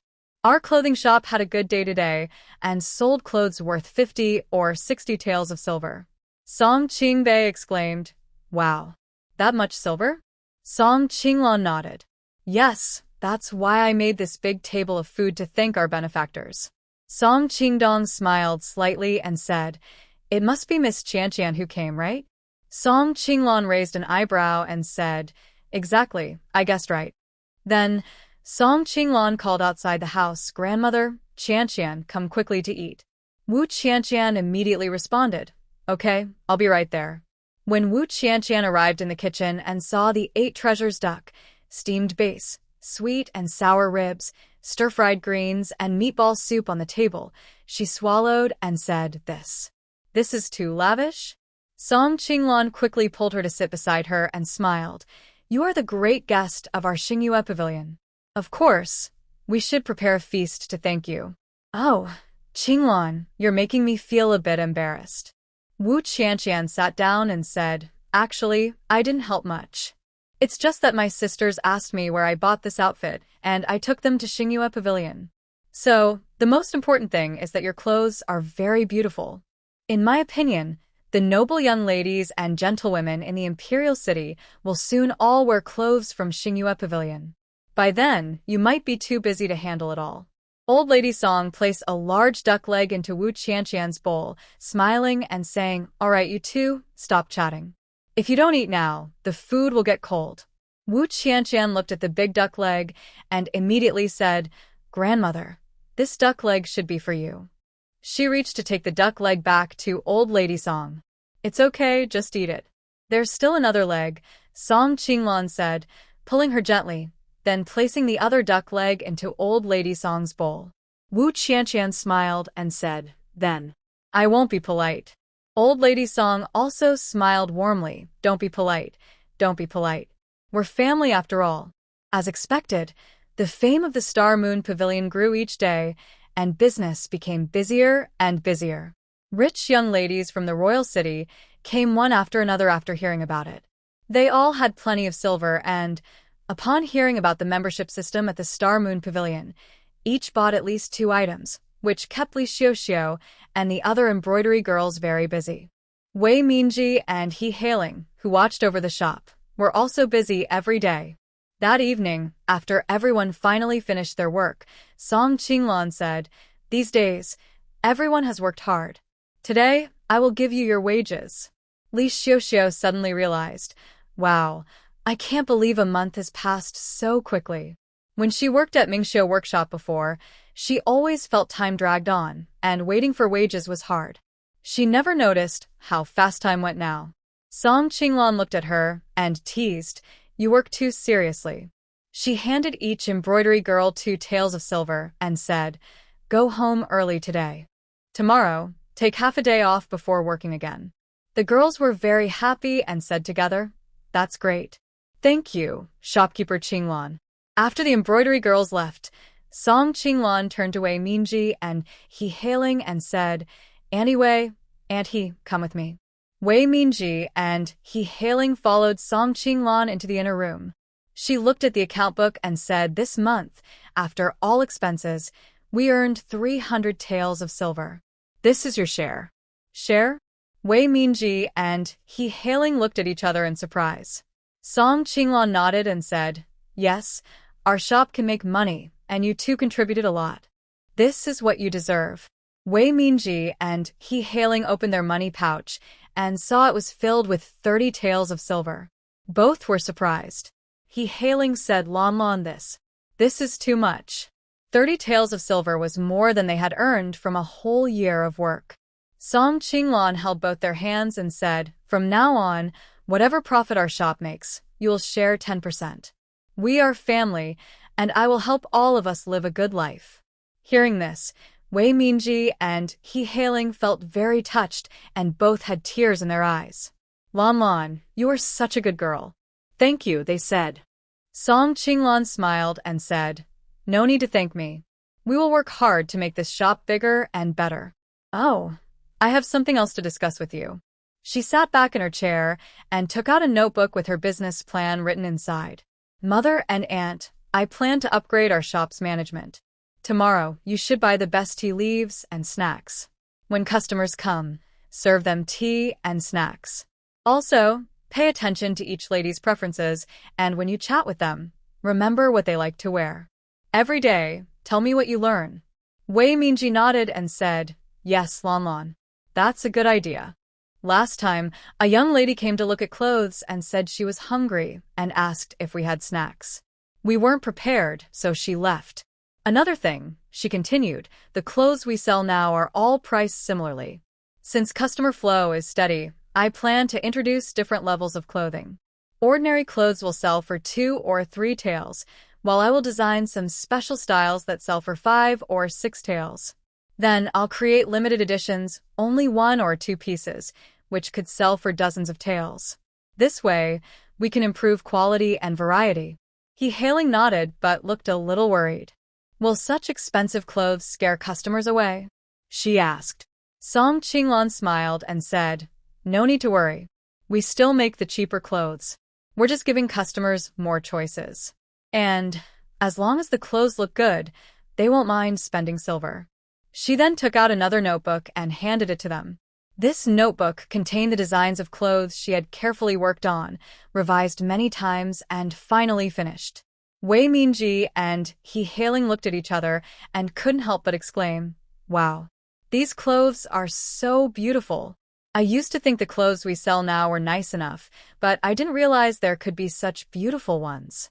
Lan Lan, how did you come up with this? You're amazing."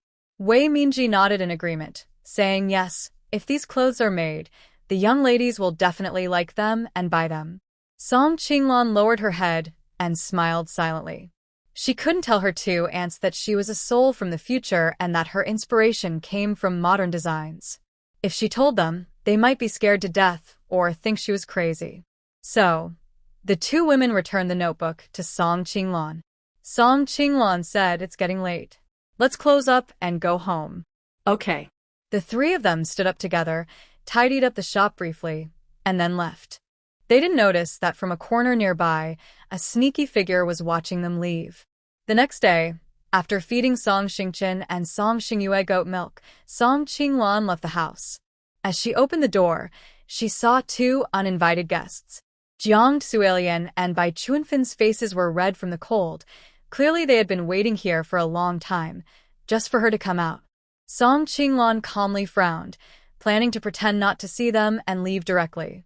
She closed the door normally and was about to walk away when Jiang Suelian smiled and blocked her. Flattering. "Lan Lan, are you heading out?" Song Qinglan took a deep breath, not wanting to argue with them, and coldly replied, "Please make way." Jiang Suelian showed no intention of stepping aside and still smiled, asking, "Where are you planning to go?" Song Qinglan was already getting impatient. "Where I go has nothing to do with you. Please move aside." She tried to go around from another side. Unexpectedly, Bai Chuanfin quickly blocked her path, looking angry as she shouted at Song Qinglan, "Don't think I don't know what you're doing. You're going to Xingyue Pavilion, right?"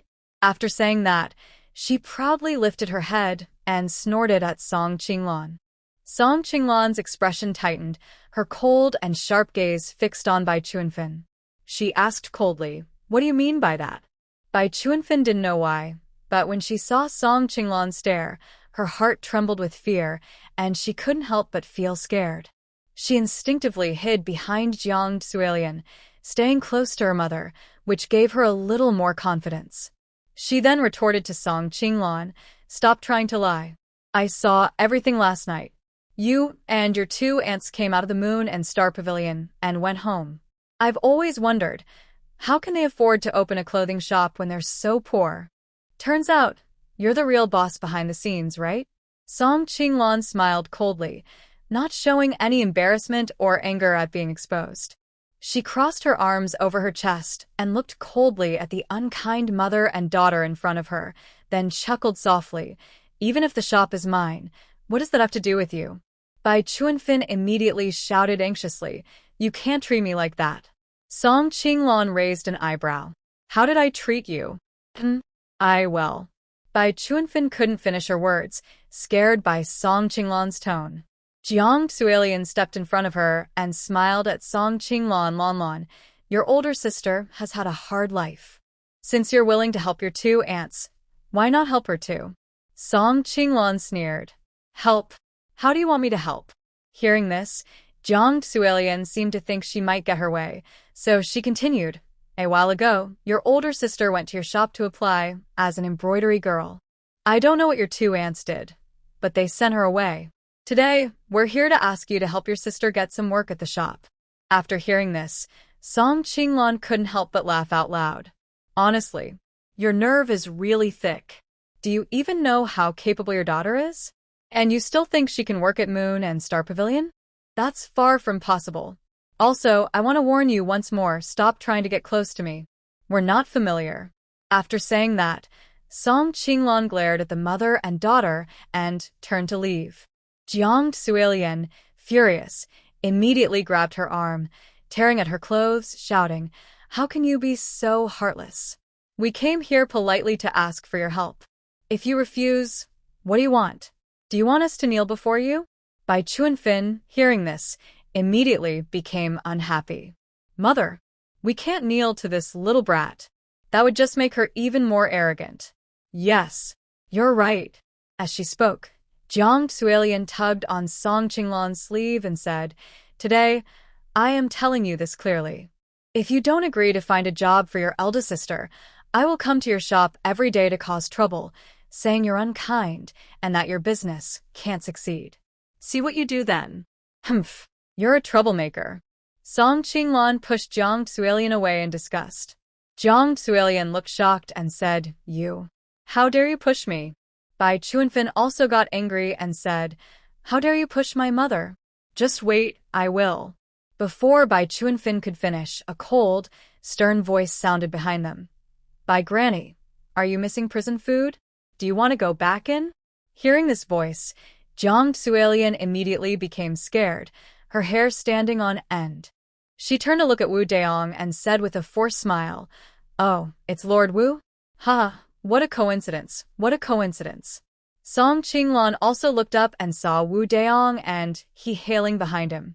He Hailing quickly stepped beside Song Qinglan and whispered worriedly, Lanlan, are you okay?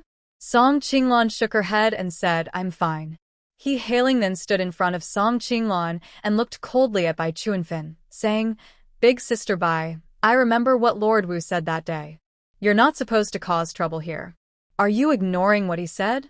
Bai Chuanfin pouted and muttered softly, Lord Wu only said not to cause trouble at Xingyue Pavilion. He didn't say I couldn't come here. Wu Daong frowned and said coldly, No matter where you cause trouble, it's the same. If you don't want to be taken to the government to serve time, then hurry up and leave. Jiang Suelian had been in prison before, and those days were very hard. It made her very afraid. So, when she heard Wu Daong's words, she quickly grabbed Bai Chuanfin and left immediately. He Hailing watched their hurried retreat and couldn't help but scold. These Bai family people are really annoying, always causing trouble and never settling down. Song Qinglan tugged her hand, signaling her to stop talking. Then she asked again, By the way, second aunt, why did you come here with Brother Wu? He Hailing explained, Oh, yesterday you told me to buy some tea and snacks. Since I'm not very familiar with tea, I thought I'd come here this morning to visit the tea shop with you.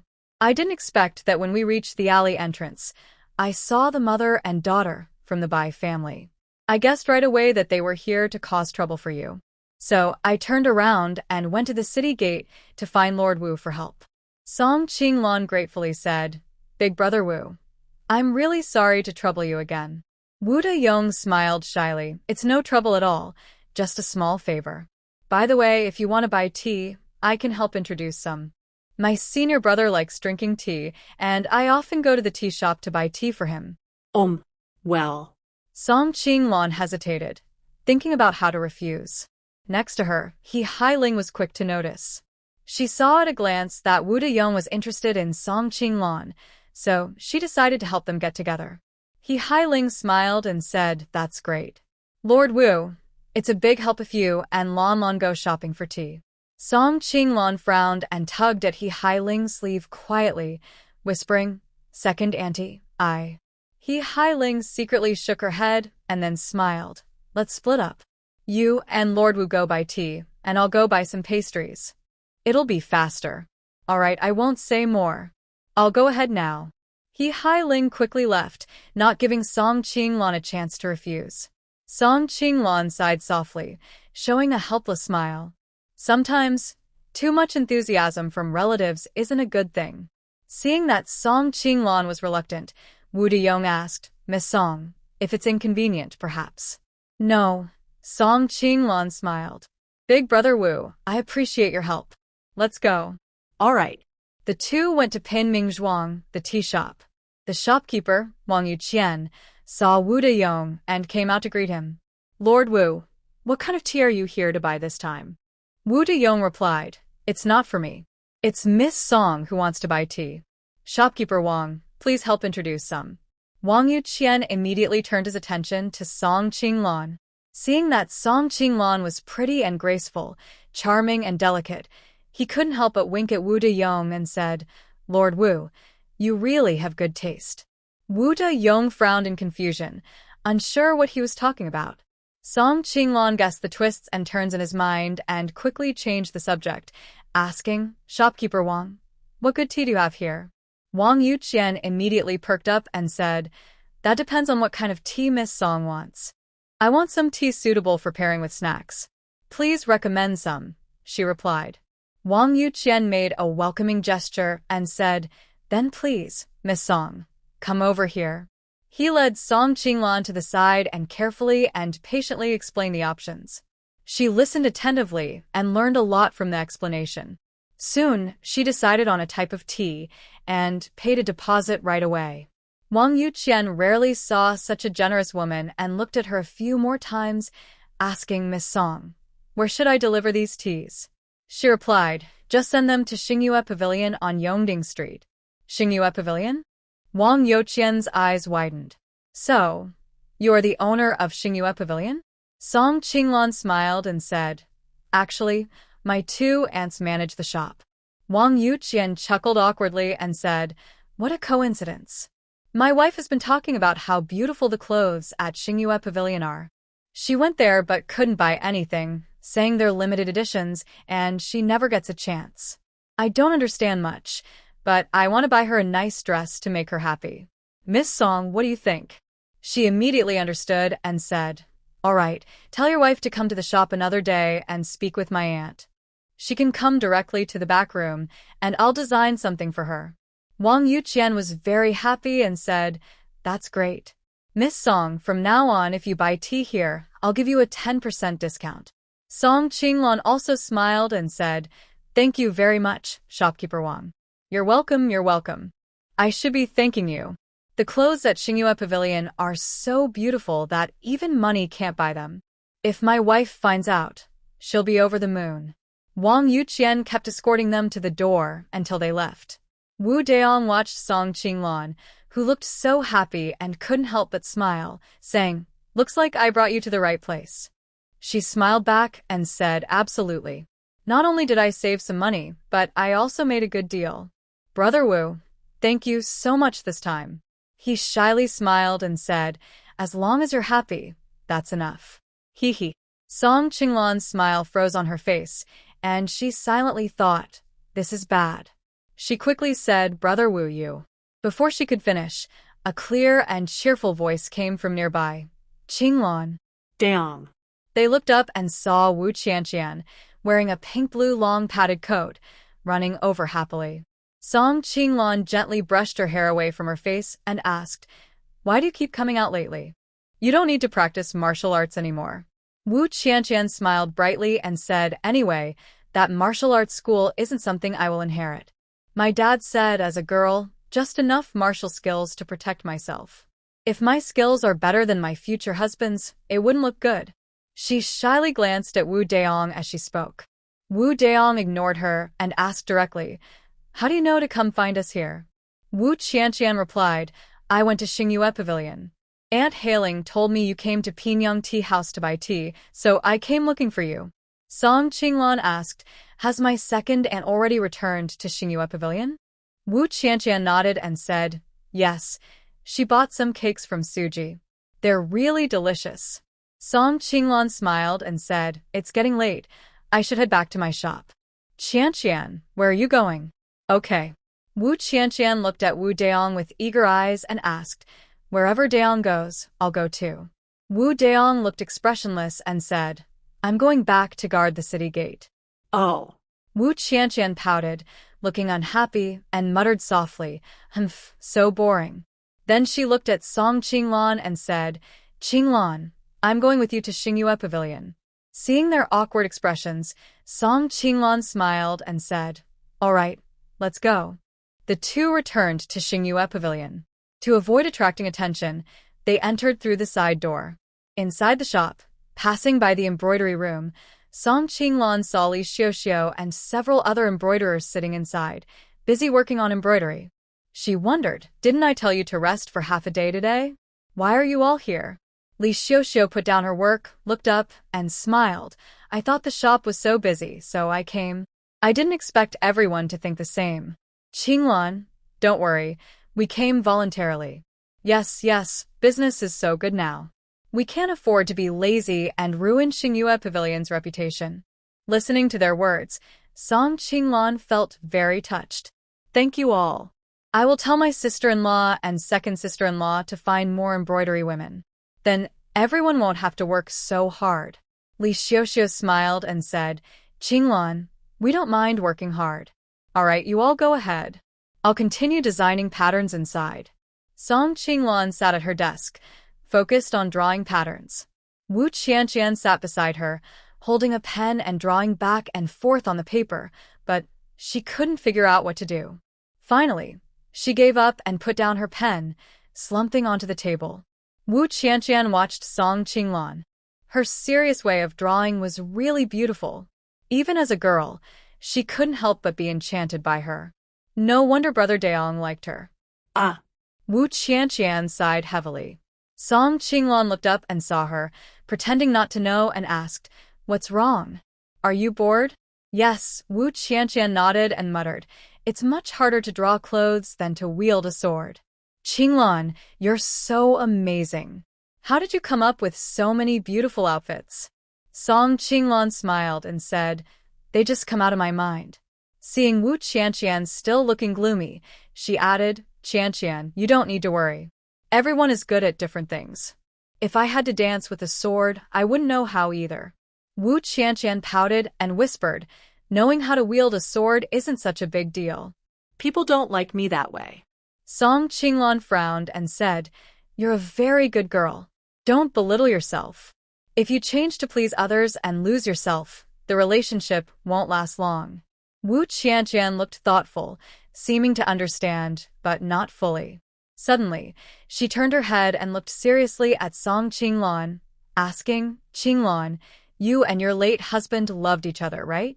If he were still alive, would you be able to stay together forever? Song Qinglan was momentarily stunned. Ah, well. This question really stumped her. To be precise, she had never met her late husband. So how could they love each other? Just as Song Qinglan was lost in her thoughts, a scream came from the shop ahead. She immediately snapped back to reality, her first thought being, something's wrong. Wu Qianqian also sensed that something was wrong. She looked at Song Qinglan and asked, Qinglan sister, is something happening outside? Song Qinglan's expression tightened. She frowned and quickly said, let's go see first. As soon as they left the room, they saw Li Xiuxiu and several embroidery women coming out from the nearby embroidery room. Li Xiuxiu saw Song Qinglan and nervously said, Qinglan sister, it seems something has happened up front. Yes, I know. I'll go check. You all. As she spoke, Song Qinglan glanced at the embroidery women behind Li Xiuxiu and gave Li Xiuxiu a look. She said, you all stay here and work properly. Li Xiuxiu immediately understood and nodded, replying, okay, Qinglan sister. Then Li Xiuxiu turned back to the embroidery women and said, all right, everyone stop crowding. Hurry up and work. We still have many pieces to finish. The embroidery women couldn't help but feel curious. They winked at Li Xiuxiu and asked with a smile, Xiuxiu, aren't you curious about what's happening up front? Li Xiuxiu sat down at her station and replied, not curious at all. We're here to work, not to gossip. You all should go back and do your jobs properly. Don't cause trouble for Qinglan's sister. The embroidery women pouted but, although reluctant, they returned to their stations to work. Song Qinglan and Wu Qianqian arrived at the shop and saw a crowd gathered in the middle of the hall. Everyone was whispering nervously, looking scared. Song Qinglan's heart suddenly tightened. She immediately spotted Wei Mingji pushed out of the crowd and hurried forward to ask, Mother-in-law, what happened? Wei Mingji's face was pale with worry. Her palms were sweating as she grabbed Song Qinglan's hand and nervously replied, I don't know. I don't understand what's going on. The official lady came to see the clothes, and everything was fine at first. But suddenly she collapsed. Song Qinglan frowned. Did someone go call a doctor? Wei Mingji nodded. Your second aunt just ran out to find a doctor. Song Qinglan nodded slightly and then shouted to the crowd, move aside. Please make way. Let us through. At this moment, Wu Qianqian grabbed Song Qinglan and said, Qinglan sister, you can't do this. Let me handle it. After speaking, Wu Qianqian loudly shouted, everyone, step aside. As expected, as soon as Wu Qianqian spoke, everyone was startled. They quickly moved aside to clear a path. Song Qinglan finally saw the woman lying on the ground. She was dressed in luxurious clothes and jewelry, clearly from a wealthy family. Ah! It's over! Wu Qianqian suddenly shouted. Song Qinglan was startled and looked at her. Qianqian, what are you doing? Wu Qianqian nervously leaned close to Song Qinglan's ear and whispered, Sister Qinglan, this is the lady of the county magistrate. Song Qinglan's heart suddenly raced, and she understood how serious the situation was. If an ordinary person had an accident in her shop, it would be hard to handle. But if it's the magistrate's wife, the consequences could be much worse. If something happens to her, not only would her shop be in trouble, but she might also end up in jail. At this moment, the young maidservant next to the lady was crying non-stop. Madam, madam, boo-hoo, please don't get hurt. Boo-hoo, what am I going to do? The maidservant looked young and was probably terrified by what had happened. Song Qinglan frowned and said to her, stop crying. Let me check on your lady. She then placed her fingers on the lady's wrist to take her pulse. The maidservant sniffled twice and asked, are you a doctor? Song Qinglan frowned and replied, no. The maidservant immediately became nervous. Then you. Before she could finish, Wu Qianqian interrupted, stop talking. If you don't want your lady to get worse, be quiet. Hearing this, the maidservant obediently closed her mouth and looked at Song Qinglan with a tense expression. After a moment, Song Qinglan released her hand and let out a gentle sigh. Wu Qianqian hurriedly asked, Qinglan, how is she? What's wrong with the lady? Song Qinglan softly replied, it's probably low blood sugar. Low blood sugar? What's that? Wu Qianqian looked confused.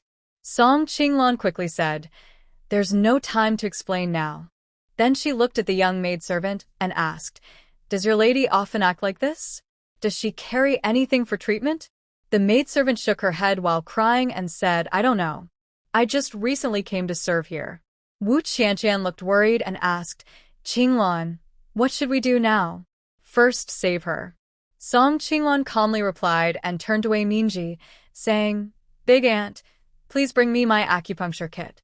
Then she looked at Wu Qianqian and instructed, Qianqian, go make a cup of sweet water with lots of sugar. Wu Qianqian didn't ask more and quickly followed Song Qinglan's orders. Soon, Wei Mingji also brought the acupuncture kit. Song Qinglong hurriedly opened it and saw a row of silver needles of different lengths and thicknesses. The young maid was instantly frightened. She asked nervously, What are you going to do? Do you know how? The onlookers around also grew tense and whispered among themselves. Is this safe? I heard that acupuncture is very complicated. If not done carefully, it could be deadly. Yes, I heard of an old doctor who made a mistake and caused someone to die. Oh, that's really scary. And this isn't just anyone. This is the lady of the county. If something goes wrong, she could lose her life. While washing pots, she wondered how she went from being a professional white-collar worker a year and a half ago to now being a woman busy with children and cooking. Mom. I'm hungry. What's for lunch? Nyo, the tomboy girl, came back. Su Xia rolled her eyes. Another little troublemaker. Wait a bit. All you do is run around. Go wash your face and hands. Don't touch your brother with dirty hands. Nyo was watching her brother by the stroller and was about to reach out, but she was stopped. She obediently went to wash her hands and face. She didn't dare wake her brother because he cried loudly every time. Acupuncture kit. Song Qinglong hurriedly opened it, and Song Qinglong took out a gold needle and aimed it at the acupuncture point on the sole of the foot, inserting it carefully. Then she took another silver needle and placed it in the lady's renjong point. Everyone held their breath and waited quietly. Song Qinglong was very nervous, her eyes fixed tightly on the lady's eyes. Suddenly, the lady's eyelids moved, and she slowly opened her eyes. Song Qinglong breathed a sigh of relief and quickly withdrew the needles. The maid saw this and burst into tears happily. Madam, you're awake. You're all right. The lady looked confused and frowned slightly, softly asking What happened to me? The young maid wiped her tears and said, You suddenly fainted just now. I was so scared. Luckily, this young lady helped save you. At that moment, Wu Qianqian brought some sweet water. Sweet water is here. Sweet water is here. Song Qinglong quickly took it and offered it to the lady of the county magistrate. Madam, please drink this. It will make you feel better. The lady of the county magistrate trusted her and opened her mouth to drink. After finishing the bowl of sweet water, Song Qinglong asked nervously, How do you feel now? Are you feeling better? The lady of the county magistrate's face was no longer as pale as before. She gently pressed her lips and smiled. I feel much better now. Thank you. Song Qinglong also smiled. That's good. Just then he hailing pulled Dr. Ji Chuntang inside. The doctor is here. The doctor is here. Seeing that the lady of the county magistrate was already awake and sitting up, he hailing was surprised. What's going on here? Wei Mingji hurried over and explained, It's Lanlan. It was Lanlan who saved the lady of the county magistrate. He hailing let out a long breath. That's wonderful. I thought something serious might happen to our shop. I was so scared. Wei Mingji also pressed her chest in fear. Exactly. I was really frightened too. In my panic, I forgot that Lanlan was here. She also cured her father's illness before. Lanlan has some medical skills. This time, we're safe and sound. He hailing smiled meaningfully. Maybe this misfortune will turn into good luck. Wei Mingji looked where he hailing was pointing and saw the lady of the county magistrate and Song Qinglong sitting in a private room, chatting happily. The lady of the county magistrate, Ling Xian, was only about 5 or 6 years older than Song Qinglong. When they talked, it seemed like they had known each other for a long time and felt like old friends. Especially when Song Qinglong was introducing her clothes, she spoke so thoughtfully that it touched her heart. She didn't expect that Song Qinglong was such an impressive woman, full of unique ideas, and she was drawn in by her words. In the end, Ling Xian bought several dresses at the Star Moon Pavilion and naturally became a member of the shop. Song Qinglong and Wu Qianqian saw Ling Xian off at the door. Ling Xian looked at Song Qinglong with gratitude and said, Qinglong sister, today I really owe you a lot. Without you I might have. Song Qinglong quickly replied, Xian sister, please don't say that. Just remember to carry some candies with you when you go out, in case of emergencies. Ling Xian nodded. I usually do, but I was in a hurry today and Qingzhu, the new girl, was with me, so I forgot to bring them. Song Qinglan smiled and said, Don't worry, I told Qingzhu about many important things. She's remembered now, right, Qingzhu? The young maid Qingzhu nodded. Yes, I remember. Thank you, Sister Qinglan. Now, she only admired Song Qinglan and no longer doubted her. Ling Xian held Song Qinglan's hand with a look of regret on her face. Meeting you today felt like meeting an old friend. It's a pity time went by so fast. I haven't even seen all your clothes yet. Song Qinglan smiled. There's plenty of time. You can come often in the future. That's right. Well, I should go now. After saying that, Ling Xian climbed into her soft sedan chair and left. Song Qinglan and Wu Qianqian stood at the door, watching Ling Xian's sedan chair leave. Until it disappeared from sight, they held hands and went back to the shop. Wu Qianqian sat down, took a gentle sip of tea, and said to Song Qinglan, That really scared me just now. Seeing the First Lady look so pale, I thought she might. Song Qinglan smiled and took a sip of tea to soothe her throat. I only know a little. Wu Qianqian squinted her eyes and teased, Qinglan sister, don't be so modest. That's not just a little. Your medical skills are really impressive. Wei Mingji brought some snacks for them and said, Honestly, I was really scared just now. I was so flustered. Wu Qianqian said, Now it's all good. The First Lady and Qinglan sister are friends now. Business at Xingyue Pavilion will get busier and busier. She pouted and deliberately flirted with Song Qinglan. Qinglan sister, now that you have the First Lady's favor, don't forget about me. Song Qinglan looked at her. You little girl, where are you thinking? Friends are for a lifetime. And sure enough, Wu Qianqian's words came true. After the story spread that Lady Ta Shu fainted at the Star and Moon Pavilion and was saved by Song Qinglan, many curious people came to visit. As a result, the business at the pavilion also increased. At the same time, many noble ladies became customers at the Star and Moon Pavilion. Seeing how beautiful Ling Xian's clothes were, these noble ladies also came to see for themselves. That day, Ling Xian went to the inner room of Song Qinglan at the pavilion. Seeing Song Qinglan drawing a clothing design, she couldn't help but praise, Qinglan, you are so talented. You can draw so many beautiful clothes.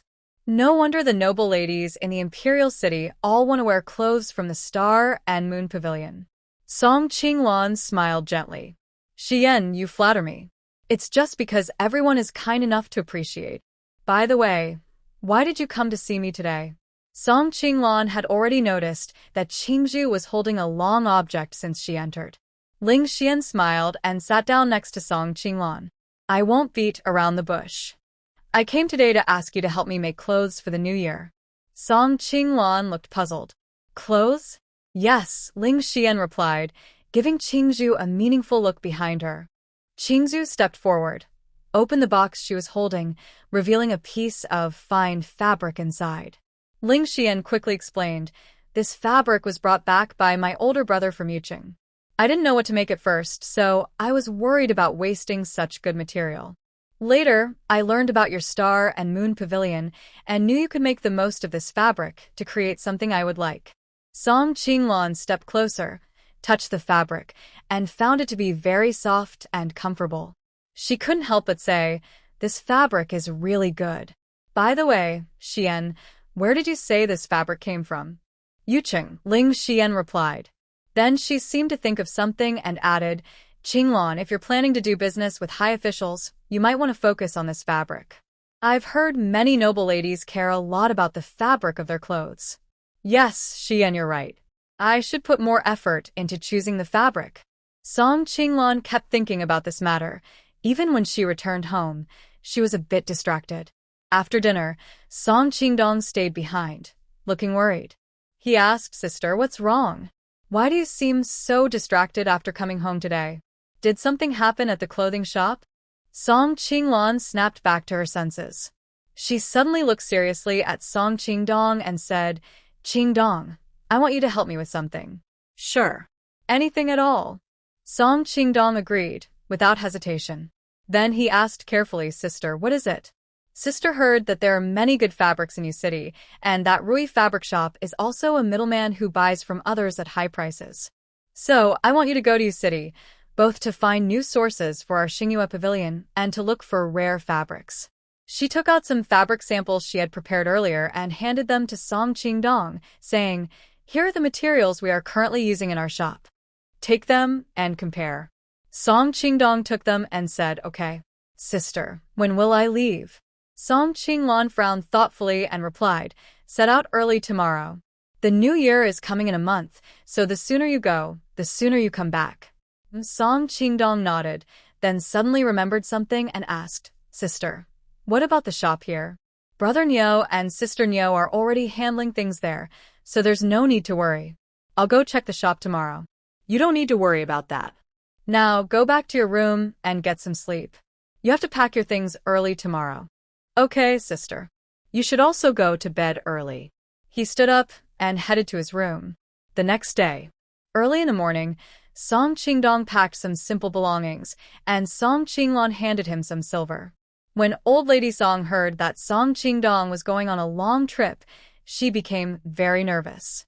Oh dear, why are you leaving so suddenly?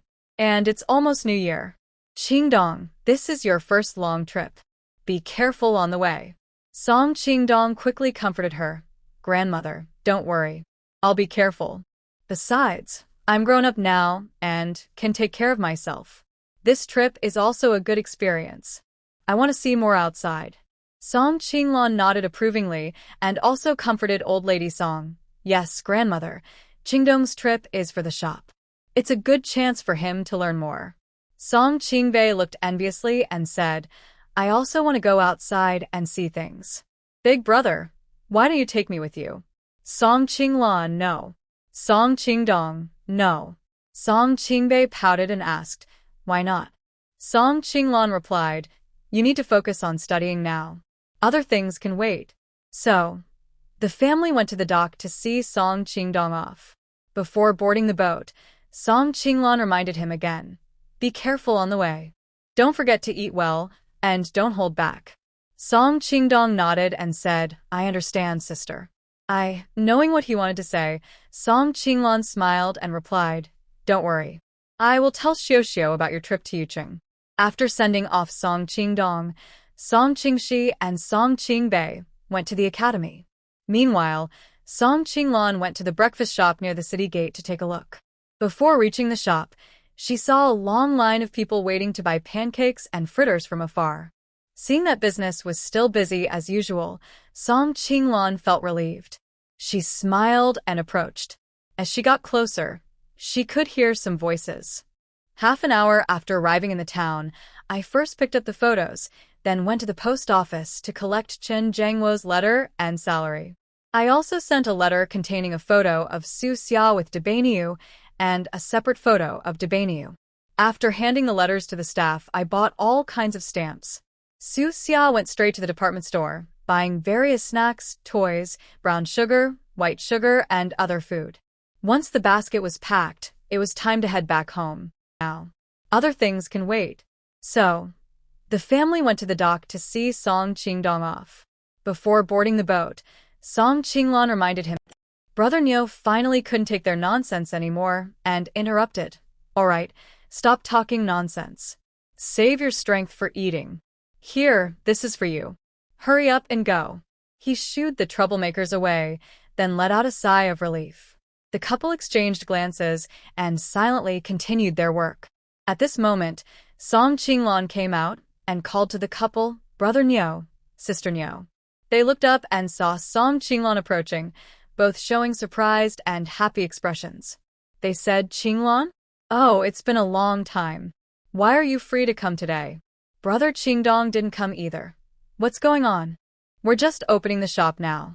Song Qinglan smiled warmly and said, Thank you for your hard work. Then she entered the shop, took an apron from beside, and tied it around her waist. Niu Daisa was surprised and asked, Qinglan, what are you planning to do? Qinglan smiled and explained, Brother Qingdong left for Yuqing early this morning, so I came to see you. As she spoke, Qinglan took the spoon from Aunt Nyo's hand, which was used for mixing batter. Brother Nyo asked curiously, Brother Qingdong went to Yuqing? Why so suddenly? When will he come back? While working, Qinglan replied, I don't know yet, but he should be back before the new year. While talking, Qinglan finished making a pancake and handed it to a customer. The next customer approached and, upon seeing Qinglan, was surprised and said, Hey, isn't this Miss Song? You're back? It's been a long time. We thought you had sold the shop to someone else. He looked at Brother Nyo and Aunt Nyo intentionally or unintentionally, and the word someone else was clearly implying someone else. The atmosphere became a bit awkward.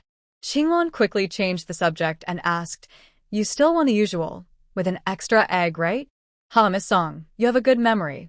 I didn't expect you to remember my preference. I'm so happy to taste your cooking again today. Qinglan smiled and said, Brother Nyo and Aunt Nyo's skills are just as good. They kept busy until the morning was almost over. Gradually, the customers became fewer, and Qinglan sat down to rest for a while. Aunt Nyo was counting money. She turned around and looked at Qinglan, saying, Having you help in the shop makes a big difference.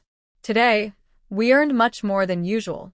Suddenly, Brother Nyo's face changed, and he scolded her, You woman, how can you talk like that? Miss Qinglan is the shopkeeper, and we are just workers. If anyone is helping, it's us helping her. Aunt Nyo realized she had spoken wrongly and quickly apologized to Qinglan. Sorry, Miss Qinglan. I was wrong. Please don't take it to heart. Qinglan waved her hand with a smile. It's okay. By the way, Brother Nyo, Sister Nyo, I want to ask you something. They both looked serious and said, What is it? Just ask. Have you ever thought about opening your own shop? Well. Aunt Nyo looked uncomfortable and glanced at Brother Nyo beside her. Brother Nyo frowned and replied, Qinglan, did you hear something? No matter what others say, I can assure you that my spouse and I have no other intentions toward you or the shop. Sister-in-law Nyo nodded and said, Yes, with our conditions. Opening this shop isn't easy. The rent and costs are high, and we don't have extra money to spare. Brother Nyo scolded her, You wife, what nonsense are you talking now? Song Qinglan could tell that sister-in-law Nyo still had a desire to run her own shop. She smiled gently and said, I understand your thoughts. I have a suggestion, but I don't know if you're willing. They looked at each other, both confused, then asked, What is it? Sister Qinglan, just tell us. Song Qinglan nodded and said, I think you both work very hard. Also, I want to be honest with you, later, Qingdong will have less time to help with the shop, so it might be tough for you to keep it going. Brother Nyo smiled simply and replied, That's right. We get paid by you, so we should do our part. So, I've decided to make you both the shop managers. What? What do you mean? The couple looked at each other in surprise, thinking they must have heard wrong. Song Qinglan smiled and said, From now on, the profit from this breakfast shop will be split 3 ways, 3 parts for you, 7 for us. If we lose money, it will be considered ours. How does that sound? Sister-in-law Nyo's eyes lit up. Really? Sister Qinglan, are you joking? They had worked here for a long time and knew how much money they made daily. No matter what, this business was definitely profitable. It was clearly a way for them to get a good deal. Brother Nyo looked honest and frowned, saying, Sister Qinglan, this isn't right. It's obvious we're taking advantage of you. Song Qinglan smiled again and said, Honestly, I'm also benefiting from this. Without you, we couldn't keep it running. Let's say it's mutual benefit. If you agree, let's go ahead with this. Suddenly, a customer arrived at the shop and said, 2 jianbing fried pancake and 2 roasted sweet potatoes, please. Hearing the voice, Song Qinglan recognized it as familiar. She looked up and saw that the person standing at the shop's door was Qingzhu. Song Qinglan looked surprised and said, Qingzhu? Is that you? Qingzhu only then realized that the person sitting inside was Song Qinglan. She also looked surprised and replied, Miss Song? How are you here? Song Qinglan walked to the side of the stove, glanced at the fancy carriage nearby, and smiled. Your lady can't handle spicy food, so I didn't add any chili sauce. Then, She skillfully started making jianbing, Chinese crepes. Qingzhu watched closely and couldn't help but praise, Miss Song. I didn't expect your hands to be good at making clothes and delicious food. You're amazing. Song Qinglan smiled. In a moment, she finished making 2 jianbing and handed them to Qingzhu. Here, take this quickly to your lady. It's best when hot. Yes, thank you, Miss Song. Qingzhu thanked her and turned to leave. Suddenly, she remembered something and looked seriously at Song Qinglan. Oh, I just remembered, Miss Song. My lady plans to go to Xingyue Pavilion to find you. If you're here, then. All right, I'll go with you, Song Qinglan said as she untied her apron. Madame Niu quickly asked, Qinglan, are you heading to the clothing shop? Yes, I'll leave the matter we discussed to you both. That's settled. Thank you for your trouble. Song Qinglan followed Qingzhu to the fancy carriage. Qingzhu gently knocked on the partition and said, Madam, I met Miss Song. What? Where is she? Came Ling Xian's gentle voice from inside the carriage. Then a long, slender, fair hand lifted the curtain, revealing half of a charming, beautiful face. Song Qinglan immediately stepped forward. I'm here. Ling Xian smiled happily. Qingzhu, how come you're here? Song Qinglan raised the pancake and smiled. I made this for you. What? What's going on? Ling Xian looked puzzled and widened her beautiful eyes. She pulled on Song Qinglan's hand and said, Qingzhu, come in and tell me. While eating the pancake, Ling Xian listened as Song Qinglan explained everything. After finishing, the pancake was also eaten. Ling Xian elegantly dabbed her mouth with a silk handkerchief and said in disbelief, Qingzhu, you truly are a remarkable woman. This city's best pancake snack is made by you, and your most beautiful clothes are also your creations. What else are you not good at? I don't know. Let me think. Song Qinglan pretended to think hard, then suddenly winked playfully and said, Actually, there's nothing I can't do. Ha ha ha. Ling Xian covered her mouth with a silk handkerchief and laughed. I've never seen such a confident woman like you. The more I get to know you, the more I like you. Honestly, Song Qinglan also really liked her older sister Ling Xian. Suddenly, Song Qinglan remembered something important and quickly asked, By the way, Xian, Qingzhu just said you wanted to see me. Is it about the new clothes? Ling Xian shook her head. The last time I gave you fabric to make a dress, I want to make some changes. I plan to discuss it with you at Xingyue Pavilion. Oh, that dress. Song Qinglan suddenly became anxious. I still have the design at home. That dress was her first custom-made piece, made especially for Ling Xian, so she paid extra attention to it. She brought the design home, hoping to refine it quietly when the night was deep and inspiration struck. But then, Ling Xian suggested, why don't we go to your house directly? Is that convenient? Song Qinglan smiled. Of course, it's very convenient. So, Song Qinglan lifted the curtain and peeked out, saying to Qingzhu, Qingzhu, tell the coachman to turn around and go to Yonghe Lane. In no time, the carriage stopped in front of Song Qinglan's house. Qingzhu helped Ling Xian out of the carriage and was surprised to see the old, run-down house in front of her. Ling Xian noticed her surprise and quickly gave her a meaningful look. Qingzhu obediently lowered her head. Their exchange of glances naturally didn't escape Song Qinglan's eyes. She saw through but chose not to say anything, smiling as she introduced, Xian, this is my home.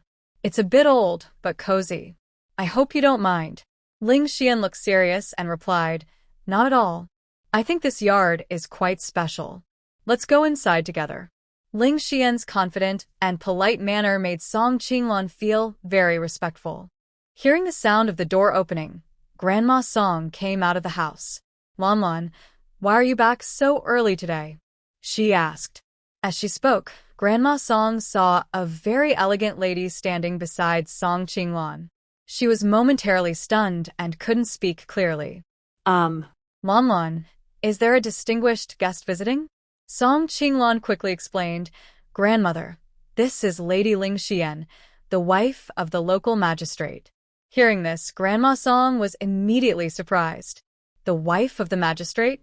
I've never met her before. I didn't expect her to be so beautiful. Our place is small, so I hope she doesn't mind. Ling Xian immediately stepped forward to support Grandma Song. Grandmother, please don't say that. Just call me Xian. Qinglan and I are good friends. Good friends? Grandma Song blinked in confusion and asked Song Qinglan Lanlan, when did you make such a wonderful friend? Suddenly, the sound of a baby's cry came from inside the house. Grandma Song immediately became nervous. Oh dear, Chun Chun and Yaya are awake. I'll go check on them. Song Qinglan stopped her. Grandmother, you rest here. I'll go. She then entered the house. A while later, Song Qinglan came out holding two adorable babies, one boy in her left arm and one girl in her right. They looked like carved jade. Ling Xian looked at them in surprise. Whose children are these? They're so beautiful. Grandma Song smiled and explained, these are our Lanlan's children. Twins, too. What? Ling Xian was even more shocked. She looked at Song Qinglan with disbelief. Qinglan, are these really your children? Song Qinglan brought the two babies close to her face, then held their faces together with her own, smiling and teasing. What do you think? Don't we look alike, the three of us? After hearing this, Ling Xian carefully examined the three beautiful people and nodded. They do look quite similar. Then Ling Xian felt a bit shy. Qinglan, I'm sorry.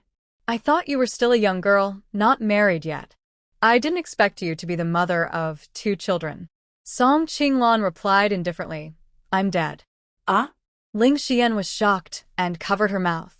Seeing that Song Qinglan didn't seem to be joking, she felt guilty and said, Qinglan, I'm sorry, I didn't mean to. Song Qinglan shrugged casually and smiled. It's okay. It's nothing embarrassing. Come on, I'll show you the drawings. Song Qinglan carried the two little ones into the house and gently placed them in a cradle. Then she took out some sketches from under a mat and said, these are some drafts I drew. Take a look and tell me how you'd like to change them. Ling Xian took the sketches and picked up a brush. Pointing at one part, she said, here, I want to change it too. The two of them discussed back and forth, and before they knew it, an hour had passed. Suddenly, Ling Xian's stomach growled loudly. Next to her, Qingzhu said, oh dear, it's already this time. Madam, you should have had lunch long ago. Song Qinglan quickly apologized. Sorry, Xian, I got so caught up in work I forgot everything. Ling Xian smiled and shook her head. It's okay. I feel bad for bothering you for so long. Song Qinglan stood up. Xian, if you don't mind, why don't you come to my house for a meal? I'll cook a few small dishes. It'll be quick. Without hesitation, Ling Xian agreed. Sure, I've been wanting to try your cooking. She then turned to Qingzhu. Qingzhu, go help out. Qingzhu immediately got up and headed to the stove. All right, Miss Song, I'll help light the fire and keep it going. Song Qinglan efficiently washed vegetables, chopped ingredients, and started cooking. Meanwhile, Ling Xian sat nearby, entertaining Song Xingchen and Song Xingyue. Chuncheng, yeah, smile for me. Just a little. Haha, you're so well-behaved. Ling Xian was naturally gentle, and being with the two little ones made her even softer. Song Qinglan worked quickly, and in no time, she had prepared 3 dishes and a soup: steamed bass, cabbage and pork stew with vermicelli, fish-flavored shredded pork, mapo tofu, and tomato and egg soup. Ling Xian smelled the delicious aroma and felt even hungrier. Even Qingzhu couldn't help but swallow hard. Miss Song, your cooking skills are amazing. Just smelling the aroma makes me think these dishes must taste wonderful.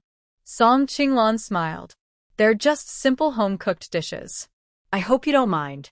Qingzhu smiled and said, actually, our lady also likes to eat simple home-cooked dishes, but the cooks in the mansion can't make them taste good no matter what. We adults are worried about this too. Ling Xian looked at her gently and said, Qingzhu, you're so talkative. Qingzhu stuck out her tongue and stopped talking. Ling Xian took a sip of tomato and egg soup and said, it's tasty. She then finished the entire bowl of soup. Song Qinglan served her a bowl of rice and said, Xian, try the dishes I made. Ling Xian took a bite of each dish and praised, delicious. Qinglan, every dish you make is so good. How do you do it? Yes. Yes. Qingju was also very curious. It's even better than the cooks in our mansion. Song Qinglan smiled happily and said, if you like it, eat more. Don't be shy. Ling Xian pointed to the empty bowl in front of her and said, no shyness. I finished a whole bowl of rice. Qingju's eyes lit up and she said to Song Qinglan, Miss Song, Our Lady has never eaten a bowl of rice before. If the adults find out, they'll be very happy. Song Qinglan said, it seems your family's adults must care a lot for your lady. Qingju proudly raised her eyebrows and replied, of course. Our adults and lady are very loving. Ling Xian couldn't help but blush and softly scolded her, you girl, you're becoming more and more unruly. Saying such things, aren't you embarrassed? Qingju stuck out her tongue and said, what I say is all the truth, no shame at all. After lunch, Ling Xian and Song Qinglan talked for a long time. Finally, they decided on the pattern for the clothes. As afternoon approached, Ling Xian stood up to leave. Song Qinglan held the two children and, together with old lady Song, saw Ling Xian out. Ling Xian looked a bit reluctant and said, Qinglan, talking with you always makes time pass so quickly. She felt that spending time with the noble ladies and young misses usually felt like years, but now she realized maybe they just didn't get along well. Song Qinglan smiled and said, it's okay. There's plenty of time. If you want to chat, just come find me anytime. Sniff, sniff. Sniff, sniff. Suddenly, Song Xingchen and Song Xingyue also started making sounds as if they understood what she was saying. Ling Xian's eyes were full of maternal love. She couldn't help but reach out to gently rub the cheeks of the two little ones, smiling as she said, Chen Yu, are you sad that I am leaving? I will come to see you again next time. Then, Ling Xian looked at Song Qinglan and said, Qinglan, you have two such adorable children. I really envy you. Suddenly, Qingju spoke up, Madam, the carriage has arrived. Ling Xian retracted what she was about to say and politely smiled at Song Qinglan. I'll go now. Let's talk again next time. Song Qinglan waved her hand and said, okay, take care on your way. She and old Madame Song watched the carriage leave until it was out of the alley. Old Madame Song smiled happily and said, this lady of the magistrate is not only beautiful but also kind and friendly. She is truly likable. Blue, you are lucky to have such a friend. Song Qinglan teased with a smile, Grandmother, aren't you the biggest fan of Qian? Why? Have you changed your mind? Old Madame Song pouted. I like both of them. Song Qinglan couldn't help but burst into laughter. You are really too greedy. Then, the grandmother and granddaughter walked back to the house, chatting and laughing.